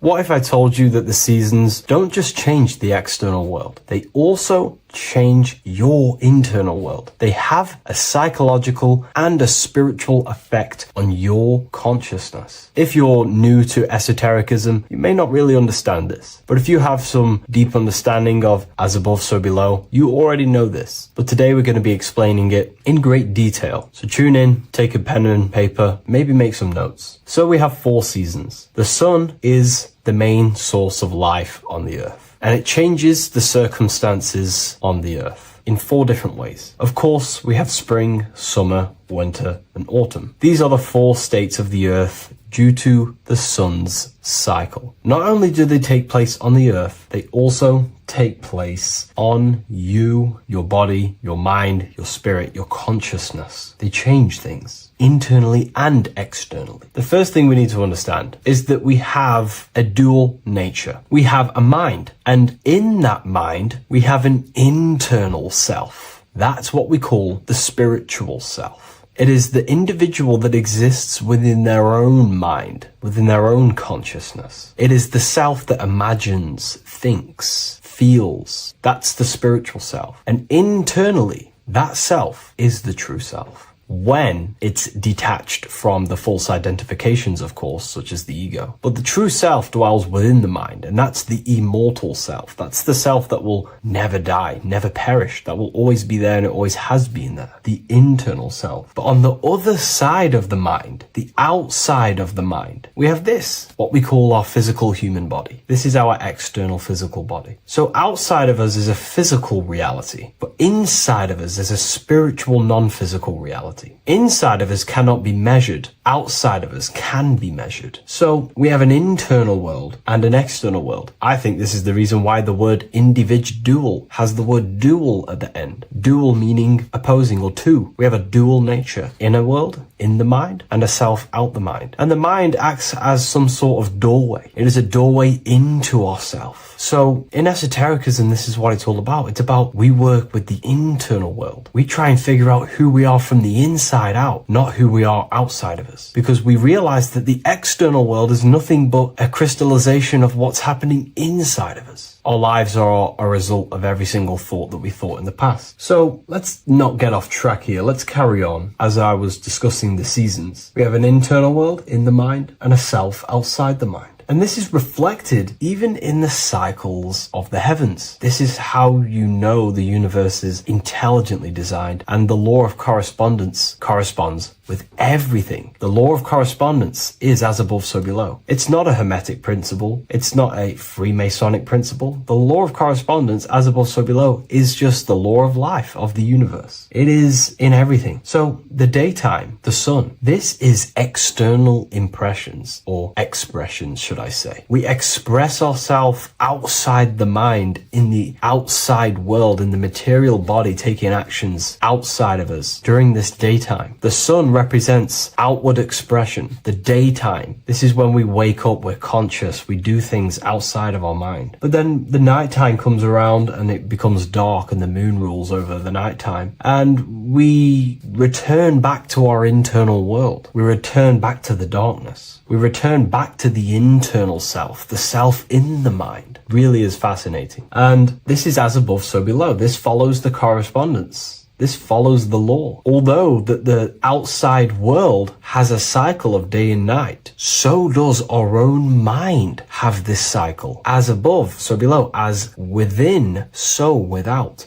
What's happening outside of us is also happening inside of us. The mind is also going in a cycle. Because in the daytime, the mind wakes up and we express things externally. But when the sun goes away and the electromagnetic rays of the sun are not very strong, our brainwave decreases, our body activity decreases. It slows down and we return to the internal self. The body switches off and we return to the internal self in the mind. We enter in the doorway of the mind and return to the internal, the spiritual self. And when the body is less active, this is when we are more connected to the internal world, our spiritual true self. So as above, so below corresponds with the day and night, the sun and the moon. The moon represents our internal world, the world inside our mind, the self inside the mind. And the sun represents the external self in the external world. So not only are these cycles happening in nature, the darkness outside of us when the sun goes away is the same darkness that we go within ourselves when we go to sleep. It's the same cycle. Our bodies are in the cycle of the external world also, as above, so below. But then we can even take this even further. This fractals down even further. If we look at the cycle of the yearly cycle of the sun, which is what we call the 12 zodiac signs, we notice that these 4 seasons also take place in every single cycle of the day. So a yearly cycle can be seen as a big version of a daily cycle, or a daily cycle can be seen as a smaller version of a yearly cycle. For example, if we look at Aries, which is spring, this is when the sun springs everything back to life in the spring. This is when the crops start to spring up and start to grow again. But we could see that at 6 a.m. in the morning, when the sun rises and just cracks over the horizon and starts to bring light into our day. Aries is associated with the morning time also as spring. Morning time is a smaller version of spring. Then we look at the summertime. The summertime is midday, when the sun is at the top of the middle of the sky. This is when the sun is most powerful, most radiant in our day. This could be seen as the summertime. Then when the sun starts to set, this is associated with autumn. Autumn time is the sunset. Then the winter time is associated with the nighttime, the midnight, when everything's very dark. So a daily cycle is basically a smaller version of a yearly cycle. And just how I explained how the cycle of the sun outside of us also happens inside of us with our consciousness falling asleep when the sun goes away, is also happening to us on a yearly cycle also. So the daytime is associated with the summer and the nighttime is associated with the winter. The winter is like the inhale. The summer is like the exhale. It's the breath of the universe, just like how we breathe in and out of our lungs. Everything takes this rhythm and polarity, okay? So winter is associated with the self and the world inside of ourselves, inside of our mind, the spiritual self, the internal. Because the winter is when the sun's rays, electromagnetic rays, are not very powerful. And this decreases brainwave activity, making us more connected to our internal world, inside the mind. But the summer's the complete opposite. The summer is when the sun is very, very powerful.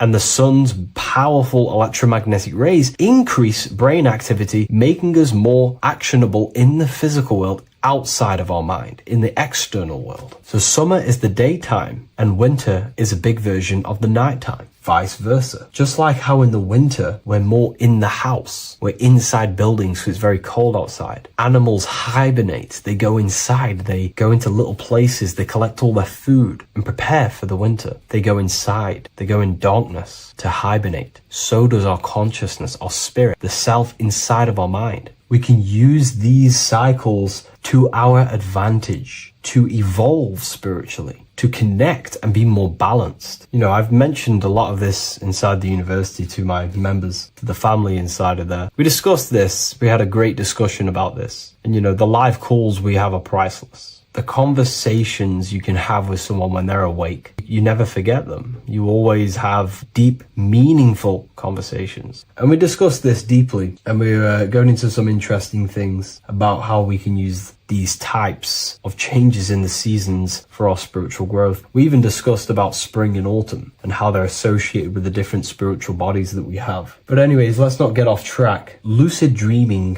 dreaming itself, and astral projections, I find are more easily accessible during the winter and the night times. Like I said, because the brain activity is decreased due to the sun being not powerful, we are more reconnected with the self inside the mind, the spiritual self, the immortal self. Wintertime is a great time to work on yourself, to start to gaining discipline, to meditating, to really working on the subconscious. Because spiritual work is harder than any physical labor. You really got to dig deep within yourself and be honest and true with yourselves. I think this is the reason why, a lot of people convert to spirituality from religion. They come into spirituality and then they go back to religion because they realize spirituality is it's difficult. You have to be honest with yourself. You have to really face the traumas, the negative aspects of yourself, the dark side of yourself, and bring it to light and transform it. And that sort of work is a lot more difficult to do than any physical labor. So the winter time is the time that we go inside ourselves. We reflect a lot more. We need to work on ourselves, on our mind, on our negative habits, on our dark traits, on our things that we have been pushing away and not controlling. The winter time is that time we can really start to connect with the internal self, work on our imagination,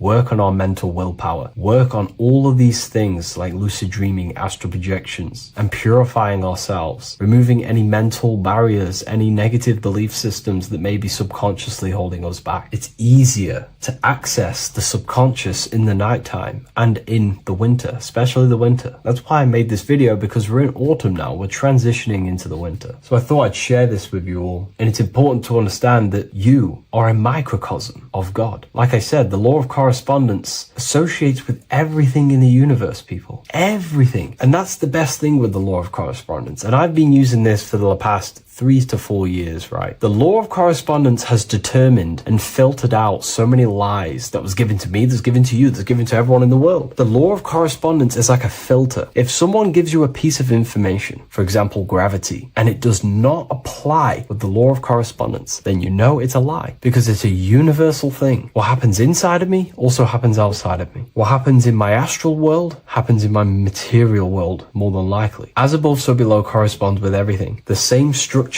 in my veins, in my nervous system, is the same structure in the trees, in galaxies, in everything. As above, so below. The universe is a fractal universe. Therefore, the point that I was getting at is that you are a microcosm of God. The same mind that God manifested things through thinking. He thought the stars, the earth, nature, the human body, designed everything with the God mind. He thought everything into existence. And that mind, them powers that God used to manifest everything into physical existence through the power of thought, is the same mind that you possess, but on a smaller scale. God manifested the macrocosm through thought. As the universe is a mental universe, everything you see around you was thought, then manifested into physical reality. God manifested the macrocosm, the world, through thought, and that same force of thought you use to create the microcosm, to create your own world. You think your life into reality, your world into reality. Your body is a microcosm, a miniature universe. Every thought you think commands 50 trillion cells in your body, and your cells religiously execute on every command that you give it. You're in charge of 50 trillion cells. You're literally commanding a whole civilization inside your body.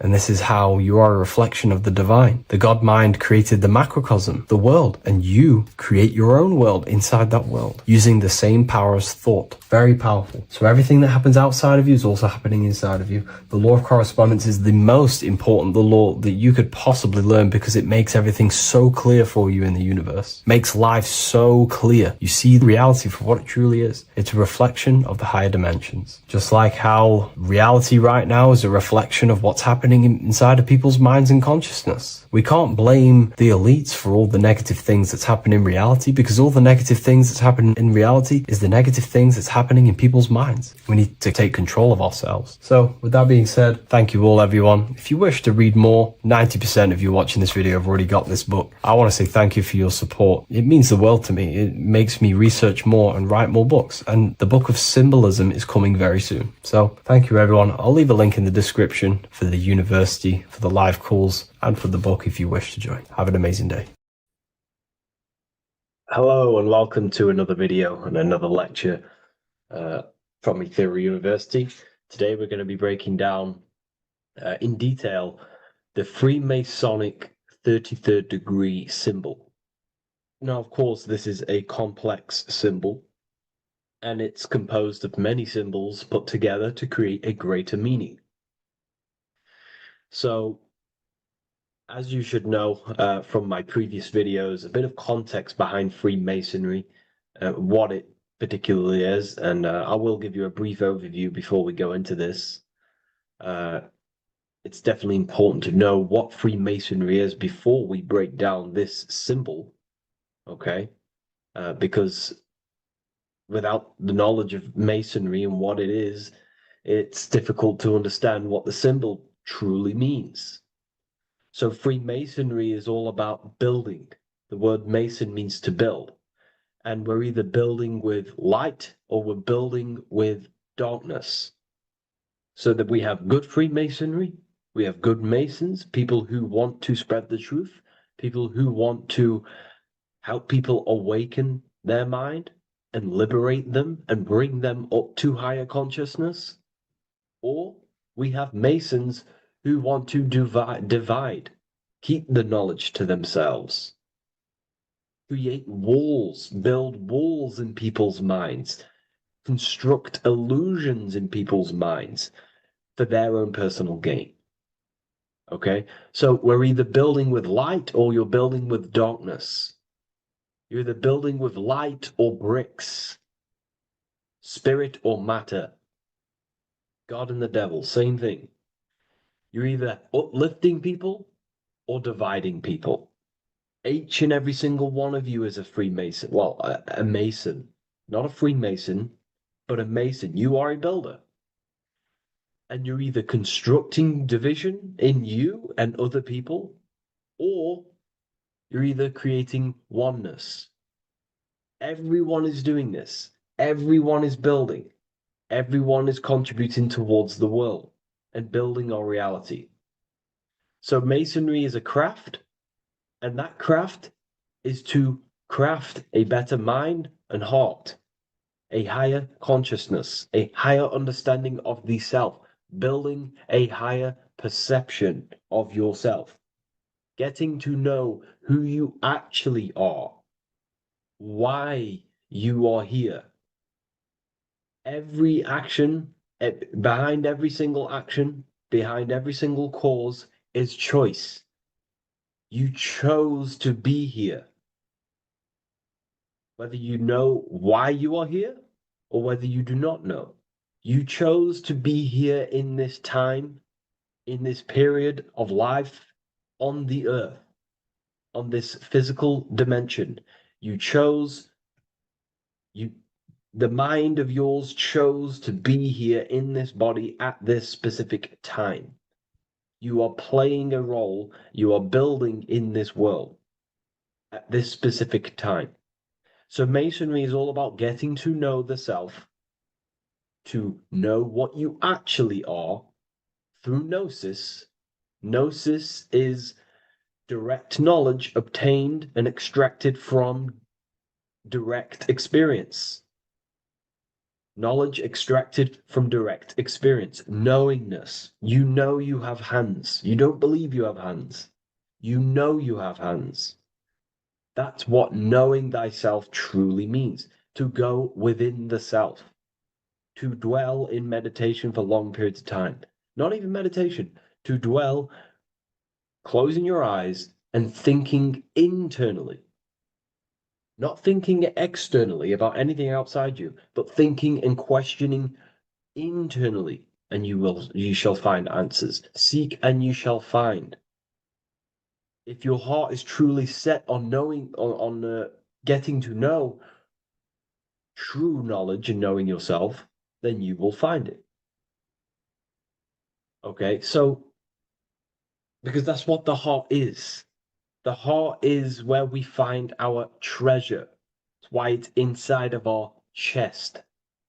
Our chest holds the treasure. What is your treasure? Your treasure is your physical manifestation. And whatever you act, whatever your heart cares about, your body follows. Your body takes action towards what you care about in life. This is why we say follow your heart, because your body follows the heart, what you care about. If you do not care about something, you do not take actions towards it. Whatever your heart loves and has that love energy for, the body follows. If you truly want to become enlightened and truly want to reach higher consciousness, then you will. You truly care for that, then you will find it. You have to go within.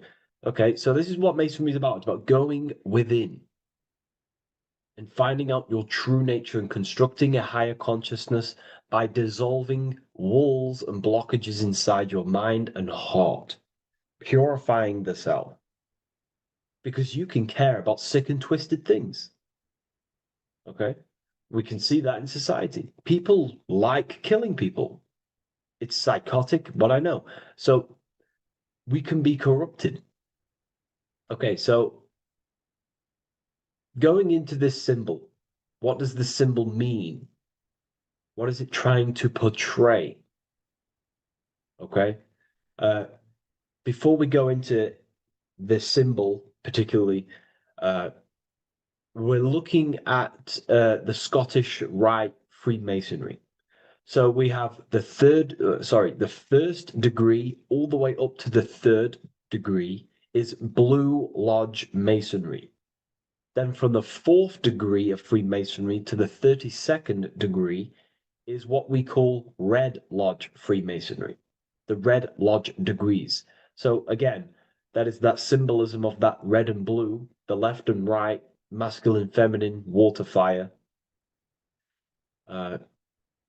It's that symbolism again of the two polar opposites of reality, of masculine and feminine qualities, solar and lunar. The left and right hemispheres of the brain, the inner and out world, inner and outer world, the brain and the heart. These are all polarities, okay? Spirit and matter. We have to unify these. But we're looking at the 33rd degree. This is the end of the Scottish Rite of Freemasonry, and it's considered the illuminated degrees. Illuminated. This is when one gets to know the true self, the true knowledge, when one has gone within, mastered the self, got rid of mental blockages, blockages in the heart, purified the self, and they know who they are. They have higher consciousness. And in this breakdown today, I'm going to show you how they have higher consciousness through this symbolism. Okay, so I was going to say something, but I totally forgot what it was. But anyways, we'll move forward with this symbol. Oh, that's what it was. Water melts. Well, ice melts at 33 degrees, symbolizing ice represents solid matter, ego, the physical body, left brain thinking, physical reality identification, identifying self with the ego, the name, the job, the reputation. That's the ice, that's solid, that's ego thinking, left brain thinking. When we identify ourselves with the body, our ego, our name, our job, our reputation, our family, that is ego. That is pure earthly survival base level consciousness. This is the degree, this is the level of state of mind that we need to rise out from and figure out what we are, what you actually are inside you. When you turn off your thoughts, what are you then? If you do not think, you are not your name, your job, your reputation, your family, your beliefs. Because when the mind is turned off, there is still something left. That is you. And that is the substance that we have to get to know through gnosis, through going within and thinking internally and dwelling within. Okay. So Freemasonry is all about learning about the psyche, the true nature of consciousness, how it functions, the mechanics of consciousness, how we can integrate universal law with consciousness. We're going to be going into that. Natural law. How we can become one with God's law. We can become one with the universe and integrate universal consciousness into yourself. Okay, so the first thing I'm going to say about this symbol, straight away, the first thing you probably notice about the symbol is the eagle. The eagle is a bird. Okay, what do birds do? They are high in the air. They are above the earth, which represents rising, rising consciousness, rising the mind out of the lower mind, earth-based survival, impulsive, reactive, egotistical mind. And we're pulling us up, we're rising from that. The earth represents that lower base survival consciousness, ego-driven thoughts. And we're rising up. The bird is free. It's free from the earth. Okay? It's free. It's elevated. It looks down upon the earth. So the eagle is a bird which represents higher view of self, a higher understanding of the self. It's elevated. We have a higher view of myself when I reach the 33rd degree. That is what it's showing you. That is what it's symbolizing. Okay? It's above the earth. It is free. It looks down. When you have higher consciousness, you become enlightened. It's impossible not to look down. You do look down on people, but not in a bad way. Not in a bad way. That sounds bad. I understand if that sounds bad, but that's not a bad way. I don't mean that in a bad way or a bad-hearted way. I mean that as when you have higher consciousness, you can see people who are living and dwelling in zombie mode, low-level earth-based consciousness. They think they're the body, they think they're their name, their job, their reputation, their family. So it represents looking down because I have higher awareness of myself. I know what I truly am. The water is flowing at the 33rd degree. The water melts at the 33rd degree, representing the flowing of consciousness, the flowing of the mind, flowing of light energy entering the body. Because when we reach higher consciousness, when you raise your consciousness, which is just an easier way of saying mastering thoughts, mastering yourself, we no longer give attention to negative thoughts because we understand what thoughts are and why would you let your own mind take away your own power? So again, Freemasonry is about gaining personal power, not in a bad way. Well, it can be used for bad. Gaining mental power, a strong mind. Most people have very, very, very weak minds in this world. Very weak minds. This world is a mental world. We have to gain strength in the mind. It's a mental universe. The stronger the mind, the better your reality. The less affected you are by external things. Nothing external should ever bother you. Okay?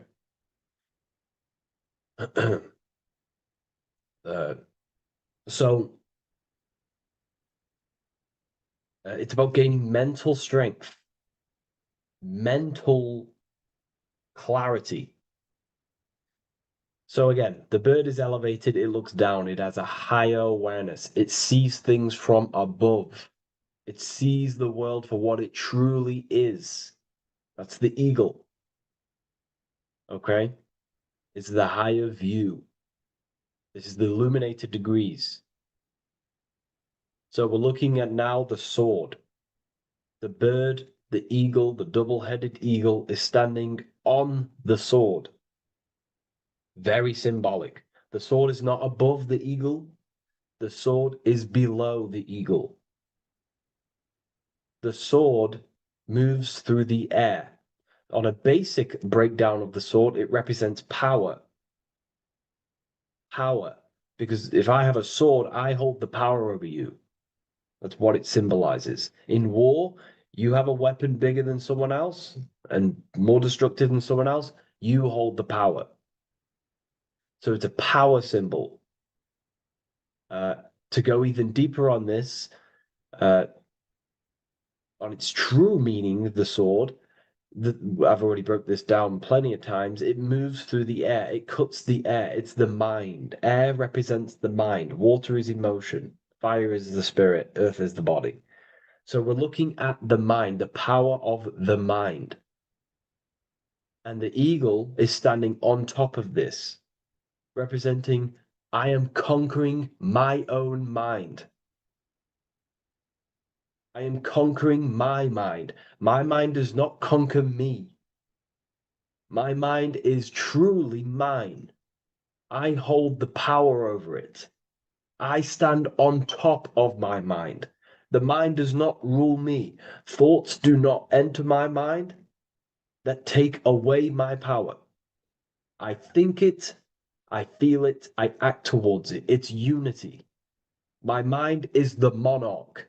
It is the command center. It is mine. I'm above the mind. That's what it's showing here. I hold full control over this mind. I hold the power. Okay? And I have an elevated view of the mind. The eagle is elevated. It looks at the earth from above. It's the higher perception of the mind. The mind has a higher view of the self. It is conscious. Most people are not conscious. Okay? Most people walk around, they act unknowingly, they don't even know they exist. They don't realize they have consciousness. They think they grew from a monkey. They're born on a spinning ball in the middle of space, and they think they're the body. That is the level of earth-based consciousness. And it's saying, I hold the power. I hold my mind to what I want to direct the mind's forces to.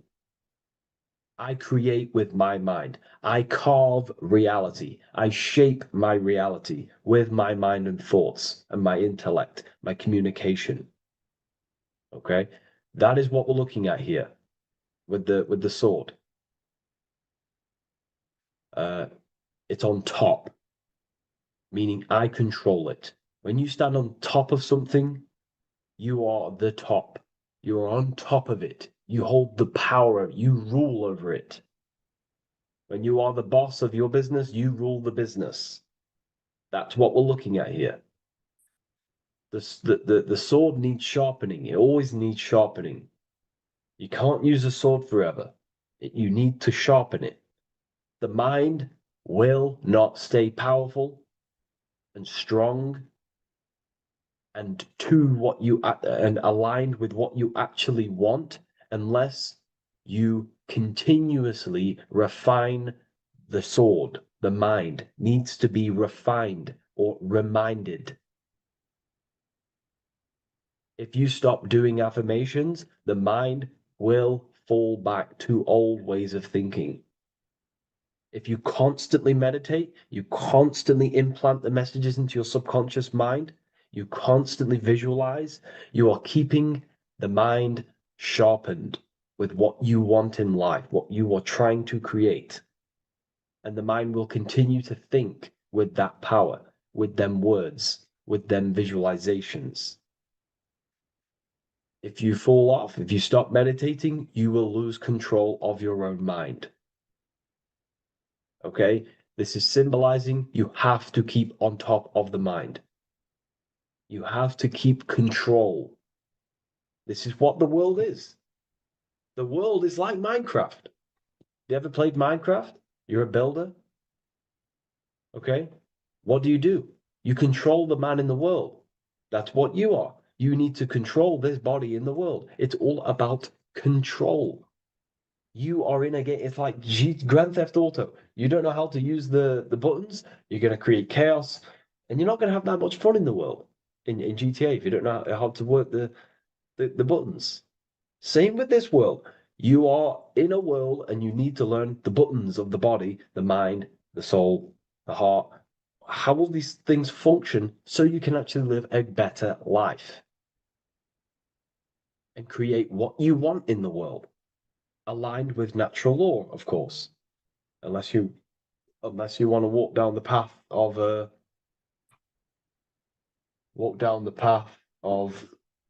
Satanism.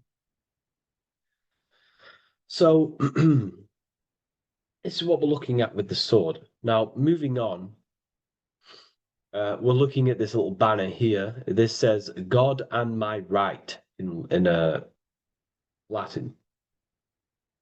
God and my right. What is your right? Natural law is your right. What is natural law? You already know the natural laws. We all intuitively know the natural law. What is natural law? Do good. We all subconsciously, on a soul level, we know to do good. We know to do right. It is wrong to hurt people. It is wrong to control people. What is your natural law? What are the forces that you hold power over, that you have full control over? You have full control over what you think, what you feel, what you act. Thought, emotion, action. If you start to try and control things outside of them three forces, that is now you breaking natural law. If I try to control and manipulate someone else, that is now breaking natural law. I'm going against my inner law. My soul tells me what is right and wrong through emotion. So it's about aligning the self, my actions, my thoughts, with my emotion, my intuition, my natural law. These are your rights. Your rights is to think, feel, and act with the law, with good, with God, with love, with care for one another. Am I building with light to bring good things to the collective? You see, most people are stuck in their left brain, and the left brain only sees me, ego-driven thinking. That's why they trap us in our left brain. They train us to be left brain. They tell us to write with our right hand to strengthen the left brain. They call it writing. Everything in this matrix is to activate your your left brain. Why? They need you in ego consciousness so you can be controlled and manipulated. So you do not recognize patterns. That's the right brain. The right brain recognizes patterns, symbolism, metaphors. They don't want you reading between the lines. They want you logical. They want you divided, because the right brain sees the whole. The right brain sees the woods. The left brain sees the trees. And that tree is your ego. And the woods is the collective consciousness. They want you only thinking about you, because that way you are divided from the collective consciousness. And we're all one consciousness family. We're all God. We're all God experiencing himself. And we are all building this world. So it's about aligning the self with my right, with God, with natural law. It's what Freemasonry is about. True Freemasonry, light Freemasonry, not dark Masonry, or evil Freemasonry, whatever you want to call it. The crown, royalty. Royalty wear crowns. And what do the royalty have? Again, this is another power symbol. They hold control. Yes, royalty hold control. And that's why this crown is at the top of the image, not at the bottom of the image. It's at the top, representing I control the left, I control the right. I control my left brain and my right brain, the two eagle heads, the two views. The eagle has one eye on each side. It's looking, it's seeing. And that's symbolic of the left and right brain. We see, not physically see, but I mean perceive. We perceive reality with the left brain and we perceive reality with the right brain. And it's about unifying these two brains so we can see and perceive reality from a true lens. Because if we see reality only from the left brain, and a left brain dominated brain, we see everything as divided. But if we see everything from a right brain perspective, we see everything as whole. When everything is in the middle, you need to see reality from the middle. Yes, I have my own personal consciousness, and yes, there is a collective consciousness. So I need to balance between that. I need to see reality between the line, between the left and right brain, and align this worldview, and align my thoughts, align my actions with this. Because if you're left-brained dominated, you're only going to take action on ego. You're only going to take action on me. You're only going to think about me, me, me. But if you're right hemisphere brained, you're only going to take action for the collective, which is, yes, that's good, but you also need to think about yourself. Why did you come here? Your life has a meaning as well. It's not just about the collective, it's about you as well. But we need to balance this. You see? This is what we're looking at. The crown is in the middle, representing the balance, the power over the two. Okay? It's the balance, it's mastery, it's control. Royalty hold control over society, royal families. So it's about controlling the self. It's control over the eagle, control over the sword, over the mind. It's about personal power we're looking at here. Self-control. Now we're looking at a upright triangle, which represents the element of fire, which is masculine. Masculine is all to do with action. Action, the physical body. We're looking at fire, which represents spirit or transformation. Fire is a very transformative element. It transforms things. Okay, so we're looking at self-transformation through action. This is what we're looking at here. Fire is a very, very masculine force. A very penetrating and transformative force. So we're looking at transforming the self, not through knowledge, but through action. We have transformed the self, 33rd degree. I've reached the 33rd degree and I have now fully transformed. Now there are higher degrees than 33rd degree, but we're just breaking down the symbol. That's a whole other lecture. But this represents full transformation. 3, another, if you watch my video on numerology, you know 3 is all about what? Transformation. Thoughts, emotions, actions. These are the transformative forces that turn and create reality. Jesus dies and dies and resurrects after 3 days. Transformation from dead to the awakened. Brahma, Vishnu, Shiva. God is threefold. 3, 3, 3, 3, 3, 3. Electricity, magnetism, dielectricity.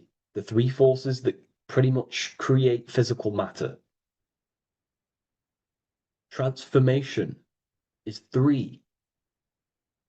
So we're looking at transformation through action. Action is a very transformative force.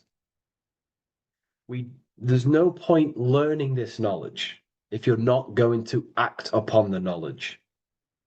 A lot of people join the university, they learn a lot, but they leave because they don't want to take the action. They don't want to do the hard part. They don't want to act towards higher consciousness. They want to dwell in their lower mind. That's fine. That's your path. That's their path. But if you truly want to raise your consciousness, you have to act upon it. You have to actively not take the action. It's about what you do and do not do. because not doing something is also an action. If you are not participating in the low-level pleasures like sex, casual sex, masturbation, going out and getting blind drunk. These are low-level pleasures. It's going to keep you on a low-level frequency and a low-level consciousness. That is also an action, not doing that. It's about what you not do as well, which is very important. You have to act upon it to reach this degree. You will not reach this degree if you have not taken a lot of action towards reaching higher consciousness, reaching self-mastery over the mind, controlling the mind. This is what, again, it's about taking action on actually controlling the mind, controlling the self, gaining your power. Okay? Okay. This is another fascinating part about the eagle head and wings. It also represents the past, present, and future. The crown is, again, symbolic of the crown chakra. This is all to do with knowledge.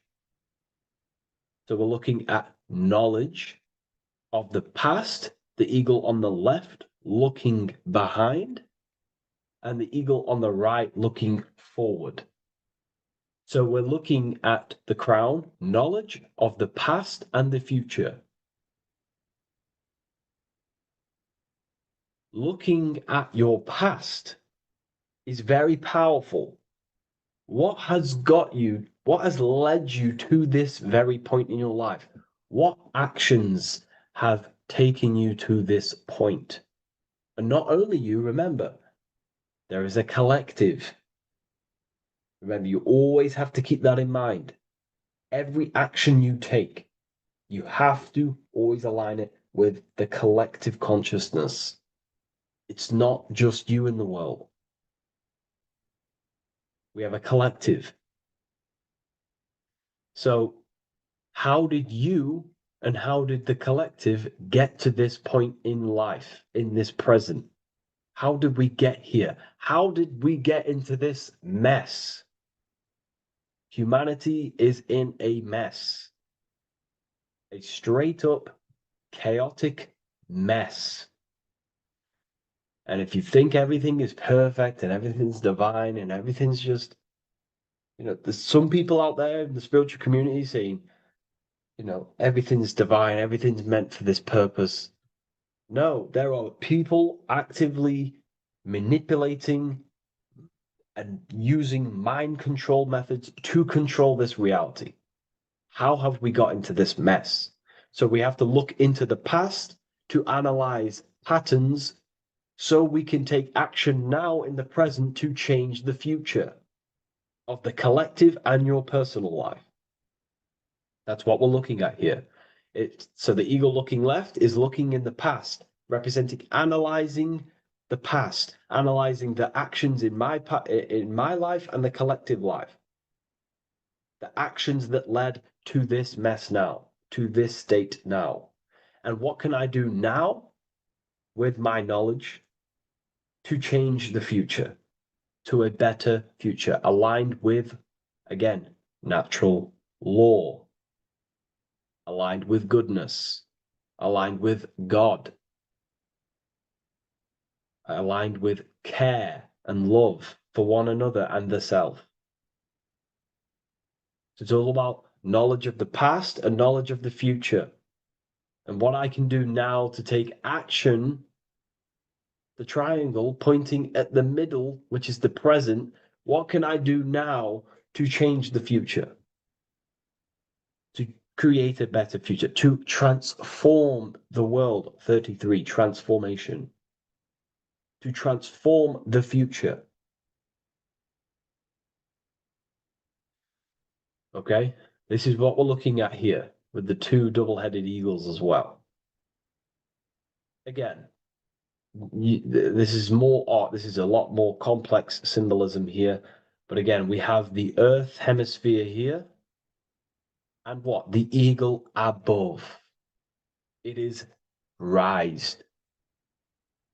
above the earth, above material pleasures, above the material thinking self, above the ego. Not to say get rid of the ego. We need the ego, but balancing, control, power over the ego, power over the two hemispheres of the brain, power over my past and my future, power over time. What am I using my time towards? Time is your spiritual currency. Okay?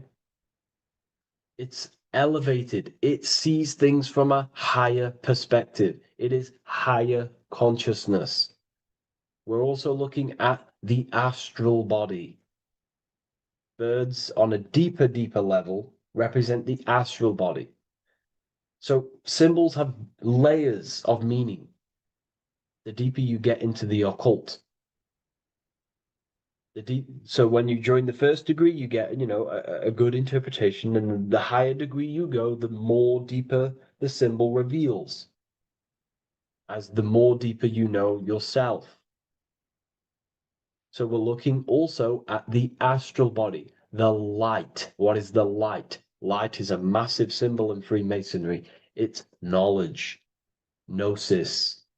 When you're very intelligent, you call someone, they're a bright child. They have enlightenment, light in the mind. Looking at light, a lot of knowledge, a lot of self-knowledge of the self, of the psyche, how I function, what I am, knowledge of the astral body, rising above the earth, astral projection, exploring your true nature, exploring consciousness. This is what we're looking at here.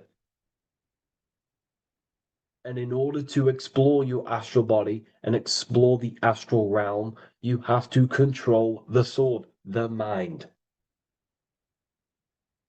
And you can then explore. You are free like a bird to fly. This is all symbolic of rising consciousness. All symbolic. So I hope this video has gained a bit more clarity on this symbol and given you some insights. And I will see you in the next one. Thank you for tuning in today.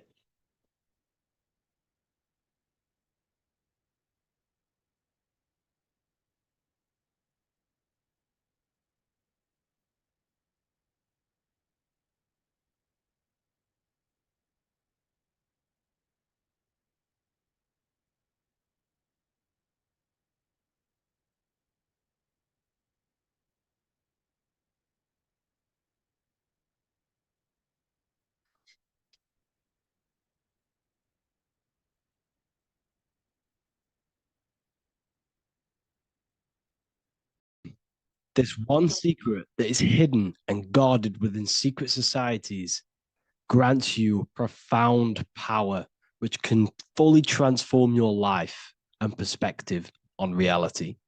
Today, I'm going to reveal this one secret, which you probably already know, but never realized how deep it truly is.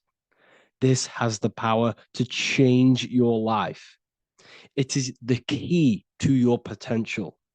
And if you stay with me, this power may be yours, and you could transform your life with this hidden secret that is guarded within secret societies and esoteric orders. And this secret is not really a secret, but something people overlook, that the universe is mental.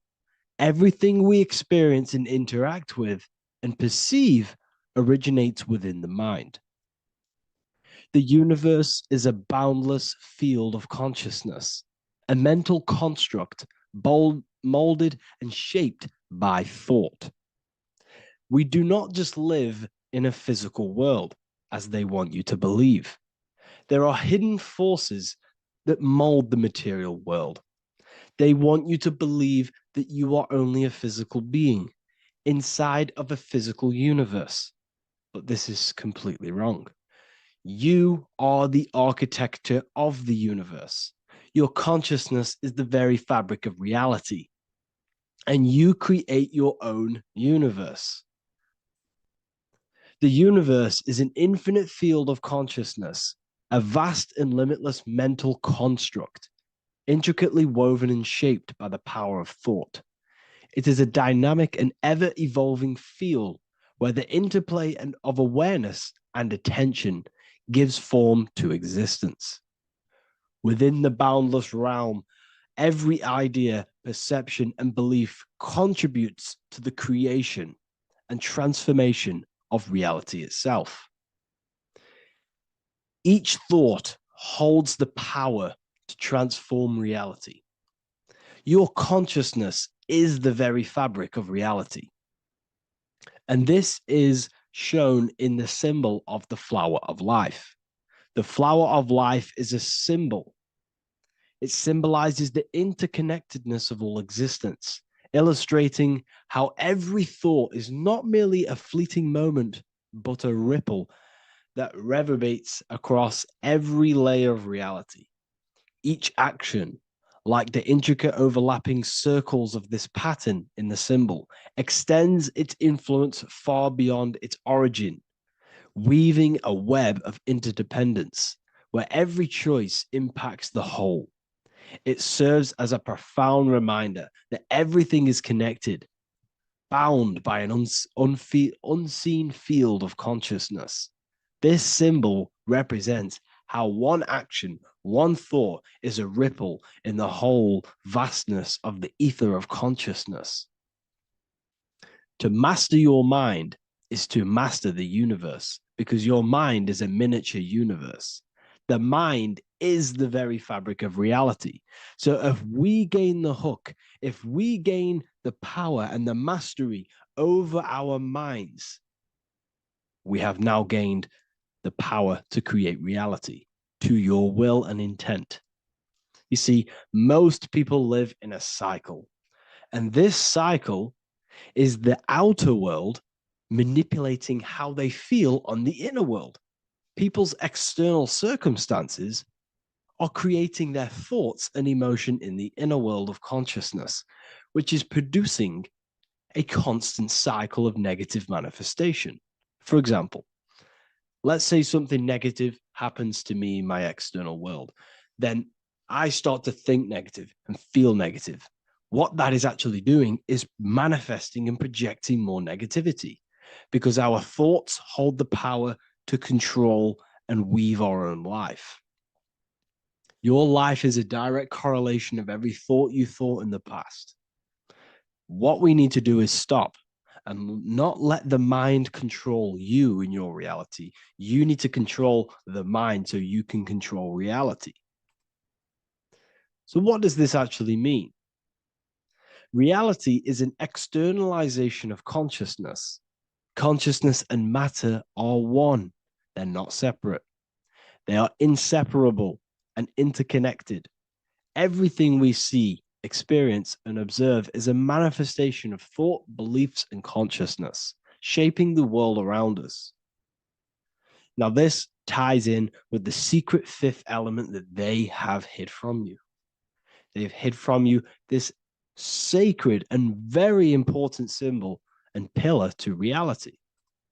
And this pillar, this sacred thing they've missed, is called the ether. And they've held this from you for a reason, a specific reason. This is the true fifth element. Why do they hide the ether?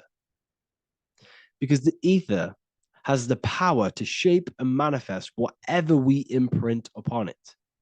Every thought is a vibration interacting with the ether and actively shaping our reality. The ether, you could see it as the codes to physical reality. It's like an energetic blueprint which surrounds all physical objects.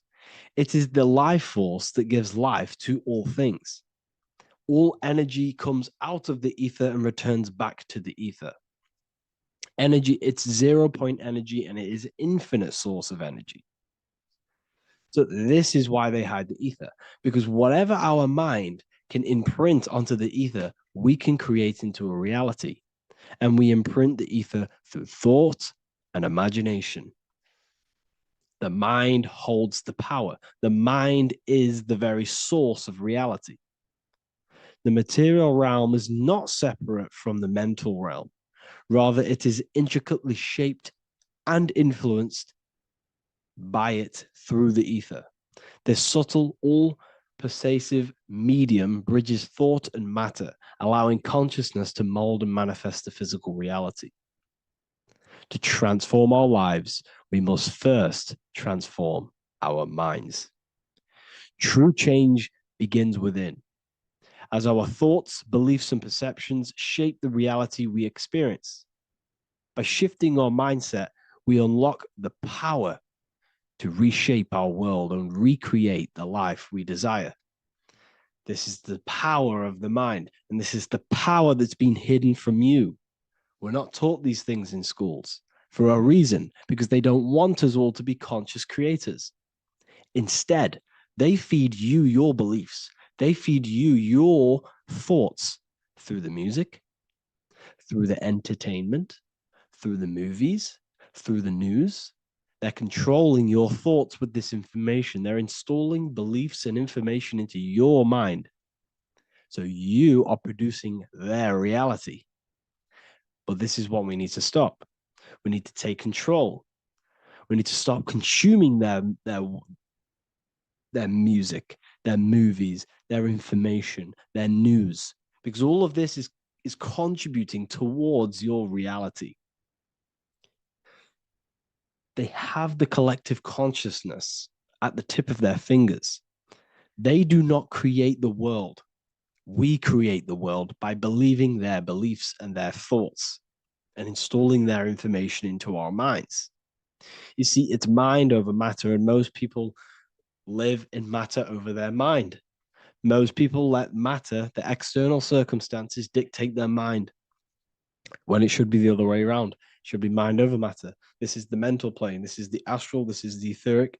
This is the physical. The mind holds power over the emotions, over the imagination, over the physical, and over our spirit. It holds power over everything. It's mind over matter. It's the mental body that we must transmute and change. Most of us live in a chaotic state of mind, and this is what we must change. Turn chaos into order. So we need to be mind over matter. We need to install this belief into our subconscious. I, Harry B. Joseph, have created the ultimate esoteric school on the earth. As a member, you'll gain access to live mentoring calls twice a week, along with new lectures, books, and exclusive content released every week. Additionally, you'll have a full access to all my life-changing programs. If you're ready to transform your life and start your journey today with me, join Ethereal University. These are the campuses. We have the real lecture sections filled with lectures that you can watch. Manifestation Mastery, which teaches you exactly how to reprogram your subconscious mind so you can live that reality. Sexual Alchemy, the path to empowerment of how you can transmute your sexual energy. The Real Library, where you gain access to powerful esoteric books, PDFs. Symbols of Secrets, an amazing course. The course that allows you to see beyond the veil that has been pulled over your eyes, the language of symbolism that secretly rules the world. I teach you how to read symbolism. Esoteric Exchange, live calls. You get to rewatch all of the old live calls. Mindwave Hub, this is a place of binaural beats where you can listen to infinite amounts of binaural beats. So you can meditate to them. Meditation section, numerology, health section, and electromagnetism. This is a life-changing place. And if you are serious, we only accept serious about changing your life and studying the occult and esoteric, this is the place for you. I've been there. I've been on YouTube looking around for valuable information, trying to find good accounts, good channels. It's very hard. I had to go through years of trying to find good information on YouTube. But what I've done is, instead of you searching around everywhere for bits of information and connecting the dots, I've put it all into one big place. You get your binaural beats, you get all the programs you need to walk the path of enlightenment to transform your life. I will connect with you on the inside, and I hope this lesson, this lecture, you gained some information, you gained some power from it. Please like and comment, or don't. It's up to you. If you have any reviews, if you have any ideas of lectures that if you don't understand certain things, make sure to leave a comment and I can make a lecture about it. I can make a video about it for sure. I don't mind taking recommendations for videos. So I thank you all, people. Have an amazing day.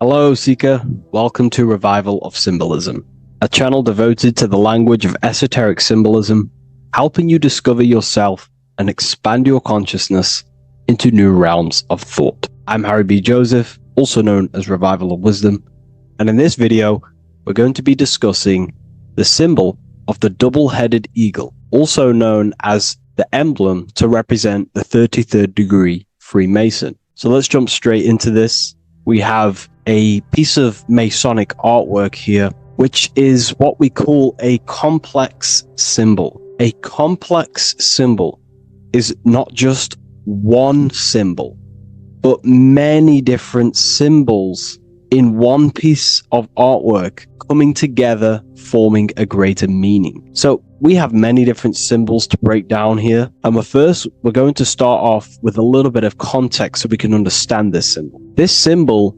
represents the 33rd degree Freemason. Once you reach the 33rd degree of the York Scottish Rite Mason system. So once you reach this level, this symbolism corresponds to that individual. So therefore, this piece of artwork is representing the consciousness, the mindset, the ways of thinking, the ways of viewing the world of the 33rd degree Mason. It represents the consciousness of the 33rd degree Mason. And this is what esoteric symbolism is about. Esoteric symbolism is symbols and emblems representing states of consciousness and teachings within the forces of consciousness. So let's jump straight into this. The first thing that I see when I look at this piece of symbolism is the double-headed eagle, okay? The double-headed eagle. What is this eagle doing? So the thing with symbolism is that symbolism trains the mind to think in a subconscious way. Now, what do I mean? To the person who thinks in linear thought, straight line thought, A to B thought, they see an eagle. They see a piece of artwork. They just see a piece of artwork with no meaning. But to the person who is trained in the occult, these symbols are representing thought vibrations. One example would be in occult symbolism, what we're meant to do. These symbols represent thought forms in the mental plane, within the mind of the individual. Instead of me just giving you the answers, in the occult, they give you symbols. And what you're meant to do is look at these symbols, stare at these symbols, and see what kind of thought arises in your mind, and follow the chain of thought. This is how you unlock deeper levels of symbolism. This is what we call the chain of thought. Now, what do I mean by the chain of thought? If I look at the eagle, I see an eagle on a basic level thought. But then that thought leads to another connection, because this is how thought works. Whatever the character of the thought we think is, or whatever the vibration of that thought, for example, the character of the thought right now would be an eagle, then that leads to another thought. For example, flying. Then flying is connected like a chain to another thought, higher perspective. So we follow the chain of thoughts until we unlock the deeper levels of the meaning of the symbol. And this is what the occult seeks to do. Symbols make and force the individual to go inward. You look at the symbol, it's not a direct meaning, but you have to go inward and start to think and follow the chain of thought that this symbol is connected to until you find its deeper meaning that relates to the individual, to you, to a teaching or a force of consciousness or a state of consciousness. Okay? It's very difficult to explain in words because symbols transcend the barrier of words. Okay? So what we're looking at here is a eagle. And what does the eagle do? Well, the eagle has the ability to fly above the earth. It looks down upon the earth. In allegory and metaphor, this represents a higher perspective of reality, a higher perspective of the world, of the self. So this is representing the consciousness of the 33rd degree Mason. They have a higher perspective of themselves. Why? Because they studied the mysteries. They studied the Kabbalah. They understand consciousness. They understand the human psyche. They understand the origins of consciousness, the forces of consciousness. They understand how the material world is created through the forces of consciousness. So the eagle represents higher perspective because it can fly above the earth. And here you have the earth, this circle here, this sphere. So it's flying above, symbolizing a higher perspective of reality, a higher perspective of the physical world, the physical body, and the self. Because ultimately this is what it's about. Freemasonry is about, of course, self-mastery, building a better self. That's what the craft is, but it's ultimately trying to figure out the mysteries of consciousness itself and the origins of reality. We gain this insight through Kabbalah, the study of the Kabbalah tree. So let's not get off track here. So the eagle ultimately represents a higher perspective of reality because it can fly. On a deeper level, it also represents the astral body, because the astral body can fly above the material plane. It has no connection, no limitation to the physical plane. It does have a connection to the physical plane because all of the dimensions, the mental, the astral, the etheric, the physical, are all interwoven to each other. However, it also represents the activation of the light body, hence why we see this light rays around it. But that's a bit too deep for now. Let's go a little bit deeper into about the basics of this symbol. If you look at this eagle here, this eagle's looking backwards, and this eagle's looking forward. So this is forward and backwards. This is symbolizing time. So we have an eagle looking into the past and an eagle looking into the future. This is called the mastery of time. This is how you master time. You have a crown in the middle of these two heads. A crown. A crown is something worn by royalty, and royalty has a lot of power. So this is symbolizing personal power and mastery. How do you gain your personal power and mastery over time, over the past and future? Well, it's very simple. In order to master time and master your future and master your past, you have to look at the forces in your past that have led you to this very moment. Here we have a triangle which represents the number 3. Remember, in this middle, which is the present. So you have to look into the past to see what thought, emotion, action, the number 3, the 3 expressions of consciousness. Consciousness expresses itself through thinking, feeling, and acting. That's how consciousness manifests itself in 3 different ways. You have to look into your past to see what thought, emotion, and action has led you to this very point in your life in the present moment. And what you can do now, which is your power, the present moment is your power, you can ultimately change your thought, emotions, and actions now to create a better future. You observe the past to see what thought, emotions, and actions created your present moment. You notice the mistakes and you change the now through thought, emotion, and action to generate a better future. This is how you master time. Now, keep in mind, this is always in the mind of a 33rd degree Mason. Someone who is highly, mastered, they keep this in mind. Just like they keep in mind what thoughts they are paying attention to. 33rd degree Mason has a lot of self-mastery power, and they hold conscious thought. Most people think unconsciously and without power. A 33rd degree Mason is trained, their mind is trained. Therefore, their mind thinks powerfully. They do not think randomly because they understand thoughts are the seeds to physical creation. all physical creation is a crystallization of thought. So ultimately, this double-headed eagle representing left and right, and the crown in the middle represents mastery over time. That's how you master time. Again, here we have the eagle standing on top of a sword. The sword is, of course, on a basic level, the sword represents power. Because if I hold a sword to you, I hold the power over you, because you will more likely fear. But if we go even deeper, the sword cuts through the air. When you swing it, it moves through the air. Therefore, it's a symbol of the air. Because you can't really make a symbol of the air, because air is invisible. So the sword is a symbol of the air. And the air is one of the 4 physical elements in alchemy. We have water symbolizing emotion. We have fire representing the spirit.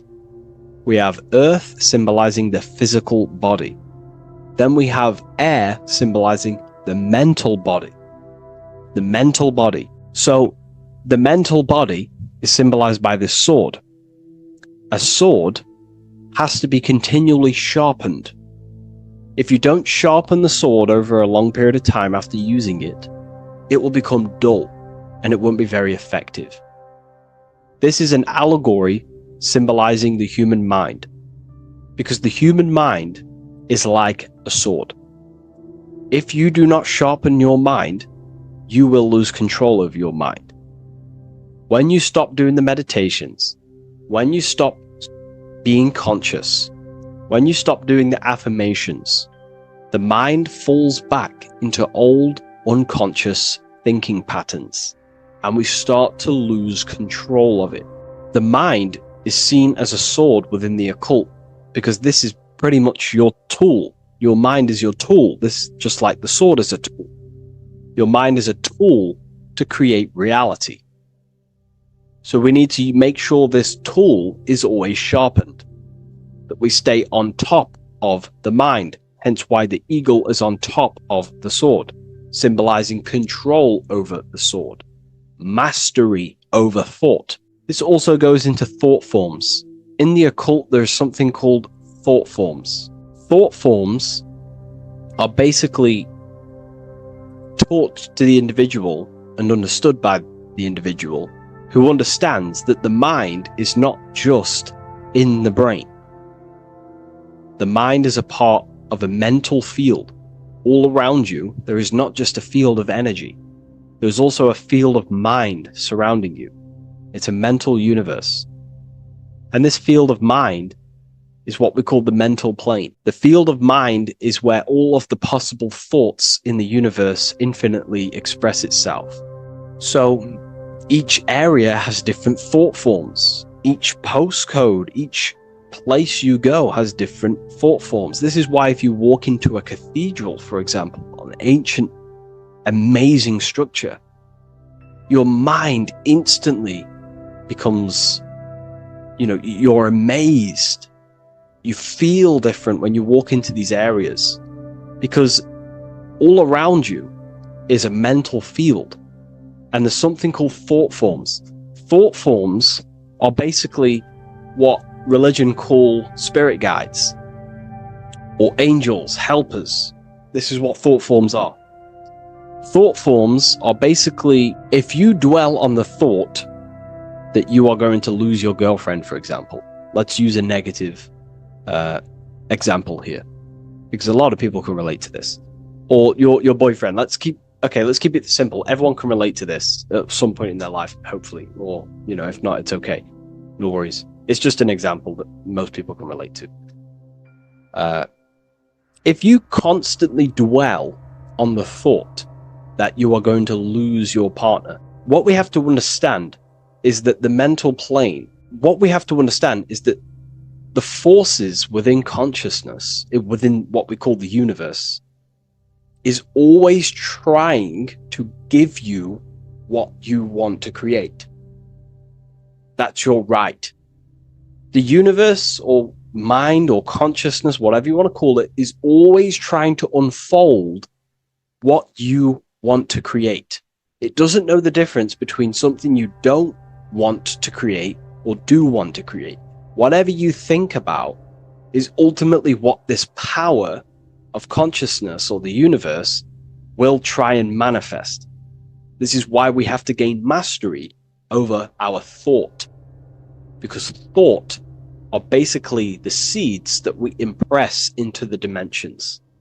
So we have a mental dimension, we have a higher, middle, lower subplanes of the mental dimension or the mental plane. Then that's just thought. The mental plane is just thought. Below the mental plane, thought takes the body of imagination, which is what we call the astral plane. And the astral plane also has higher, middle, and lower subplanes. Then we have the etheric plane. The etheric plane is basically an energetic copy of the physical plane.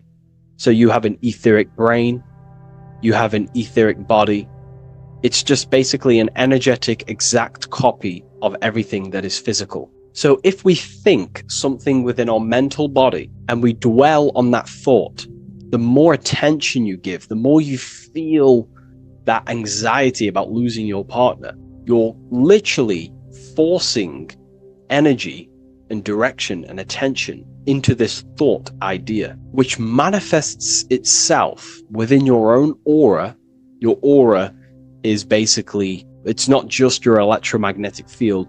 Your aura has many different levels. It has a physical level, it has an etheric level, an astral level, and a mental level, like layer. So it has a layer for each one of these bodies. If you dwell on this thought and you keep giving attention, power, you start to imagine this because you're worrying about it. You literally create a elemental or energetic substance that clouds your aura. And this is what people have been called demons, people call spirit guides, whatever you want to call it. This is what it is. It's a thought form. But this is not something that's come after you. This is something that the individual has created. And wherever they go, this cloud of thought forms that they've manifested literally clouds their aura. You can see it within the astral plane and the mental plane. You can see how it's affecting them. Wherever you go, you start to randomly think about it. You keep thinking about it. You know, it's infecting you. It's like a demon. It's tormenting you. But it's simply just a force, an astral force, and a mental cloud that they've manifested within their aura. Thought forms. The 33rd degree Mason has very powerful thought forms. And this is, you know, if you're a Mason yourself, and you're not aware of this, this is why it's great to be around a 33rd degree Mason within your lodge, because they have very powerful thought forms, and you being in the present of them, you're also taking on his thought forms, and they can assist you. We're all affecting each other through thought transference through the mental field or the mental plane. Okay. Now I'm not going to go too deep into that because, you know, people can use that knowledge for really bad. But ultimately it represents thought forms also, symbolized by these clouds. Clouds are a symbol of thought forms, because they manifest themselves as basically like a cloud form energy within the aura of an individual. So this represents the mastery over the intellectual side of consciousness, of thought, sharpening the mind, gaining mastery. Then we have 33 in a triangle. A triangle in alchemy symbolizes, well, the upwards triangle, the upright facing triangle symbolizes the element of fire. The downright facing triangle represents the element of water. So an upright triangle represents fire. Fire is very transformative. If you place, I don't know, a pencil into fire, the fire will burn it down into its raw material. And this is ultimately what this triangle represents.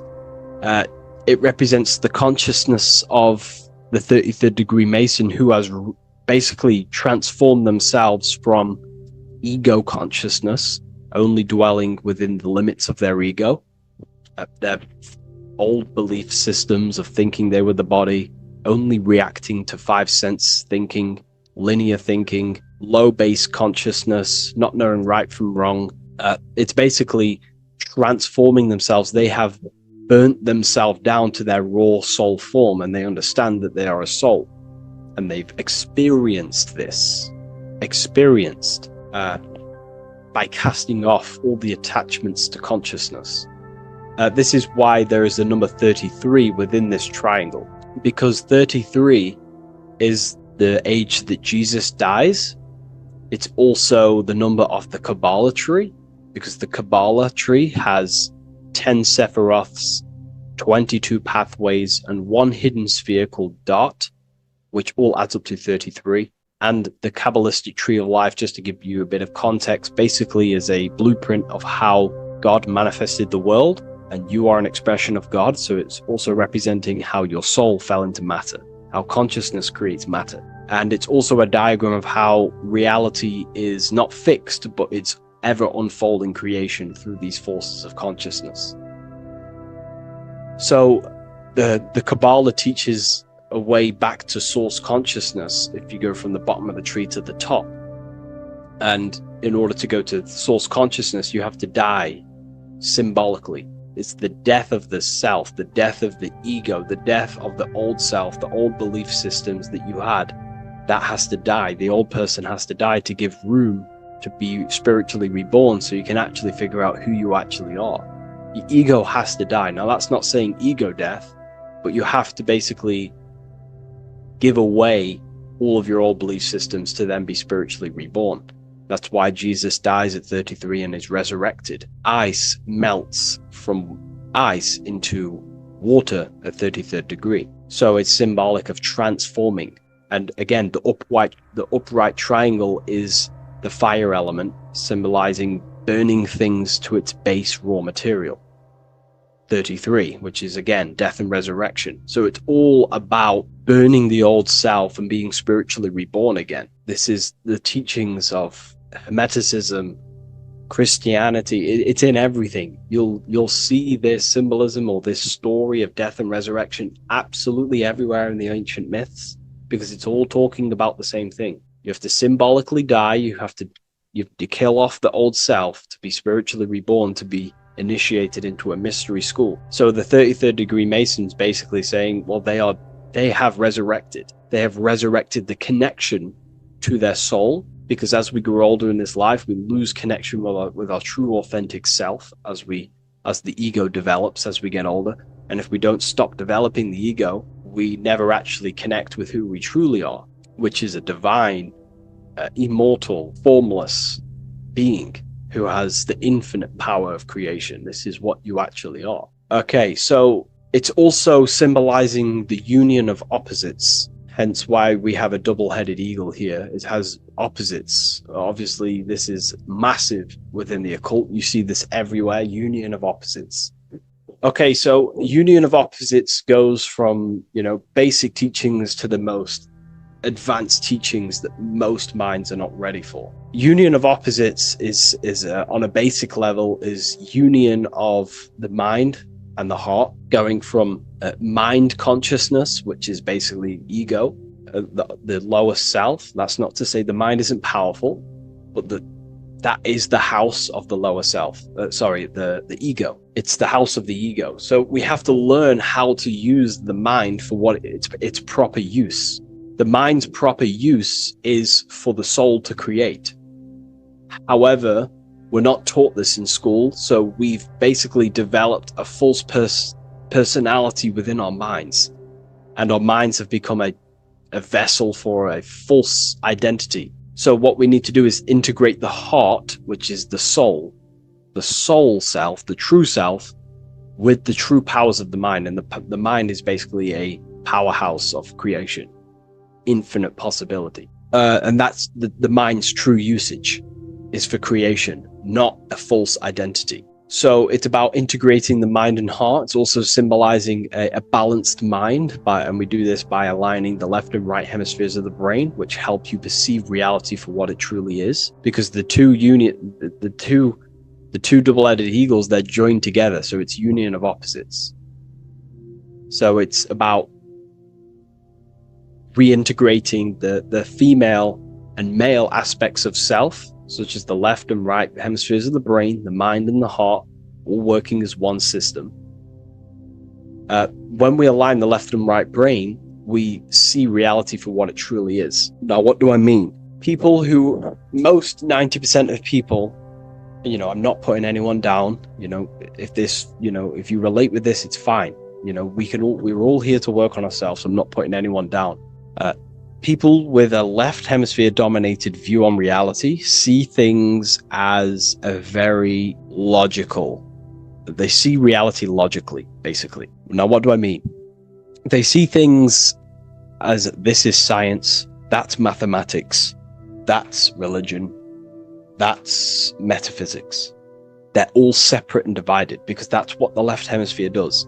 The left hemisphere basically dissects everything down. The way the brain works is truly magical. The right hemisphere of the brain allows us to basically see a bigger perception on reality. It sees the bigger picture. The bigger picture, for example, the woods. It sees the woods as a whole unified woods. But then the left hemisphere of the brain takes that view and perception of the woods, dissects it down and analyzes it into individual branches, trees, leaves, animals, insects. But in reality, it's all one, because all is manifested from the one God, the one source, the unmanifested consciousness, the unmanifested force. So it's union of this. We have to view the world as yes, everything is one, but I'm also living in my personal consciousness. Yes, there is a collective consciousness. We're all one consciousness, but I also have my personal consciousness. I need to think about both, making sure that my thought, emotion, and action is contributing towards the evolution of myself and the evolution of humanity. A person who is only left hemisphered only thinks about themselves mainly, 90% of the time.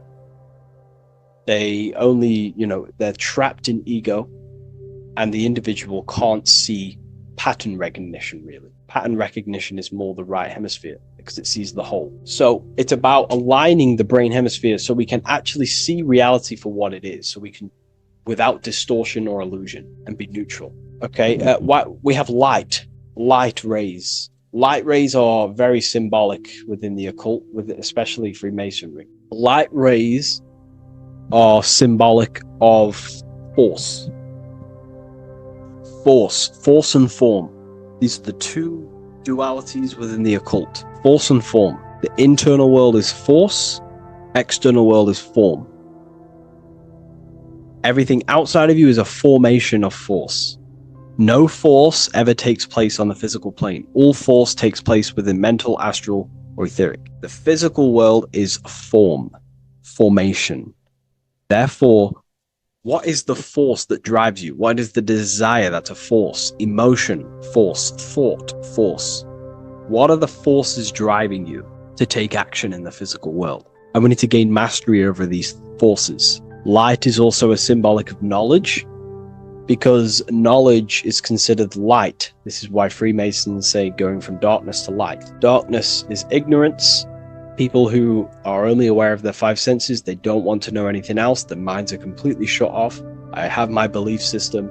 That's it. I'm happy. I don't care. That's their ego limiting themselves and building their own prison. Light, on the other hand, is about going from a state of unconsciousness, not being aware, into a state of light. Light makes things reveal itself. If I shine light on you when it's dark, I reveal truth. You're there, you're manifested. If you're in a dark room and I shine a torch on you, you're revealed. The veil is lifted. The darkness is gone.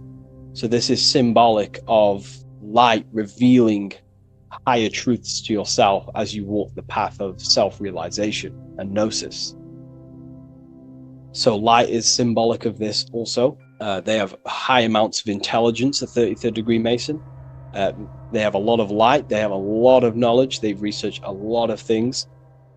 They're intelligent in many different areas of life, within speech, within grammar, with, the way they portray thought, their mastery, their level of mastery, their understanding of themselves is very advanced. They also know a lot about physiology, about the brain, about the body, life, consciousness, astrology. They know a lot. They have a lot of light. 33rd degree Mason. Me, myself, I'm not a part of Freemasonry, and if I ever do become a part of Freemasonry or any order, I will openly share it to all of you. This information has come from following the chains of thought through self-study and self-realization, and studying Freemasonry from an external view. You can gain a lot of insight just by studying symbolism itself. Masonry is about being a builder. That's what the word mason is. Mason is about building. The word mason means builder, and it's about building the self. We're all building either our prison of our soul, or we're building our freedom of our soul. Every single one of you. Every time you reject something that if you did something wrong and you reject you being wrong, someone tells you were wrong, but you reject that, or they try to give you a piece of information and you reject it, you're building your mind's prison, stone by stone. But the person who has an open mind to all things is freeing their mind, freeing their soul. So we're all builders of our soul, and we're all builders of reality also. And we're all building Earth. This is the building project is Earth. We're all contributing towards it through our thoughts, emotions, and actions. These are our God-gifted powers: thought, emotion, action. These are our rights to operate in the world. These are your buttons to control the character in the game. So I hope this information has given you a lot of insight about this symbol. Please leave a like, comment, and subscribe. And if you wish to go even deeper, because the occult goes deeper than you could ever possibly imagine, I have a whole private community filled with hundreds of hours of esoteric teachings, self-mastery, things. We have a whole library. If you wish to go deeper, the invite is there and the door is open. I'll leave a link in the description. Have an amazing day, everyone.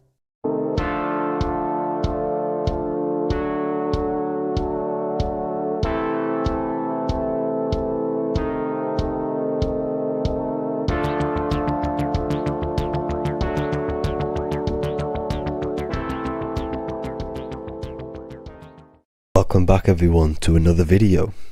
Today we're going to cover everything that you need to know about the mind, starting with the two aspects of the mind, the conscious and the subconscious. The male aspect of your mind is the conscious. This is the 10% of your mind. The conscious part of your mind is only aware of everything around you: your vision, your sight, your smell, your taste, your hearing, and your current state of emotion and thought. Every thought that you consciously think about has an emotion directly attached to it. That emotion is then impressed onto the subconscious part of the mind. The subconscious part of the mind is the female aspect of your mind. It is also a whopping 90% of your mind. Subconscious mind is controlling all of the subconscious processes which happen within your body. For example, your subconscious mind is controlling your heartbeat, your digestion of food, and all of the things that you do not have to tell the body to do. It is the hidden part of our mind which is controlling all of the hidden things. The subconscious mind is like a recording supercomputer. Everything that you have experienced in your life is all recorded and stored within the subconscious mind. One of the most important things about your subconscious mind is that it stores your mental programs. Everything in the subconscious mind manifests into behavior and actions within the body. Your daily basis routine and habits are all mental programs within your subconscious mind. These mental programs are created by mainly two ways: 1, repetition, and 2, emotional impact. The repetition is fairly simple to understand. The more you do something, the more it impresses onto your subconscious mind and becomes a program. That program will then manifest into your behavior. However, with the emotional programs, they work a bit different. The stronger that you feel an emotion, the stronger it is impressed onto the subconscious mind. And then that emotion becomes a program. For example, you had a very traumatic moment happen when you were a young child. The emotion that you felt was so strong in that moment that it impressed into your subconscious mind so hard that you can recall that moment like it was yesterday. That traumatic event that happened to you when you were young will still manifest into your daily basis behavior even to this day. However, it manifests subconsciously. For example, if you were in a car crash, you will be wary to enter cars with certain people, all because of that traumatic emotion that you felt and impressed onto your subconscious mind. Another example of the subconscious manifesting into our behavior is posting on Instagram. Most of the time, the reason why you post is because your subconscious mind is seeking gratification. So before you actually do something, question yourself and find out the root cause of why you are doing this. Another thing that you need to understand about the subconscious mind is that it takes everything you say in here literally. So for example, if you go and say, "You are an idiot" to someone, your subconscious mind will only pick up the word idiot. It only knows yourself. It doesn't know anyone else. You are casting a spell on yourself just by saying that to someone else. This is why the golden rule is to treat others like you'd like to be treated. Now, you can rewrite these programs which are already in your subconscious mind. However, it does take consistency. You have to change these programs which have been running for years. And by changing these programs, you change your behavior, because these programs manifest into your behavior. The best way to do this, personally, is to listen to affirmations first thing when you wake up in the morning, and do this for 10 minutes every single morning. Then at night time, you want to think and feel that you are becoming the reality that you desire. The more that you feel this reality, the more it will become a program and impress your subconscious mind. For example, you're trying to gain financial freedom. If you trick your subconscious mind into creating a program saying that you are financially free, this will manifest into your behavior. You will start doing more work. You will start looking for ways to make money. Your mind will be set on the frequency of money and financial freedom. Therefore, you will receive thoughts based around this program. If you take enough action, your life will dramatically change because of this program that you created in the mind. This is why we call it a mindset, because your mind is a frequency tuner which sets its frequency onto different thoughts, because thoughts are frequency. If you fill your mind with a specific frequency, you will gain thoughts and ideas based around that frequency. To create a stable mind, you need to master your emotions. You need to change your mindset. Everything that you experience is neutral. Based upon the mindset that you see it, you either give it a positive or negative charge. By understanding this deeply, you will then control your emotions. I hope you gained some wisdom and enjoyed this video. Please, if you can, leave a comment and a like, and subscribe to the channel if you like this content. Love and light to you all.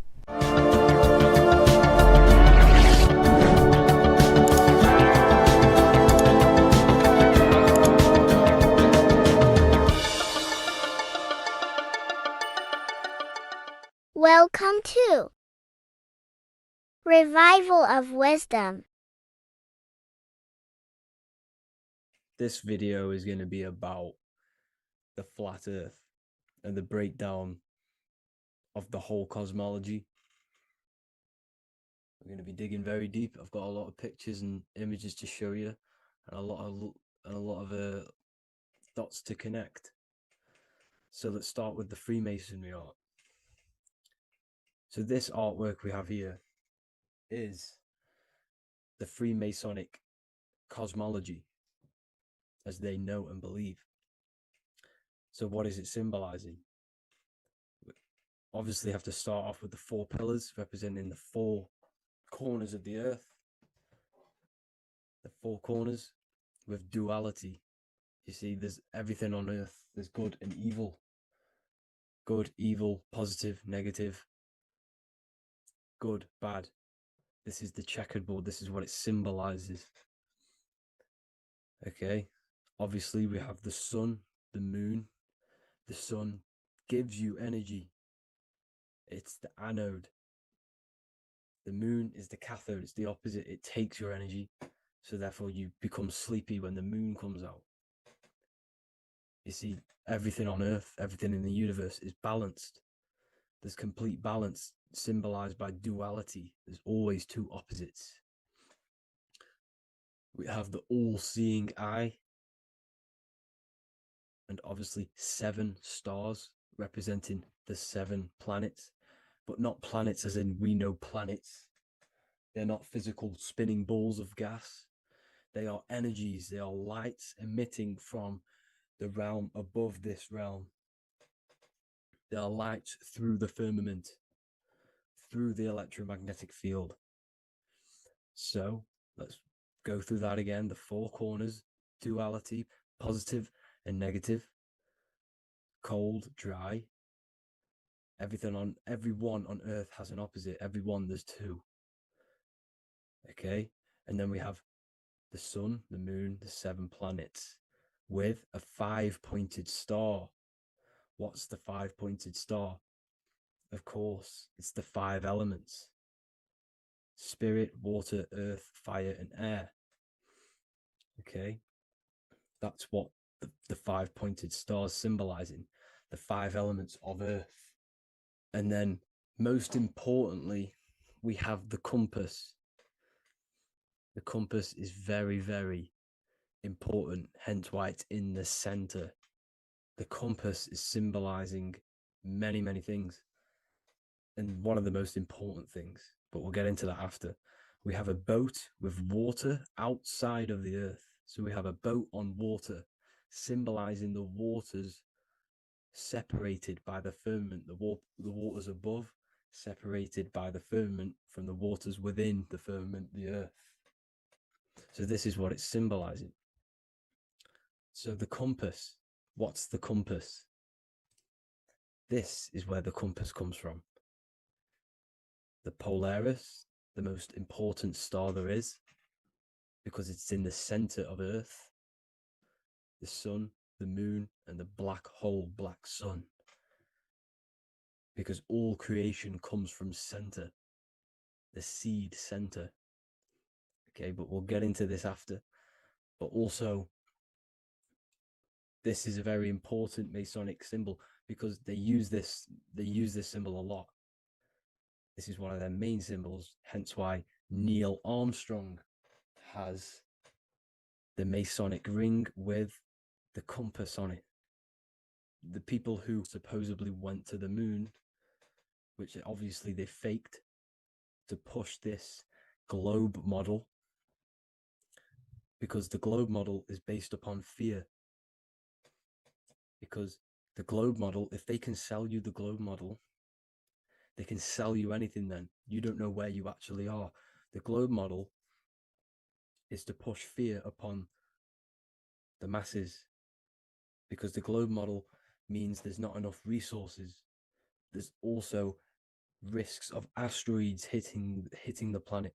There's also risks of space, extraterrestrial invasions, global warming, asteroids.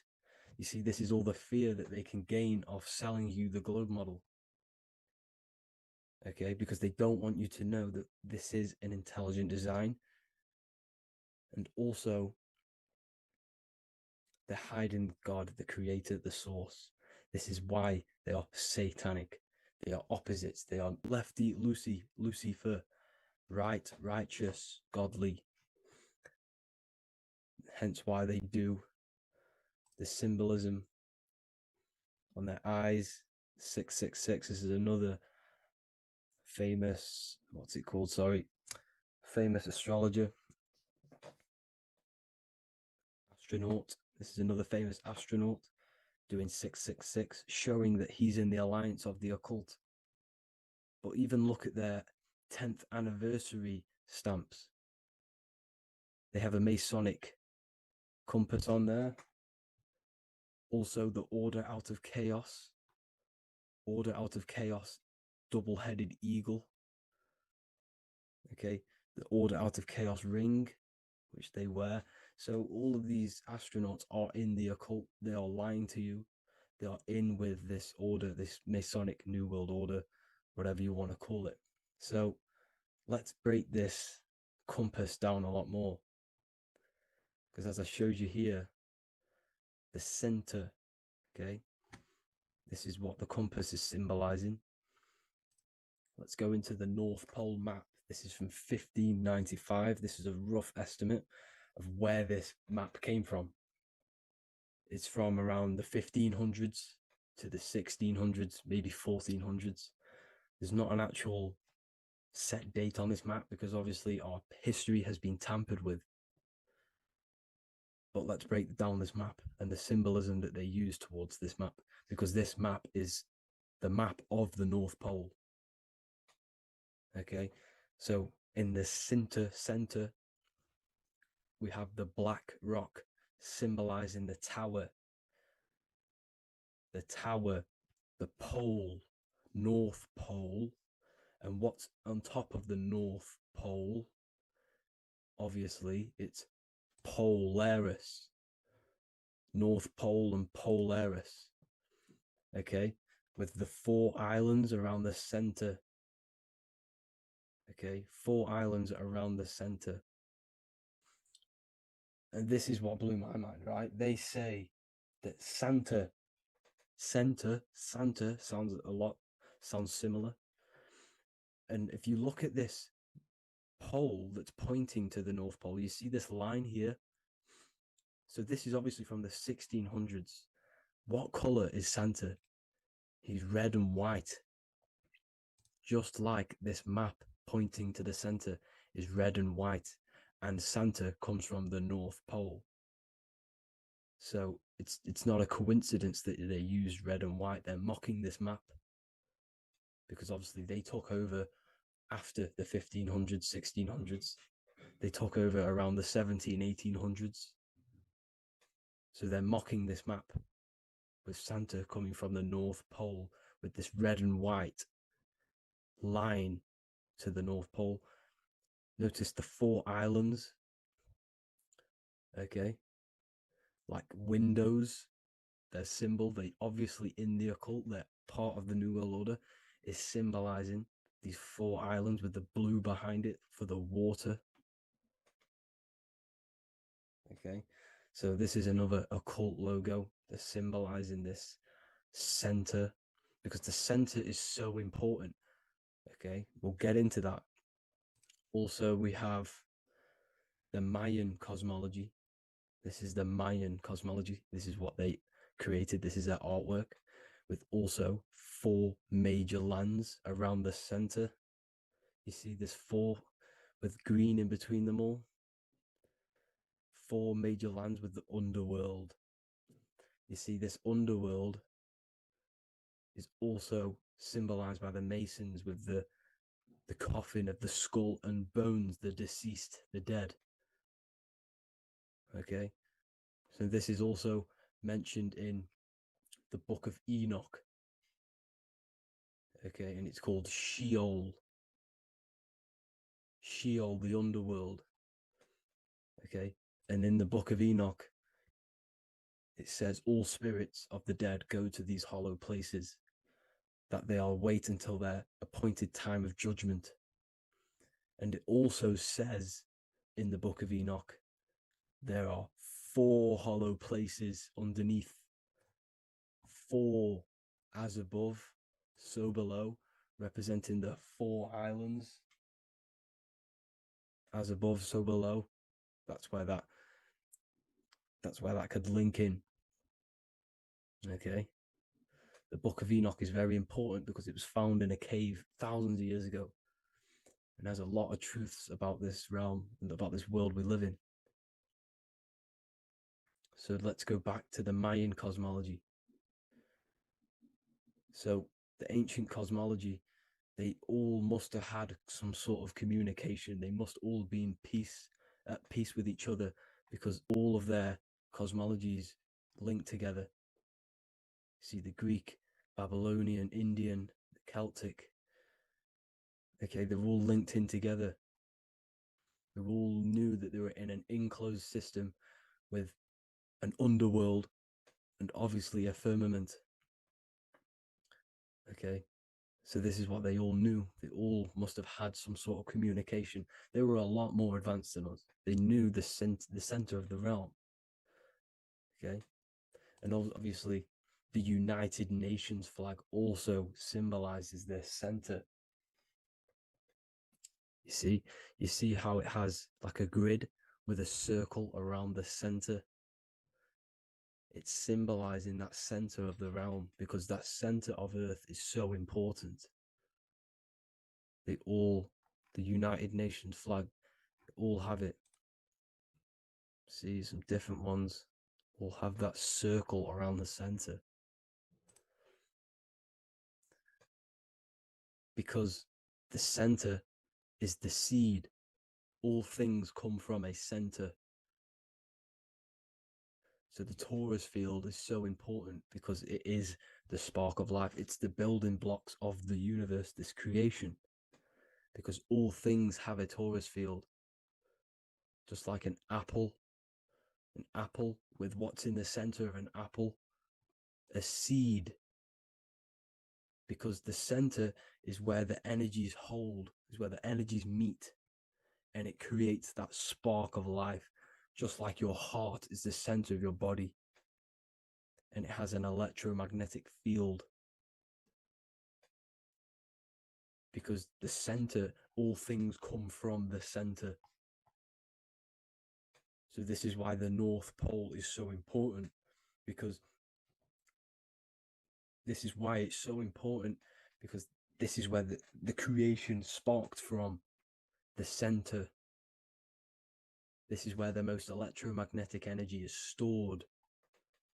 So this is why the northern lights come from the center. It's electromagnetic energy. This is what the northern lights are. It's being emitted from this black hole in the center. Okay? And obviously, what else is on the center? Polaris. Polaris is the center star. Okay? So the center star is what sits on top of this North Pole, Polaris, because it's a pole of electromagnetic energy, symbolized as a black rock, a black hole, pole. You see, because all creation comes from void. Light is born from darkness. Without light, darkness can't be born from light. You see, but light can be born from darkness. This is why darkness is so important. And this is why there's a black hole in the center of our realm, like the black sun. The black sun, the Polaris star, the North Star. You see, so this is this North Pole, Polaris. This is what they're talking about. And this is why compasses are an 8-pointed star, because Polaris is symbolized as an 8-pointed star. This is where a compass will point you to. It will point you to that center. So notice how a compass has this black hole in the middle, you see, and it will point you to this meeting point, the north, because in the center is the center of the torus field of the earth. This is where the most electromagnetic energy is. You see, everything gets sucked into the black hole. Okay, this whole reality is being projected from that center point, just like your eyes suck in light. It's a black hole. Your eyes suck in the light of this light being emitted from this center place, this electromagnetic energy at the center, which is the seed of everything, of everyone. You see, just like an apple has the seed in the center in darkness, because in the center of the apple, it's dark. It's black. It's pitch black. But that's where the seeds are. That's where the life is. But Polaris is so important because it's that center star which lines up. It is the pole, it's the top of the pole of the torus field. So Polaris would be here at the very, very top. And this is where the compasses point you to. And this is why the Star of Ishtar, the 8-pointed star of the Sumerians, also talked about this 8-pointed star, and it's called the Star of Ishtar. Okay, and who is Ishtar? Ishtar is the goddess. Okay, so she's not a male, she's a female, because every creation is brought through a female, a womb. Every single human on earth is brought through the womb, the sacred feminine energy. And the womb is pure darkness. There's no light in a womb, just like the center of our realm. It's a black hole. Okay, and guess what? She's the god of fertility and sexuality. She is responsible for all life. Okay, so the Star of Ishtar is the Star of Polaris, which is symbolizing the responsibility for all life, the center of our realm, the black sun, the black hole. Okay, so this is what that god of Ishtar of the Sumerians is talking about, the goddess, the womb, the seed of creation.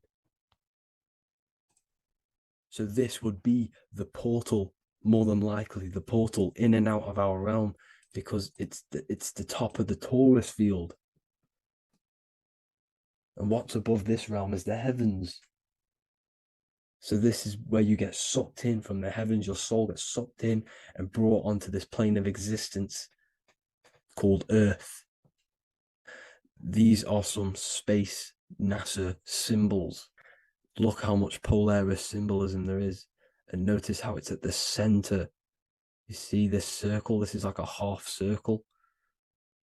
And at the center is an 8-pointed star of Ishtar. It's the same thing. It's Polaris. It's at the center. And notice on some of these, look, this one is a bear holding the key and an arrow pointing to the Polaris star, so that they hold the key to Polaris. Another one with like a demon holding a key to the what? Polaris on top of him. Also an eagle, which is a Masonic symbol. The eagle holding a key on top of the center. You see, and notice how there's an arrow going up to the Polaris and an arrow down, as above, so below, to Earth. So you can go out of Earth and into Earth through Polaris, and the eagle holds the key. You see? The eagle holds the key, just like this. This demon dragon holds the key to Polaris. And look at this one, Earth, with an arrow up to Polaris, an 8-pointed star. So Polaris is more than likely that portal which the Anunnaki used, the Sumerian gods used, because the Anunnaki symbol is also an 8-pointed star. Okay, and like I said, that center is the seed of creation. The center is the black hole. Okay, just like your pineal gland is at the center of your brain. The pineal gland is at the center of your brain, and that's what connects you to that spirit realm, to the source. That's it for this video, guys. Thank you all for tuning in. I hope you all learned something today. Please leave a like, a comment, and please subscribe to the channel for more content. God bless you all.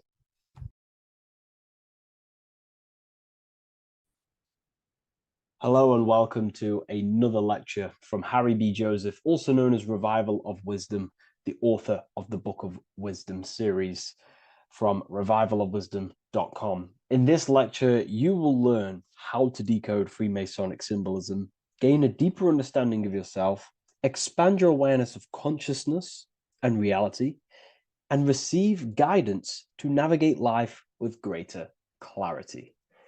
So today we're going to be breaking down this particular piece of artwork, this Freemasonic artwork, and how this relates to you and reaching a higher consciousness. Because ultimately, this is what it's about, okay?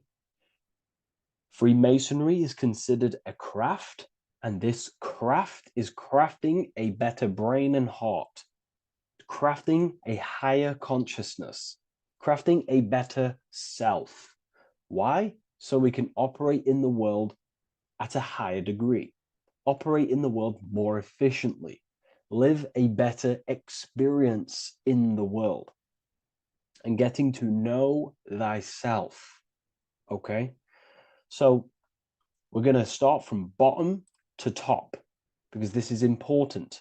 Every placement of this symbolism is on purpose, has meaning, especially the placements of the symbols.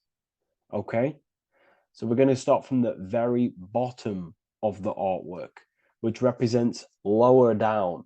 When we're looking at symbolism, especially occult symbolism, that's what the word occult means. The word occult means hidden, hidden from the eyes. It has its roots in the word oculus. I'm pretty sure that's Latin, which means eye. So the word occult comes from oculus, which means eye. And the word occult means hidden, from the eye, the unseen, studying the unseen aspects of self. We're studying the brain, we're studying consciousness, we're studying the body, the heart, we're studying the self, the hidden aspects of the human psyche and the hidden aspects of self. Okay? Because ultimately, this is what gives you power in the world, depending on how you use that power, whether for good or bad, depending on the consciousness wielding that power. This is why we say knowledge is power. But I would actually say knowledge of self is power. Because when you know how you function, you gain power. You gain personal power. You gain mastery. Ultimately, this is what Masonry is about. Self-mastery. Crafting a higher consciousness. So at the very bottom of this artwork, we have a checkered board with a coffin. The coffin is the beginning of the artwork, the very base. This is the foundation of consciousness. The coffin symbolizes unconsciousness, the state that myself was in, maybe yourself, before we woke up and before we came conscious of our spirit, before we came conscious of ourselves.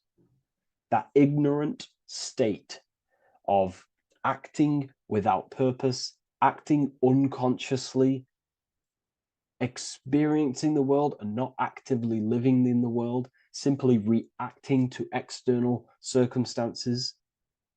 This is an unconscious state where one is ignorant. 80% of the world is in this unconscious state. And this is symbolized as the darkness, the tomb. Look at how the tomb is fully blacked out, representing dull, no emotion, it's dark. This represents the darkness of self. The spirit is buried. The spirit is in the tomb. They're not even aware that they possess consciousness. They think they're the material body flying on a ball millions of miles per hour through space, and the sun is, they think they're a monkey evoluted. They've never questioned themselves. They stay in ignorance. They're in the spiritual darkness, okay? And they're furthest away from the light. Look at the top. This is the light sources. They're in the darkness, okay? They're in spiritual darkness. They're in ignorance. And they're in division. Their mind has no power. Their thoughts contradict themselves. They say they're going to do something, but then their mind tells them, oh, I'm going to fail. Or I want to do this, but my mind says this, and I believe this about myself. They want to, I don't know, they want to write a book, but their actions are scrolling on TikTok, and their emotions about, feeling about their past person in their life. That's division between the self. That's divided consciousness. They also have a divided brain hemisphere.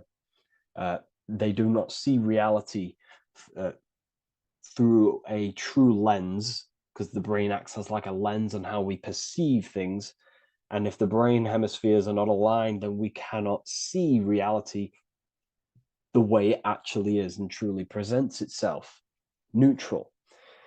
If we're left hemisphere dominated, we see everything as divided.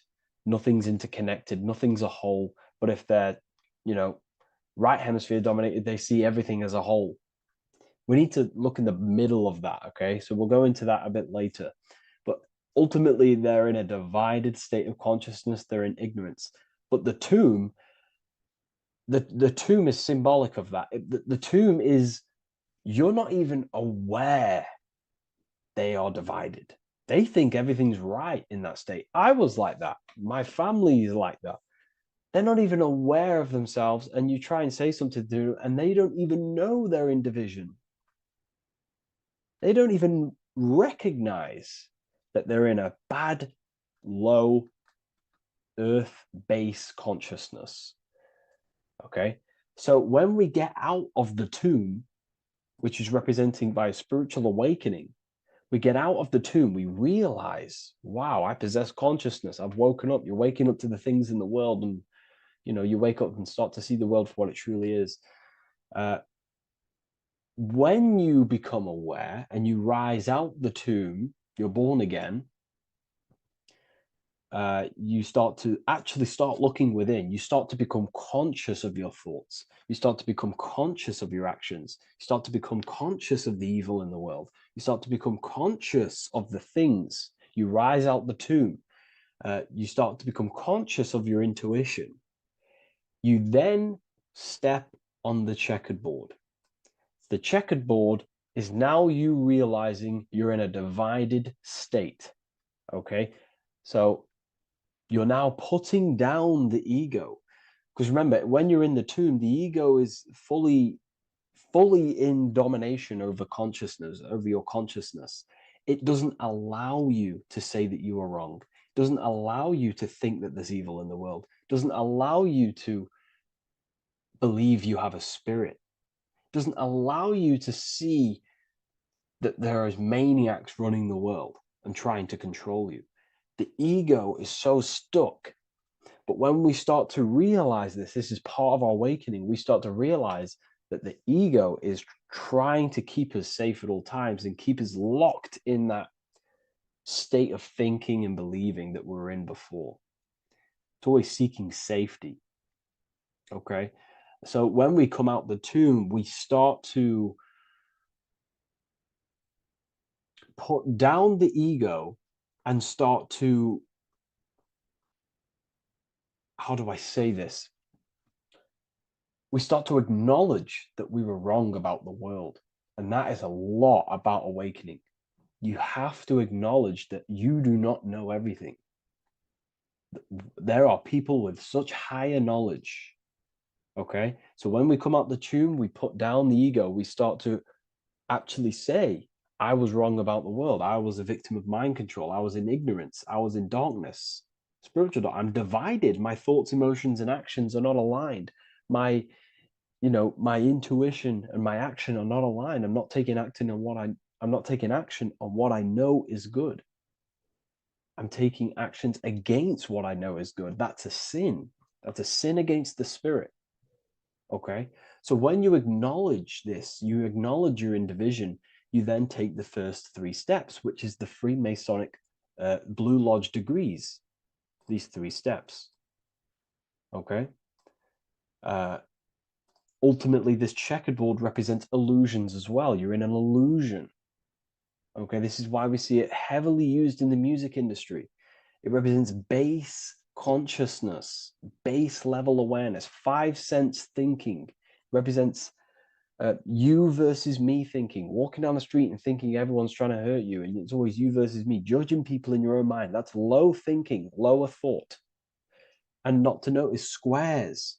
Squares are an unnatural state. They're an unnatural shape. We do not see squares or 90-degree angles in nature. It's the lower mind. So it represents base consciousness, base level awareness, only aware of the physical body, only aware of the five senses, never looked within.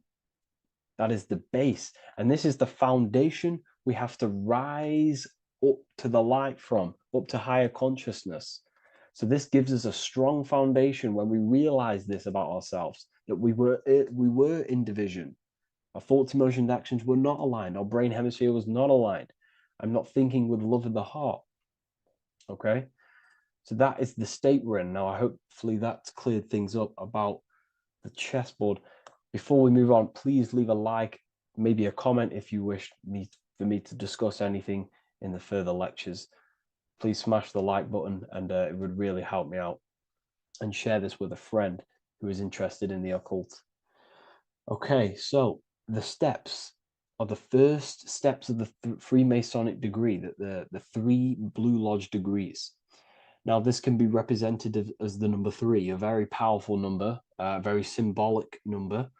Number 3 is the 3 expressions of consciousness. How do we express consciousness? How does consciousness express itself? Well, there are 3 ways. We think, consciousness thinks, consciousness feels, and consciousness acts. They are the 3 expressions that we express our awareness and consciousness. So we're looking at thought, emotion, action. We're also looking at the 3 brains: the reptilian brainstem, the mammal limbic brain, and the neocortex.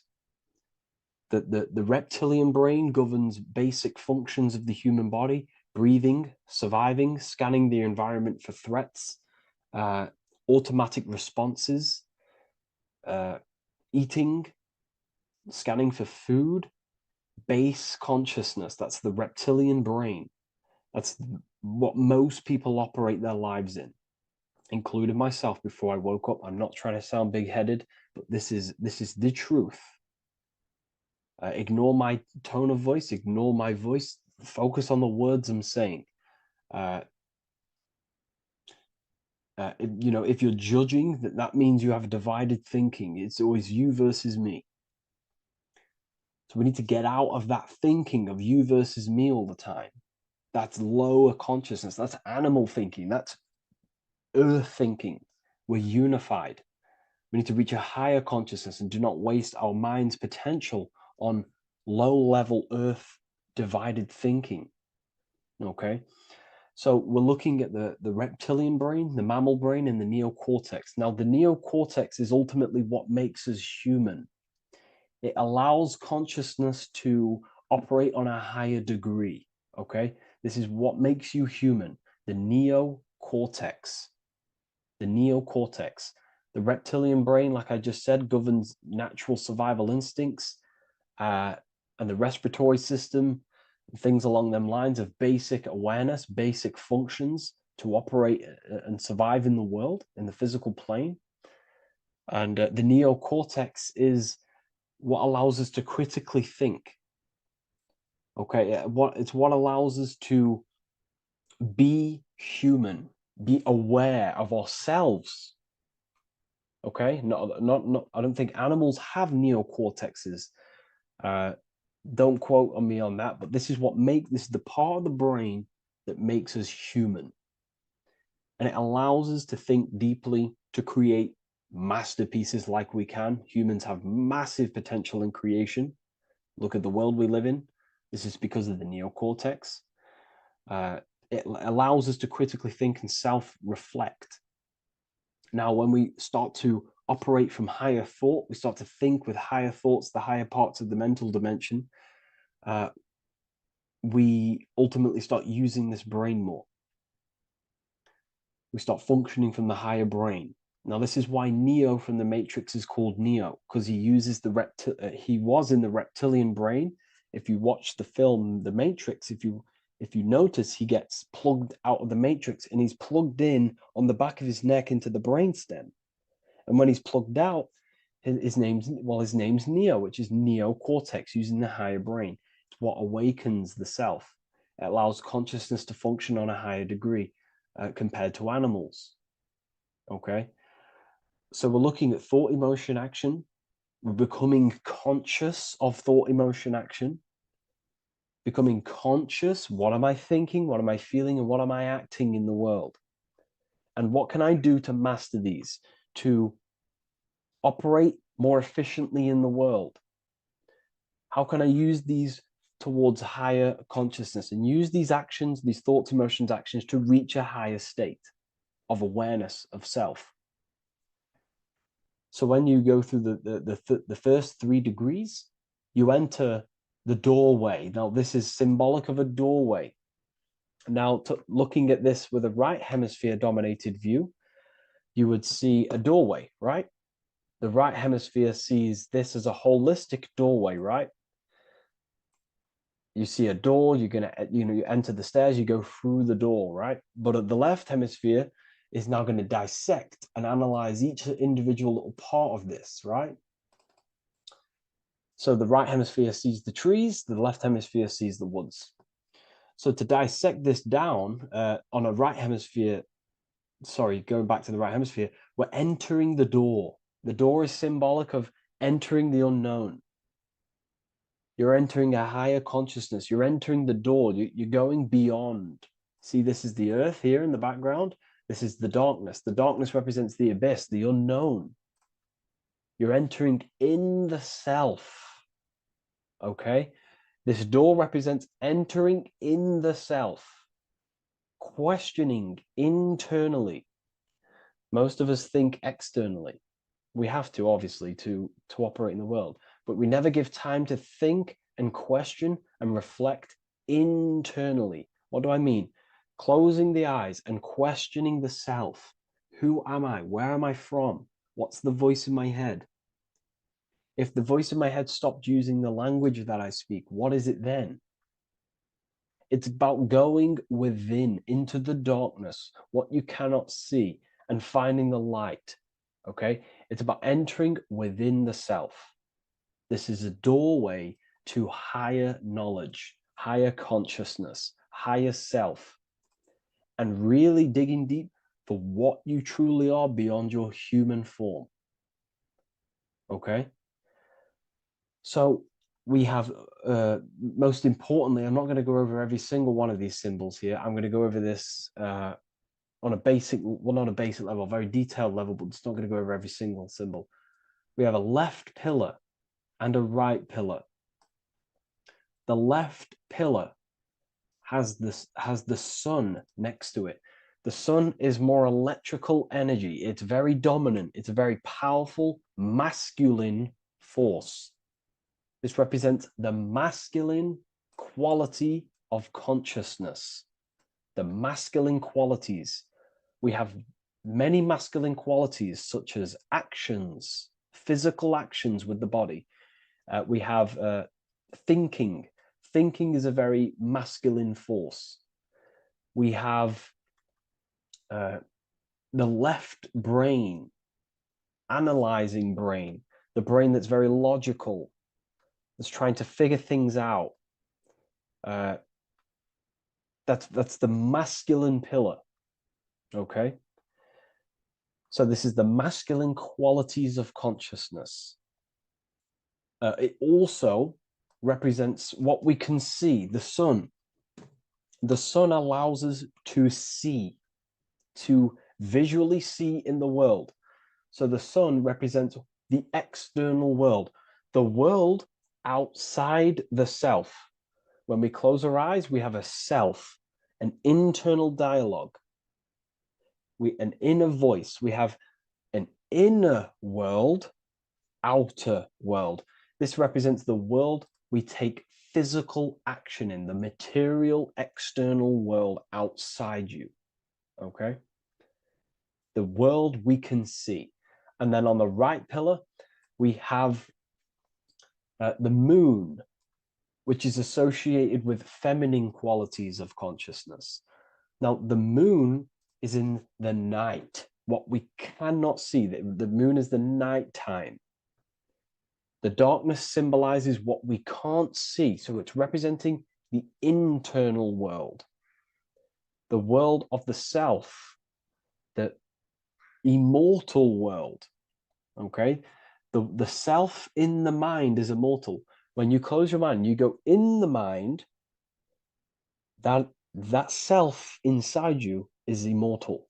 In the mind, you are immortal. Outside the mind, you are mortal. You will die. This body will die.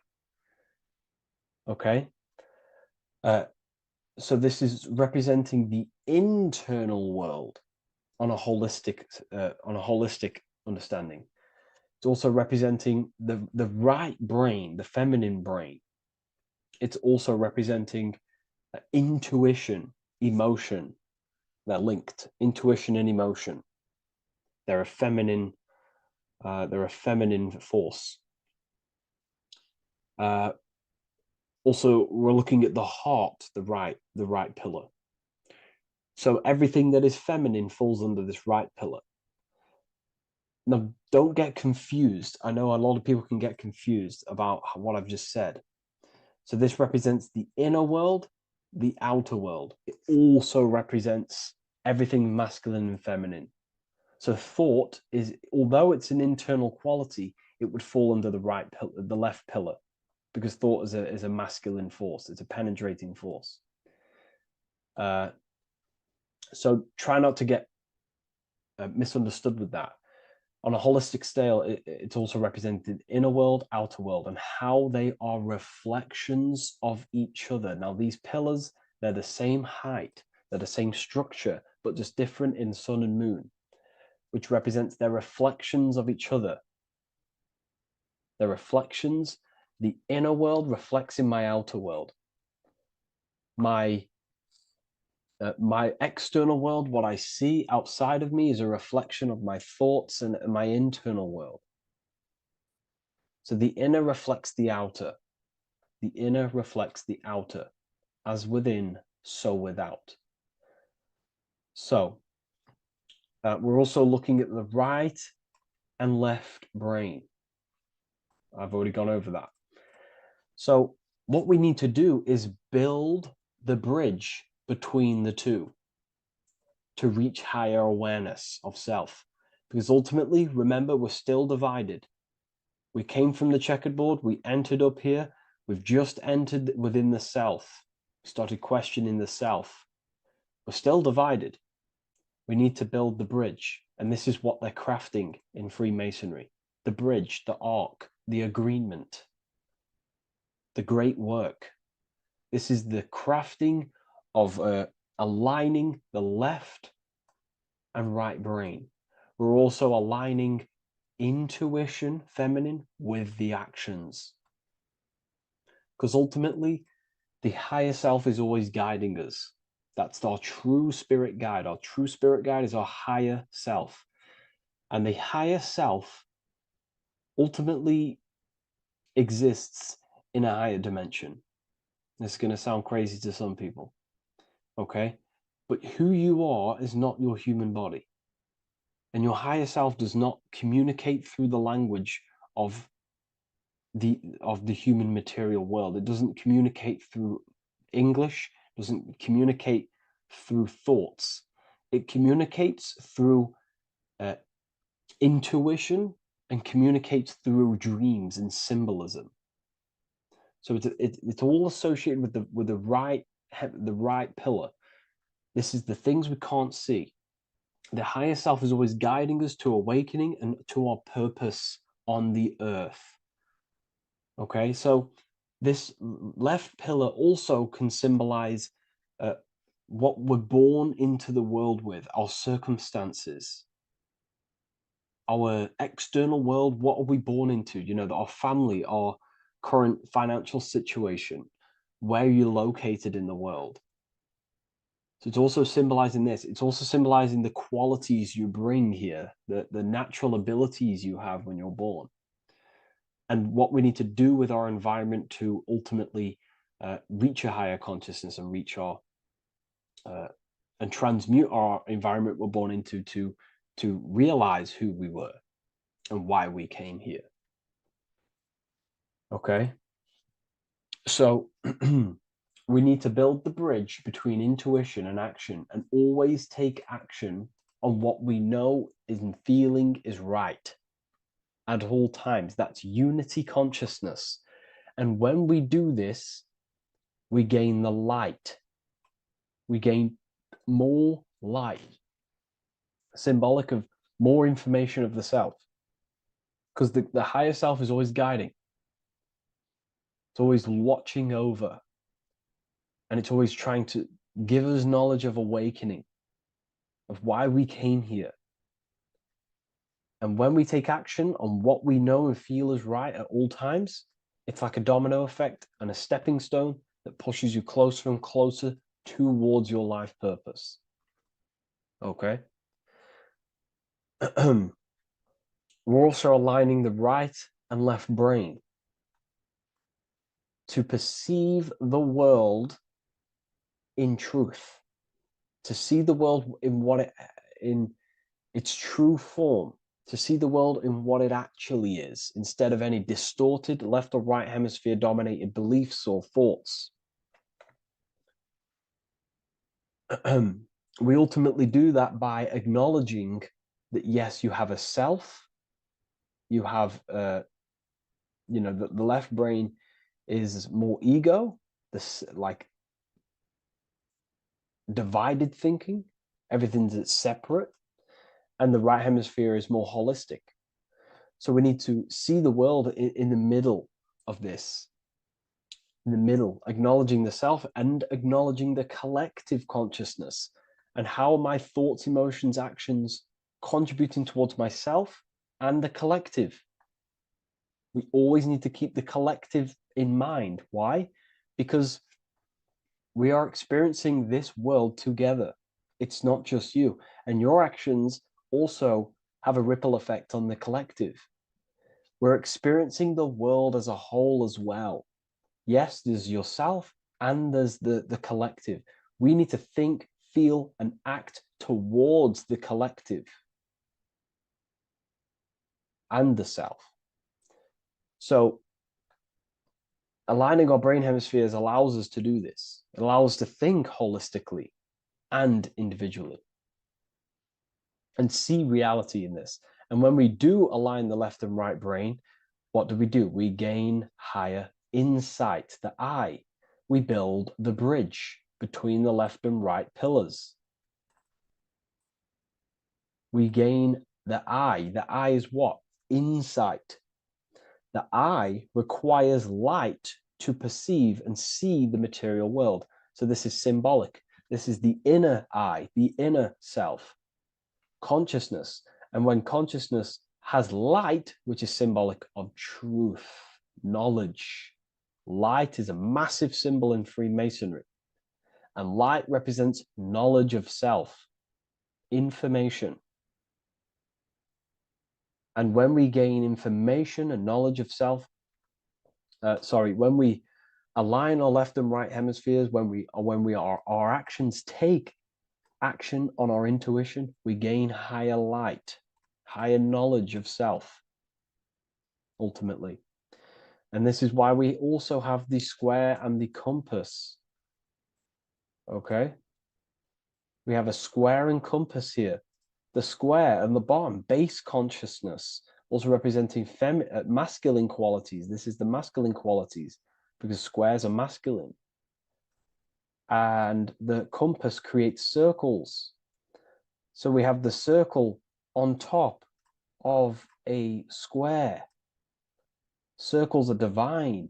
This is oneness. The circle is one line. The square is 4 lines. It's divided. So we need oneness over division. We need to unify the masculine and feminine qualities. Masculine, feminine qualities, okay? This is in the middle. because the compass would fall on the right pillar and the square would fall on the left pillar, and it's unifying. It's representing unification of these two pillars of masculine and feminine qualities of self to ultimately rise towards this light, out of the darkness and into the light. Okay. Let's go back. The G. This is very important. This is one of the most important teachings I could possibly give you about the G. The G is the generative principle, is what generates things. And the force within you that generates things is care and the heart energy. The heart ultimately expresses our actions. We think, if we care, we act. Everything in your external world is in front of you because your heart cares. You care about the video and gaining knowledge. You're now here watching this video. That's the care energy expressing actions.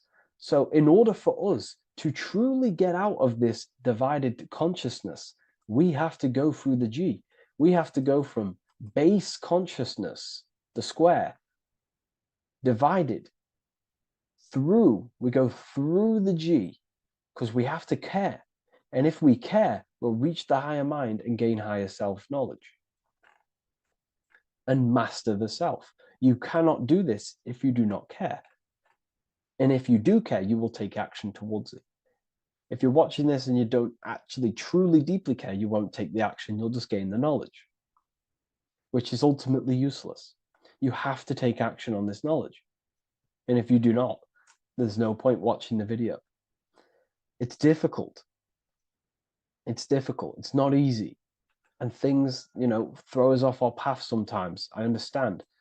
I'm not saying I'm perfect, but we ultimately have to give care towards reaching higher knowledge. Seek and you shall find. If you have the care about reaching higher knowledge of self, you will seek it and you will take actions towards it. Okay. We see this everywhere, and I mean everywhere. The Temple of Solomon has the two pillars, Jachin and Boaz pillars, feminine and masculine qualities. Sol, O, Mon. Sol is sun, Mon is moon. It's building the temple, which is, the temple is the inner self, ultimately. It's symbolic. The temple's not a real place. The temple of self, building the Temple of Solomon and reconstructing the Temple of Solomon, is about reconstructing the self through masculine and feminine qualities. We see it everywhere. And this is very symbolic, like very symbolic. We have the two pillars, we have building the bridge, and we have a stairway that goes to what you can't see, because it's going to the unknown. You have to have faith. Okay? What I'm about to say is very important. You don't know what higher consciousness is, okay, until you get a little bit higher. This is hard to explain, but I didn't know what everyone talks about, what higher consciousness is. I can't give you my higher consciousness. It doesn't work like that. You have to enter in and go within and have faith, going into the unknown, because you're ultimately going into something you do not understand. Higher consciousness, I cannot give it you. You have to enter the door and take action and think, feel, and act towards it, and you will go to the place, and then you will understand what higher consciousness is.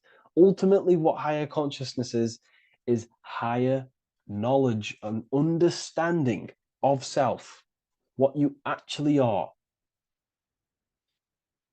Okay, that is what's being symbolized here. It's again in the Masonic art. We have the darkness. We have to have faith to leap into the darkness, into the unknown. We see this everywhere. Like, you'll see when I say this everywhere, and I mean everywhere you'll see this. Every doorway has this symbolism in the ancient world, because ultimately this is what it's about, people. The door represents going within, into a new light, a new room, a new level of understanding of self. Okay. Here we have Astro World. Now, this is obviously a darker aspect of this. But again, we have the two pillars. See you on the other side. That's the doorway. The other side. And I'm not going to break down, this ritual, but you can guess what I'm on about here.